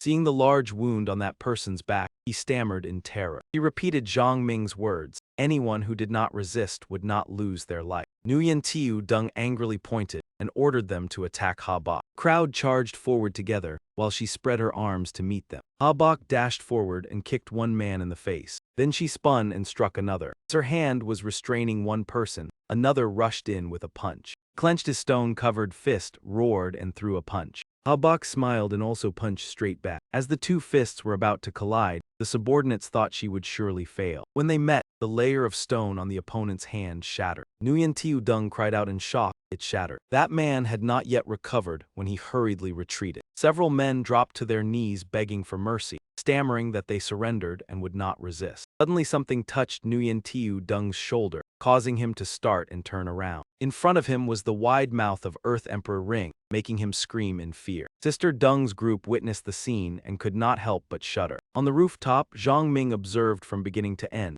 assessing with satisfaction that she suited his intentions very well. He stood high above, looking down over the entire situation below. In another place, the morning passed peacefully. Uncle Hai held a cigarette, squinting as he teased Vien Thuong. This time you must have earned quite a bit. Quickly denied it, saying it was only because there were new customers, so he sold a little, then offered him a cigarette. Hearing about new customers, Uncle Hai pondered and said only a few people in this area could afford to buy. Could it be that strangers had arrived? Vien Thuong sat down beside him, saying he met a group who wanted to go to Van Din Mountain Villa and had already made a reservation. Uncle Hai exhaled smoke and asked whether he had considered the previous proposal. Vien Thuong's gaze lingered on the pipe bowl in his hand. Seeing the pipe bowl rise from gray to white in just a few days, he guessed there was someone with a special profession in the village, then said their group had few people and few guns and did not want to get involved. Dong Sun Kao village was strong enough to seize that place. Later, he could just go there to buy supply. Uncle Hai continued persuading him. Taking it by force was completely different from paying for it. If he did not go this time, the price would no longer be cheap in the future.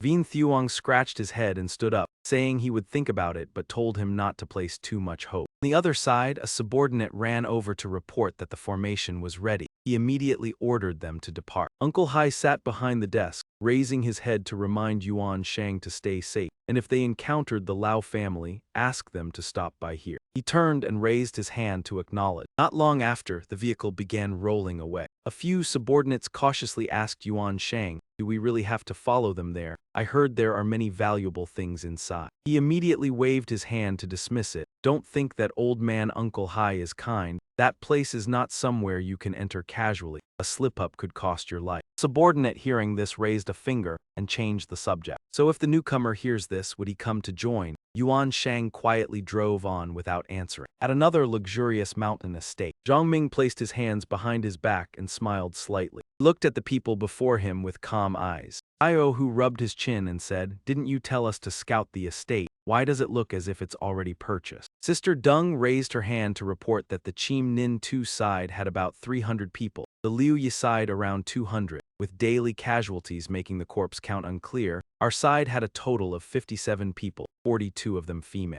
Suddenly Ha Bok appeared behind Zhang Ming. She announced that Chim Nin Tu's people were preparing to leave. Zia Lei quietly observed Ha Bok. She was the one possessing the 2-star and 3-star evolution medicine. Chu Yin turned irritably to question Zhang Ming. The 2-star and 3-star evolution medicine was prioritized for her. What about that big guy? Chu Yin had barely finished when Mo Yi smirked and cut in. "Are you jealous?" Chu Yin immediately denied. "There must be a reason he arranged it this way. I'm just curious." Zhang Ming turned to ask how many people Chim Nin Tu brought along. Ha Bok immediately replied 222. Softly said, "He's brought quite a number," his tone full of implication. She nodded to show she understood and proceeded to open the window. Ha Bok didn't hesitate and jumped straight down. Zhang Ming raised his hand, instructing Sister Dung to today make detailed profiles for all the sisters and colleagues, from basic info to work experience, including study periods, specialties, or professional skills. I need to know everything clearly. In another villa, a loud shout rang out, "What are we waiting for? Why not take this chance to leave?" Yuang Dao asked impatiently, "Didn't we plan to leave here to hunt for new rotors as a base? Nguyen Tiu Dung is dead. I fear we cannot resist them." Uncle Liu calmly stood up and said to wait a little longer. Huang Dao asked confusedly, "What are we waiting for?" Uncle Liu opened the window and looked outside, asking, "Do you know what I've learned from years of business?" Huang Dao shook his head, replying, "No, I have no idea." He frowned, saying when uncertain, either decisively let go or patiently wait.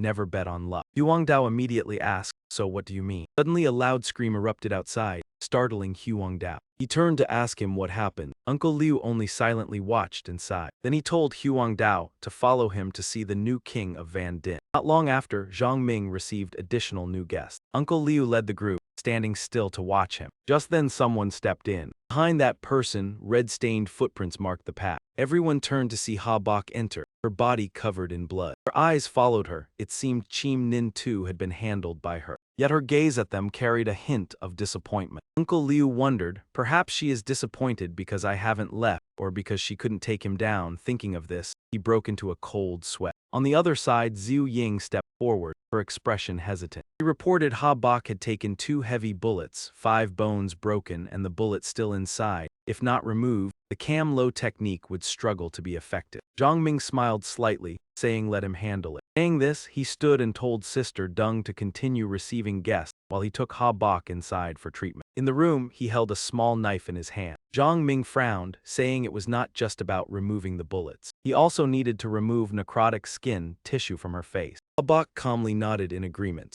Zhu Ying seemed to understand something. He swallowed dryly, thinking no wonder Ha Bok earned Zhang Ming's trust in such a short time, for she dared to do what others wouldn't. After a while, he set the bloodied knife down. Zhang Ming signaled Zhu Ying to continue treating Ha Bok. While she performed therapy, he observed closely beside her. The Guangaming realm profession was indeed powerful. She had evolved to 2 stars. Using up all the monster treasures gained in leveling, Zhang Ming analyzed quietly. Though not yet at the next Guangaming realm level, many new skills appeared. Ha Bok watched Zhu Ying's treatment tensely. Hua Kai Lian was an upgraded form of Cam Lo, focused on continuous therapy rather than comprehensive. As long as the practitioner maintained it, the amount of spirit power consumed would equal the extended therapeutic effect. A while later, Zhu Ying exhaled, wiped sweat, saying tomorrow she would continue treatment, perhaps restoring her nearly to the original state. Ha Bok twitched slightly, then said thank you. Zhang Ming stood, patted Zhu Ying's shoulder, told her to bandage up and go outside first. Outside, Sister Deng and Uncle Liu sat facing each other. Seeing him step out, Uncle Liu immediately stood to greet. Zhang Ming smiled, inviting him to sit since he hadn't left yet. Uncle Liu spoke in a low voice, I truly don't want to leave. All my family has gone missing. Though things might not have been good before, who knows, it could improve later. He frowned, then took out a roll of paper, handed it to him, and opened it to introduce. This is a topographic map around the villa drawn by my people. The center is the villa, including the mountain. If you want to manage this place, it will help in planning more clearly. Zhang Ming smiled in praise. Uncle Liu asked what the next step should be. He raised his hand, asking if his people were ready for combat. Not long after, a crowd arrived in front of the villa. Zhang Ming stood on the balcony and spoke loudly. In fact, I could remain silent and treat everyone like those before. But to survive in this world, that is not enough. He emphasized each word. Everyone must develop potential and do things previously feared. Need members like this, not those waiting daily for scraps and stale bread. Among the crowd, Uncle Liu and Sister Deng frowned tensely. Zhang Ming pointed left, ordering that later everyone go out to face the zombies and mutant creatures. Clear the area around the villa. From here a new life begins. Those who perform well will be rewarded, not only this time but in the future as well. Immediately, someone voiced discontent. Why must we go? Immediately, those around began speaking up one by one. They all voiced their opposition. Seeing this, he clicked his tongue softly and asked in a low voice what exactly they wanted. Zhang Ming smiled faintly. Anyone with an opinion, speak up so I can hear it. Everyone scrambled to reply. We need money to buy evolution medicine. We need to eat and rest for a few days. You evolved beings can't manage on your own. Yes, we need protection. Yu Yin was angry, giving in a little and now making demands. Why not take care of yourselves? He pointed to De Yuan. Anyone who is an engineer, doctor, mechanic, electrician, or has useful skills for the base need not fight today. Go register there. He pointed to Zyro who, those unwilling to fight should go there to sign up. He sternly reminded, giving and receiving go hand in hand, choose carefully, there will be no chance to change. Murmuring immediately subsided, the atmosphere grew silent. Zhang Ming ordered De Yuan to carefully record each person. He nodded in agreement. Turned to Xiaolei,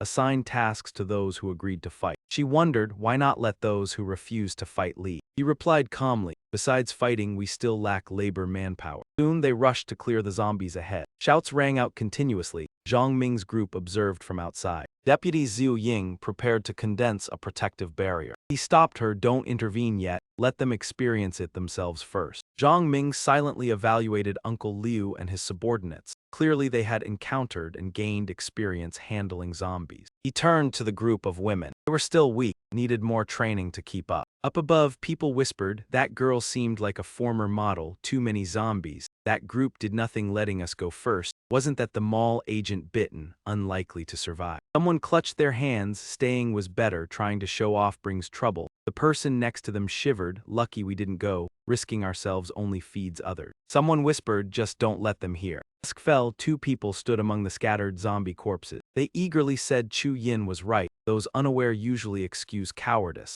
Letting them handle hard work is not unfair. Zia Lei quietly said, "Just hope they know to protect themselves." She smiled, thinking once confronted directly, the monsters weren't too terrifying. Stop here today, collect mana essence and return for meal. Night was calm. In Zhang Ming's room, he laid out a lavish meal. He observed the eager eyes of everyone at the table. Zhang Ming was pleased. In just a few hours, they had overcome fear of life and death. The potential for a true team had begun to form. Soon they would transform. Zio Hu behind marveled, why was the egg so large? Someone focused on the fatty meat on the table. Uncle Lu explained it was eggs and meat of level 2 mutated creatures. First time eating could improve physique similar to evolution medicine. Zhang Ming added it couldn't be fully compared, but for many risking for food, these dishes helped narrow strength gaps. After the exhausting battle, everyone ate heartily. Suddenly the door was pushed open. Someone entered saying today's performance was not bad. Rewards are deserved, that's army principle. Behind him were more people. The leader continued speaking. All right, probably hungry, let's start eating. Seeing the good food they complained, why do we eat cold rations while you enjoy this? If someone let us we could fight too, you are biased. We have no weapons, that's why. After speaking, the group moved in front of Zhang Ming demanding portions.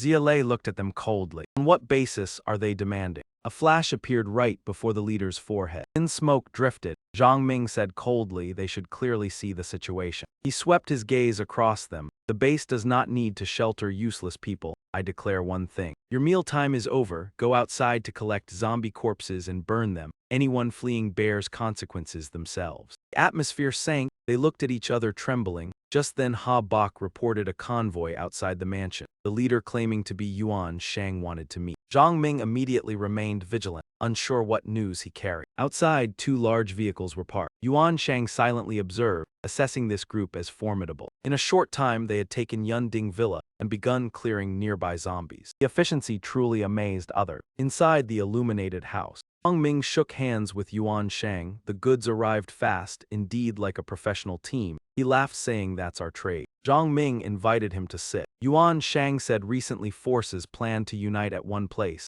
Wonder if you are interested. He smiled lightly. I guessed you would bring this news. Forces uniting for conquest is normal, but I may not need to join. Yuan Shang lit a cigarette and said that place is the ammo depot you once speculated. I discovered it. Currently, the weapons depot is occupied by a group of green-skinned monsters. They are very aggressive, strength nearly equivalent to 1-star evolution, eating both humans and mutated zombies but ignoring mana essence. All mana essence stored in the depot. Bao Ming asked, you mean the green-skinned monsters? No eyelids, long claws, sharp teeth but not collecting mana essence. Yuan Shang nodded, each a significant threat, though aware of the weapons and mana, few dare go. This time forces want to gather many to overwhelm them. Before they appeared, I had retrieved many weapons from there. Zhang Ming's expression tense. Liu Ying worriedly asked why he looked so serious. Zia Lei said rarely seeing him like this. Could it be that place is extremely dangerous? Yuan Shang confirmed, as long as the depot is seized, there would be both weapons and large amounts of mana essence.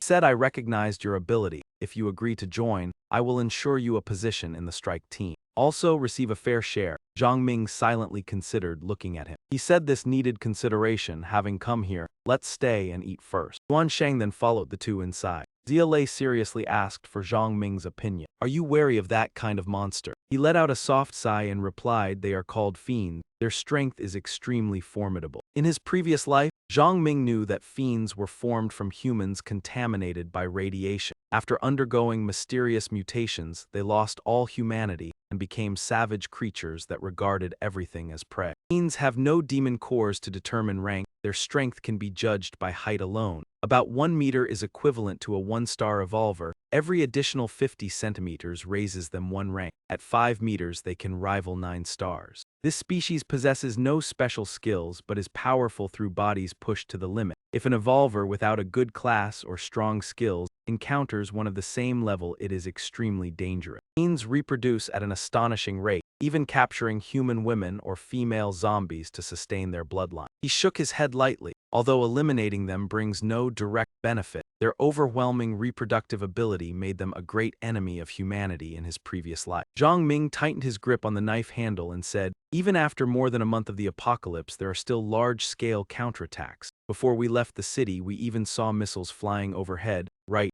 Zia asked in confusion then. As he wiped the blade, he said, "Have you ever thought that if humanity wanted to wipe out this race, why they did not use weapons of mass destruction like nuclear arms?" Zio nervously guessed. Perhaps they used them, but in places too far away for us to know. Yuan added, "It could also be that the apocalypse came too suddenly, and the launch systems were paralyzed so they could not be deployed." Zia nodded, "Or because the destructive range is too vast, so they dared not use them recklessly." Zhang Ming let out a cold laugh. "Humanity is on the brink of extinction and still calculating so much." He said sternly, "The reason lies in that very thing." Zhang Ming pointed to the sky. On the day the warships attacked, most of humanity weapons exploded. Fiends originate from radiation-infected humans. They are terrifying and immensely powerful beings. According to information from the armory over there, it is estimated there are more than 100 of them. If that is the case, then even if we go, it will be hard to turn the tide. She asked again, "Do you think we will fail?" He replied, "If there are only a little over 100, we can still risk it. But I have just established a new base, so I must weigh things carefully first." Zhang Ming thought to himself that although he knew they were a common enemy, he was not foolish enough to charge in alone, then ordered the abandoned vehicles nearby to be gathered and moved into the golf course. Everyone listened attentively as he said that in spring, this place would be turned into a farm to grow vegetables and grain. Zio would be in charge of training the combat team in the future. If anyone with potential is found among the laborers, select them but control the risks. He confidently gave a thumbs up. Continued, "In the next 2 days we must clear the surrounding area. Zia and Mo Yi will build watchtowers." Both agreed. Zhang Ming assigned Chu Yin and Sheng Yuan to lead people down to Yunding to protect the map drawer and conduct a detailed terrain survey because the map would be crucial. They accepted the order at once. He clenched his fist. "Once the threats around here are dealt with, we will advance toward An City." Next morning, in another city. In a basement with sunlight slanting through the window, 4 people sat discussing. The brown-haired man asked, "Lao San, is there really someone buying scrap?" The bald man replied that the news came from Team Hi Sa and many people around here know about it. He asserted that the newcomer at Yunding Mountain Villa specializes in buying abandoned cars. It is said someone traded a car and received steaming hot buns. The chubby man with glasses said cautiously, "Things like pies falling from the sky are rare even in peacetime, let alone the apocalypse." A man called Georgia said, "Abandoned cars are everywhere. Let try driving over to see. Even if it is fake, we lose nothing." The 4 of them fell into silence. Suddenly, the bearded man sprang to his feet. "Fine, then we will go look for a car." Elsewhere, Lao Zhang asked Yuan Shang about the matter just mentioned. Yuan Shang sat in the passenger seat smoking and said, "We have known each other for a long time, so I am telling you the truth." He smiled and handed the cigarette pack to Lao Zhang. "In this apocalypse, you still exchange food at my place, so our bond is deeper. Yunding Mountain Villa truly needs people. Whether skilled or strong, at least you will not starve to death." Yuan Shang calmly lit his cigarette and said, "In just a few days we have lost several more people. Right now you can still exchange a crystal stone once every 3 years. Later, when people become fewer and fewer, and we can no longer eliminate zombies, what will we do? I am giving you a way out. It is up to you to think it over." Lao Zhang looked at the ragged crowd behind him. He spoke bluntly, "Fine, we will follow you to Yunding to seek an opportunity." They watched Yuan Shang leave. He even reminded them to say, "I introduced you." In the car, the driver asked, "I heard they need a lot of people. Everyone can barely survive, and yet they are still gathering more. No matter how I think about it, it feels strange." He glanced at the doubtful driver. Yuan Shang closed his eyes and replied, "You are only fit to be my driver." He said seriously, "Zhang Ming at Yunding has great ambition. We are 1 level below them, so it is hard for us to understand." The military vehicle continued forward as he said, "We only need to cooperate to earn benefits, and then see what they intend to do." Scene shifts to Dr. Zhang hiding behind a building. He was worried about being trapped too long. If he could not find food, he feared he would only last 3 more days. Today he had to take the risk. Otherwise, if he was exhausted tomorrow, there would be even less chance. Thinking so, Dr. Zhang rushed into the small supermarket ahead. Inside he froze before the shelves filled with food. His face lit up because there was still quite a lot of food here. Bent down to pick up a few items that had fallen on the floor. Suddenly an arm grabbed his collar and yanked him away. Horrified and then thrown aside in pain. The burly brown-haired man sneered, another naive fool caught in the trap. After speaking, he bent down to search Dr. Zhang all over. Damn it, there is not even a single crystal stone. He slapped him several times and shouted, with nothing, how did you survive until now? He looked for something on the shelf, intending to create some noise to lure zombies over. While muttering about finding a knife, Dr. Zhang had already risen behind him. When he turned his head, he saw a shadow. Dr. Zhang counterattacked, swiftly leaving the opponent no time to react. The brown-haired man clutched his neck and cursed in panic. Dr. Zhang said coldly, do not blame me, you forced me. You went too far first.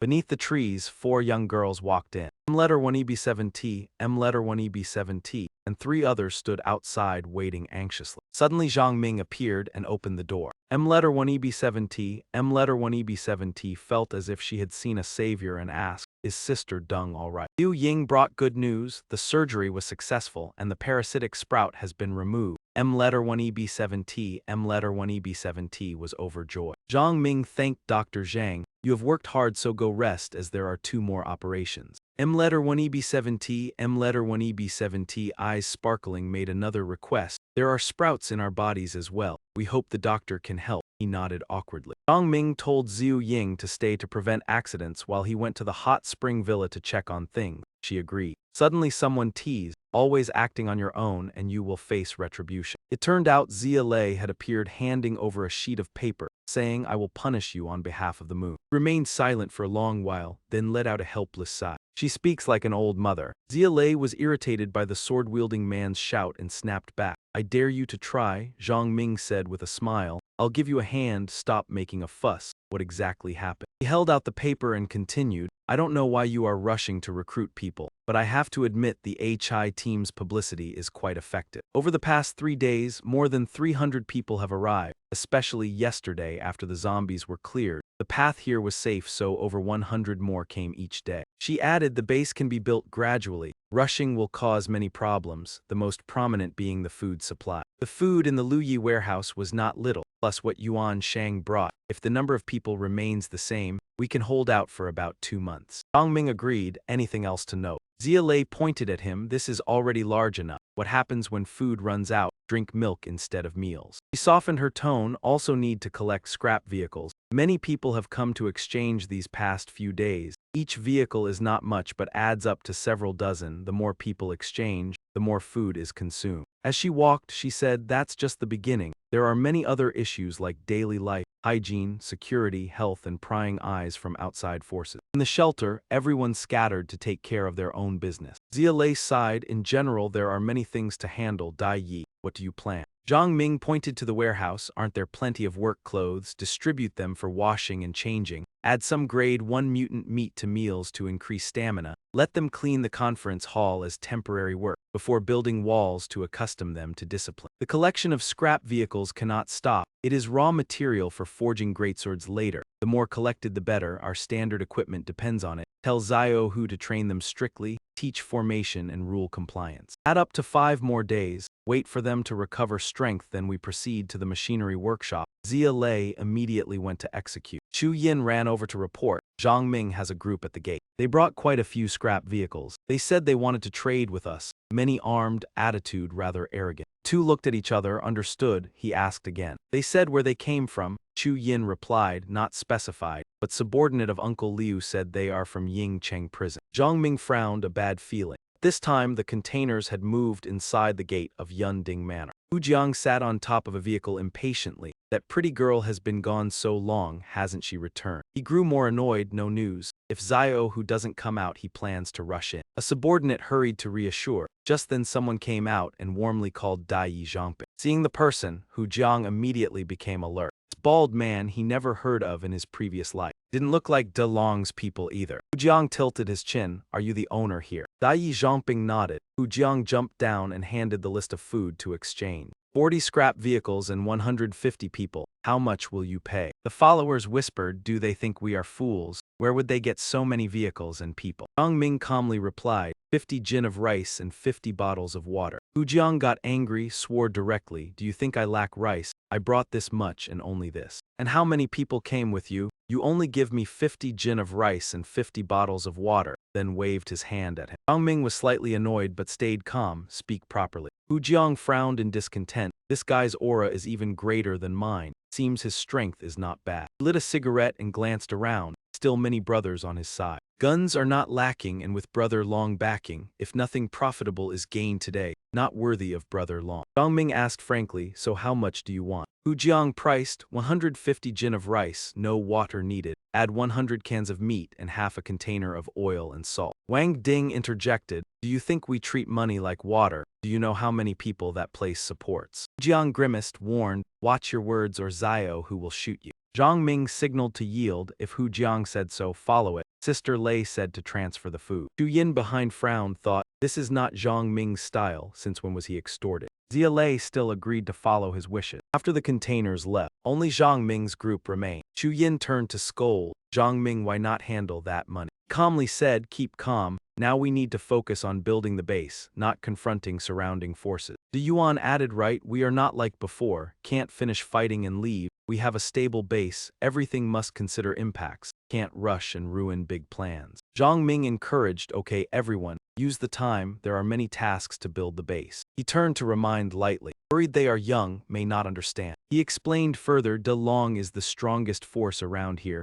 over 500 followers, but only about 50 can fight at the manor. Conflicts even if one are disastrous." Dai Yi Zhongping smiled dangerously. "When the next plan succeeds, we'll deal with the tiger, and De Long behind him will learn a lesson." Scheduled, a week later in the outskirts of Engan Xuan County. Uncle Hai's group, leader of Dongshan village. Opposite the senior martial artist Yun Xiao. Yun Xiao's face close, chewed indifferently. Uncle Hai with a cigarette spoke, "Kid, don't act like orphan. If you were my grandson, I would shave your head." Yun Xiao got angry and cursed loudly. Both groups went silent. Another mounted group approached. The main tower guards greeted. Everyone arrived early. Uncle Hai happily, "Have been waiting long." Yun Xiao also happy, rubbed hands, "Long time not see sister. This visit brought many good things." Zio Ling dodged, went to him, seemed sad. Main guard returned to business. Lacking people quickly discussed. He pointed to a mysterious figure, introduced as Bei Zai from Spirit Trade Guild. Uncle Hai and Yun Xiao confused. Spirit Trade Guild not in plan. He explained, Bei Zai only observes, does not act, does not fight, does not take rewards.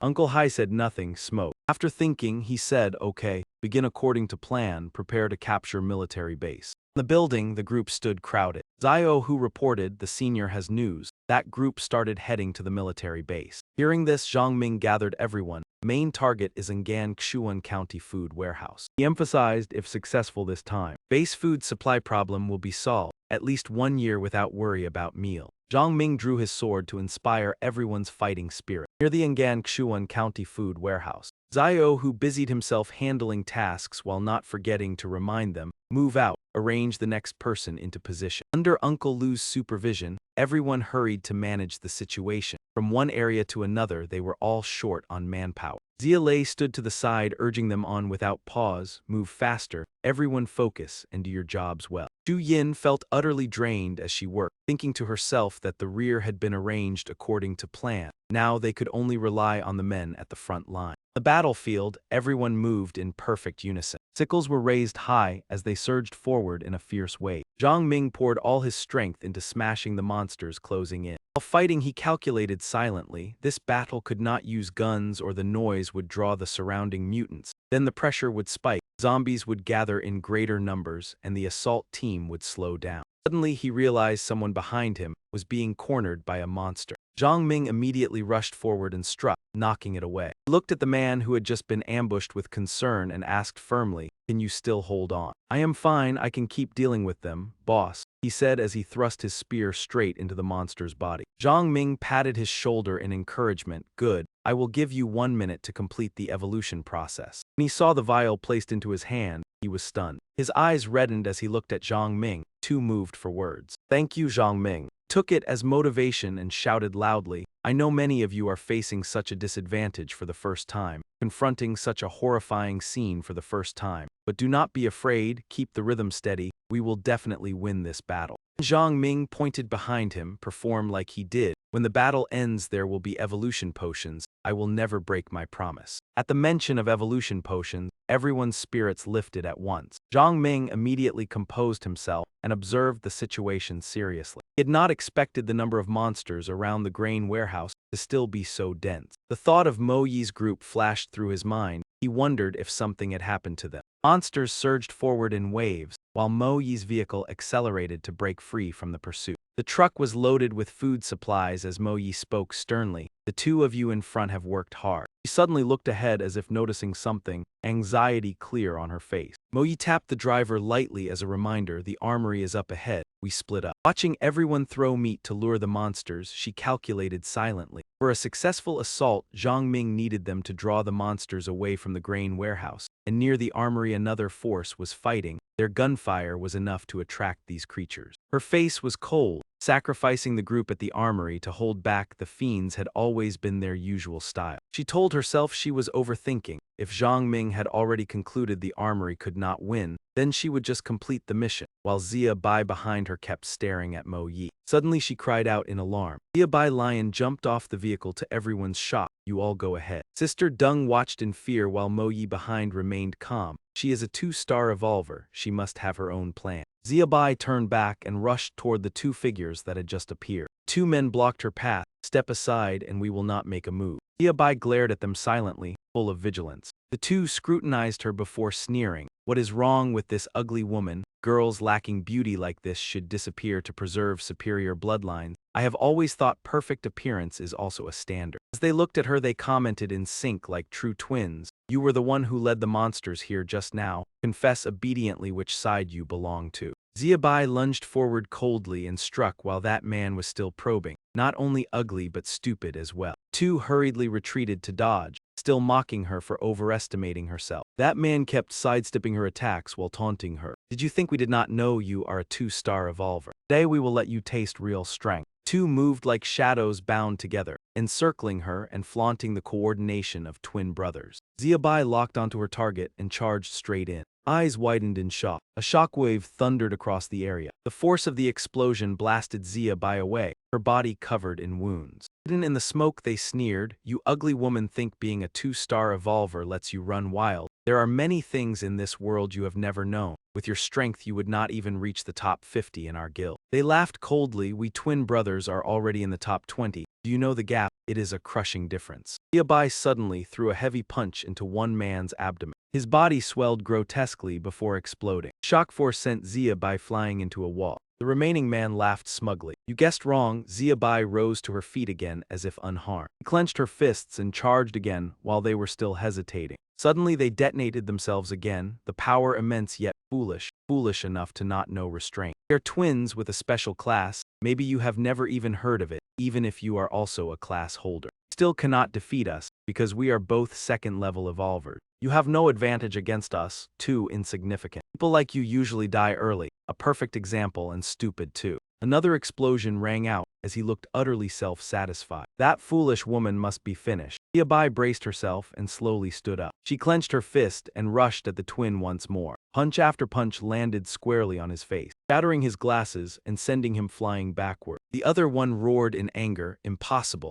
How did you find the real body? Zia Bai replied coldly, I do not need to tell who is real, I just test them one by one. Unease surged in his heart. This madwoman would have died long ago if she were not a 2-star evolver. Yet from the start she had prepared to endure 6 explosions. He swung his blade and charged, so what if you broke our class skill? We will still kill you. He did not expect her to take the attack head-on. Zia Bai acted decisively. I do not need to be stronger, I only need to be tougher. Instantly he spat out a mouthful of blood. The other twin could only call out his brother's name in panic as Zia Bai said coldly, did no one ever tell you that you talk too much? At the grain warehouse in Engin, Kshuan County, zombies roared beneath the street, as if wanting to devour everything. Zhang Ming led the charge and shouted, everyone follow me and attack. He swung his sword and slashed across the wall ahead. Another group of zombies poured out. People following Zhang Ming were in an uproar. How are there so many zombies in the grain warehouse? We can only move forward and not retreat. He reassured everyone in a firm voice, it is fine, all of you fall back behind me. A ceiling flame flared up. That move swept across and reduced the undead to ashes in a sea of fire.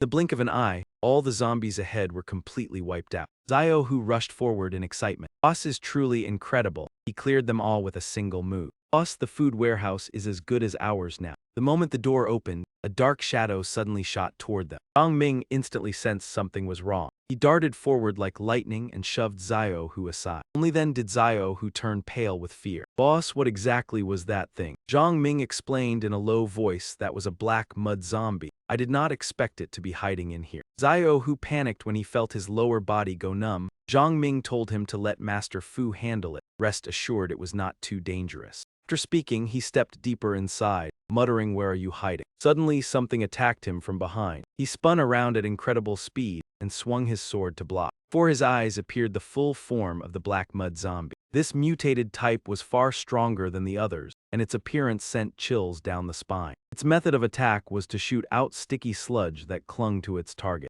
That sludge was both viscous and filled with neurotoxins. Anyone struck would lose the ability to resist and be controlled. Zhang Ming let out a light breath. Fortunately, it was only level 3. If it were higher, it would be serious trouble. Even so, he could not help but feel surprised. He had just stepped into the warehouse and already encountered a mutant of this level. Zio, who ran in happily, "Boss, I am fine now. Master Fu has finished treating me." Zhang Ming immediately gave orders according to the original plan. Zio, who led the formation, "Everyone stick close and hold the warehouse door tight. Leave the monster inside to the boss." Zhang Ming moved with agility while calculating. Inside the warehouse, he could not use heavy firepower or the food supplies would be burned. Suddenly, the sound of shattering glass rang out above. A swarm of monsters leaped down. He quickly counted their number. At least 10 level 1 mutant zombies, likely the black mud creature's underlings. Zhang Ming slipped aside to evade the relentless attack. The black mud zombie let out a roar as a signal. Subordinates immediately surged forward.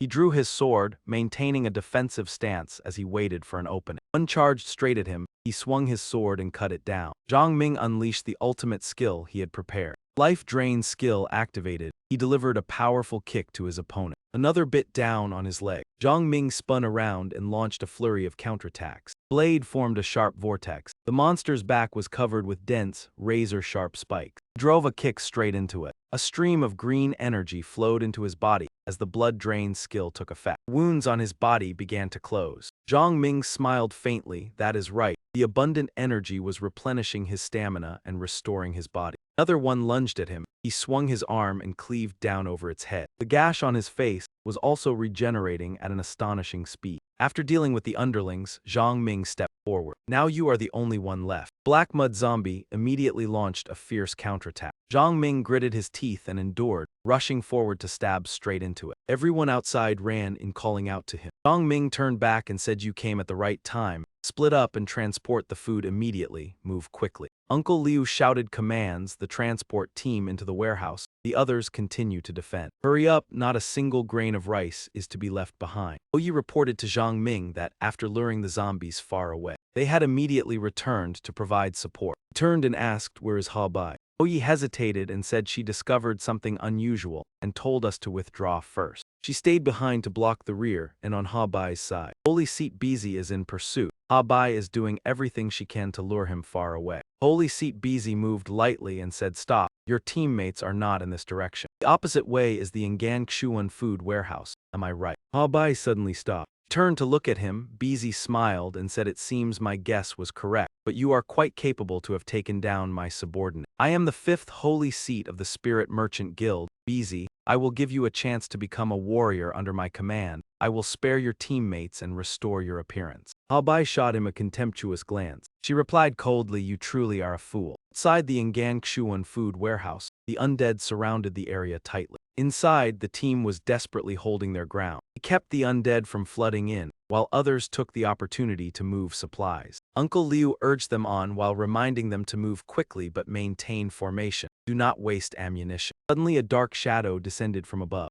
dropped straight into the middle of the crowd. Zhang Ming immediately appeared and blocked it head-on. He threw a powerful punch that sent the attacker flying back. After dealing with it, he shouted, "The path is clear. Everyone move forward." The transport team continued charging ahead, straining to load the goods onto the vehicles. Everyone coordinated smoothly. Some carried, some loaded, working without pause. Suddenly the ground trembled, causing everyone to freeze for a brief moment. Zio, who rushed over in panic to report that 2 level 3 monsters had appeared near the boss and were charging straight toward them. The situation is bad. Zhang Ming realized they were twin-headed demons. Grotesque creatures had already closed to a dangerous distance. Zhang Ming nervously asked whether everyone had crossed yet, and learned that Chu Yin was still leading more than a dozen people to hold the rear. The moment he heard that, he immediately summoned the Echo Mechanic. A combat robot instantly appeared before them. He told Zio who to relay the order for everyone to prepare to withdraw, then quickly return. Upon receiving the command, the whole team hurriedly retreated as the twin-headed demons drew close behind. Once everyone had safely crossed to the other side,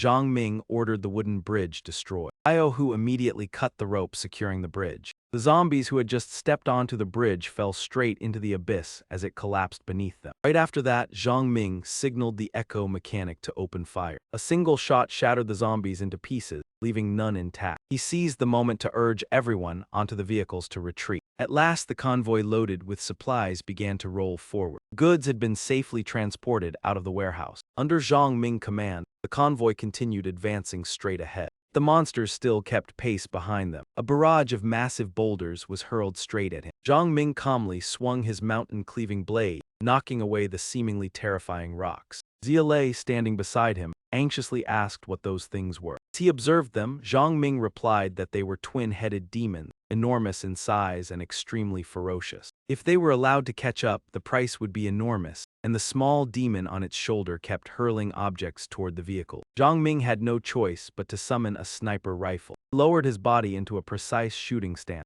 focused on the head of the small demon on the shoulder, and once he locked on, he pulled the trigger. The bullet shot forth and struck the second head of the twin-headed demon. The demon on the shoulder hurriedly raised its hand to block. In the end, its arm was blasted clean off its body. Zhang Ming was stunned. At this distance, even the enhanced bullet had been blocked. The attack enraged the twin-headed demon, and it continued to hurl stones madly. The more it attacked, the more fiercely Zhang Ming retaliated, giving it no chance to continue striking. Another gunshot rang out from the barrel. Yet another arm of the twin-headed demon was blasted off. A series of shots followed, aimed directly at the 12 demons ahead. Realizing it could not gain the upper hand, the twin-headed demon was forced to halt. Seeing this, Zhang Ming let out a cold laugh. Why not chase anymore, afraid now? He slung the rifle over his shoulder and warned that if they took another step forward, they would bear the consequences. Though furious, the two monsters could only roar unwillingly before giving up. Zhang Ming breathed a sigh of relief. It seemed they had stopped. Fortunately, the stockpile of armor-piercing rounds was just enough. Outside the ruined building, a figure could be seen taking down a man. And that man completely stopped breathing.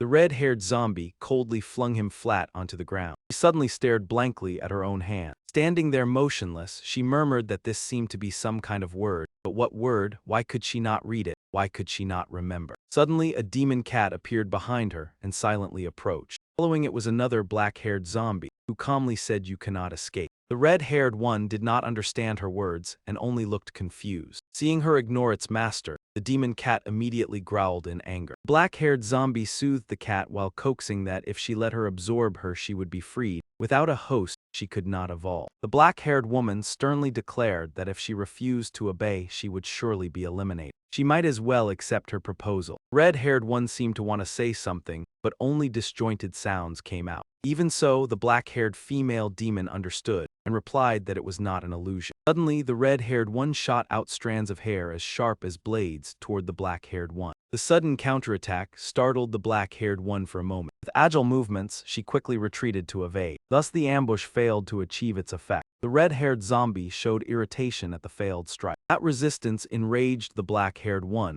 and she decided to charge forward to counterattack. The red-haired one suddenly drove her steel-hard strands of hair into the ground, right in the direction the black-haired one was rushing. A mass of razor-sharp hair spikes burst upward, blocking the opponent path. The black-haired zombie immediately clutched the demon cat tightly in her arms. At the same time, she wrapped her long hair around her body. The black hair formed a solid armor just as the red spikes stabbed in. Violent collision produced a loud explosion, smoke and dust billowing everywhere. As the smoke gradually cleared, the black-haired one emerged with several red spikes embedded in her body, but her injuries were not severe. Red-haired one curled her lips into a faint smile, showing disdain. Suddenly she felt a sharp pain spread through her body. Red-haired zombie immediately turned and fled. Furious, the black-haired one pulled out the spikes embedded in her body, determined not to let the other escape. In another corner of the forest on the other side, Yabai trudged forward wearily through the underbrush. But Saint Throne Beizai had already caught up from behind. That man gave her a final choice: be loyal to me or accept death. Ziabai showed no fear, spitting in contempt in response. The action made the Saint Throne laugh. That man mocked whether Senzako had chosen sides. Did she think a 2-star revolver was that impressive? That man declared that the world was merely frogs at the bottom of a well, including her. Only the Spirit Guild had reached the pinnacle of humanity and represented the future. Threatening and enticing at the same time, that man said that if she did not join, she would never understand their power. She should cherish this opportunity. He very much appreciated her decisiveness. As soon as the words fell, Saint Throne Beizai threw a punch at Ziabai, but she used her last bit of strength to resist. Exhausted, Ha Bok could not withstand the punch, resulting in her being thrown and slammed against a tree trunk. The Saint Seat Scion sneered, looking at her and saying, "Even without using my professional ability, you could not endure. Do you still not understand the gap between us, not see the overwhelming power of the Spirit Merchant Guild? I am a 3-star revolver. Surely you have never met one like this. You should know the difference between evolution ranks. Our Spirit Merchant Guild has at least 10 people as strong as me, and the guild master is unmatched in strength." Ha Bok did not accept those words. Instead, she glared at him with hatred. The Saint Seat Scion stepped closer and brushed his hand mockingly across her face. If it weren't for the half-destroyed face, she would certainly be beautiful. From the start, a girl like her must have endured many trials. Startled the moment she spoke, Ha Bok had grabbed his hand from who knows when, her face fierce. "I will cut your hand and roast it for our Earth King." This action enraged him to madness. Damn it, the bitch has no sense. Light had not yet reached the hideout. Senior Hungry Tiger Knight growled angrily, shouting loudly. Why are those monsters so strong? Clearly with no innate skill, the Hungry Tiger Knight is gravely injured. Uncle Hai slid past the crossbow, grinding his teeth and groaning. Suddenly someone was thrown violently to the ground ahead, startling them to look. Saint Seat Scion remained standing upright. At his feet, Ha Bok was unconscious. The Senior Hungry Tiger Knight immediately questioned, "If you do not intervene, fine, but what is the meaning of bringing this half-dead girl back?" Uncle Hai asked the Saint Seat Scion calmly for the reason. He raised his eyebrows and recounted their fight. Some used the gunfire to lure zombies from Engai Xuan district, then attacked over there. The others listened, surprised. "This girl is an important figure of that force. Leave her to your handling. Better confirm which side she belongs to and report back to me." Ha Bok remained unconscious. The Saint Seat Scion carefully reminded them that she is a 2-star revolver. "Finally, I solemnly told everyone." He clenched his fist and raised it before him. "In the future, show courtesy to Spirit Merchant Guild 1. Not everyone in the Spirit Merchant Guild is good." The Saint Seat Scion swung his fist toward the nearby building. Finished speaking, turned away, leaving the 3 others bewildered. A second later, on the Golden Building. Loud explosion. In an instant, the lower half of the building was devastated. While Uncle Hai and the Senior Hungry Tiger Knight were horrified by the power, the main hall had taken Ha Bok away. "I thought Yun Shao and Uncle Hai would not hold grudges." He turned to look at them. Later at Yun Ding Mountain Villa, everyone hurriedly loaded sacks onto the carts. On one side, a few men sat eating at a long table, chewing continuously. In the meeting room, Mo Yi reported severe losses. 31-star revolvers dead, 2 crippled, 45 regular soldiers dead, 6 spears. The food transport team lost 21 people, ammunition running low. Despite the victory, the base defense team was heavily damaged. Needing reinforcements, she sweat as she listened. Zhang Ming clasped his hands, instructed, "The lightly wounded will do light work. They need to be nurtured later." Uncle Liu agreed. This also sent a message that those dedicated to the base will be treated well. And he turned to Mo Yi to assign replacement revolvers. During this, she immediately gave Zhang Ming the prepared replacement list. Next was Tang Tian's report. Dusk covered the mountain villa. Mr. Deng looked out the window, hesitatingly asking for news of Ha Bok. He covered his mouth in thought, told Zia Lei to inform the search team, and assigned Uncle Liu to reward for Ha Bok's information. Zia Lei and Uncle Liu immediately received the order. Zhang Ming turned to Mo Yi. "Based on this list, I prepared 40 1-star evolution potions. Apart from the 35 on the list, the remaining 5 she decided herself based on training and hunting." She immediately acknowledged. Uncle Liu pushed the door in, reporting that he had informed Officer Yuan. Then he raised a stack of documents, also providing intelligence. Everyone in the room examined the documents. Zia Lei spoke first. this time East Mountain Mouth Village. Loza and the Hungry Tiger Knight suffered heavy losses. Senzama monsters are truly formidable. Zhang Ming looked at the papers. The intelligence from Officer Yuan was not completely accurate, but still worth referencing. Uncle Lu had business to go on a trip. He followed orders and was ready. He went to East Mountain Mouth Village to see if food could be exchanged for weapons. If they sold guns with replaced casings,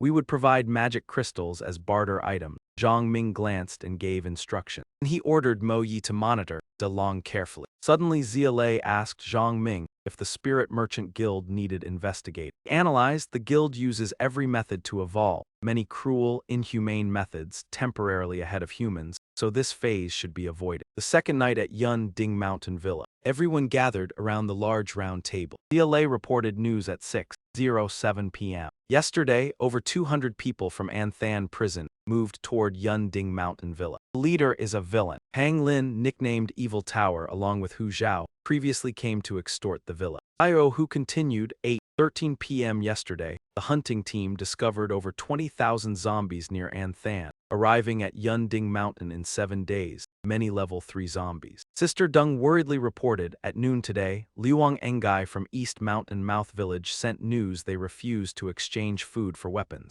At 2 p.m. refused, temporarily detained Liuang Engai and 10 squads, demanding 10,000 kilos of food to release. Zhang Ming asked if there was more. Mo Yi hesitated to report Officer Yuan. The senior science and tech squad sent a threatening letter, demanding food for lives. He clutched the radio tightly. Ha Bok fell into the hands of the Lao family, being taken to the central island, severely injured, could die at any moment. Zio, who angrily cursed, "They want to sit on top of us." Chu Yin next to him was also furious. She clenched her fists. The village refused trade and even took hostages. Seeing the situation, Zia Lei immediately spoke to reassure. She raised her eyebrows. What needs to be done is to figure out a solution. Tang Tian suggested arranging danger levels and dealing with each threat one by one. He looked down at the report analyzing directions. The highest risk is the Anthan prison group tomorrow. Better use food to temporarily negotiate peace to drive them away. Yu Yin slammed the table, cutting off Tang Tian. Clearly they want to take all the food. Faced with her anger, he agreed. Everyone understood they needed to fight, overcome the Anthan prison threat, rescue hostages, leaving the science squad threat for later. Lastly, the zombie problem. If the line is not changed, we will soon face a major risk. Since they have shown up, there is only one outcome. Either I fall or you do. The whole group fell silent listening to Duong Thien analyze. As soon as he finished, Zhang Ming raised his thumb in praise. He turned to ask Zia Lei for detailed information about Pang Lin. She quickly reported that he ranked among the top 5 close subordinates under De Long at Ying City Prison, and his strength was mid-tier within that group. This time they brought more than 200 men. He is a 2-star evolver. His specific ability is still unknown. Under his command are more than 51-star evolvers, around more than 10 guns with an undetermined amount of ammunition. Zia Lei frowned as she read the report. That officer recently obtained more than 10 vials of medicine from us. It seems he is about to break through. She looked up at Zhang Ming. He grabbed a rope and tossed out several vials of evolution medicine. At the same time, he instructed Zio Hu to inform the regular soldiers of the attack plan. Make the level of danger clear. Whoever volunteers may choose. Then distribute the evolution medicine. If there is not enough, come find me. Remember to choose the people first before issuing equipment. He looked at the pile of medicine before him and excitedly accepted the order. Next, Zhang Ming asked the craftsmen, assistants, Duong Thien and Duong Qua to stay behind to guard the base. Two looked at him with eyes full of worry. Zhang Ming spoke sternly and raised his index finger in warning. If the villa is attacked and cannot be held, retreat immediately. Absolutely do not risk your lives. After speaking, he waved his hand, signaling everyone to follow him. Our battle begins. If danger cannot be avoided, then it must be erased. Suddenly remembering something, he turned to ask Zia Lei whether those officers were still at the villa. She replied they had not left and asked what was wrong. He did not answer and only gave a meaningful smile. While later, as Zio, who was directing the transfer of supplies, the officer looked at the scene and asked Zhang Ming, "Is this really all right?" Before long, everything at the bottom of the chests had been moved out. That man fell silent in thought. He smiled confidently. Rest assured, I only took a little of your ammunition and explosives. I did not touch the rest. The officer was still uneasy and intended to speak further, but Zhang Ming cut him off. Now you and most of your subordinates are 2-star evolvers. Protecting yourselves should not be difficult. Moreover, once this is done, I will provide you with more evolution medicine. Hearing that, the officer was instantly stunned. That man still wanted to open his mouth, but he had already turned away. He turned around and called everyone to set off. A moment later, the officer stood in contemplation, watching the vehicles depart. Zhang Ming and your villa must stand firm, that man muttered softly in worry. Night fell over a gathering area. After finishing his pleasure with 2 girls, a man pulled his clothes back on. He reached out and lifted the tent curtain. Pang Lin let out a long yawn. With his hands in his pockets, he walked around the tent muttering, "You brats just sleep so I can conserve my strength. Then I will wipe out that nameless force." That useless tiger said, "At Van Din Villa, there is a girl as beautiful as a dream and a gentle young wife. He had better not be lying to me, or he will regret it one day," Pang Lin thought while standing by the grass relieving himself. Suddenly a voice asked if he was Pang Lin, startling him. He immediately spun around and shouted, asking who it was. In front of him stood Zhang Ming. Blade shot forward at lightning speed. The ring on Pang Lin's hand suddenly glowed. A layer of energy shield appeared around him, blocking the blade. Seeing that shield, Zhang Ming curled his lips with interest. Flames flared up, enveloping his body and the blade. The blade pierced through the shield, causing Pang Lin to gape in shock. In the very next instant, Zhang Ming sprang forward. He swung the blade, creating a streak of fire that swept toward him, but Pang Lin managed to lean back and dodge. He braced his hand against the ground to gain momentum, and rolled several times before landing not far away. He glared at Zhang Ming and spat out vicious words. Pang Lin gritted his teeth and growled, "I will not spare you." He roared several times in succession, the sound echoing loudly. With each shout, his body swelled larger. When he became gigantic, he let out a savage roar. Zhang Ming guessed it was a low-level giant bloodline. Pang Lin cursed and slammed his fist down where he had been standing. Zhang Ming had already leapt high to evade. The strength of this bloodline lies in brute force, but unfortunately he only sneered in disdain. He ground his teeth as if sensing something wrong. Pang Lin looked down at his legs. 2 strange rings of light locked him in place, causing him to roar continuously. Only then did he realize in horror that Zhang Ming had appeared behind him at some point. Zhang Ming shot into the air and said coldly, "Poor awareness, weak experience, a waste of bloodline." As his words fell, he swung the blade down across his back, making Pang Lin scream in agony. His spine was shattered, leaving him only able to collapse helplessly. On the other side, the subordinates in the tents heard the commotion and rushed out in panic. Do not let him escape. At the outer gate of Dongsun village, Yahello was deep in thought, calculating. Behind her were many people who had come as reinforcements. Opposite them, Uncle Hai held an iron bar in his hand and cursed inwardly at the inaccurate intelligence. Apart from that mysterious leader, Van Din Villa also has 3 more 2-star evolvers. Even a level 2 armored beast appeared, contrary to the report. Was it not said this place only had a little over 10 1-star evolvers left? At least 50 men, counting those captured and those remaining. As for their weapons, from white to gray tier, the number of extraordinary items is so many. These people are too strong, not easy to deal with. Uncle Hai warned that Dongsun does not approve of your actions. If you do not withdraw, it will be considered provocation, and you will bear the consequences yourselves. Yahello calmly negotiated. Our leader said as long as you release the people and compensate with 20 modified guns, then both sides will remain friends. He replied with a frown that 20 guns are too many, we do not have them. 10 guns and we release the people, that is the limit. Agree or not speak clearly. Yahello did not answer immediately, her expression contemplative and unreadable. Uncle Hai added that for half a year both sides would not infringe on each other, but she still tried to persuade him to maintain friendly relations. Yahello continued to offer adjusted terms, causing Uncle Hai to begin losing patience. She looked at him calmly. Do not get agitated lest it affect your health. Our leader said if you agree to release the people. In the future, not only will there be no conflict, but we can also cooperate long term. Of course, it depends on your choice. Uncle Hai raised his hand, signaling her to continue. Then he ordered his subordinates to bring the people out along with 10 guns. As soon as Zio, who saw the people released, he was overjoyed. Uncle Liu, welcome back, Uncle. You have worked hard. Just then, Yahello carefully inspected the gun again and was secretly astonished that it was nothing like Zhang Ming's upgraded version. This improved model had been modified from the original foundation. with many parts replaced and the materials reinforced to be far sturdier. She smiled in satisfaction at Uncle Hai, considering the matter between them temporarily settled. Please send our regards to Hai Dong on behalf of our boss. If heaven has closed one path for him, it will surely open another road. Hai Dong usually looks foolish, yet who would have thought that once he stepped into craftsmanship he would reveal such rare talent. One glance at this gun is enough to see that the forging technique has reached mastery. Congratulations.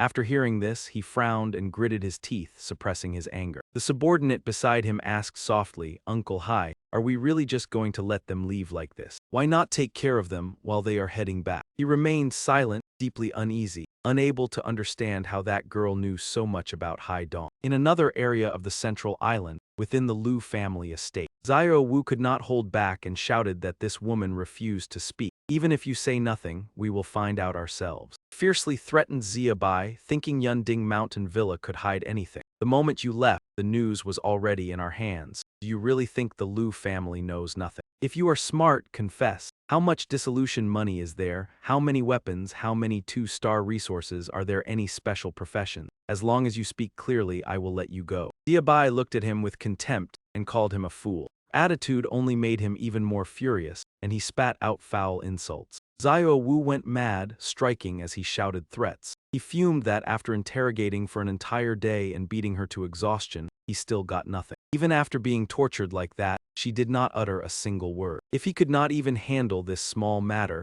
how would he ever get his turn at the evolution potion next time? His father did not have only one son. Thought drove him further out of control, lashing out as he shouted, are you going to talk or not? Though her body was battered, Xia Bai's eyes still shone with resilience, without the slightest trace of fear. Overwhelmed with rage, Xiao Wu hurled the whip to the floor. He roared in fury, if you refuse to speak, I will make you vanish from this world. At that moment, a subordinate rushed in panic, and Xiao Wu turned around and shouted, what is happening outside that you dare disturb me? The man hurriedly reported, young master Xiao Wu, something major has happened. There is someone outside the lake claiming to be here for this girl. He froze, thinking he had misheard, and asked again. The subordinate confirmed there was only one person. Xiao Wu immediately ordered them to bring the man in, and went out with him to check. By now, night had fully fallen over the central island, and a heavy silence blanketed the surrounding. In the large room, everyone had gathered. They surrounded the table to discuss how to handle the situation. Someone reported that they had checked thoroughly. There were no boats left on the lake, and that person truly came alone. Lu Zhengxiao tilted his head in thought, daring to swim across such a vast lake alone. Besides courage, his luck must also be quite good. Another added that the mutated aquatic creatures in the lake were troublesome if encountered. He irritably remarked that charging in here for a single girl was no different from throwing oneself into danger. After that, he turned and assigned the matter to his son and daughter.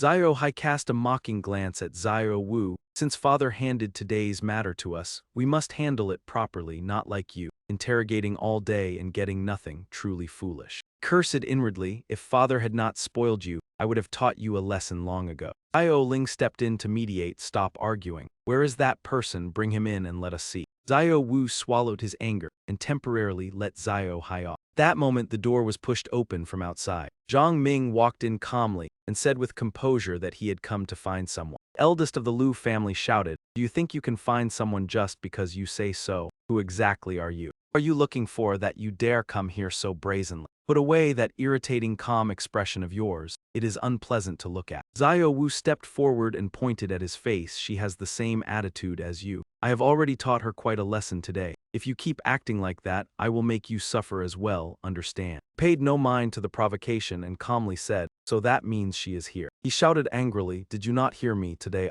Before he could finish, a gunshot rang out and cut him off. People around the table sprang up in shock. Zhang Ming fired coldly, the bullet striking the center of his forehead and dropping him instantly. The Liu family members were equally horrified. He did not hesitate and continued pulling the trigger decisively. Xiao Ling stared in shock at her brother beside her. His bullet-riddled body collapsed onto the floor. The group immediately drew their guns and aimed at him, shouting to take down this arrogant man. Suddenly, a dazzling light burst forth from Zhang Ming. The ring on his hand also flashed with a mysterious glow. Instantly, a protective shield enveloped Zhang Ming. He raised his gun and counterattacked, every shot precise. Xiao Hai was struck by bullets one after another and fell. Seeing his beloved son collapse, Lu Zhengxiao roared in fury. He shouted that whoever dared kill his son would pay the price. The crystal pendant before his chest gradually began to shine. A wooden staff appeared. Zhang Ming held the staff and naturally activated the shield and summoned the water goddess. The others stared wide-eyed in astonishment. He could not help but exclaim, "What is that?"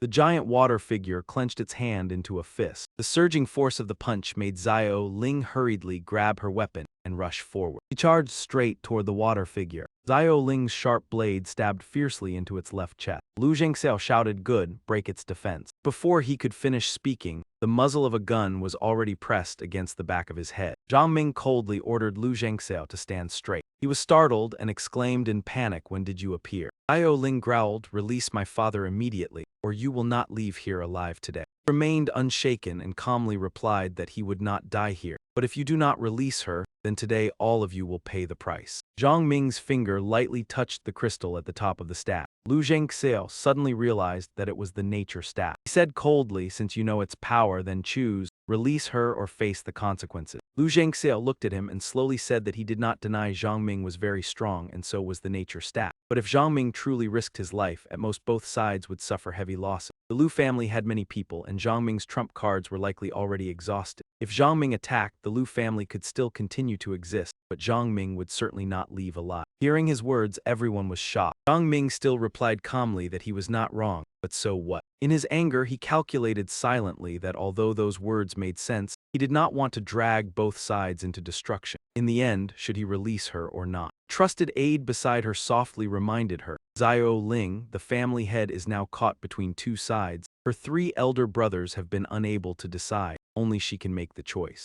She pondered in silence, looking at the 3 people standing opposite her with their hands raised. She lowered her voice and ordered, "Follow my words, release him." While waiting, the group maintained their defensive stance. No one dared to relax. A young man carried Ha Bai forward, "Sister, the person has been brought here." Xiao Ling said coldly, "Bring her over here. Release my father and you can leave." Zhang Ming calmly proposed a safer option. "No, have your people carry her and follow me. When she and I cross the lake safely, I will release him." She shouted angrily, "Shameless bastard. Did you not say you would release my father once she was brought out? Release my father immediately." He pressed the butt of the gun against the man's temple and sneered, "If I release your father here, what path will I have to leave? I do not break my word, but I do not trust the enemy either. I am in a hurry. Either I deal with your father and you can do whatever you want, or accept my conditions and settle this peacefully." With no other choice, she could only order Zia Lei to comply with his demand. The person carrying Ha Bai silently followed behind Zhang Ming as he led the hostage away. Xiao Ling gritted her teeth in hatred, "Bastard, I will definitely make you pay." 4 of them reached the lakeside. Held Ha Bai and turned to leave, the man asked in shock, "You are not going to kill me?" Zhang Ming did not answer, only turned back with a faint, disdainful smile, and continued to walk away without looking back. A subordinate asked the family head in confusion, "What does he mean?" The man remained silent but already understood in his heart. "He does not understand, but I do. I once used that smile on others." A look of contempt toward an opponent, knowing clearly they would seek revenge yet not caring, believing that even if targeted nothing could shake oneself. That was me in the past, but now it is different. Lu Zhengxiao sighed and signaled his subordinates to withdraw together. In the quiet of late night, Ha Bai had been standing in the water for quite some time. This lake was indeed unusual. Surroundings seemed to conceal an abundant source of energy. The more she observed, the more astonished she felt. Zhang Ming watched silently, using the scent of blood on her body to lure monsters over as nourishment to help her recover. In just 2 hours, she had recovered more than half of her strength. He looked at her and asked why she came over. She needed at least 3 more hours to fully regain her combat power. Ha Bai slowly sat down and continued absorbing. "No master has matters to attend to. I am already fine." He nodded in satisfaction, then told her to drive this car back to the base. If they went to the armory to move supplies, even if few, they must ensure enough vehicles. "On these shoes as well. Once your wound stabilizes, I will leave." Ha Bai immediately knelt to receive the order. After that, she quickly got into the car and started the engine. Before leaving, she still said, "Master, I am going. That Bei Zai must be dealt with thoroughly." Zhang Ming curled his lips. The people of Spirit Merchant Guild will eventually meet their proper end. Watching her figure fade away, he calculated alone, Ha Bai has been rescued. Over at East Village, Zia Lei should also manage. Moreover, he had revealed to Zia Lei a secret of East Mountain Pass Village that even Uncle Hai had not dared to touch. The ring left to Pang Lin was truly a waste. Now Pang Lin Group has been wiped out, and the ambition from Zai Ying City has been temporarily suppressed. Even if they want revenge, they cannot do so in a short time. Then what remains is the group from the prison of Ying City. Outside the armory, Zhang Ming concealed himself in the forest, observing every movement around. He assessed inwardly, even if the intelligence was inaccurate. With the current strength, Yunding Mountain Villa would still find it hard to resist. Monsters and mutated creatures surged out like a tide. Their rank no longer mattered. Even 3- or 4-star evolvers would have no choice but to retreat. But he was determined not to give up the 7 stars of Yunding Mountain Villa. He threw the water bottle in his hand to the ground. Zhang Ming straightened up. It is time to act. Outside there was a monster lying asleep. He approached and softly called out, causing it to stare blankly. Immediately after, he thrust hard into its head. The blade met slight resistance, showing its defense was not too thick. The noise startled the group inside and they rushed out, shocking everyone.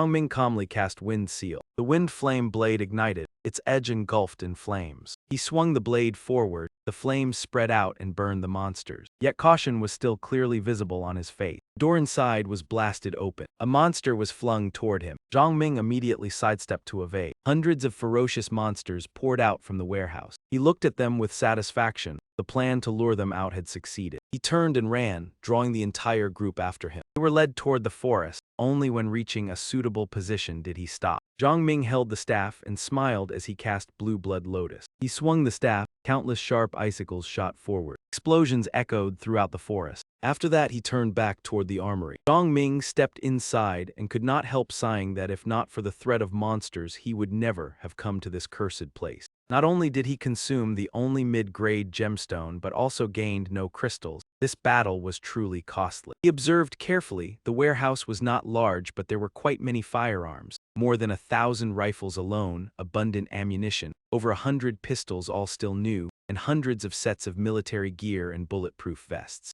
In the innermost corner was another door. He opened it and shone a light inside. The scene within made him widen his eye. Under the light lay people sprawled everywhere. This was precisely the breeding ground of the monster. Zhang Ming slowly approached and drew his blade. If not handled thoroughly, it would become a great disaster in the future. He closed his eyes and thrust decisively into the woman's abdomen, softly saying, "I am sorry, I cannot save you." Suddenly a noise sounded outside, causing him to turn sharply. A person stepped out from behind the door, muttering how troublesome. Zheng Hong appeared before him covered in grime, saying with displeasure, "Lower the gun. Pointing it at me makes me uncomfortable." After hearing that, Zhang Ming immediately raised his guard yet calmly replied that he was fine, as long as it felt comfortable. He sensed that the faint breathing of that timid girl was not simple. Could she also be an evolver? She let out a cold snort. If this place truly makes you feel safe, then it is reasonable enough. Zhang Hong slowly lifted her foot and stepped forward, the movement making him widen his eyes in vigilance. She walked to the corpse to examine it. The body temperature was still normal, the veins were congested.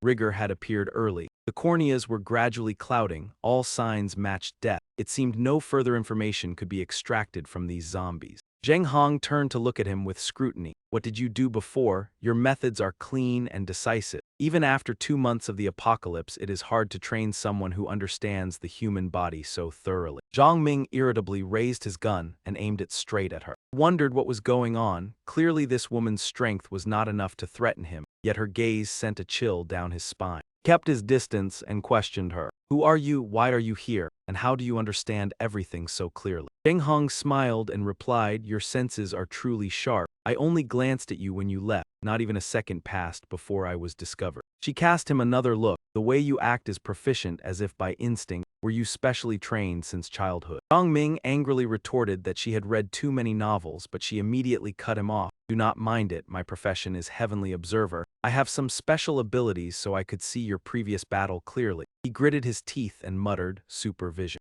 Zheng Hong was surprised. "How do you know the name of my skill?" He seemed to compromise. "You must have many doubts in your heart. How about this? I will talk about myself first and then you answer me." Zhang Ming remained wary but still nodded in agreement. Zheng Hong said in a low voice, "I used to be a forensic doctor, holding doctorates in medicine and human anatomy, specializing in genetics. I once taught at 2 of the top universities in the world. Of course, I was also called cold-blooded, or the woman of corpses. Some even cursed me as an old pervert from hell." She looked at him and continued, Because my research involved corpses and mutations, it was inevitable to do some unethical things. I became an evolved professional thanks to my ability and a bit of luck. My combat power is not strong but enough to survive alone. Discovering those monsters was only by chance. There were signs of radiation on them. They used the bodies of women and zombies to reproduce. Truly terrifying. Zhang Ming listened in silence, inwardly admiring her sharpness. He even speculated that the characteristics of those monsters could threaten the future of humanity. After a moment of silence, he sheathed his knife and asked her name, making Zheng Hong look helpless. Is that so important? She sighed. If you insist on knowing, my name is Zheng Hong. Hearing the name, Zhang Ming was slightly startled. Zheng Hong, that infamous and renowned scientist. She observed his expression and asked doubtfully, did the thought of killing me just flash through your mind? You have clearly heard my name before, yet I have never met you. So what is the reason? Zhang Ming suddenly tensed and fell silent. He recalled the rumors about Hong the creator. In the eyes of survivors, she was the embodiment of evil, once forcing lives to merge to create bizarre creatures. Many bases even spread tales of her crime. Yet he also knew most were only rumors, despite her bad reputation. In the scientific circles of the apocalypse, she could rank in the top 3. Zheng Hong turned as if to leave and shrugged. If you cannot think of it, then forget it. He drew a knife and approached the woman lying on the bed, speaking softly, she is still alive. Immediately she bent down, preparing to cut open the woman's abdomen. Zhang Ming hurriedly grabbed her hand. Are you crazy? Even if it is a juvenile monster, a one-star evolver may not be able to handle it. Restrained, she replied coldly, since you were planning to kill me anyway, if I die first, how will anyone know the next form of those monsters? He turned to look at him. Before I die, I must determine whether it is a new species or a special parasitic form. Zhang Ming immediately pushed her away. The woman on the hospital bed struggled to open her eyes and coughed violently. In pain, she begged him to deal with the thing in her belly. Zhang Ming drew his knife with a grim expression. He decisively ended her suffering and granted her release. Zheng Hong reproached him, doing that makes it meaningless, and you even wasted my research specimen. She looked at him with scrutiny. Your methods have always been clean. Why were you soft this time? Zhang Ming wiped his knife and gave a faint smile. You will understand later. Sometimes easing the pain of our kind is the common choice of survivors. After speaking, he looked at her. You only want to continue your research, right? Zheng Hong affirmed while handling the corpse, then took out a small creature from the woman's abdomen and observed it. I truly find nothing in this world more interesting than research. Zhang Ming considered. Killing a scientist like you would be too wasteful. I can provide the conditions and specimens you need, even evolution medicine. Will you join my base? Zheng Hong found it interesting. You want to recruit me? It is not impossible, but what do you have that is worth me following? Zhang Ming smiled and tossed her a vial. Take a look at this first. She caught the vial he had just thrown. Then she raised it to her nose and smelled the medicinal scent inside. Zheng Hong immediately changed her mind. From now on, you are my boss. The weapons depot, Uncle Lu and Zio who stepped down from the truck. Zio who exclaimed that boss is truly formidable, finding the location of this weapons depot alone. Uncle Lu sighed. Zhang Ming is indeed unfathomable. Aside from Team HI having some clues, I have never heard of anyone bringing back this batch of weapons. Zio who chimed in. Previously, 3 forces joined hands to attack this place and still failed, yet our boss managed it alone. Just then Zhang Ming and Zheng Hong walked out from inside. Everyone was overjoyed. He smiled faintly. Good, it seems everyone is safe. Uncle Lu grasped his hand. From now on my life is yours. Zhang Ming replied firmly that the Cloud Peak Villa will not let our brothers die in vain. He introduced Zheng Hong. She is a renowned biomedical expert. From now on she joins the base, in charge of treatment and research. Everyone greeted her in unison, leaving her slightly surprised. She spoke directly. Who has time to come with me? There are still important specimens inside that need to be collected. Zhang Ming thought to himself, this woman really speaks bluntly. He coughed lightly and assigned tasks. Zia Lei and Zio who lead the men to transport all the weapons onto the vehicle. The rest assist Dr. Liu. Her research is very important for the future. Everyone immediately obeyed. 3 days later at Mountain Peak Villa, the whole group held a summary meeting. Uncle Liu reported, in 3 days we have moved from the foot of the mountain to the summit, established 4 defensive lines. The main gate is the 5th and also the last. In addition, we built 4 concrete firepower strongholds in front of the base, the most ideal places to block the final wave of zombies. Yuan added, outside the main gate I have set traps everywhere. They may not decide the outcome, but accumulated they will cause heavy losses. Zio, who worried that the number of zombies surging over is too great. We have tried to disperse them, but the effect was not high. Mo Yi encouraged them, at least the training has shown results. Ordinary people now have real combat experience, know how to use guns and follow orders. The ammunition nearing expiration has also been used up. Chu Yin added that Sheng Yuan and I have taken in more survivors and are assigning them to combat teams. Zhang Ming praised everyone for their hard work. He clenched his fist. We have overcome Yingcheng Prison, Dongshan Pass, Lu Jia. Every challenge was surpassed. This time we will also resolve the zombie tide. I firmly believe that. In the middle of the meeting, Yuan Shang asked worriedly, "Is the evolution medicine not to be distributed after the battle?" Zhang Ming calmly replied, "That is correct, after the battle with the zombie tide ends." He asked for more ammunition because there is currently no reserve. Guns without bullets make him uneasy. Zhang Ming asked in return, "What will you use to exchange?" He smiled and said, "Consider it old friends supporting each other." Yuan Shang handed over a sheet of paper and asked if this could be used as payment. Zhang Ming took it and looked. It turned out to be an invitation letter to an exchange meeting. He stared intently at that letter. He continued, "You also know that Yunting Mountain only has a few small factions. There is no profit in dealing with them, and if Zhang Ming reorganizes later they will likely fall apart. I cannot let myself starve." Yuan Shang went on, "The Ranxing team in Ying City is renowned. All members are evolvers. It is said they number over 200. They are organizing this trade fair with many major forces. The scale is unprecedented. The guests are representatives of powerful groups. I struggled greatly to obtain this invitation." Zhang Ming evaluated silently. That handcrafted invitation showed they had restored electricity and controlled a large printing house. The fair is located in the very center of Ying City, meaning the Ranxing team has the strength to enter the most dangerous area, where the population is dense and zombies swarm. Without real power, it would be impossible to reach. After thinking it through, Zhang Ming nodded. "I will accept this invitation as payment. Zia Lei will discuss the details with you later. You should rest first." After leaving, he thought those attending the fair must have valuable goods. Exchange is the fastest way to grow stronger. This trip is worth trying. Zhang Ming said, "Zia Lei, come with me." Zio, who cut in, "Boss, just as you predicted. Behind the zombie tide, someone wants to seize the opportunity." Zhang Ming replied calmly, "It is common in the apocalypse. Many factions follow the horde waiting for a chance to profit." His gaze turned icy. Some even wait for both sides to exhaust each other before swooping in like an oriole stalking a mantis. Zhang Ming patted Zio Hu on the shoulder. "In any era there is no shortage of clever people." He ordered, "Drive those flies away. Our advantage is not for others to exploit." At dawn, zombies began to gather. They clustered into groups throughout the city. Behind them stood a crowd observing. De Ding said, "Tong He, you also received the warning." He replied, "I did.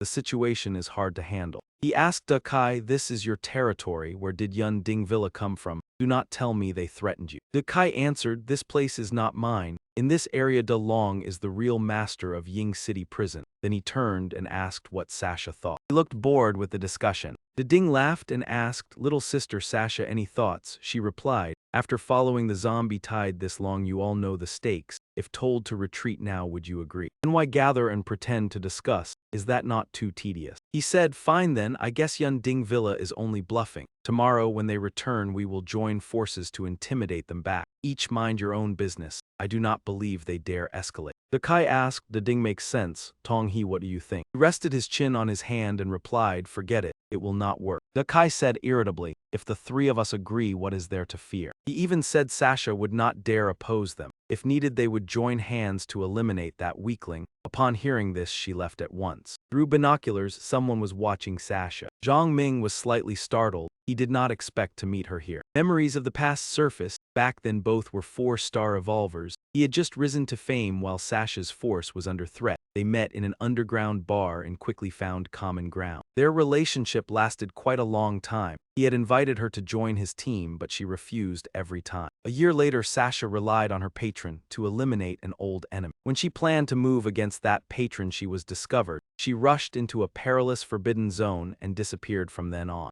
No one had ever survived that forbidden zone, and Sasha still carried too many thoughts from peaceful time. That led her life onto a tragic path. Now they felt both unfamiliar and familiar. Zio Hu asked eagerly whether they should strike. Zia Lei immediately tapped the back of his head and scolded him. "Fight if you want, but with losses now, how will we withstand the zombie tide?" Zhang Ming instead agreed with Zio Hu's proposal, making him excited. He pointed downward. "Even if we fight, we need a target. Among the 4 leaders do you see the man wearing glasses? Zio Hu replied, of course, Yuan Shang already sent the information. He is the leader of the technology squad in De Ding City. Zhang Ming said, if we strike we aim at him, the losses will be heavy but it can deter others. Turn to Zia, I assign this task to you. Complete it and there will be a reward. Night fell and the campfire flickered in the wild forest. Inside the tent, Dakai sat holding a bag of demon crystals, calculating. This amount of demon crystals equaled 2 one-star evolution potions. Following the zombie tide truly brought great profit. He felt smug. Tomorrow the zombies will attack Yun Ding Villa from the foot of the mountain. Those fools truly do not know their limits. Suddenly shouts erupted outside. Someone has broken in.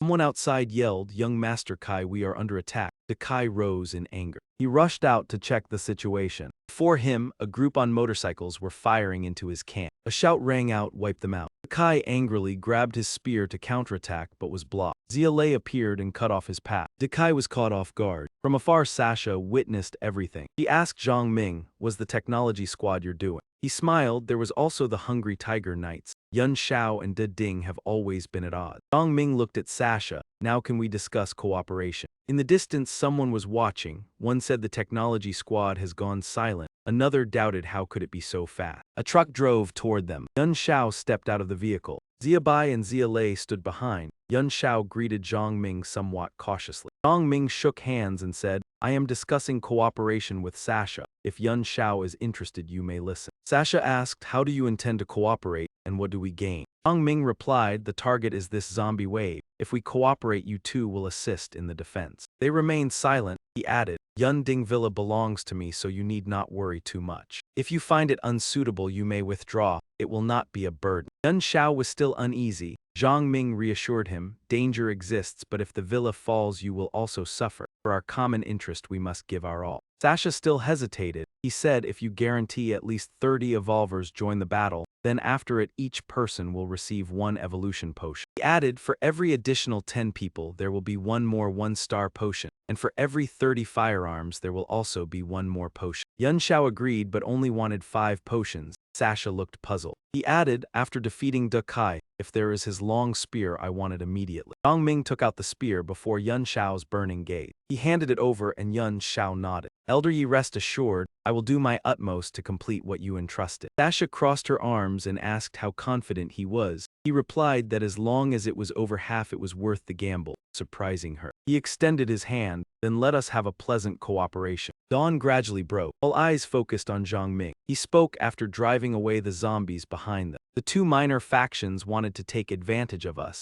These evolution potions are the reward for everyone's merits. I hope that after today's battle, more people will dare to charge forward to seize the chance to evolve and become the solid pillars of the villa in the future. Below, Zio, who lifted the box filled with evolution potions, and everyone gathered around to receive 1 vial each. Those who drank it cheered to confirm that it was indeed an evolution potion. Those who had not received one were eager to risk their lives to kill enemies and become evolvers. Zhang Ming spoke, today we need a team to get close to the zombie horde. I promise that anyone who joins will be given an evolution potion. Are you ready? Wipe out every single zombie there. Everyone voiced their determination in unison. Do not leave a single one behind. When the sun stood high overhead, the firearms were ready and the formation was fully deployed. Through the scopes they could see the zombies charging forward in a frenzy. Oyi shouted that they were coming. All units listen to my command and prepare to attack. Decisively ordered them to open fire. Ammunition poured out in a steady stream, precisely aimed at their heads. Not a single zombie managed to break through that rain of bullets. Oyi instructed them to stay calm. Ordinary shooters were to aim at the neck and fire single shots, not unleash continuous bursts. From above, Zhang Ming people reported that more than 1,000 zombies had been taken down. The distance was now about 800 meters. He was worried about the overwhelming numbers. Mo Yi ordered them to wait until they were within 100 meters before firing again. Zhang Ming continued observing as the horde kept surging forward.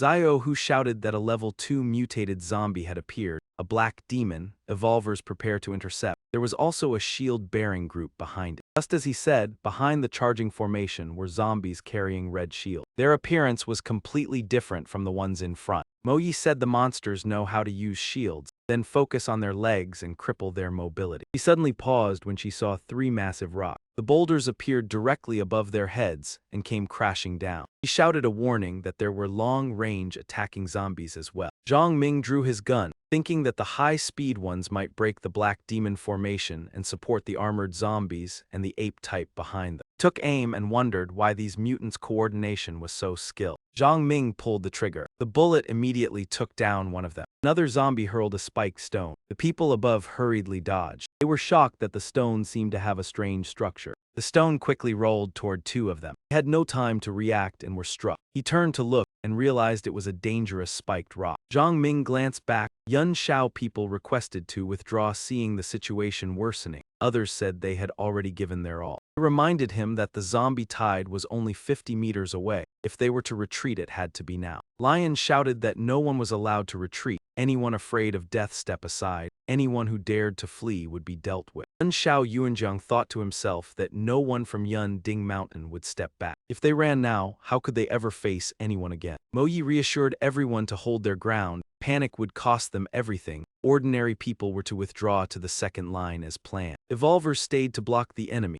Xiao Hu went to ask Zhang Ming about the final retreat timing. His team quickly withdrew, while she continued taking down zombies one by one. Xiao Hu reported, "Boss, the zombie tide is 10 meters from the barrier. Should we retreat?" He replied that once they crossed the final warning line, they would fall back to the second line. He would cover the rear. By then, the zombies were already scrambling up the cliff. Shout rang out, the tide had breached the barrier. Everyone fell back to the second defensive line. They climbed up and retreated. Zhang Ming put away his gun. He watched the zombies that were still in pursuit. Zhang Ming unleashed the flame seal, engulfing them in a sea of fire. A few minutes later, at the second line of Yunding Mountain, the defense continued. Everyone carried crates. Xiao Hu urged them to hurry so they could eat. There was meat added today. Zhang Ming stood nearby and asked urgently, "Has the result of the previous battle been tallied?" Moyi reported that their casualties were not heavy, but the scale of this wave was too large. Even with more trenches, they had only eliminated about 3,000. He said their manpower lacked proper training, their shooting skills were weak, and they lacked powerful weapons like grenades. He sighed and said he understood and acknowledged everyone's effort. Zhang Ming recalled that in his previous life, after the initial volleys came close combat. Back then, many evolvers were professionals who could strike hard and retreat in order. The current force had not reached that level. Meanwhile, Yun Shao rested quietly,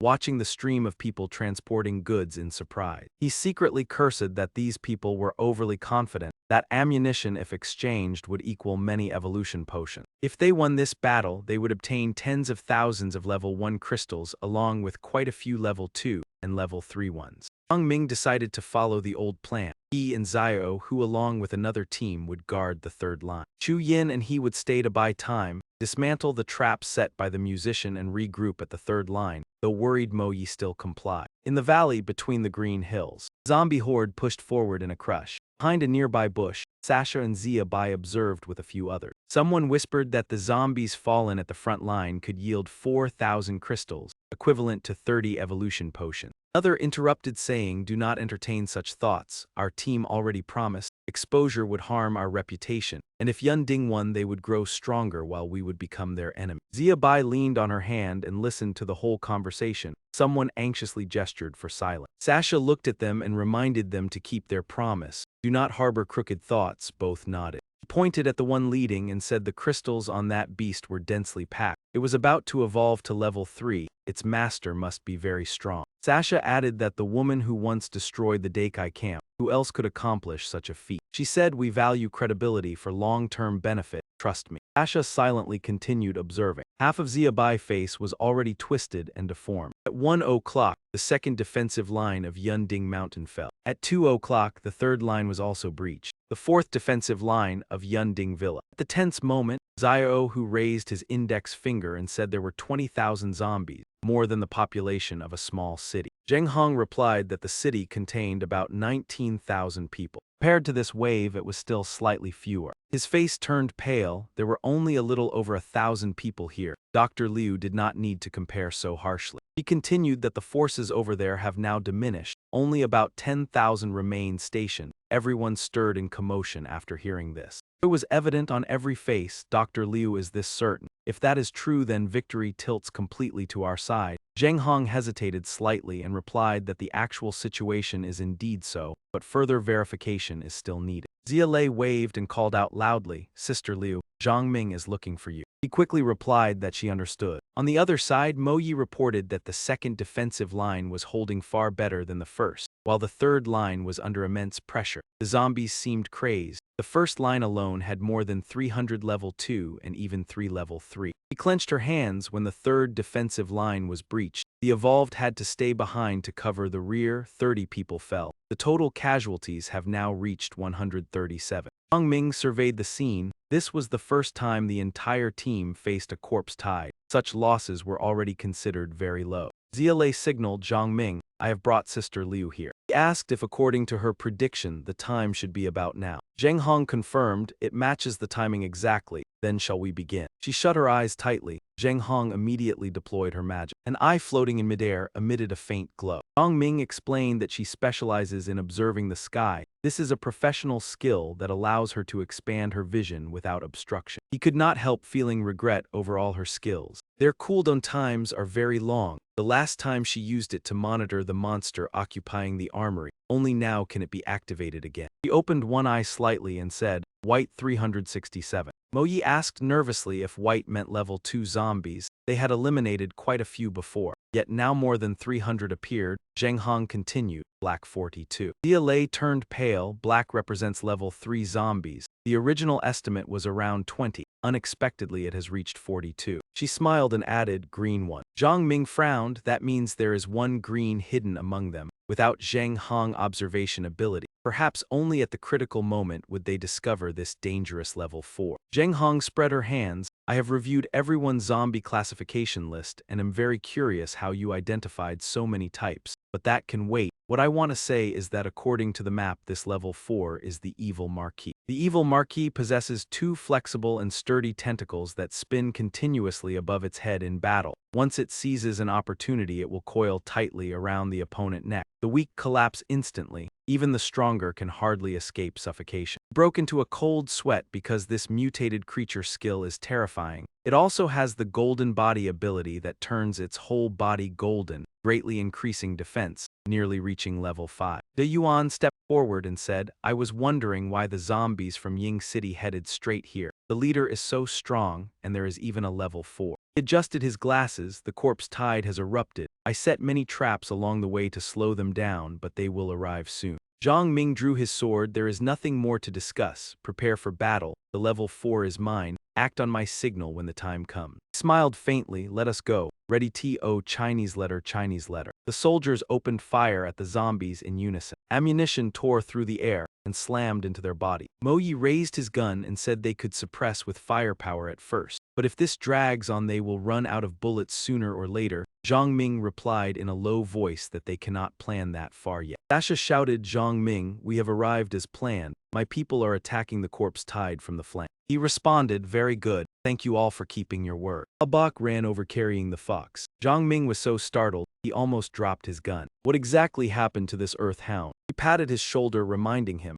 Zhang Ming, look ahead. Mo Yi raised his hand and pointed toward the zombies. A beast tamer and a level 2 mutated dog had appeared. Hui Kao barked loudly several times. Immediately the zombies showed signs of wavering. Zhang Ming people poured all their firepower into shooting. Along with canine force, a supportive innate skill that increases the speed and strength of those standing nearby. Unexpectedly, such a high-level zombie existed within the corpse tide. It was similar to the 5 crone, formed only under harsh conditions, and once it appears it is extremely formidable. While calculating, he signaled to continue firing, his arm raised as a signal. Ammunition intertwined into a net of firepower. After signaling and observing, he handed command to Zia Lei, then carried the dog back inside, telling everyone to take it to the rear. Huanghua stroked the dog and asked about its condition. He reassured that it was much better now. He carried the dog away. Zheng Hong then said her stamina is stronger than ordinary people. There is no need to stay at the rear to tend the wounded anymore. The zombies surged in ever greater numbers. Uncle Liu urgently mobilized everyone. The zombies have pressed close to the defensive line.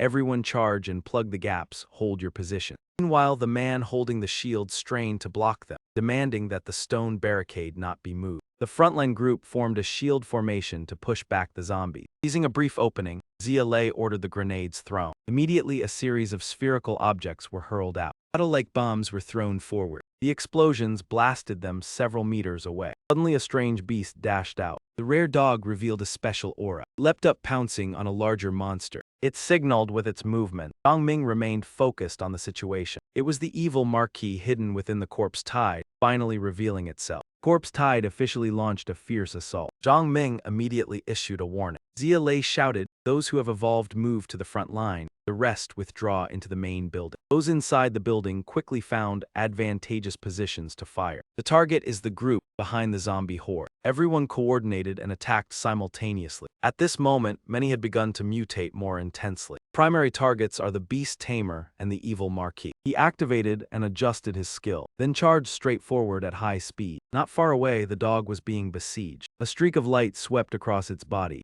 immediately locked onto the beast tamer ahead. Deep Trung Bin unleashed the Wind Flame Blade Seal. The level 2 mutated dog rushed out to block in front of the beast tamer. The blade was still sharp enough to force him to dodge. However, he had no one protecting him at his side. That was the fatal weakness of the beast tamer. He swiftly shifted to another offensive stance. The muzzle of the gun was aimed straight at the exorcist's head. Goodbye. A sudden beam of light shone directly onto their figure. The exorcist was hit by the bullet and collapsed to the ground. Behind him, even larger mutated creatures were already waiting. One of them let out a threatening growl. He warned coldly, "Now it is your turn." Suddenly, that man threw a punch toward the blonde girl. Chu Yin witnessed the scene and froze on the spot. She was so furious that she only wanted to deal with that scum. Chu Yin's people had to face the monster behind them. He and Mo Yi fought with all their strength. The blade swept fiercely and struck its arm. However, it only left a shallow scratch on the surface. Seeing it was ineffective, the two immediately separated and took different positions. One person lured the group of zombies over. They threw a stone at the nearest one. The plan succeeded as it attracted the creature. Then many others rushed after it. The other side continued to hold them back. She dashed past him and left him to Chu Yin to handle. Everything unfolded according to plan. She leaped high into the air. Then she unleashed her profession skills, Wind Rain, fourfold shadow of the 5 mysteries. After executing the move, the two stood still and observed the situation. Zombies fell everywhere, yet the mutated one still bared its fangs. Suddenly, the mutated creature showed an abnormal reaction, leaving Mo Yi confused about what was happening. It turned out someone had arrived in time to relieve the two girls. Squad leader, is everyone all right? Mo Yi shouted, "Hurry over and concentrate fire. Eliminate as many as possible. Zhang Ming cannot hold on long. Finish quickly and then go support him." Io, who ran over excitedly. "Wow, the whip the boss made for Chu Yin is truly powerful. It even comes with the wind blade skill. I wonder when my equipment will be upgraded." She replied, "We will talk after this battle. What Zhang Ming is facing is a level 4 mutated zombie." The scene shifted. The ground beneath their feet suddenly emitted a strange glow. Zhang Ming continuously attacked the mutated creatures with powerful strikes. One of them lunged forward to counterattack. Fortunately, he managed to evade in time. Yahello watched with a heart full of worry. Images of the warriors appeared amid smoke and fire. Of the more than 20,000 zombies at the start, fewer than 5,000 remained, but our side had also lost half. The battle had entered a critical moment. The key lay in the outcome of his clash with that level 4 zombie. The image of Zhang Ming fighting was clearly visible. Suddenly, its sharp spike brushed past his body. He faltered slightly and failed to react in time. Immediately, another tentacle wrapped tightly around his arm. The situation was perilous, hanging by a thin thread. He fell silent and then revealed a faint smile. "You have finally taken the bait." Mini-robot appeared to assist. The mech roared, activating stage 1, cannons ready to fire. The fate of that monster had already been decided. Cannon fired a stream of bullets that tore through the air with a thunderous blast. The zombie had just reacted when it was already too late. Zhang Ming widened his eyes and watched closely. The violent energy slammed directly into the monster's body. Everyone stared in shock. As the smoke gradually cleared, it appeared with a metallic sheen covering its entire body. He gritted his teeth in disbelief. Truly level 4, and it even possesses a high-level defensive skill like metal armor, while his wrist and waist were still tightly bound by tentacles. The subordinates turned in panic and urged Yun Shao to retreat. He clenched his fists unwillingly. So many brothers had fallen, were they to leave just like that? Yun Shao's eyes were bloodshot as he roared, "Even if I fall here today, I will drag these monsters down with me." On another side, a man urged Sasha to leave quickly. She wiped the sweat from her chin and said, "At a time like this, are we still fighting over a few bottles of evolution potion? This is a war between humans and zombies, a battle to defend our species. There will be many more clashes like this in the future. If I run today, what about tomorrow? If anyone wants to retreat, I will not blame them. I will stay as a final effort for humanity to see if we can wipe out this filth." Back on the battlefield, Zhang Ming burst into laughter. "So what if you evolved 2 stars? What about a level 4 zombie? If rank decided everything, the apocalypse would not be so chaotic." He raised 2 fingers, and a card appeared between them. Zhang Ming flicked the card and shouted, "Liao Fang Beast Rider into battle." Instantly a horse-bodied zombie charged out. Its blade struck straight at the monster's head. The monster immediately roared in fury. It howled and counterattacked, causing Liao Fang Beast Rider to stagger. Surrounding zombies quickly noticed the commotion. They rushed over without hesitation, seeing them trying to reinforce Ha Luan. Zia Lei immediately shouted an order for everyone to block them. Dio, who also led his men to rush forward in support. Zhang Ming's wrist was being squeezed so tightly that he could barely hold the knife. If his right hand were severely injured, one tentacle would be free, and then it could wrap around his neck or knock Liao Fang Beast Rider away. The situation grew even more dangerous. The knife slipped from his grasp and plunged into the ground. Suddenly a hand appeared and grabbed the hilt. Zia Bai stood in front of him, one hand lifting the knife while the other gripped the tentacle wrapped around Zhang Ming's wrist. Seized tightly, the tentacle was forced to release him. At that moment she tossed the tentacle high and leapt after it. Albach threw the knife toward him and shouted for him to catch it. "Let's hold one tentacle firmly first." Zhang Ming was still stunned but quickly grabbed the knife and nodded in agreement. As soon as he finished speaking, he wrapped the tentacle around his waist and used its momentum to launch himself. His other hand gripped the flaming blade. He raised it high and shouted the seal. Then he yelled at the flame blade and swung straight into the face of the torch monkey. Fiery slash tore its body in 2. The energy from the strike exploded, leaving a blazing trail in the air. The zombies froze, staring at the scene. After a heartbeat, they panicked and fled. Everyone immediately cheered, chasing while shouting in triumph. Zhang Ming stepped onto the torch monkey's corpse. He panted, staring at the body for a long while. He wiped his sweat, smirked, and said, "This battle is ours." Dusk fell over Yunding Manor with a pale red hue. Zhang Ming and Zhang Hong walked past the courtyard where the wounded rested. She glanced around and ordered all high-level zombie corpses collected. "I need samples for research, especially level 3 and level 4 fake torch monkeys. No one touches them until I'm done." Zhang Ming crossed his arms and nodded, then asked about the casualty report. Zhang Hong turned and waved, saying she would send the data to Zia Lei. Soon after, Zia Lei began reporting in the meeting room. This time the losses were extreme. Total casualties exceeded a third of the forces. Currently, regular members are less than 2,000, evolved members about 40, with many permanent injuries. Zhang Ming clasped his hands in front of his mouth in silence. Uncle Liu also looked at the report, announcing many sacrifices. Zhang Ming spoke in a low voice. Victory came at too high a cost. Duong Thien added, "We obtained 22,500 Type 1 crystals and some Type 2, 3, and 4. Zia Lei added, "After the torch monkeys fell, high-level zombies retreated. Except for level 2, most were left behind. Regrettably, nearly 10 level 3 escaped." Zhang Ming felt regret. Losing nearly 10 level 3 means losing the chance to rotate the level 3 wheel. While thinking, Mo Yi raised a report. 2 squads in the manor had not retreated. Casualties were heavy. Ring Yun Shao wants to meet. Zhang Ming only replied, "Noted." Outside it was fully dark. Yun Shao sat by the fire. A figure appeared behind him. Voice called, "You are looking for me." Zhang Ming raised a hand jokingly, "Not afraid I default on debts." Yun Shao quickly shook his head. He raised an index finger smiling. "I may not be a good man, but I keep my word. You probably want extra benefits." Yun Shao lowered his head in silence. After a moment, regaining courage, he looked up and asked to follow him. Zhang Ming was slightly surprised. Someone accustomed to luxury like him humbled himself to be a subordinate. Yun Shao clenched his fist, saying previously relying on family status did many wrongs.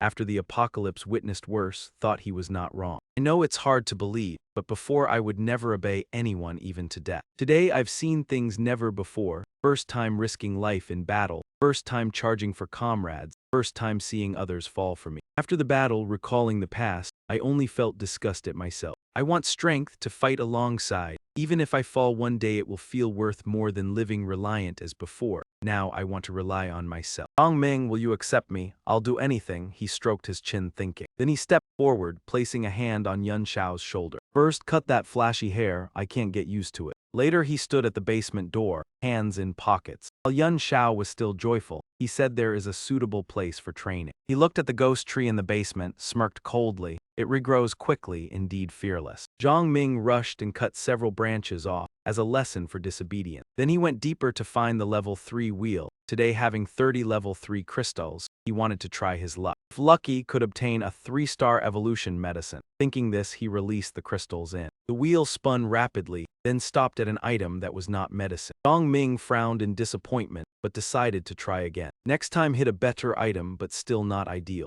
He did not lose heart, continued spinning. Crystals were continuously added, time after time. Finally he looked up, eyes shining brightly. The wheel had spun out the evolution medicine. He could not help cheering. It was a level 3 vial. Zhang Ming clenched his fist in excitement. Zheng Hong was focused, preparing to bring down the knife. In front of her lay the old torch monkey corpse. As the knife neared, Zhang Ming rushed to stop her. Zheng Hong frowned. I said let me research. Even if you are the boss, you can't break your word. Wiped sweat, forcing a smile, asked whose knife she borrowed. She said Zia Lei lent it. Suddenly she realized Zhang Ming had broken through level 3. He gestured, levels 1 to 3 for her to use freely, this level 4 I need. She asked regretfully if it could not be exchanged. When he confirmed it could not, she accepted and asked him to teach her to make level 2 medicine. He held the torch monkey corpse and smirked. I can explain all 3 stages, but I want you to independently create high-level medicine. Zheng Hong pondered, I believe I can, but who exactly are you? The secret 1-star transformation method I've studied long. 2 months is too short to reach that. Let alone levels 2 and 3, you could become the first creator of this era. I help you to uplift humanity, not destroy. She looked at him. Zhang Ming paused in thought. He turned coldly. If you know who caused this apocalypse, tell me. Otherwise, I swear you're unworthy of the Yi family.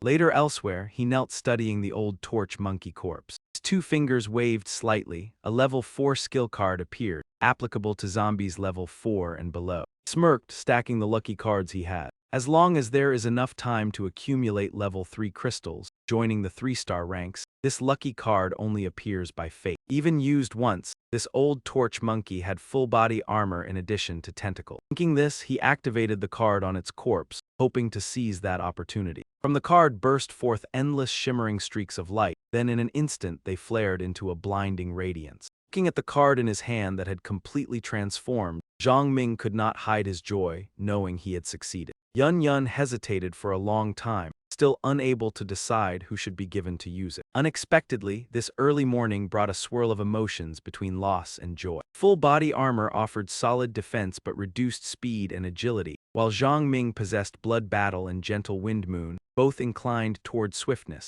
so this skill did not suit him. The strongest man in the platoon seemed appropriate, yet his profession only supported defensive equipment, so the full armor would not shine much, and Sheng Yuan, limited by his profession, could not accept this skill either. Yi, Zia Lei, and Zio, who would certainly have no interest in a defense-oriented skill that lacked rescue or counterattack capability. Zheng Hong and Luo De Yuan specialized in protecting targets. The others did not meet the conditions, so for now it would be kept until a suitable opportunity arose. The next morning at Van Din Mountain Villa, standing on the high platform, Zhang Ming spoke loudly on behalf of Van Din to express gratitude to everyone. At the same time, he conveyed compensation for the sacrifices that had been made. Below, Zio Hu cheered in applause, forcing Mo Yi to pull him back for fear he would go too far. He and Zia Lei brought 30 1-star evolution potions as compensation, along with 10 high-quality weapons for everyone to collect later from the warehouse. Sasha eagerly took the box of evolution potions, her face full of anticipation. Yun Xiao smiled as she accepted it and sincerely thanked Zhang Ming. After distributing the gifts, he continued to commend the other members. Though no one had evolved yet, each person still received a 1-star potion, and upon evolving would receive an additional wind pool moon. The crowd below instantly erupted in excited cheers. Zhang Ming revealed a deeply satisfied smile. Suddenly Chu Yin stepped forward, holding something in her hands with a meaningful look in her eyes. Zhang Ming was briefly surprised when he saw it. When the red cloth covering the box was replaced, he could only shake his head at her mischievousness, then turned toward those who had endured countless dangers with him. This is a reward for you all, he said as he pulled away the cloth. Inside were 2-star evolution potions, causing Zio Hu's eyes to widen. His gaze instantly lit up, unable to hide his astonishment. The scene stirred lively discussion. Taking out 4 2-star potions at once meant Van Din Mountain Villa was about to have 8 second-level evolvers. The Chinese letter was truly generous. 2 days later in the morning, at Van Din Mountain Villa, Zhang Ming felt pleased at the uniforms bearing a common logo that strengthened their sense of unity. He asked Sister Deng to adjust the outfits for the entire team within the next 2 days. She curved her lips slightly and replied that it was entirely within her capability. Zio, who excitedly ran out to show off his new outfit and asked if he looked dashing, Zhang Ming merely reminded him to wear armor inside instead of answering. He glanced at the group of women who had just changed clothes. Fortunately, this villa had once been rented to many film crews, so it already held countless costumes and props along with a separate storage room. After that, he divided everyone into 5 teams led by Deep, Zio Hu, Chu Yin, Nukdich Ha, and Sister Deng. The others served as deputies. Zia Lei took the role of coordinator and overall commander. Upon hearing this, she asked what about him. Zhang Ming calmly said he would personally lead the entire group forward. Before long, the convoy stretched out and rolled onto the road. Lieutenant praised Zhang Ming's capability without pause as he drove. Listening for too long made him somewhat irritated.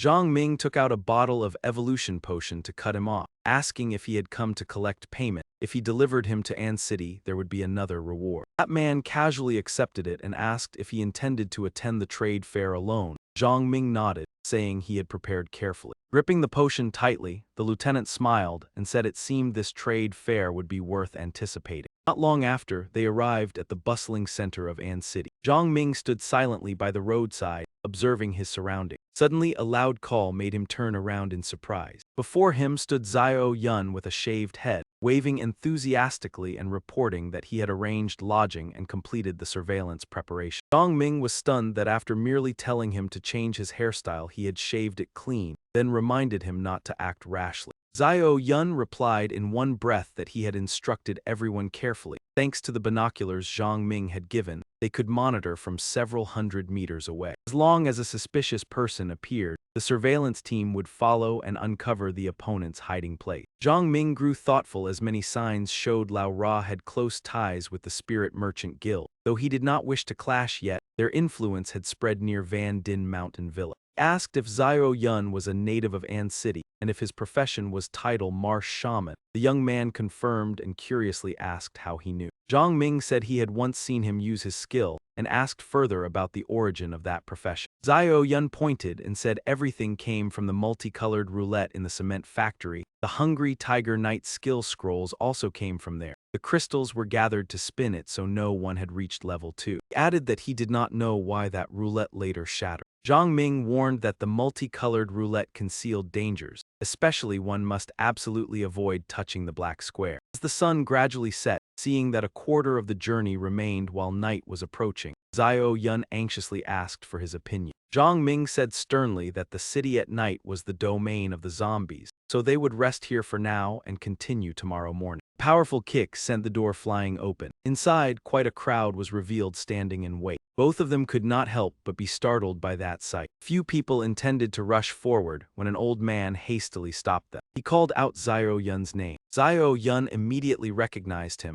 and blurted out a greeting to his younger uncle. They embraced each other emotionally. The old man teary-eyed while Zio Yun anxiously asked about his father. He reassured him that his brother-in-law was still safe and currently in their camp. At that moment, team leader Lin stepped forward and asked if he was the old man's relative. The old man immediately nodded in confirmation. Right after, he placed a crystal into team leader Lin's hand and softly pleaded. Lin accepted it and agreed to let Zio Yun follow. However, he reminded them to clearly explain the camp rules. If anything happened, do not blame him for not warning in advance. The old man bowed respectfully and said he would comply. Team leader Lin left but still assigned them the task of finding food. The old man remained bent over in assent, making Zio Yun clench his teeth in anger. Zhang Ming lowered his voice to calm him. He said he still needed to gather more information. 3 of them went down to the basement. The The old man anxiously inquired about Xiao Yun's life during this time. Just look at you, you know nothing about anything. Wandering outside alone, we thought your father's hair had turned much grayer. He hurriedly reassured that he was still as healthy as ever. Suddenly Zhang Ming spoke up, asking everyone to stop. The old man turned to Xiao Yun in confusion. He immediately gestured for him to remain silent. At this moment outside on the street, someone was running for his life. Behind him, a horde of zombies roared as they chased closely. Unfortunately, he only lasted for a moment before being captured. The three stood silently, watching the blood-soaked scene through the window. The old man shouted in panic, "That was an evolved person, just appeared and already taken down. How many zombies are out there?" Zhang Ming quickly suggested not going outside because the risk was too high. He hesitated to say something, but then remained silent. Moments later, team leader Lin received the food bag from his hand. The old man took it, showing satisfaction, silently praising. He clenched his fist at his side, watching him turn to distribute to the others over there, without noticing them. Both Xiao Yun and the old man were angry, gritting their teeth to stay calm. When he could hardly endure, Zhang Ming tapped Xiao Yun's shoulder and told them to follow him. Later, in another secluded place, he divided the food. Xiao Yun took it but still harbored the intention to deal with that group. Zhang Ming slowly analyzed, "We follow them to the territory to find your father. Then you decide to send him to Yun Ding Mountain Villa or stay with that hungry tiger knight. Either is fine. Now we should not confront them." Upon hearing this, Xiao Yun realized he was thinking for him, both shocked and touched, stammering thanks. He handed the food to the old man and asked about the current situation in Ancheng. The old man raised 4 fingers, representing the 4 strongest houses. Ren Hung Squad, Li Hong Squad, Jingyi Company. The strongest is Ren Hung. All members are evolved. Bai Feng, the eldest, is a 3-star evolved and a professional. He praised endlessly. Zhang Ming bit a piece of food, thinking, just as the elder said, this invitation is quite credible. He chewed while continuing, the other 3 forces are not as strong as Ren Hung but all formidable. Some 3-star evolved. Xiao Yun was stunned, so many 3-star. The old man frankly told him about the 3-star evolution medicine. Those 2 weeks Ancheng was immersed in violence. Anyone providing the location of a level 3 evolved creature received a grade 1 spirit stone. Each discovered evolved creature triggered a major battle, taking many lives,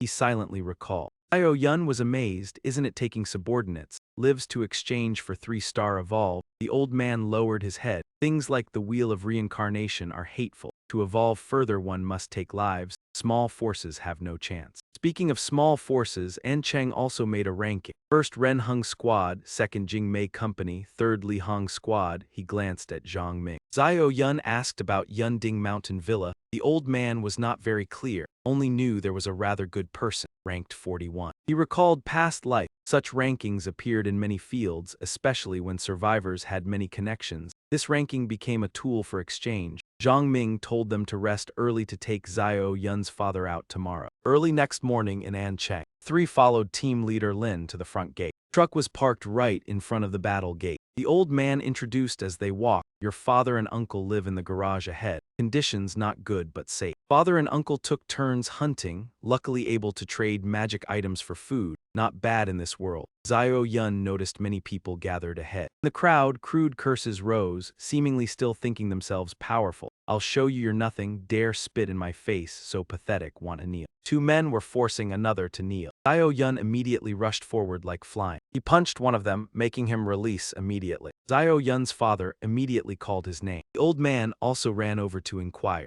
He did not understand the situation, constantly questioning. He reassured Xiao Yun's father, then turned in panic to ask Zhang Ming for help. He just lifted a corner of his lips, reassuring that it was fine. If Zhang Ming handled this small matter, Xiao Yun would no longer be valuable for cultivation. On the other side, Xiao Yun was being held by 2 people. The 2 restrained Xiao Yun, not letting him escape. The pistol fell. Opportunity came. De Yu rushed to pick up the gun and shouted loudly. The small-name thug holding a stolen gun laughed wildly, seeing the advantage. "Kill him for me. Dare to manage De Yu, so reckless." Xiao Yun gritted his teeth, full of anger. He used all his strength to push away one holding him, immediately followed with 5 consecutive strikes. Escaping the second, Xiao Yun's 5 blows deformed the other's face, blood spurting. The Yu scared shouted curses, "You dare hit, I'll kill you." Before finishing, a fist aimed at his chest. The underlings panicked, screaming, "Killing, killing." A major incident occurred. Xiao Yun's family rushed worriedly. Xiao Yun, go quickly, the killer won't wait. Xiao Yun responded calmly, "It's fine, let's go together." Father used evolution medicine on the two first.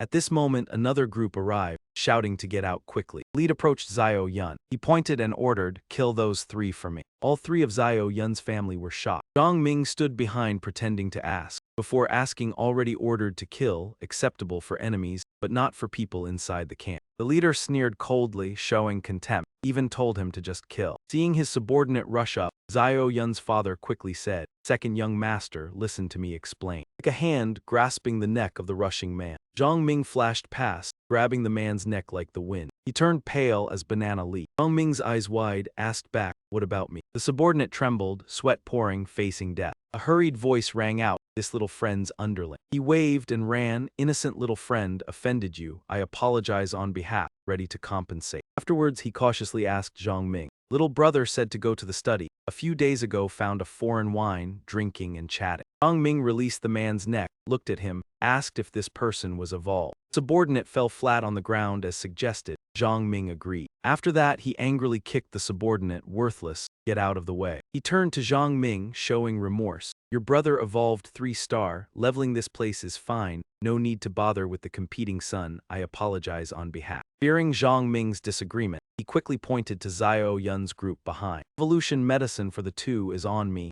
Consider it compensation for today. If you're not satisfied, we can negotiate further." Xiao Yun's father and uncle were amazed, unable to speak a full sentence. Xiao Yun proud, father and uncle are truly his elders. Later, the banquet table was filled with food. Yi Zhongping took a light sip of wine and asked, where exactly did the injuries on his body come from? He replied, lowering his head and admitting that it was all caused by those dancers. He tightened his grip on the wine glass, angered by those people. They were lucky enough to obtain a 3-star evolution potion and immediately assumed they had the right to squeeze into the trading conference, even planning to snatch our invitation. A subordinate standing behind Zhang Ming spoke up indignantly on his behalf. If Big Brother were still here, how would it be their turn to act so arrogantly? Sooner or later, I will settle accounts with them. Zhang Ming showed a trace of guilt, saying he had been too rash to mention his son. Before he could finish, he was interrupted, told that there was no such thing as a young master. It was merely a title outsiders casually assign.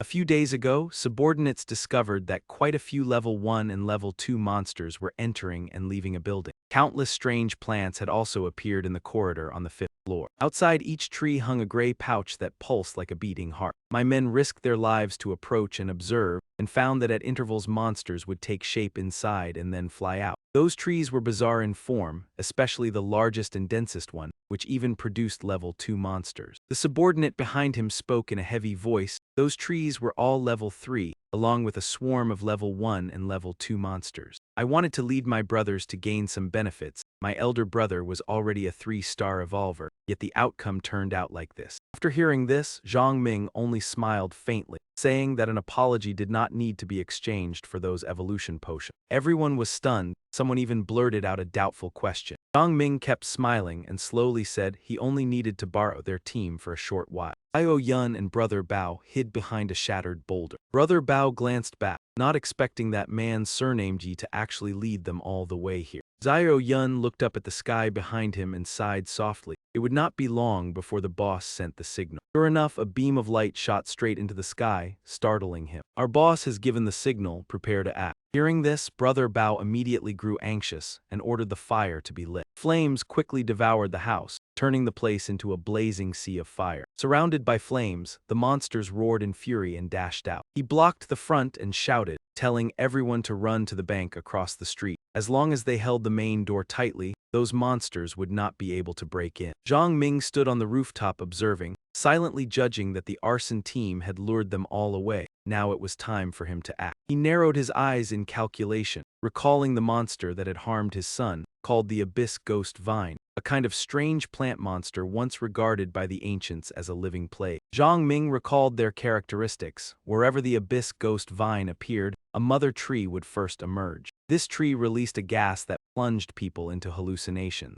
As long as a living being stepped into that range, it would be bewitched into approaching, then absorbed by the mother tree as nourishment. After that, the trunk would begin to reproduce, using the biological nests on its body to create dependent creatures called blood swallows. The blood swallows were small in size but extremely fast in flight, powerful in attack, and possessed an innate sonic ability that caused dizziness and slowed targets. However, their defense was weak. 3 or 4 could be slain by a 2-star evolver. He placed his hand on the iron wall, remembering that once enough blood had been accumulated to nourish the mother tree and the blood swallows, the abyss ghost vine would produce offspring trees, identical to the mother tree except for reproductive ability. According to reports from the arson team, there were more than 20 abyss ghost vines inside the building. After many days, the number must have increased further. As a 3-star evolver, he could hold his breath for about 5 minutes. Within that time, he had to resolve everything swiftly. Before his eyes stood a gigantic abyss ghost vine. A massive trunk towered inside the building. Strange creatures crawled out of their cocoons one by one, emitting chilling sounds. The moment they broke free, they rushed straight toward Zhang Ming. A sword in his hand burst into flames as he swung it fiercely at the monster before him. His face was icy as he thought that although Brother Bao had burned many blood swallows, quite a few still remained. Zhang Ming swung his sword repeatedly, understanding that Brother Bao and his group did not fully grasp the nature of the abyss ghost vine. When they rushed in, they had inhaled the hallucinogenic gas, therefore even a 3-star evolver could lose his life. He fought with all his strength, monsters falling one after another. Suddenly he saw Xia Lei appear brilliantly before him, causing him to freeze for a moment. Xia Lei, why are you here? Before he could steady himself, another figure appeared beside him. Zhang Ming exclaimed in shock, Chu Yin, you came as well. Then even the image of Mo Yi appeared before him. He showed a faint smile, this feeling was truly. But in the next instant, he sneered and swung his sword straight at the illusion created by the monster. Zhang Ming pointed his sword at the abyss ghost vine, angrily realizing that even a 3-star evolver like him had been affected, proving that its true body was very close. He immediately charged forward and stabbed hard at the top of that creature. Zhang Ming thought with contempt that the one creating the illusion had been too eager to harm him. Xia Lei and Chu Yin might have been possible, but Mo Yi would never reveal such an expression. Xiao Yun happily waved and exclaimed that the boss had won. Brother Bao's eyes were red with anger as he repeatedly swung his sword down, cursing that monster without pause. Zhang Ming stood watching with relief. It seemed everyone's losses were not too great, that was good. Gritted his teeth and stared. It was this very thing that had harmed his son. Immediately after, Brother Bao stepped forward emotionally to thank Zhang Ming for helping them avenge their grievance. He also said that all the spoils this time would be yielded, they would not take any share. Yi Zhongping chuckled softly and said that everyone had contributed, the demon stones obtained should be shared with them. Brother Bao was utterly stunned upon hearing this. He looked at Brother Bao and proposed that if he did not wish to go, he should hand over the invitation to the trading conference. A group of people gathered together, standing and observing the situation below. Suddenly one of them spoke softly. Boss, someone is coming. A man flew over to greet them, telling Boss Bai that since they had slain the mutated snake together, they had not met for a long time.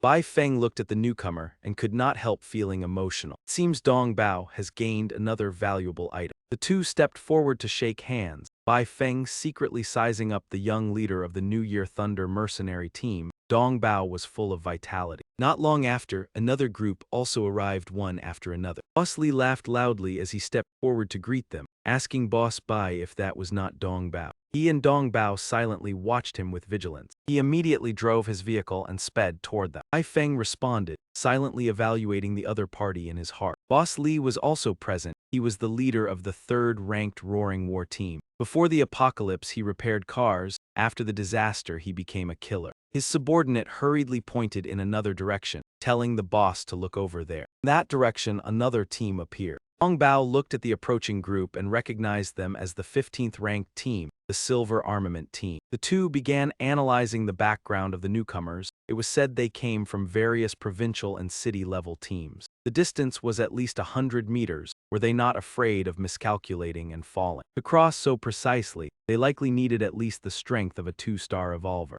Boss Li appeared excited after hearing this, praising that Bai Feng truly lived up to being the leader of the human hero team. He swept his gaze over the team behind him, calculating silently. The meeting point was the shopping mall in the city center. Surrounded by zombies and mutated zones, the invited teams had all displayed strength and gathered quite a lot. Dongbao turned his head and recognized the woman Sasha, not understanding why she had also appeared. This time, the invited guests were all within the top 20 or merchant factions. She walked forward coldly. Bai Feng and Dongbao whispered that the newly announced ranking today showed her team had just risen to 21st place. The speed of advancement was too fast. Previously, they had been at 30th. Yet another team appeared, drawing everyone's attention. It was likely people from Blazing Fury. Asha showed a look of surprise as she looked ahead, not expecting Yun Shao to be here as well. It was obvious the two of them had formed a group beforehand and deliberately left him out. And on top of that, they did not even bother to inform him about anything unpleasant. Zhang Ming strode forward with confident poise. Suddenly, a burst of applause rang out, cutting off all discussion as the crowd seemed to have fully gathered. Bai Feng stepped forward and spoke in a clear voice, "Then let us set off." The moment those words fell, the crowd began whispering, what exactly was this? It would be a teleportation gate. Looking at the scene before him, Zhang Ming was utterly astonished. It was actually a rainbow gate. Although it required mental energy to activate, it could only transport about 2 km and had a long cooldown like a support item. If used skillfully, its effect would be remarkable. Standing before the gate, Bai Feng loudly explained that this time everyone would exchange rarely used or unused items for something more useful. This was an opportunity to enhance strength and accelerate evolution. He assured them that he would not harm anyone for any personal scheme, so they could be completely at ease. After speaking, he turned and stepped into the gate, declaring that he would go first, and that his team members would remain until the end, so everyone could feel reassured. Seeing this, Zhang Ming seriously took the lead and stepped forward. "No problem, let us go as well." On the stage, Bai Feng announced the opening of the first public auction. The hero team would present several items for bidding, the highest bidder would own them, and magic stones would serve as the trading currency. He quietly sat below, listening attentively to Bai Feng's introduction. Bai Feng's steady voice rang out. According to today's latest strength rankings, each person could bring their items up to set a price and auction them, after which the free trade phase would begin. During the free trade period, anyone with items could list them for exchange. Dongbao sat in silence, while Boss Li listened confidently as it was announced that if both parties agreed on the terms, they could trade directly. Of course, many people could view and appraise the items together. We would not interfere. Bai Feng revealed a meaningful smile. "Then let me start with the first item." He gripped the cloth tightly and declared loudly, "This is the first item I want to sell." When the cloth was pulled away, a dark red stone was revealed. This was a trophy the hero team obtained during an adventure. Its function was still unknown, but one could feel an immense heat within it, perhaps very suitable for a specialized profession. The starting price is 200 Tier 1 magic stones or 2 one-star evolution potions. Asha glanced at Zhang Ming, his eyes had just lit up. He must have recognized the origin of that item. He smiled faintly and called Brother Bao to sit closer beside him. Immediately after, he widened his eyes and stared at the stone, ordering that it must be bought at all costs. Hurry and bid. Brother Bao immediately raised his hand to bid, causing an uproar in the hall. Brother Bao has spoken. Will anyone else continue to compete? The entire hall suddenly fell silent, making Bai Feng's voice even clearer. Then this heat-infused stone belongs to the Blazing Fury team. Zhang Ming could not hide his joy. This was a natural fire attribute stone. Exchanging it for just 2 one-star potions was an absolute bargain. His knowledge was indeed superior to recognize its value before others did. On stage, Bai Feng continued to present the next item. He yanked away the covering hide. Beneath it lay a key shimmering with light. Zhang Ming gritted his teeth upon recognizing it as a secret key. He had not expected to encounter the second one so soon. Bai Feng explained that this was a secret key. Although its function was known, the mystery could not yet be unlocked. The Blue Luan team that once ranked above his had now disappeared. Some members were absorbed, and this item belonged to them. The hall erupted again. It turned out to be something from the former Blue Luan team, the force that once stood at the top before Cheng Ji and vanished mysteriously overnight. He cut off the discussion and stated plainly that this was likely the reason Blue Luan met disaster. Fewer than 1% could return from that secret. Hearing this, many below protested loudly. If it was so dangerous, was he not selling a calamity? Facing the questioning, Bai Feng remained calm. The higher the risk, the greater the reward. Though he did not dare try it himself, if one succeeded, perhaps one would obtain advanced evolution potions or a powerful profession scroll, or even superior combat skills who could be certain. Dongbao and Boss Li both listened intently. This world was a gamble of fate. Once one stepped onto the path of evolution, even life could be wagered. What was there to fear trying? After a while, he announced that he would not only sell it but set a high price. To qualify for the gamble, one must pay 2 evolution potions. The crowd below stirred again, 2 2-star potions. That price was insane. With 2 2-star potions, a team could already be upgraded. Who would bear to trade them for something so risky? Seeing the intense reaction, Bai Feng felt slightly uneasy. Perhaps the price was indeed too high. After a moment of silence, Zhang Ming suddenly made a proposal that stunned everyone. "Can I pay with 1-star potions?" Bai Feng hesitated and admitted he needed 2-star potions, but given the current situation he agreed. However, the 1-star potions must total 30 bottles. Hearing this, he let out a quiet sigh of relief and gladly accepted. The crowd looked over in astonishment. Who was he to decide on behalf of Brother Bao? He looked unfamiliar. Was this price a mistake? The transaction proceeded smoothly. Bai Feng continued. Next is the third item, a white tier equipment. He sat among the surrounding crowd in contemplation. It seemed quite a few good items had appeared today, though at this stage high-quality gear was still rare. Bai Feng narrowed his eyes in a smile on stage. Now it is time for free trading. Everyone may freely list items for sale.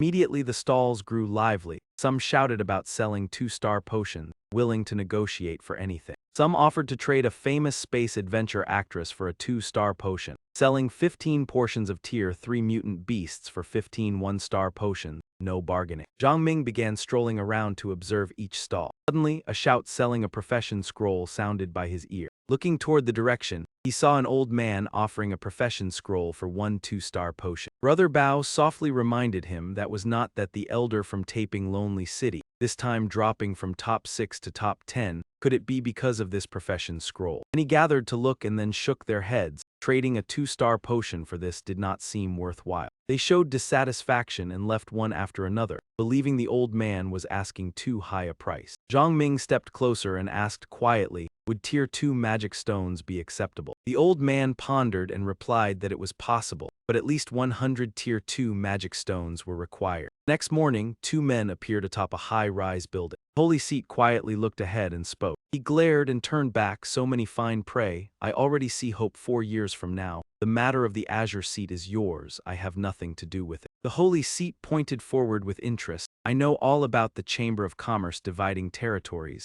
As evolution levels rise, it becomes harder to nurture. Those people have barely evolved, yet we can still handle them easily. Continued, pointing toward the city center. The Holy Seat further analyzed. I know you are unhappy that Changji does not belong to you. Although Chengzhou does not have such a great city, it has many interconnected city clusters that are even better. Why are you so fixated on this place? Man smiled and replied that it was only because there were a few people here who interested him. He would leave first, no more playing. Hearing this, the Holy Seat Knight's expression turned cold. Who is it? I would like to join as well. The man burst into an excited laugh, turned and left, not forgetting to leave a reminder. Mo Jin, do not lose your life. Holy Seat Knight merely curled his lip in disdain. The dead here are not worth concern. Inside the auction hall, Zhang Ming completed an exchange with someone else, both sides satisfied. Carefully put away the scroll and calculated silently. Another fairly good item. This free trading period truly came at the right time. He had just obtained the metal slaying skill card and had not yet decided whom to give it to. Perhaps he should try trading it to see what he could get. He immediately took out the card and loudly introduced it, selling the beginner-level god of metal skill. After activation, the whole body would turn golden, defense would surge, weapons and strength would be enhanced. It would not affect other skills and would only slightly reduce agility. Zhang Ming continued his enthusiastic introduction, without noticing Sasha beside him had flushed red. Moreover, this skill could be upgraded with your strength. After learning it, handling a tier 3 zombie alone would not be difficult. Everyone began discussing again. God of Metal sounded quite good, boosting both attack and defense.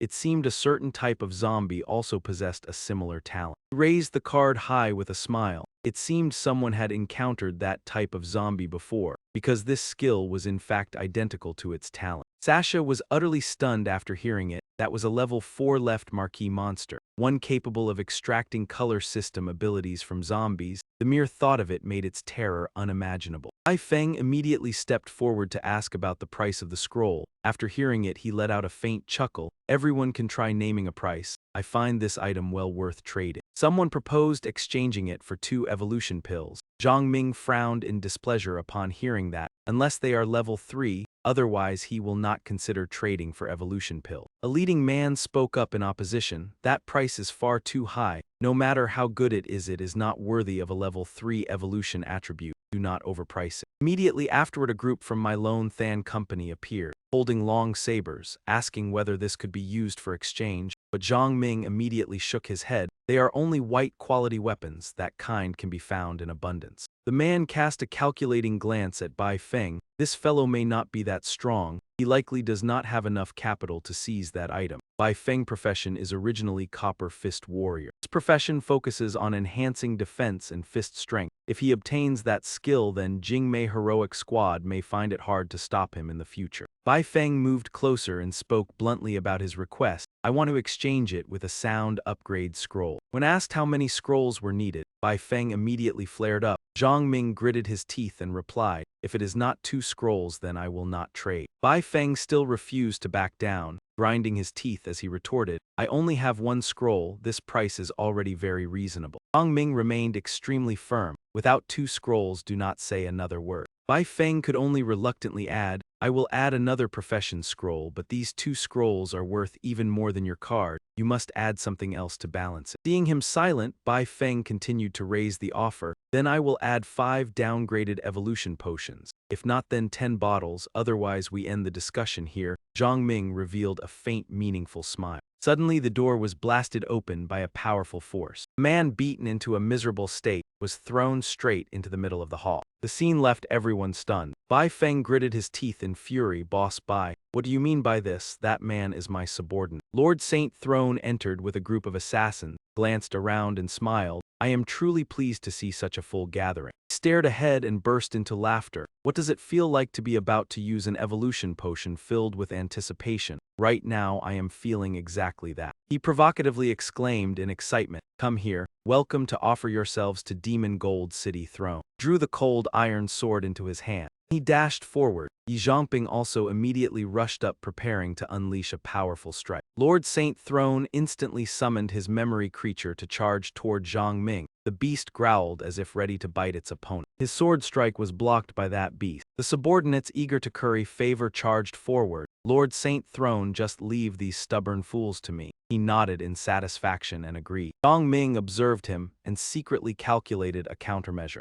Lian Chang, indeed it was him, Demon Gold Saint Throne, one of the most formidable great figures. In his previous life, he had once reached 8-star evolution level, ruling the underground district of An City. He turned back and instructed everyone, those from Ying City do not just stand there, fight alongside me. Someone in the crowd loudly retorted, just because of a single clash you break the peace between both sides. Zhangping sneered coldly, peace, they are from the Spirit Merchant Guild. Do you know how they evolve? He recounted their method. They raise people like pigs. If we are captured today, then we will become their livestock. They will be used as bait for the zombies they control. After exploiting them, they implant tiny devices in the zombies' heads. Once enough time passes, they activate them to harvest demon stones to spin the evolution wheel. Upon hearing it, everyone felt a chill down their spine. Saint Throne expression shifted slightly. Why does this brat know the secret of the Spirit Merchant Guild? Angel raised her blade and pointed it at him. I do not care what choice you make today. He suddenly widened his eyes in shock. Zhang Ming seized the moment and swung his blade at extreme speed, leaving him no time to react. If I can take down one more, then I will take down one more.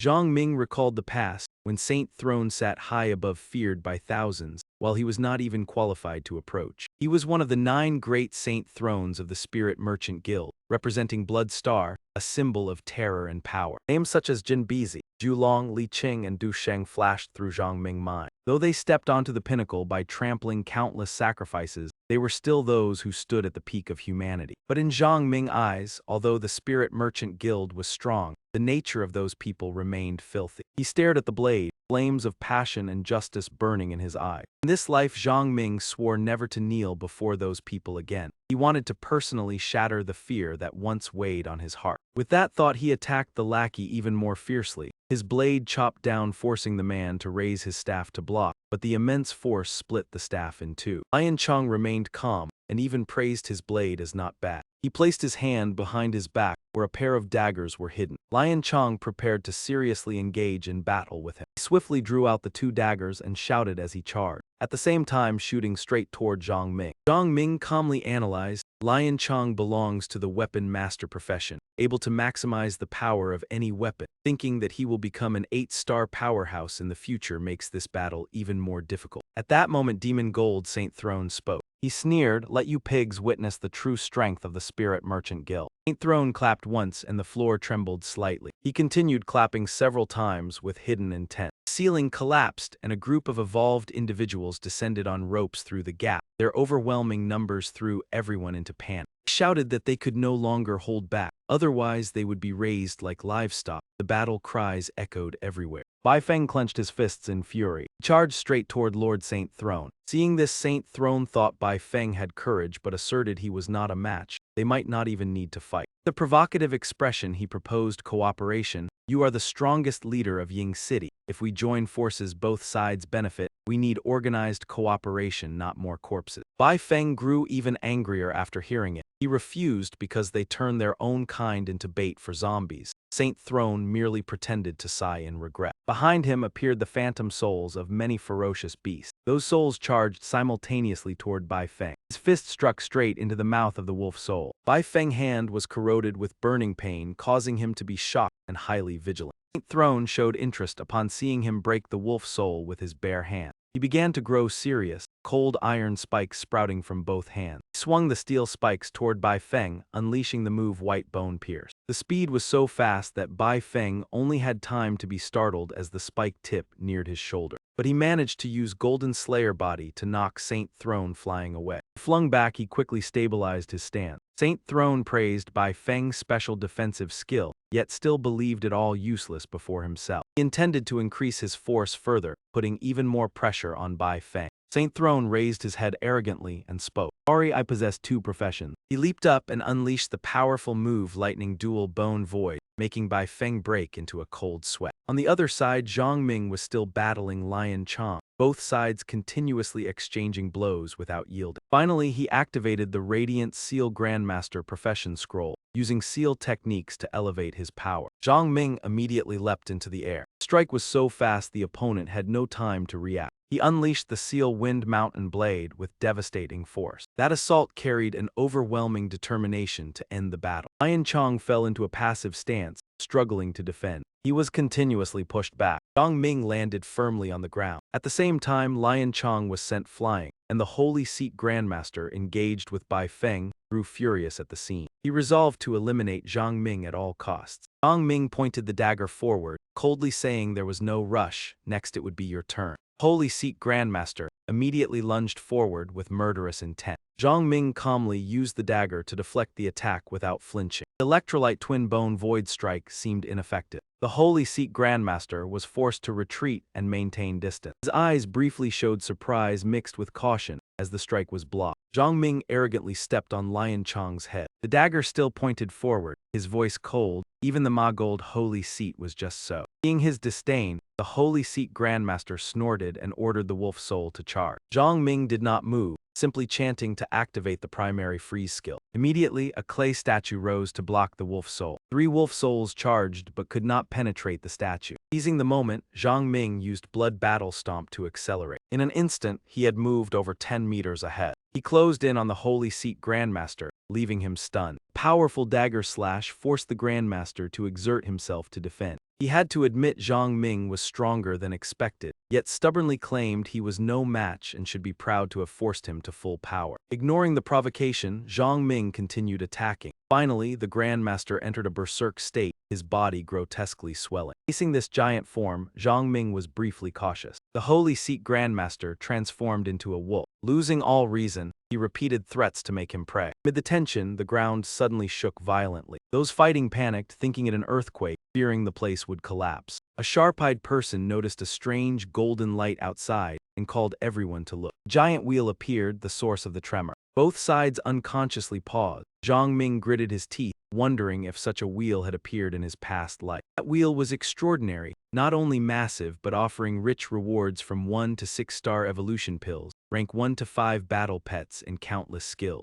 While others were stunned, Zhang Ming was the first to react, leaping from a high floor. He dashed toward the wheel at maximum speed. The enemies followed with weapons, shouting to call him a thief. In wolf form, the Holy Seat Grandmaster contemptuously called Zhang Ming a coward, vowing to hunt him down. Despite his extreme speed, he heard the warning, feeling disdain, thinking Kim Yuan should be thankful for saving someone. Confident in his skills, he judged that without elites restraining your subordinates, he could fight you one-on-one with a 90% chance of victory. As the wheel began to spin randomly, the chosen item was not fixed. Instead, it was a specific list, like weapons or pills. After identifying a type, all items on the wheel could be exchanged freely, with prices, e.g., a 1 to 9-star pill dealer would have increasing prices. But after each spin, a red liquid flowed from under the wheel, attracting mutants who could gain energy, and lower-level creatures could directly evolve. Seeing the people behind, Zhang Ming judged such a big wheel could not be approached secretly. Its appearance made the surroundings dangerous, uncertain how many people and creatures would come. Zhang Ming knew the best chance was half an hour after the wheel appeared, before any creatures arrived, to utilize the precious 30 minutes. As he dashed, someone behind asked if he understood what the wheel was. Zhang Ming did not fall for it, striking with his dagger without hesitation. No time for games. Reaching the giant wheel, he felt lucky to be the first. Dropping a magic stone, Long Zhang Ming felt moved, only wanting to use a level 1 stone to activate the wheel. The giant wheel began to spin. The turntable spun erratically, full of instability. Those afar seeing the wheel spin grew jealous, rushing to block it. Pointer stopped at the secret gear, pleasing him. He chose the drawing for the luminous Kylan armor without hesitation. Holding the blueprint in hand, Zhang Ming felt satisfaction within. Nearby, a small mechanism under the wheel opened. Red liquid flowed from the small mechanism. Strong wind blew Jing Mei's hair, her gaze fixed on the emitted light. Flowing light was captivating, even street thugs looked toward it. On the nearby rooftop, red-haired and an unfamiliar woman watched the wheel, which was brightly shining. Zhang Ming could not miss the opportunity, planning to spin 2-3 more times if timing was right. Seeing the pointer spin aimlessly, he worried, sensing powerful energy approaching, including at least 2 level 5 people. Zhang Ming's face darkened, noting mutant evolution was faster than human. As he pondered, the pointer finally stopped. Zhang Ming was both surprised and worried, one card's effect hidden. Such a rare chance could not be missed, so he observed and prepared to act. People rushed to stop him, realizing this was his third spin, charging with weapons. He noticed their intent but only skimmed past, activating the primary condensed skill. The ground rose per Zhang Ming's command, revealing a 2-meter stone man. Its large body blocked the intruders, helping Zhang Ming secure the bloodline item in time. Deep Trung Bin held the tube, satisfied. With his speed, he could escape before mutants appeared. More people entered the murky pool, including strong mutants. Zhang Ming used the terrain to leap to a nearby rooftop. He knew the battle for the wheel had begun, needing to escape the encirclement quickly. Elsewhere, Bao pondered, most survivors in Ying City, guild people, and mutants converged on the wheel. How could his team escape? Junior reported a team approaching, pulling Bao back to reality. He peered through the crack in the wall and caught sight of Sasha on the other side. When she was about 10 meters away, she stopped and politely asked for permission to wait here for someone. Not long after, he sat down with her and chatted about life, in truth sounding her out to see whether she had known Zhang Ming before. Sasha answered frankly that she knew him but was not close, which only deepened his curiosity about why she had appeared here. She casually said that following Zhang Ming would surely lead to something good, right Xiao Yun, and Xiao Yun immediately nodded in agreement. While their conversation was still unfinished, the sound of approaching footsteps suddenly came from behind. The one who appeared was Zhang Ming in high spirits, waving as he greeted them. Xiao Yun eagerly asked whether he was about to do something important. Zhang Ming calmly told everyone to rest first and talk later. He turned to An Bao and apologetically said he would have to borrow his place once again. An Bao only laughed and said Zhang Ming did not need to stand on ceremony. Zhang Ming looked up at the sky, silently calculating in his heart. The important matter naturally had to be done, but lacking a trusted team and not fully trusting Sasha and An Bao, the only remaining choice could only be. His gaze settled on the seemingly honest and easily persuaded Xiao Yun, asking whether he would dare to follow if there was danger ahead, and Xiao Yun agreed at once with enthusiasm. Just then trouble arose. Xiao Yun's father pushed in to question them, and even the old man beside him could hardly stop him. Zhang Ming ignored the minor quarrel, took out 2 items and handed them to Xiao Yun, leaving him both stunned and flustered. Holding the scroll and the evolution potion in his hands, he indulged in fantasies about Zhang Ming's favor and was so moved that his face turned red and his eyes grew moist. Seizing the moment, he patted his shoulder and encouraged him that only by becoming stronger could he help him, filling Xiao Yun with determination. After leaving, Zhang Ming saw Sasha leaning by the window, and directly asked what she wanted. She tilted her head meaningfully and demanded a level 3 evolution potion if he wanted her support. Zhang Ming refused at once. Even if he had a level 3 potion, it had to be prioritized for those close to him. Sasha did not back down and asked if she joined the team would she be considered. Zhang Ming did not let her lead the conversation, firmly saying no, only promising double compensation if her team suffered losses. And after a moment of hesitation, Sasha still nodded. Two shook hands to seal the deal. Sasha mocked herself as being pragmatic because of her plain looks and trusting only in benefits. Zhang Ming laughed and asked where she was truly ugly. She touched the scar on her face and said if only it were elsewhere. Zhang Ming blurted out that below her navel she had something very attractive. During that, the composure of the strong woman vanished. She flushed bright red and shouted, asking how he knew. Zhang Ming stiffened, his face paling because he had almost revealed things he had heard in his previous life. She was so embarrassed her face burned, pointing at him and scolding him as a peeping Tom.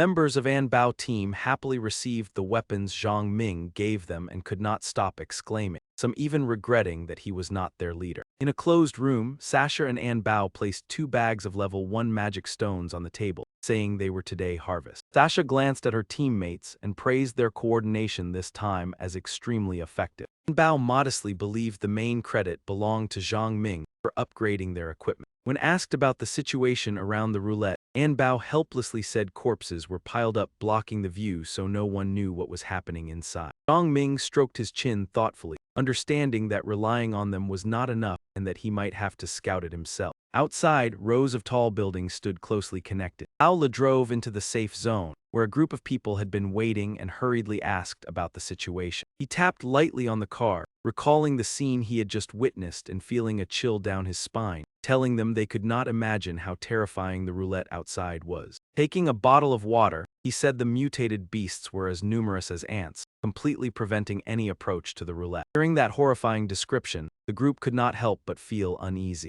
Someone asked whether those monsters were eliminating one another. After draining the water, Lao Lu explained that at first they were fighting chaotically, but then they stopped. Dong Bao irritably told him to say it all at once. Lao Lu replied that it was because several leaders had appeared among them. He said in the east there was a creature like a western dragon with a wingspan of over 20 meters, extremely ferocious, often biting the yellow ones around it. The frightening part was that the magic stone on its head was blue, and remembering the moment their gazes met still made his legs tremble. The listeners also turned pale, sweat seeping out as they struggled to believe it. Aulu ignored their doubt and said that besides the black dragon, there was also a group of mutated rats in the south that many people underestimate. He explained that they were level 4 rats as big as 7 or 8-year-old children, walking upright, with something like an emblem on their bellies, extremely bizarre. It also had hundreds of level 3 subordinates and thousands of level 2, with level 1 beyond count, turning the listeners' faces green. He continued that the black dragon might already be level 5 but did not provoke the rats. Other species were also controlled by the rats, and the middle-aged man beside him asked in a trembling voice if there was anything else. Only then did Laula reveal a look of horror, saying that to the west besides the roulette and those 2 forces, there was also a group of people leading a horde of zombies.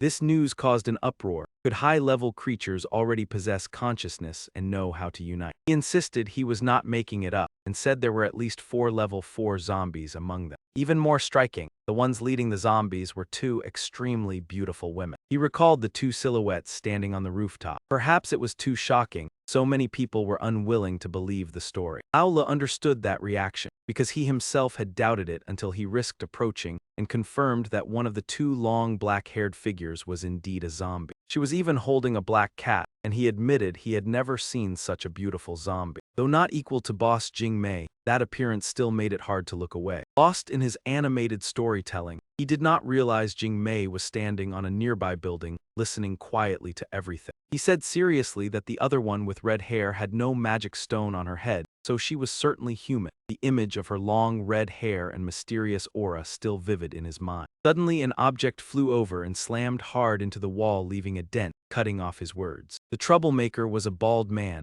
He irritably asked how they could approach the roulette. He turned to point at Jing Mei in the distance, cursing and forcing her either to propose a solution or leave. Ming jumped down from the rooftop, landed lightly and said the creatures were likely fighting over something, then casually asked who he was, and the bald man introduced himself as DeLong. Her gaze turned icy as she declared that after this was over she would take his life. DeLong sneered disdainfully and spat back vulgar words. Meanwhile, the area around the roulette remained tense as a drawn bowstring. Flocks of mutated creatures surrounded it, staring intently at the center. Zhang Ming calmly killed a monster as easily as cutting vegetable. He casually took the magic stone from its head. Suddenly, a familiar aura descended from above, making him realize that Ghost had appeared. Looking at the western dragon circling in the sky, memories of it once killing a level 9 powerhouse in his previous life became clear. Its achievements were varied. It had once stormed into a forbidden land and wiped out the monsters there, forcing the master of that place to submit, and it even had its own title.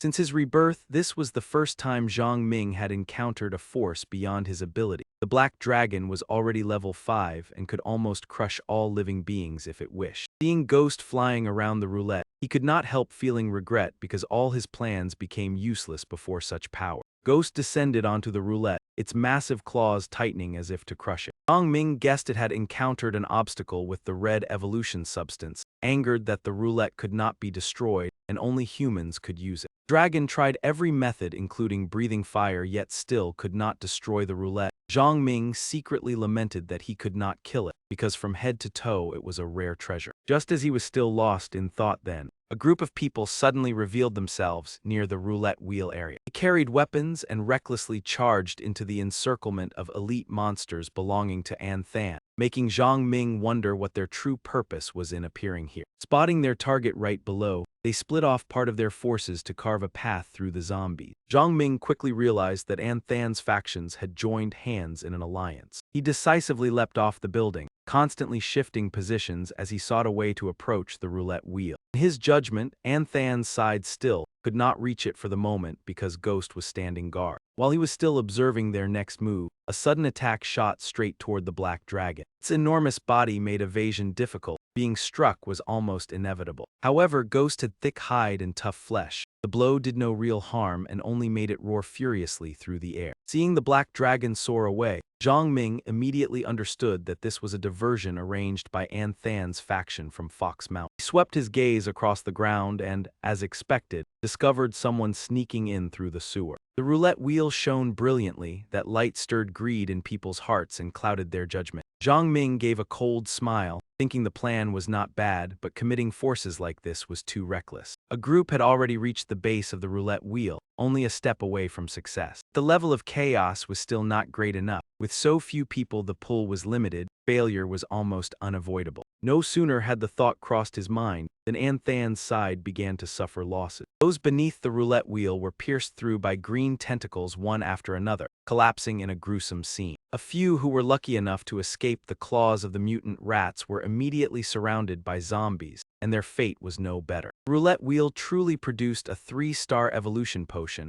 Unfortunately, the intended recipient was already gone. Fortune arrived, yet none could enjoy it. Zhang Ming silently observed the whole situation. Yet just as he finished thinking that, a hand suddenly snatched the potion. Seeing the girl standing beneath the roulette wheel, Zhang Ming could hardly believe his eyes. The red-haired woman he had once poured all his effort into saving had reappeared alive before him, yet he felt no trace of any spiritual connection. While he was still watching her, she had already fixed her gaze directly on him. The moment their eyes met, a violent pain suddenly struck. The abruptness made both of them frown in discomfort. Zhang Ming clutched his forehead, aching and bewildered. He was stunned as the red-haired woman's memories flooded into his mind like a surging tide. On the opposite side, the red-haired woman also held her temple, supported by a strange woman beside her. The pain quickly faded, yet it was enough to completely overturn Zhang Ming's understanding of zombies. He immediately left the place, fully aware that against monsters evolved to the point of possessing intelligence, the survivors' efforts were almost hopeless. At the same time, he conceived the idea of creating another puppet to find out what the red-haired woman had experienced, quietly beginning his calculations. In another corner, near the roulette wheel area, a hand with the pale green skin characteristic of the dead slowly rose up. Then the entire figure sat up from a pool of blood. The process was similar to when he had created the red-haired woman before, and Yi Ming clearly felt the connection forming with the new puppet. While concentrating intensely, he was startled by a voice sounding behind him. The red-haired woman, agile and swift, had already closed in on him at some unknown moment. From afar, she rushed over like a bolt of lightning. She brushed precisely past Zhang Ming, leaving him no time to react. By the time he steadied himself, she had already made her move.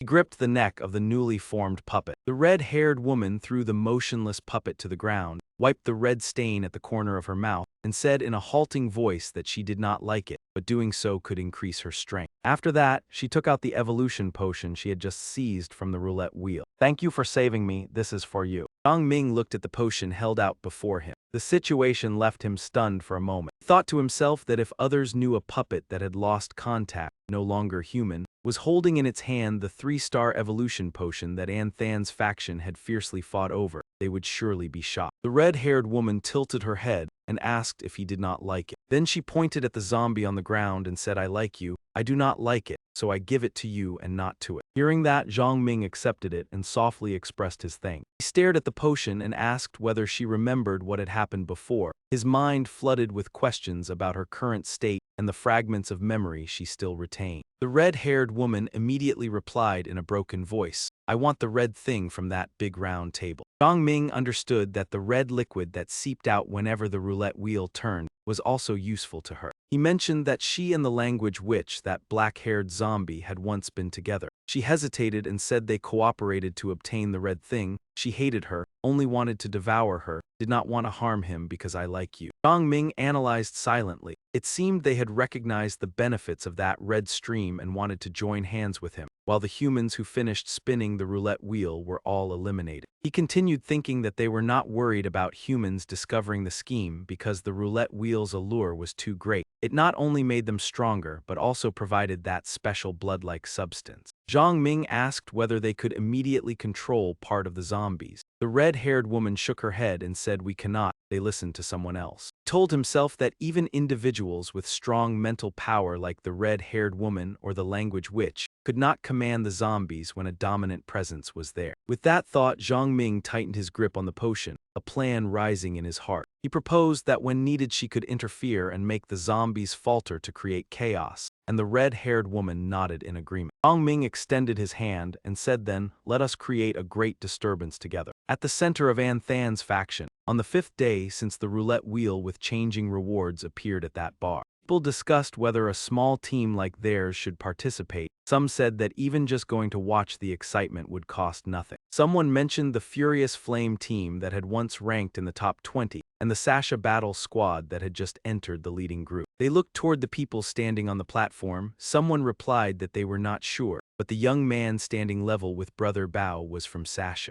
Looking at Zhang Ming, they were curious about who he was to be able to stand beside Anthan, the leader of Van Din Mountain Villa in the top 40 whose strength far surpassed theirs. Brother Bao spoke loudly that everyone knew the purpose of today's gathering. Those present meant they agreed to join the operation. He emphasized that this operation was extremely difficult. Even an alliance of 50 experts had not succeeded. We were weaker, so we had to have strategy and absolutely obey orders. The crowd raised their hands and shouted in unison to show their agreement. Brother Bao continued that all commands would be directed by Zhang Ming of Van Din Mountain Villa. He was the one who had spun the roulette wheel 3 times on the very first day it appeared. That information threw the entire hall into an uproar of astonishment. Brother Bao reaffirmed it. Then Zhang Ming spoke first and declared that anyone who joined could purchase equipment from him at the best discounted prices. He announced that a 1-star evolution potion would cost 70 level 1 magic stones, leaving everyone stunned and thinking he was truly a hidden master. He continued to list prices: gray equipment for only 1 level 2 magic stone, a white battle blade for 20 level 2 magic stones. Someone who did not believe it asked Sasha whether his words were true. She replied that he had even more secrets than that. Zhang Ming added that due to the limited number of potions and equipment, they would be allocated according to the number of participants. For every 10 people there would be the right to buy 1 level 1 evolution potion, 1 immunity potion, and 1 gray equipment item. Only with 20 people could they buy 1 white battle blade. The crowd shouted that they wanted to buy, loudly calling Zhang Ming's name in excitement. In his mind, he calculated how to bind their interests while making profit, and at the same time quickly enhance their strength. He said he could not guarantee success or how many would survive and return, but in truth, every day we gamble with our lives. However, he promised that those who participated and helped today would be friends of Zhang Ming and Van Din Mountain Villa. In the future, potions and equipment could all be purchased at today's discounted prices. Even if you fall into a situation beyond your ability to handle, just go to Van Din Mountain Villa for help, as long as it does not harm my interests. Zhang Ming will certainly do my utmost to assist. Upon hearing this, each person in the crowd seemed to harbor their own thoughts. He extended his hand toward the display chest, signaling for the items to be brought up and announcing the start of the trading session. Everyone immediately formed two lines, waiting their turn one after another. Asha shared her view, saying that even if he did not recklessly spin the roulette, given more time it would be enough for him to stand at the top of An City. Zhang Ming asked in a meaningful tone, "Stand number 1 in An City." He turned to look at her, smiling as he answered himself. That goal was likely still too low. Looking at the map, Zhang Ming silently remarked that although these forces lacked top experts, their ability to gather intelligence was quite formidable. Captain Meng reported that the other side was becoming increasingly active, seemingly about to act, then asked whether they should wait for them to strike first and reap the benefits. Someone suggested that if they could stand behind the alliance of the 50 strongest guilds in An City as the beneficiary, it would already be glorious enough. Zhang Ming shook his head, not agreeing with that opinion. He firmly declared, "We will take the initiative and strike first." The whole group was astonished. Would being the one to make the first move not be too risky? Was this decision truly appropriate? Zhang Ming explained that what those monsters craved was the stream of energy released each time the roulette operated, something they could not produce themselves and thus had to rely on humans. He emphasized that they would not spare the one who activated the roulette, just as we know the danger yet still refused to give up that opportunity. However, that did not mean they would stop the one spinning the roulette from the very beginning. Sasha nodded in understanding, saying that the real danger did not lie in the act of spinning, but in the moment the energy overflowed. Zhang Ming confirmed that was correct. More precisely, that was the moment we must withdraw immediately. Someone doubted at that time how could we possibly escape. Our forces could hardly contend with so many mutated creatures. Asha also agreed. Even gathering all the surviving evolvers in An City might not be able to withstand. After hearing this, Zhang Ming replied that he would never joke with his own life, yet the roulette had to be spun. Though it was extremely dangerous, he was not someone seeking death. Everyone placed their trust in him. Since the decision was made they would carry it out, wealth and honor must be sought within peril. Another high-rise building. Another group of people was also holding a secret meeting. Boss Lee finalized the plan and asked if anyone objected, sighing inwardly because after so much discussion the plan remained the same as before. He lamented that if Bai Feng were still here, with a powerful defensive lineup, the situation would have been more balanced and promising. Suddenly someone rushed in breathlessly and shouted, "Someone has already spun the roulette." The entire group cried out in shock. "What, the roulette over there is already moving?" Thousands of zombies crowded in as they surged forward. Through the binoculars, they saw Zhang Ming's group approaching. Dongbao widened his eyes in disbelief. "Who are those people? Have they gone mad?" Oldla beside him worried that they might be devoured from the very start, while a member of the silver coin team thought that might not necessarily be bad news. He laughed sinisterly, saying that for us this was a great opportunity. Before their eyes, the roulette was clearly spinning. The whole group was stunned that they had truly reached that place. Someone asked about the casualties. Another replied that it was still fine. Outside, there had only been a few exchanges. The red-haired monsters were still standing there, and the losses were insignificant. Zhang Ming raised his hand, signaling everyone to stay calm, just follow the plan. The team quickly raised their defensive shield. He held the central position and dropped the prepared stone. Ghostline saw their action and let out a resonant roar. The mutant rat dropped a drop of blood from its hand, fell back, and emitted a few shrieks. Continuous screams echoed everywhere. The wheel of reincarnation kept spinning without pause. Zhang Ming was calculating something in his mind. He slowly lifted the potion bottle in his hand. Suddenly, a square on the table in front popped open. Small drops of blood fell. He caught them with the knife and spoke up. The plan began. Zhang Ming gripped the sharp knife in his hand. The blood drops from the wheel of reincarnation slowly fell. He skillfully caught them entirely on the blade. Then he gave the order, flicking the blood according to the planned method. Another person received the drop of blood on their blade and immediately launched it toward the swarm of mutant rats. The knife plunged into the ground right in front of them. Ghostline roared violently again. Zhang Ming laughed. Everything went as planned. He analyzed that before the alliance acted, the beasts and mutant animals had agreed for the trial king to get the first drop of blood. Ghost trusted its rank, letting the Trial King and the level 4 creature benefit first. But the second drop would certainly not fall into the Trial King's hand. If it continued to possess it, even unused, another strong mutant would appear in the rat swarm. Then the Trial King would face multiple level 4 mutants with zombies, and Ghost, despite its strength, would struggle to control the situation. With the arrogance of a level 5 monster, Ghost was even less willing for that scenario, evident from the red-haired group's attitude. Sure enough, a mutant rat stepped forward. It bit the blood drop on the blade. Immediately, a violent energy surged around it. At the scene, another rat issued a command. The entire rat swarm charged simultaneously. Zhang Ming silently rejoiced that Ghost and the Trial King had clashed. Checked again, this spin had collected a bloodline crystal and the second evolution blood drop of the day, but time was tight as the two forces continued to clash. Zhang Ming carefully dropped the stones in his hand, seizing every second for the next spin. Suddenly Sasha interjected, "Zombies suddenly surged toward us. What should we do?" Calmly commanded that everything was calculated, just follow his instructions. Zhang Ming focused on the wheel of reincarnation, silently hoping to receive the highest quality lethal weapon. When holding the weapon in his hand, he smiled with satisfaction. Good already obtained, he opened part of the equipment and prepared for the next step. The third evolution blood drop was ready to use. It fell right into his palm. Everyone was stunned. My heavens, is that not a potion? What level is it? Crystal bloodline. Does anyone recognize the bloodline? Looking closely, there is a violet glow. Crowd buzzed with questions. Who is that person? Why has he not retreated? He even dares to pick up what is falling while the monsters are fighting. A brother beside them chimed in. The two sides are battling fiercely and he still dares to take the fallen blood. He is truly pushing himself into danger. Boss Lee shouted loudly, "Shut up all of you, you are truly foolish." A member of the silver coin team spoke up. "You have only seen half the situation. Did you not see the zombies on the other side?" The elder observed and judged that squad strength is ordinary. The strongest is only level 3. Even if they cause the two sides to clash, it will be hard to control the consequences. Jingmei added, "On the zombie side there is a level 4 king leading along with the entire horde behind it. They will find it difficult to withstand." As she said that, she smiled faintly. Therefore the best choice is to restore the balance of three sides restraining each other before seeking a safe retreat. Long Bao could not understand. Even if it returns to a three-way balance, what will he rely on to lead his team out? Have they not already been forced into a corner?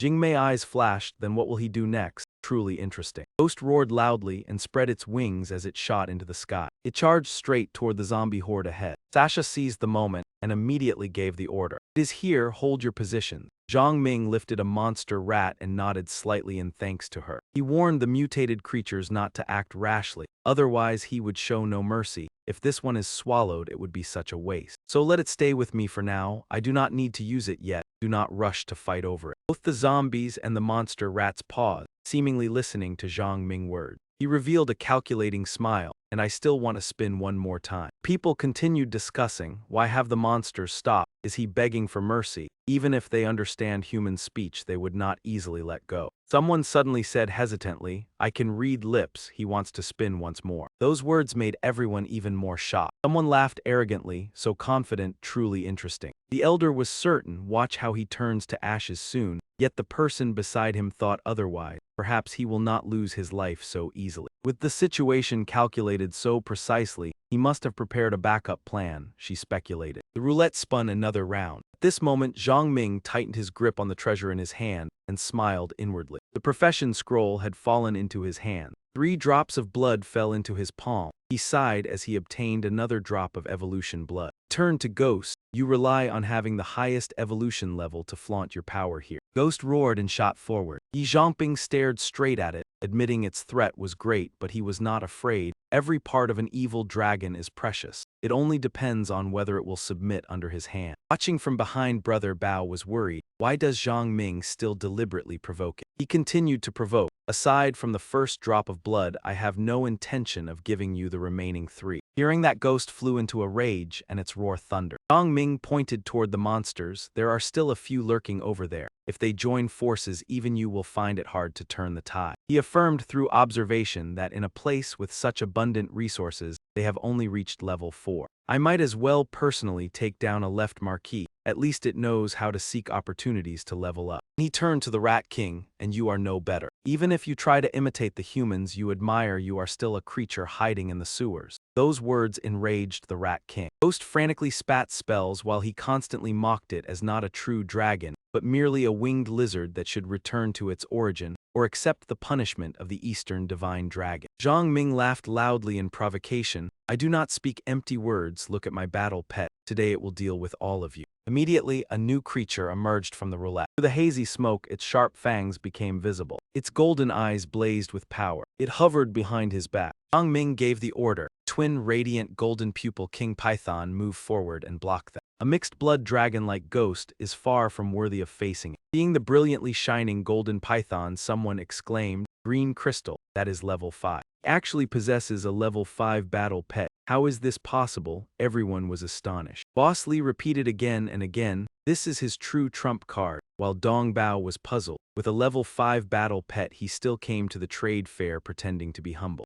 He lamented that a level 5 battle pet is enough to crush all the forces of Ying City. Jing Mei was also shocked, so that is his hidden move. She felt both excited and that something was wrong, yet it was hard to describe. Ghost had already closed in, yet Zhang Ming remained calm. I have said it already, you are not my opponents. His face was icy, especially toward you. If you turn into a dragon crystal, perhaps I can find a skilled necromancer to let you be reborn in another way. Those words made Ghost hesitate briefly. Seeing it curl up to protect its weak point, Zhang Ming continued to assert, "Believe me, I can do it." Immediately afterward, Ghost fled in panic. Seeing that he cursed inwardly, scared off so easily, truly useless. Zhang Ming did not expect the development to differ so greatly from his plan. He looked at the scene before him in confusion. The monsters also retreated, truly beyond expectation. That meant he only had one more chance to spin. The roulette spun and Zhang Ming activated the magic stone. After that he gave the order, "We are leaving here." Asha was surprised. This is a good chance to spin again, why leave? Zhang Ming did not explain and firmly ordered, "Do not ask more, withdraw immediately." She could only obey. The group moved straight ahead with monsters growling on both sides. Thanks to Zhang Ming's plan, the python made the mutated creatures wary. Even the humans had to fear that mysterious young man. Sasha was secretly astonished. She did not expect him to truly succeed. The alliance base of the minor forces, Zhao Yun was brought over by everyone, and upon seeing him called out, "Boss." He continued to ask, "I did not waste your evolution potion and scroll, did I?" Zhang Ming affirmed it was fine, recalling that at that time he had given the 2 items to Zhao Yun, saying they were scrolls bought at the trade fair after the father transformation. He clenched them tightly in his hand, while listening to Zhang Ming continue explaining. It allows the owner to transform into the original form, but without the full corresponding power. He added that if one can find and defeat that original body, only by absorbing its blood and demon stone will the user truly be a match. Zhang Ming recalled red hair. The gap between the transformed person and the original body is at most 2 levels. Therefore he gave the red hair evolution potion for him to use. Even he found it hard to believe, yet he had actually created a level 5 evolved creature. He just had not expected Ghost to be frightened into fleeing outright. Turning to reality, Zhang Ming spoke up. "Everyone has worked hard. Go back and rest well and prepare for the celebration banquet." And the group responded in unison. Entering his private room,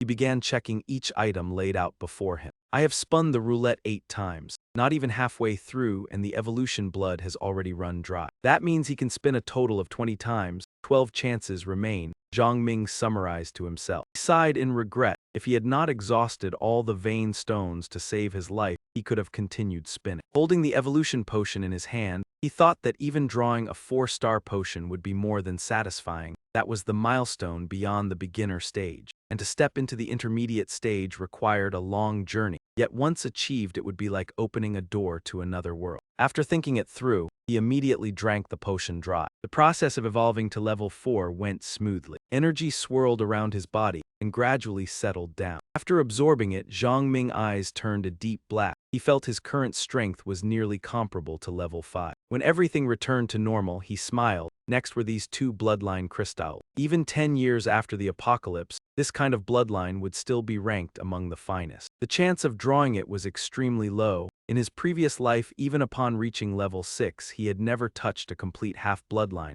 Zhang Ming slowly reached out his hand. Only after picking it up did he realize with regret that it was unsuitable for men. Moreover, once used, he would not be able to learn another bloodline. He lifted the second one, then only this Hell Envoy bloodline remained. Whether it suited him could only be known by trying. The moment he crushed the crystal, his spiritual will shook violently. What kind of feeling was this? Shadows of monsters seemed to step out from an invisible gate. They surged toward him, causing Zhang Ming to let out a shout. A layer of black aura enveloped his body. Suddenly opening his eyes, he affirmed, "So that is how it is. I understand the function of this bloodline." Looking at the mark that appeared on his wrist, Zhang Ming analyzed that it was a bloodline seal. When activated, it would open the Hell Link skill. It carried a source of dark power, forming a bridge to hell. It could summon hell creatures for a short time to assist in battle. He clenched his fist amid the phantom monsters and laughed. Once the bloodline reached the intermediate stage, he could even transform to greatly enhance his personal strength. Truly a great harvest. After that, he picked up the purple item. Speaking of the grand prize, this crystal magic gun could not be ignored. Lifting it, Zhang Ming sighed inwardly. Its quality was even higher than gold. It was said that even level 9 marksmen fought over it because it was only one tier below multicolor. He tried pulling the trigger and realized the gun did not use ordinary bullets. Pressing the muzzle against his hand to sense it, he understood its energy source came from magic stones containing energy crystal. Speaking of the roaring machinery, the sacrificial gate, the evolution potions, and even his subordinates, Zhang Ming realized they all consumed vein stones, and now this gun was added as well. He nearly wanted to weep. Where could he find so many magic stones? Raising the gun, he calculated that if magic crystals symbolized magic stones, then magic bullets must be related to magical energies like wind, water, fire, earth, metal, or even light and darkness. Surely one of them. He guessed each magic bullet would carry a different energy attribute. When pulling the trigger, the gun would absorb energy from the user and fire a bullet of the same attribute. In other words, he had to activate his bloodline and use dark power to fully unleash this gun. Sitting down to observe the weapon, he thought that when activating his bloodline, all his physical stats surged. Even in close combat, he could exploit that advantage. Taking out the golden card, Zhang Ming wanted to see what effect it would have when used. Light enveloped the card. He was delighted when it displayed the skill Basic Lightning. Gripping the card tightly, he thought that just as he worried about lacking magic bullets, he could now summon lightning from afar. Lightning energy could also be converted into magic bullets. Sitting on the bed sorting through his spoils, he looked at the profession scroll obtained from Bai Feng. Holding the scroll, Zhang Ming was astonished to see the basic lethal spear master profession, a class that demanded high aptitude. After activating the profession, he tried using basic lightning and realized he had unlocked 2 skills. Among them, the passive skill was mastery of all firearms. From now on, any type of gun he used would be improved in speed and accuracy. With a sharp gaze, he raised the gun to eye level, preparing to test the remaining active skill. Early the next morning, zombies were still wandering around the area. Hiding behind a wall, Zhang Ming wiped his sweat and thought this gun truly devoured magic stones. 5 level 1 stones and 5 level 2 stones had no effect. Did he really have to use level 3? Concealed behind the wall, he decided that if 5 level 3 magic stones still did not work, he would wait until reaching level 6 before trying again. When he restarted it, a purple glow spread around the gun. Purple lightning burst forth, leaving the zombies no time to react. Electric light covered a vast area. Waves of zombies were struck and disintegrated under that energy. Zhang Ming was stunned by the terrifying power of the new weapon. The light had yet to cease. A single shot wiped out nearly 100 zombies, including several level 2 ones with such power. Even level 3 zombies would find it hard to withstand. Looking at the gun in his hand, he smiled. The active skill Void Marksman far exceeded expectations. When activated, the bullets did not pass through the barrel but appeared directly from space.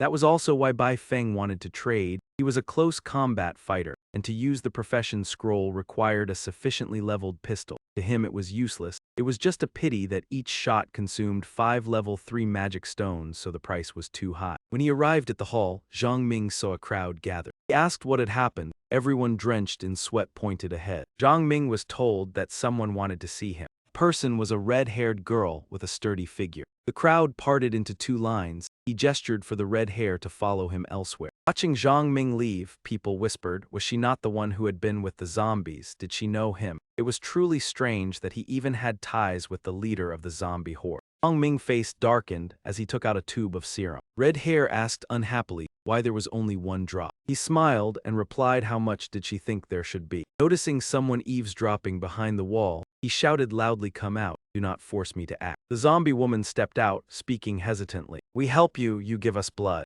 Zhang Ming sneered, "What can you help with? I escaped the roulette thanks to my level 5 evolution and the other evolved ones, not because of you. The original agreement was that you would help me leave and I would give evolution blood, but you have not accomplished that, so you have no reason to ask for more. This one drop only exchanges for that 3-star potion." The zombie woman stammered that she had helped stop their attack. Zhang Ming handed over the serum and replied that if she had intelligence, she would know that did not change the overall situation. The zombie girl refused to accept it, pointing at him and saying, "Your battle pet is not real, I can sense it." Zhang Ming was startled and broke out in cold sweat. A newly evolved level 3 had already detected the anomaly. He judged that the zombie woman had developed intelligence to a very high degree. Even so, her understanding of humans was still shallow. Some secrets, if spoken, would bring a tragic end. Hearing Red Hair and Zhang Ming exchange words, the zombie woman was extremely shocked. She believed the two of them should not act that way. Zhang Ming used skillful words to persuade her. "In truth, we can still cooperate." He proposed a mutually beneficial cooperation plan with Ngu Ba. Both sides still had many spins left on the roulette. It was just that he currently lacked demon stones. Everywhere were collapsed houses, desolation, and ruin. The group allied with Zhang Ming gradually lost patience after waiting more than half an hour without a single zombie appear. Someone lacking patience complained that Zhang Ming was overly confident. Yuang Dao Lian immediately flew into a rage and ordered everyone to be silent. "Do not say what should not be said, do not even think what should not be thought, just stand still and wait for orders."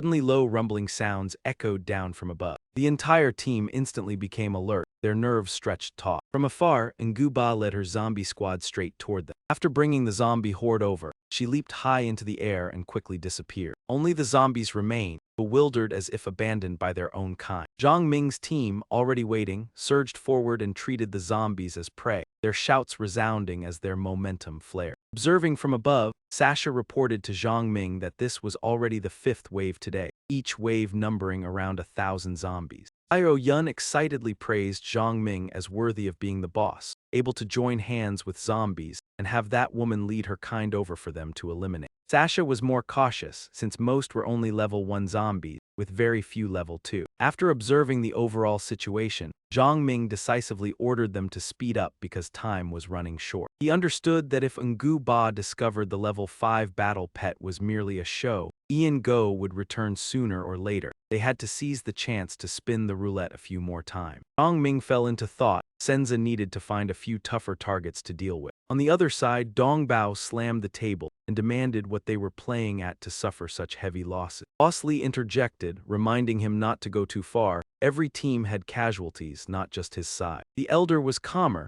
originally wanting to follow that young man's example, using blood to create chaos for profit. Unfortunately, the Rat King had seized the first drop of blood. At that moment, a subordinate rushed in with urgent news. The man reported while trembling. "The people from Jing Mei Company have withdrawn." Dong Bao angrily shouted, "Why did that woman lead her people away at such a time?" The Dong slammed the table and said it did not matter, they could do it themselves. His words made Boss Lee and Dong Bao exchange worried looks. Was the alliance of major forces in Anthan about to fall apart? On a high floor far from the battlefield, several figures were discussing. Ai Bao spoke up, having hurried back as soon as he heard the news, yet he was still a step too late. Jin Quan sneered, when there were benefits in the Forbidden Land he went immediately. Now that something happened in Anthan he returned. Ai Bao explained that the battle in the Forbidden Land was extremely fierce. Danger lurked at every moment. The messenger had endured great hardship. That was why they believed it. Jin Quan continued, to uncover the secrets of the world one could not be impatient. They only needed to follow the traces of the roulettes appearing everywhere. After speaking, he turned to ask Jiu Ji, since the forces in Anthan were under his management, who should they ally with this time? Jiu Ji replied briefly, the waters in Anthan were very deep right now. On Zhang Ming's side, he asked whether everyone had memorized the route. All responded in unison that they had memorized it clearly, their fighting spirit surging. Zhang Ming emphasized that during battle they must pay attention to the flag positions.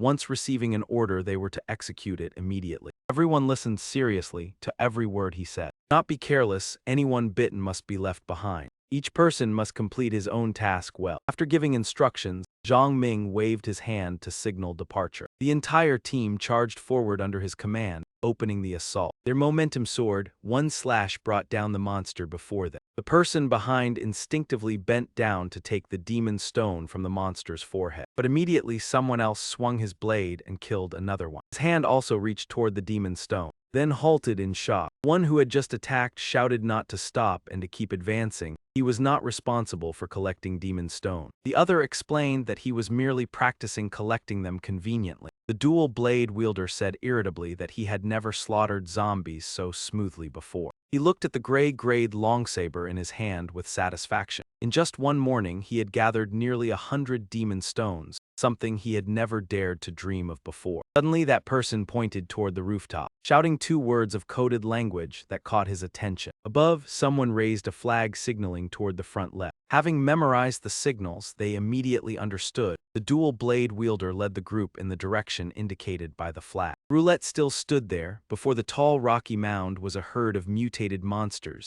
led by the Rat King. It occupied the highest position to observe. From afar, it surveyed the area, not yet noticing Zhang Ming and his companions approaching with weapons ready. He calculated silently. Although the survival team was brave and coordinated well through signals, their numbers were still too few. Even so, Zhang Ming charged straight into the monster herd, hoping to hold back the Rat King and the mutated creatures so the demon stone hunting team outside could maximize their gain. Seeing him approach, the Rat King erupted with momentum. It roared several times and its body swelled. In the blink of an eye, it completed its mutation, its massive body standing on 2 legs, holding a weapon and clad in a spiked armor. Zhang Ming did not hesitate and immediately unleashed Wind Flame Blade Seal. The blade in his hand flashed. The Rat King also appeared quite agile. It spun its spear to form a shield. Under the witness of the surrounding monsters, both sides clashed fiercely. The collision of weapons created shockwaves that sent earth and stones flying. When the dust settled, the Rat King was unharmed, but Zhang Ming was nowhere to be seen. After a moment, it discovered that he had already run far ahead. In his hand, he carried the head of one of its rat subordinates.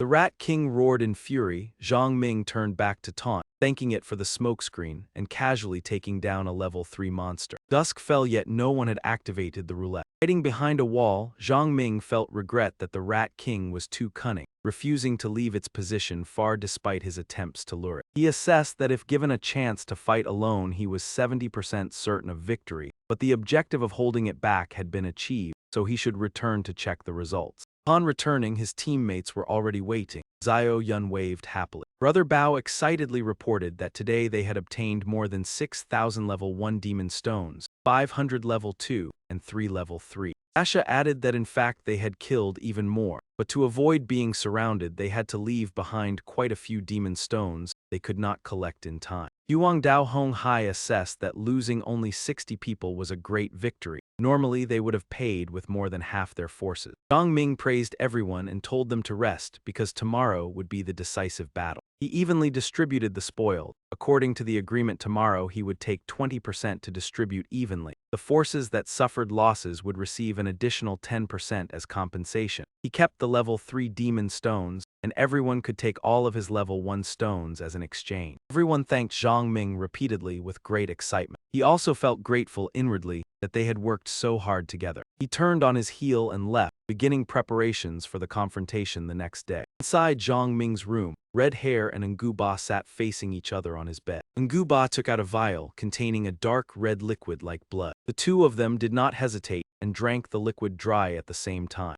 Zhang Ming watched curiously, waiting to see how the two would change after absorbing the evolution blood. Nguba's hair began to undergo a visible transformation. Her hair gradually lengthened, writhing and coiling around her body as if conscious. Before long, her figure was almost completely enveloped by her hair. At the same time, several spiked tentacles protruded from Red Hair's neck and collarbone. Those tentacles multiplied, growing more numerous and distinct. Zhang Ming understood this was their evolution process. Nguba did not change much, but he could clearly feel the power surging from Red Hair. When Red Hair completed her evolution, he sensed the severed link between them gradually reconnecting, her body now bare and the tentacles attached to her shattering apart. He felt a deep joy rising from within her mind. Connection no longer carried the former sense of master and servant, it had become more balanced. She pointed at the pile of fallen hair beside her and asked a question. Zhang Ming immediately replied that it still had value and did not need to be dealt with for now. Red Hair pouted and said coquettishly in broken phrases, "Then find me some fodder to use." Hearing that, Zhang Ming shivered. Through their mental link, he clearly sensed she was acting spoiled toward him. At that moment, Ngu Ba's evolution process also ended. She immediately turned her head back, her brows slightly furrowed. The cat in her arms suddenly stared at Red Hair with wary eyes. In an instant, it shot forward, startling Red Hair into retreating.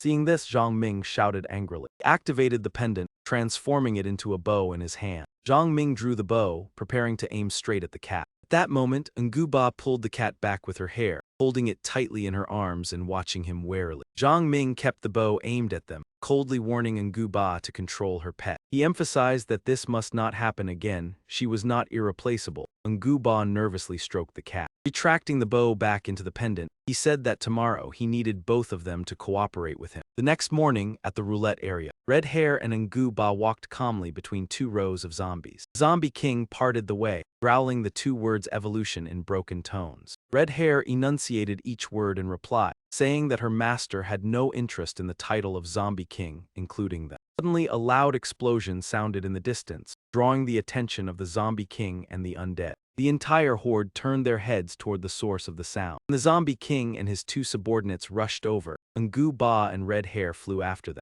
There, Zhang Ming was swinging his arm to knock away several zombies blocking his path. From afar, the Zombie King and his subordinates could be seen charging forward while roaring. He raised his hand high and loudly gave the order to attack. As soon as he finished speaking, Ngu Ba merged with Red Hair. The two subordinates were immediately restrained. Red-haired one swept her thorn-covered tentacles toward the opponent. Strike pierced through the body of the one-eyed zombie and knocked it to the ground. Yuba also tightened her eerie strands of hair around the remaining one. Seeing this, Zhang Ming activated his low-level Hell Envoy bloodline with satisfaction. The eyes instantly changed color. He gathered momentum, lifted his head, and roared, channeling his strength to unleash a move. From above, he swung his arm down toward where the Zombie King stood. Sharp force shot straight toward it. The Zombie King managed to block the blow in time. It crossed its arms before its chest and let out a breath of relief. Zhang Ming gave a cold laugh and asked what it was so proud of. This time there was no escape. After speaking, he pulled out a gun, ready to fire. He revealed a sharp, cold smile, aimed the gun at the Zombie King and mocked it. The Zombie King immediately clasped its hands together. A layer of energy shield appeared and enveloped its body. Zhang Ming pulled the trigger without hesitation. Above the Zombie King's head, a spatial rift opened, from which a bolt of lightning shot down. The lightning pierced through the Zombie King's head. He calmly introduced it as a purple-tier weapon named Ghost Bullet Gun. When the spatial rift closed, he said he could appear at any point, then watched its body collapse. That sight threw the surrounding zombies into chaos. A close subordinate of the Zombie King immediately turned and fled. But before it could get far, Yu Ba and the red-haired one blocked its path. Before it could react, Zhang Ming had already appeared behind it and swung his sword. The decisive slash split its body into two. After finishing it off, he suddenly spoke. He addressed the red-haired one in a steady voice. "From now on, you will be the Zombie King under his command." Yu Ba was stunned when he declared the red-haired one the sole Zombie King. She stood there as if struck by lightning, mouth agape. Sometime later, when the Golden Python patrolled throughout the city. With the Golden Python standing guard, no high-level zombie dared to interfere.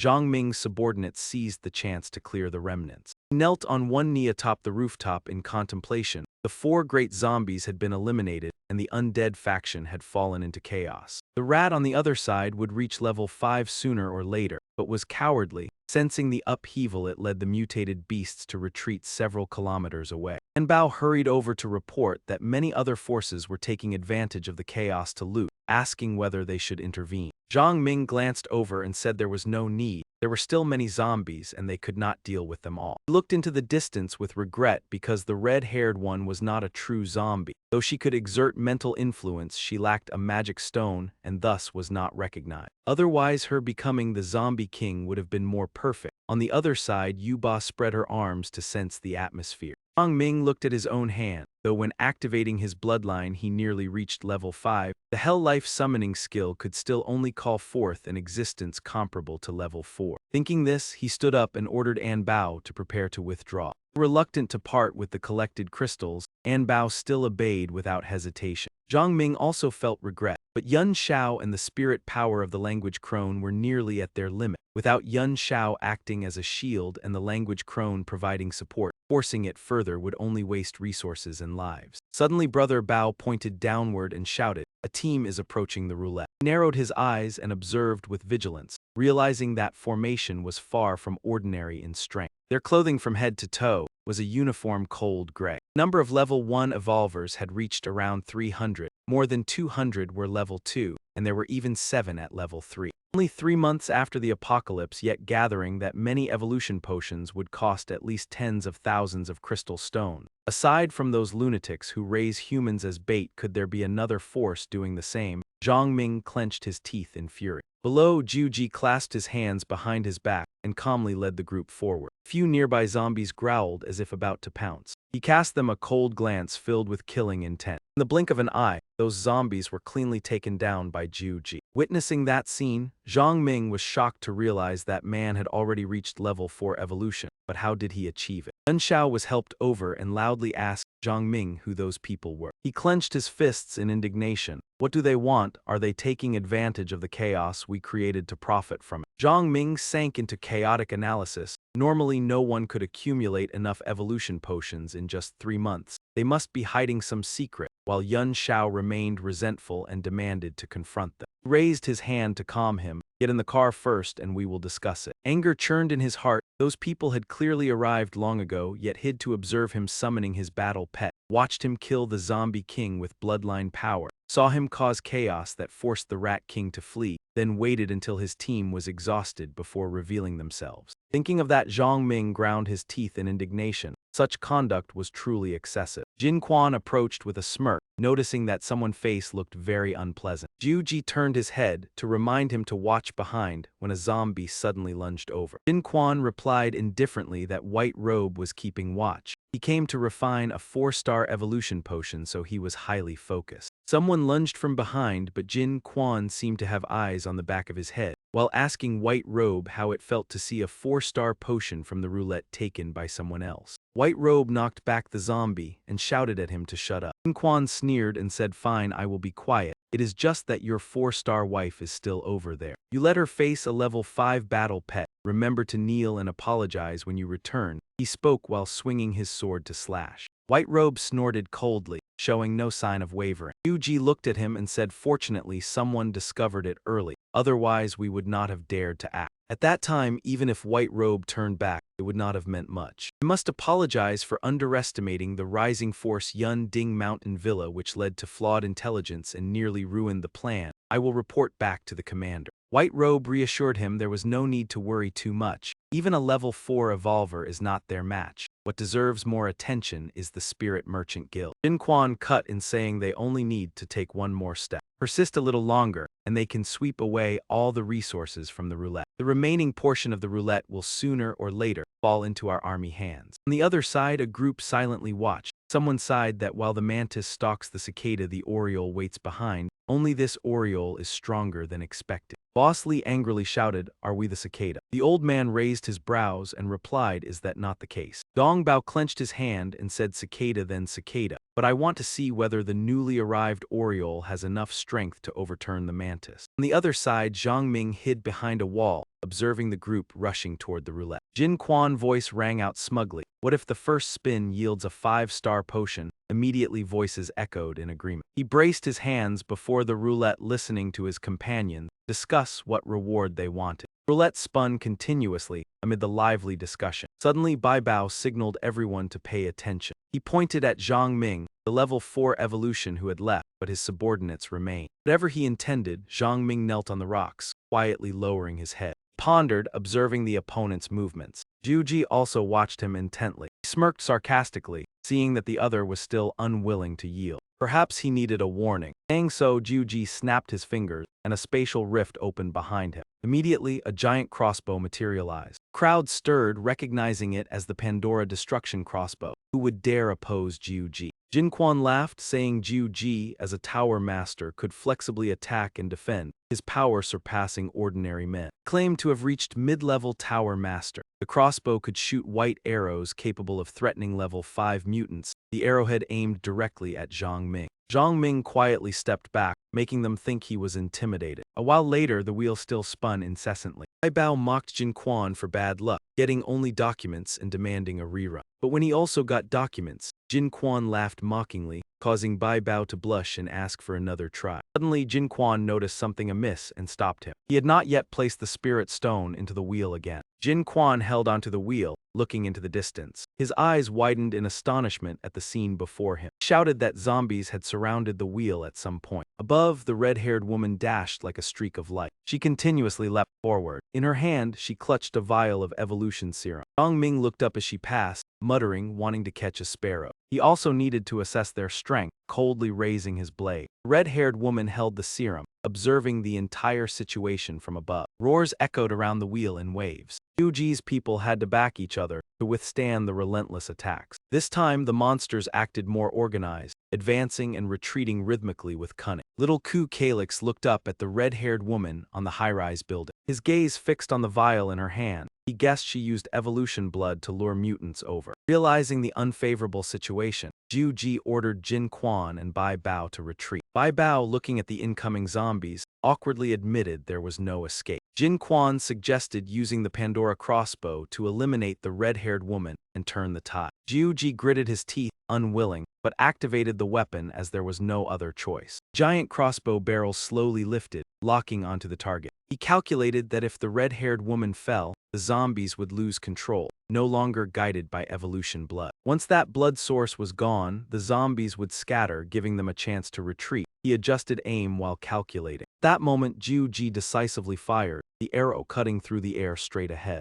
The red-haired woman stared straight at the arrow without dodging, magic surging, poisonous vines spreading from her body. They grew rapidly, coiling around her into multiple dense layers of defense before the arrow struck. Unfortunately, the seemingly solid defense was easily pierced. The arrow continued into the red-haired woman, forcing her to bend in pain. Those below who witnessed the scene cheered with delight. But Jin Quan sensed something unusual. It seemed she was still alive. Indeed, the red-haired woman was not dead, calmly drawing out a blood vial. The vines receded, revealing her drinking the evolution blood completely. Zhang Ming agilely leapt from one towering building to another. He seemed to notice something and laughed, having found what he was looking for. With the weapon's assistance, Zhang Ming propelled himself downward. His hand still tightly held the spirit core. The mutated rats below were ready, waiting for him to land. Leader with its grotesque form screeched, attempting to intimidate. Yet Zhang Ming had not landed. It angrily lashed its tail to hook a fellow creature. Its companions were still bewildered, not yet understanding what was happening. It was flung straight toward Zhang Ming by the leading rat. It was still suspended in midair, making it difficult to maneuver flexibly in response. Left with no choice, he drew the bow he carried and swiftly shot 2 arrows in succession. At that moment, Zhang Ming landed on the ground as the leading rat was forced to retreat. He aimed his gun at it and warned coldly, "Step back or face the consequences."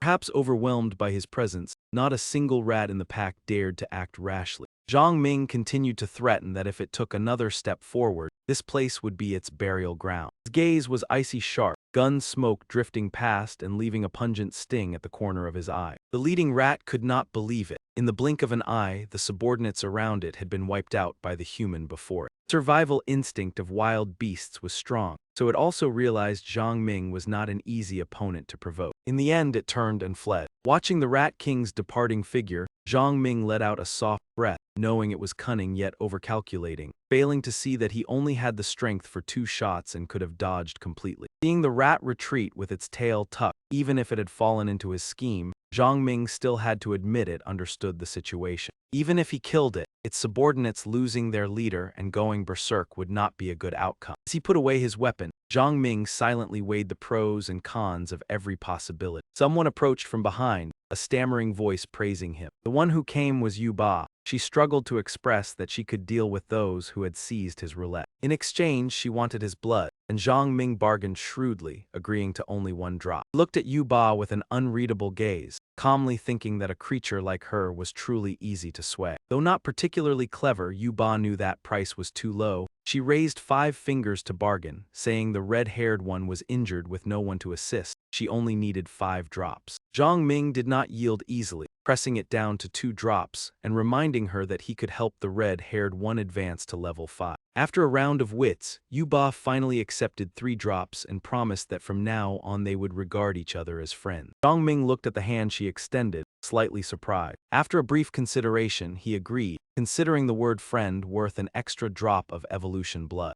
Two shook hands, tentatively deciding to be allies from now on. Zhang Ming turned his gaze toward the roulette. All the trouble had been resolved, he finally relaxed somewhat. Releasing Yuba's hand, he eagerly rushed forward knowing it was time to reap the harvest, while changes were also occurring on the red-haired one's side. After absorbing the evolution blood vial, she decisively pulled the arrow from her chest, only a trace of blood seeping out. Immediately poisonous vines spread around the wound, accelerating the healing. At the same time, she widened her eyes and let out a powerful roar. The zombies within a radius of 1,000 meters responded to the command and surged in one direction. It became fiercer than before, launching relentless attacks on Jiu Ji's soldiers. The soldiers resisted while panicking as they realized the number and strength of the zombies had both skyrocketed. Only then did Jin Quan realize in horror that the red-haired one was controlling them. Bai Pao, standing beside him, looked beyond the zombie horde and quietly speculated that perhaps there was still another person directing from behind.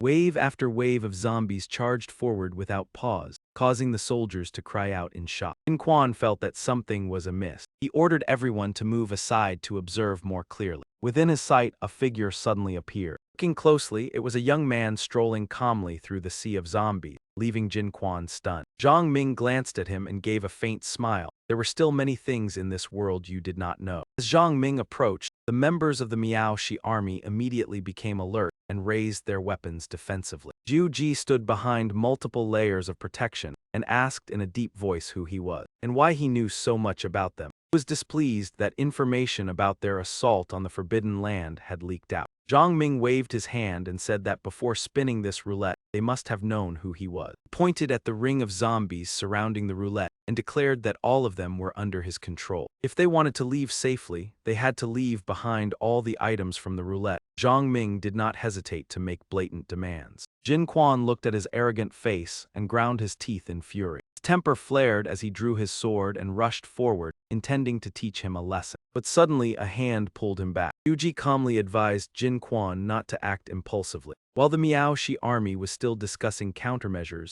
Zhang Ming's mind was quietly calculating something else. If he had not recognized the name Jiu Ji, he would not have known their true identity. In his previous life, although the Miao Shi army did not seize the city, their force was extremely formidable. They had once been a power that swept across many regions, and the leader at that time was precisely the Jiu Ji before him. Though only an 8-star evolver, Jiu Ji could contend with 9-star powerhouses. If coordinated with Division 7, even 9-star experts would avoid them. The people before him were very likely the predecessors of the future Division 7. He already had a grudge with the Spirit Merchant Guild. One more enemy would not matter much. However, the Miao Shi army had a fairly good reputation in his previous life. If he could befriend them, there was no need to push matters to a dead end. After careful consideration, Zhang Ming made a decision. On the other side, they had also finished discussing. Jiu Ji stepped forward and asked why he knew of the Miao Shi army. He admitted that he had underestimated Van Din Mountain Villa and Zhang Ming himself. But he warned that from now on Zhang Ming and his team would become their target, and since he knew of the Miao Shi army, he must understand their strength. Being friends was better than being enemies. Forming ties with them would benefit him. If he chose confrontation, he would soon understand what a formidable enemy meant. Jiu Ji spoke fluently, displaying his eloquence. Zhang Ming asked calmly if he was finished. He replied that the decision lay with him. After he finished speaking,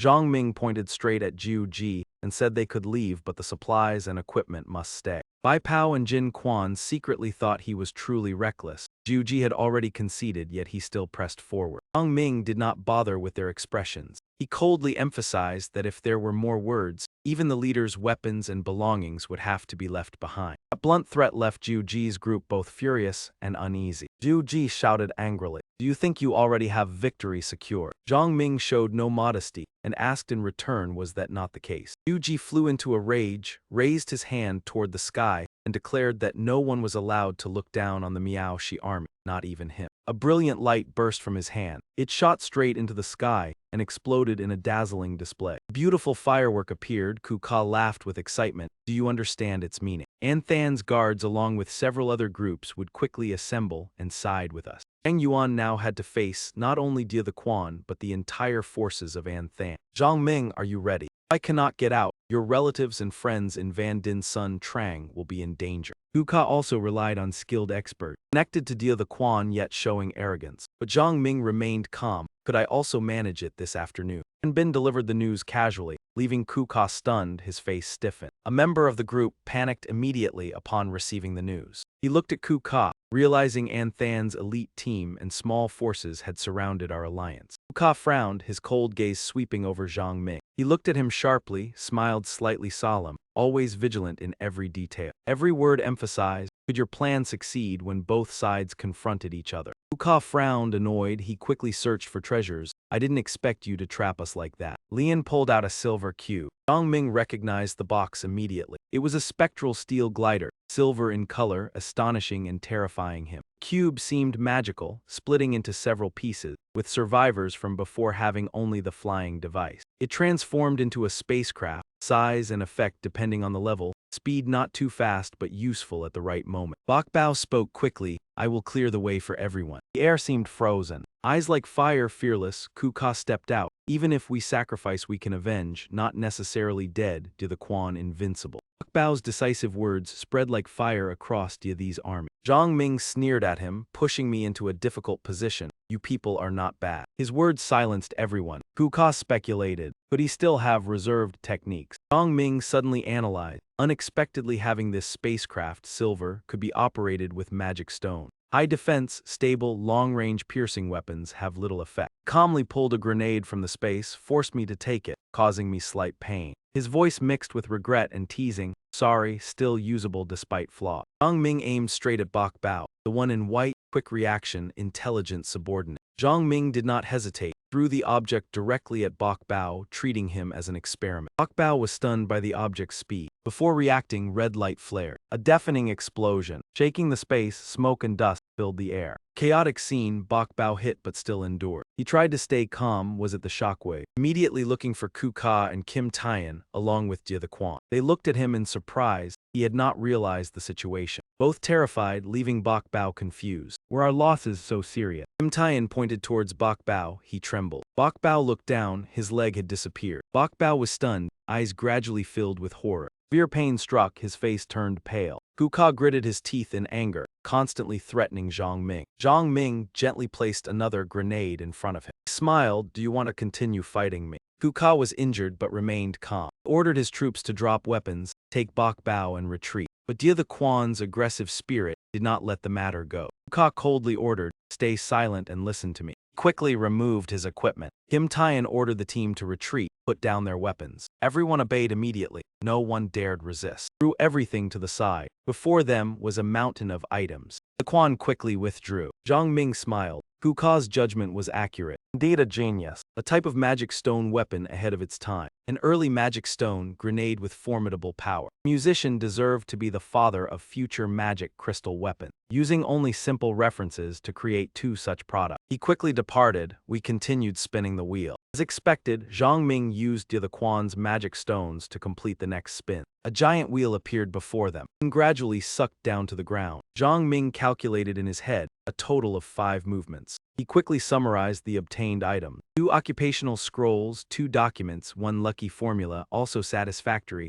No one is lucky forever. The surrounding zombies immediately went mad. They withdrew on command. From afar, a group of people ran over, continuously tossing dust. Asha's gaze suddenly stopped on Zhang Ming. She had not expected that he alone could hold everything from that roulette wheel in his hand. Another young man quickly realized as well. The chaos like a bloody storm caused by the roulette wheel had finally dissipated. Zhang Ming calmly explained that sooner or later it would return, continuing to ignite the confrontation between humans and the mutated ones. Io Yun immediately began thinking about how to deal with the pile of items stacked across the ground. Following old custom, they would be sold cheaply to everyone. Zhang Ming merely smiled lightly. Everyone would have a share, one by one. The crowd immediately burst into endless cheers. Io Yun quickly arranged the goods for sale. Zhang Ming assessed inwardly. This time the harvest was great, but it would also draw the attention of many forces. especially the Spirit Merchant Guild and the Radiant World Army. As for the Spirit Merchant Guild, he was not too concerned. Conflict with them had always been only a matter of time. The Radiant World Army, however, was very skilled at rallying allies. But once the forces in British City obtained this equipment, they might not easily side with the other camp. More worrying was that he possessed a crafting profession. As long as there were enough materials, he could mass-produce white-grade equipment like Wind Moon and Radiant Wheel armor. Although these pieces of equipment were only low-grade, they helped raise the overall strength of British City, since everyone was still united against the mutation. Jing Mei stepped forward, pulling Zhang Ming out of his thoughts. He gave a calculating smile. The next step in their cooperation required the leaders to discuss carefully together. Skyscrapers rose powerfully, submerged in the hazy morning mist of the city.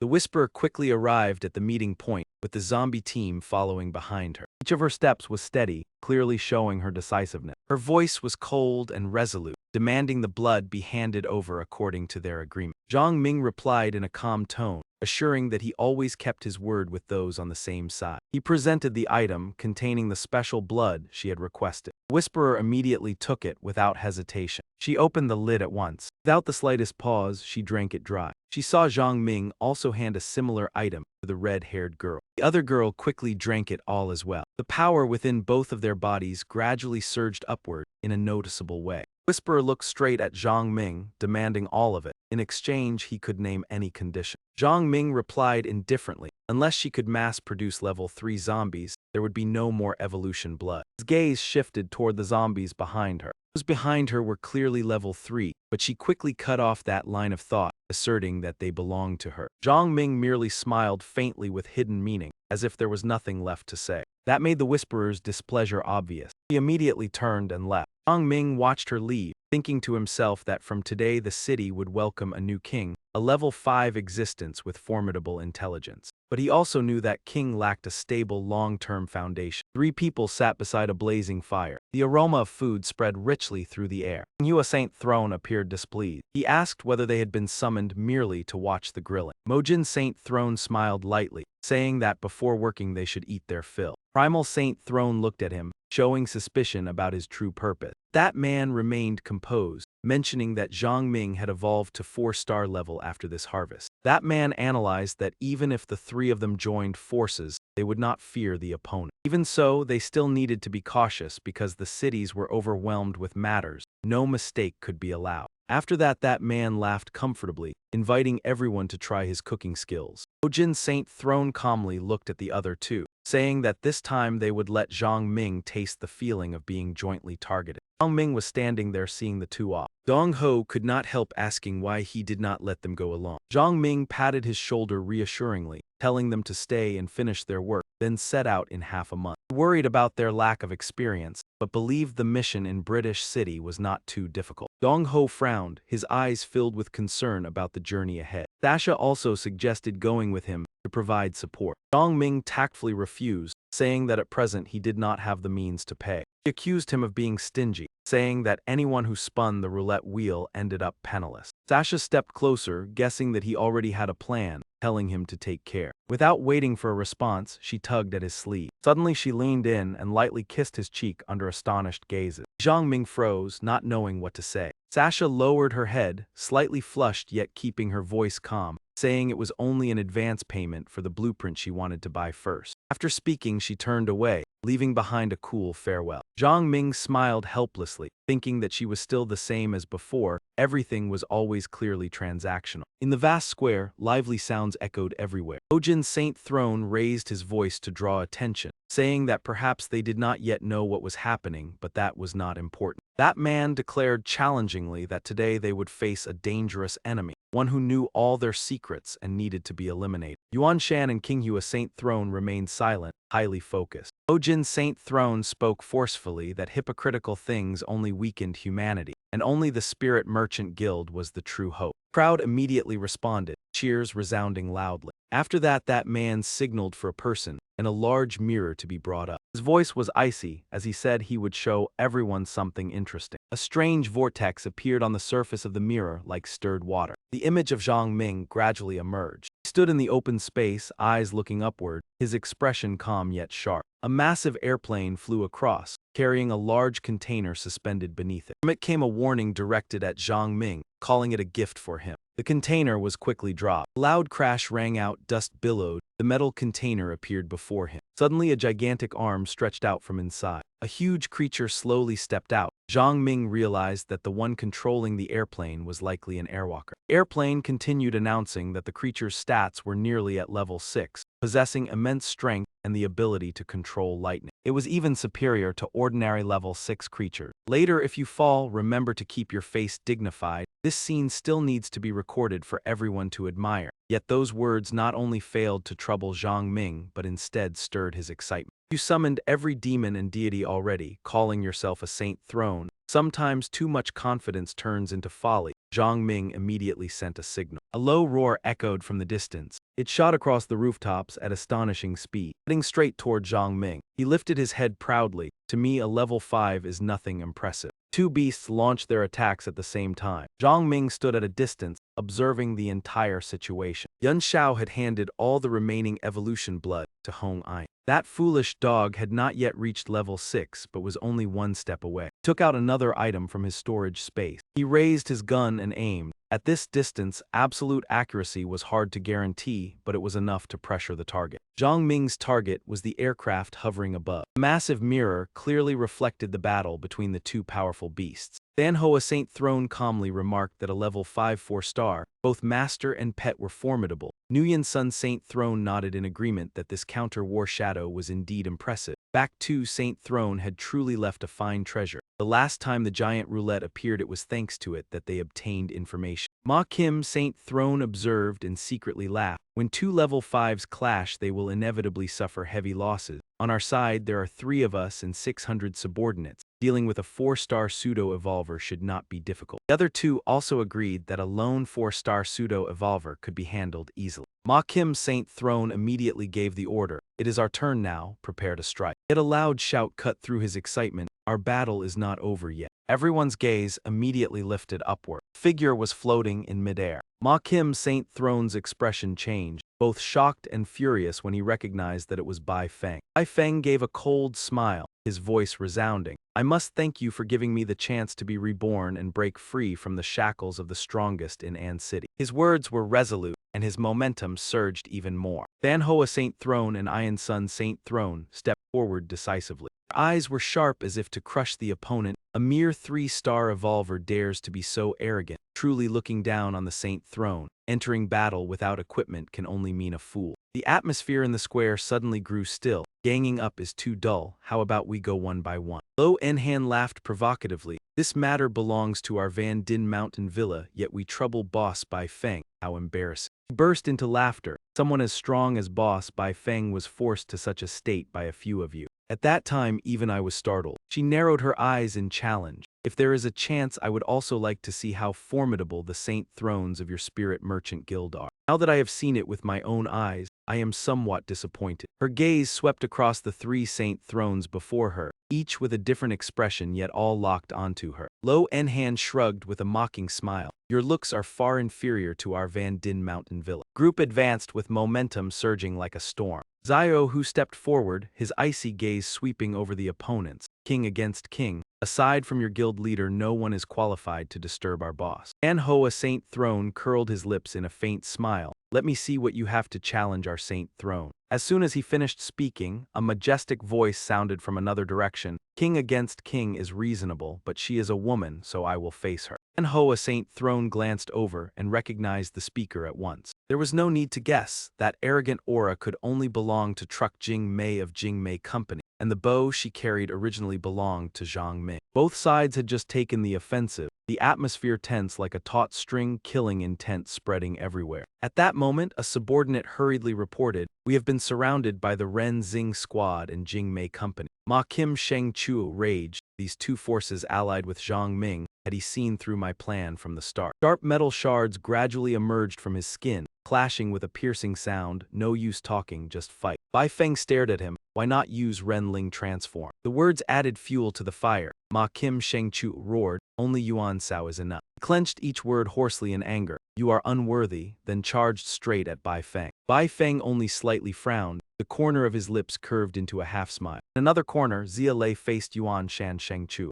She immediately spiraled like a whirlwind, that cold-faced man. I will play with you too. Yuan Shan Sheng Chu reacted extremely fast, dodging the attack neatly. Sneak attack so cowardly. He did not let Zia Lei react, directly unleashing Great Earth Mother. From the ground rose black-red blocks like boiling lava. They stretched high, wrapping around his body. A cruel smile appeared on his lips. You will become nourishment for Mother Earth. Zia Lei smirked calmly, really. Jingmei skillfully raised her bow, her eyes flashing calculation. This flying star bow had cost the company 3 3-star evolution potions, each number etched into her mind, reminding her of the high price she paid to possess it. Jingmei smiled coldly but fully deserved. With this bow and archer career, the investment would be recouped sooner or later. Dan Hoa Sheng Chu laughed. Interesting, no one dared claim my life for months. She is the first. The figure gradually blurred in blue light. Her craft could face Sheng Chu's guests with a chance, but facing me, unlucky. Dan Hoa Sheng Chu suddenly lunged at Jing Mei like a ghostly shadow. Jing Mei pulled the bow and shot decisively. In An City, a tall man stood towering. He slightly curled his lips coldly. It seems all of Ma Kim's actions this time were predicted. His deep, confident voice just her to try to take my life. Eyes turned to Ha Bok, who had just landed. Ha Bok did not flinch. They could set a trap, but I had refused. She declared war decisively, for I had said your hand would be for the dogs to chew. The bald man seemed to sense the aura of the new career, eyes scrutinizing. Your master really indulges, even using 3-star evolution potions for her. He laughed mockingly. With that face of hers, your master would struggle to stand right. Ha Bok responded coldly, you are scared. Her words stabbed straight into him, making him fume with rage. Ha Bok remained composed. If not afraid, why speak such provoking words? Her eyes resolute, her face gradually transforming. Let me fix it. That is not just my master. Her body shifted to a new mutant state, someone willing to risk their life to protect the one who pulled me from the abyss. Bald man was terrified. Zhang Ming obtained 2 bloodline potions from the wheel, yet gave one to her. He tried to appear arrogant. I can grant her another chance to be loyal to me. Ha Bok did not give him the chance to continue taunting. In the blink of an eye, she appeared right beside the bald man without warning. She swung her fist with all her strength, muscles tightening, the force seeming capable of tearing open the very space before her. The leading parasite reacted at once, his gaze sharp and cold like a blade slicing through the air. He swiftly activated his warrior rhythm. Violent counterstrike rebounded Zia Bai's blow straight back at her. The terrifying recoil forced Zia Bai to stagger back several steps, her fingers nearly twisting under that overwhelming pressure. The leader let out a scornful laugh, his eyes arrogant and brimming with confidence. Your bloodline lets you hide in the shadows, but 3 days have passed. You are no match for me now. Zia Bai was utterly unmoved by that provocation. On the contrary, the fury within her flared even more fiercely. She enunciated each word coldly, shut your mouth. The light around the area abruptly faded. The space plunged into gloom as if swallowed whole by night. The calamity of darkness and the tidal soul reaper manifested. A blazing sphere of lightning suddenly formed. It appeared in the hand of the Lu Ding behemoth. The surging energy from the sphere spread outward, making the air seem torn into fragments. The sphere shot straight toward the Earth Emperor ring. Suddenly, a wall rose up. A thick and solid steel wall appeared behind the Earth Emperor ring as a shield. From it, countless fireballs burst forth like whistling artillery shells. They hurtled toward the Lu Ding behemoth, explosions erupting in rapid succession and shaking the ground. Zhang Ming stood at a distance watching, wondering who would be the one left standing after this battle. Amid the thick smoke, the figure of the Lu Ding behemoth gradually became clear. It was still barely standing, its body riddled with wounds, fragments from the iron wall still embedded in its flesh. Then it collapsed heavily to the ground. Its massive body struck the earth and made the entire space tremble. The observation aircraft above cried out in shock. How could this be? A level 5 Lu Ding behemoth had been defeated. They could hardly believe it and understood that upon returning, they would have to report every detail of this data to their superiors and clients. Immediately fled but left behind a taunt. Next time I will bring a stronger level 6 war beast. Just wait. A blue flame flared in midair. It was followed by a thunderous explosion. Zhang Ming stood frozen, his eyes wide in astonishment. He had calculated every possible scenario but never expected the outcome to arrive so suddenly. It had truly appeared. A colossal demonic beast emerged, its wings spread wide like the membrane of an ancient creature. Zhang Ming's heart tightened when he realized the Earth Emperor ring had exhausted its strength. He immediately pulled it away from the dangerous area. Just as he was about to withdraw from this place, a piercing sound suddenly rang out, making him dizzy. It was the leader's battle pet. Dropped to his knees, his mind reeling like crashing waves. Zhang Ming could hardly endure it, for the sound waves of this demonic beast carried an extremely powerful mental attack. He forced himself to think. The plan at Yunding Mountain Villa could not be applied. This was a completely different dragon clan. To cross levels and defeat it alone was almost unimaginable. Challenge a level 6 demonic beast. Only if the Earth Emperor ring, Yu Po, red hair, and he joined forces would there be any chance. Yet the dragon beast gave him no time. Its deep roar resounded through the space. Kneel, I will grant you an honorable end. It unleashed a ferocious stream of flame. Zhang Ming immediately activated Bloodstep Warflower. The speed surged, narrowly evading the dragon beast's flame. It seemed even more exhilarated, forming another sphere of fire. Then try this, the fireball shot forward like lightning. Zhang Ming did not hesitate at all. He hurriedly pushed the Earth Emperor ring away from the danger zone. A deafening explosion tore through the space. Earth and stone flew everywhere. Zhang Ming staggered and then forced himself upright amid the dust. The dragon beast roared in fury. Kneel now and I will grant you a gentler end. Zhang Ming thought to himself, if it were someone with weaker mental strength. This mental attack alone would be enough to make them unable to stand, if not losing their minds then turning into fools, clearly using vile means yet speaking lofty words, truly hypocritical. From afar he sensed several strange fluctuations approaching. He understood the situation had deviated from his expectations. Otherwise, the arrangements with the forces in Ying City would already have taken effect. Yahello and his teammates had also charged into a fierce battle with formidable opponents. Facing the roaring dragon beast, Zhang Ming knew he had only one final choice left. I still have one last method to deal with you, he told himself, his gaze resolute even if it meant plunging into the abyss together. Now the chance of survival was as thin as a thread, and you evil dragon, your fate depends on your luck. The vicious dragon snarled, what other move do you have? A gleaming golden key appeared in Zhang Ming's hand. I have always wondered where you and those monsters truly come from. Is the absolute land a playground for monsters, or a realm of space that we humans have never truly understood? The evil dragon stared at the key, shock evident in his expression. I did not expect you to possess that. Without replying, Zhang Ming immediately used the key to open the secret realm. Once the surrounding space began to shake violently, everything was swept into that vortex, with no way to escape. Zhang Ming smiled faintly with confidence. Ahead lay a harsh trial. Only by overcoming it together could they reach the future. His mind briefly flashed with memories of comrades who had once fought at his side. Zhang Ming tightened his grip on the sword in his hand. His voice rang out cold as an oath. We will meet again in the absolute land, and then I will surely decide life and death with you.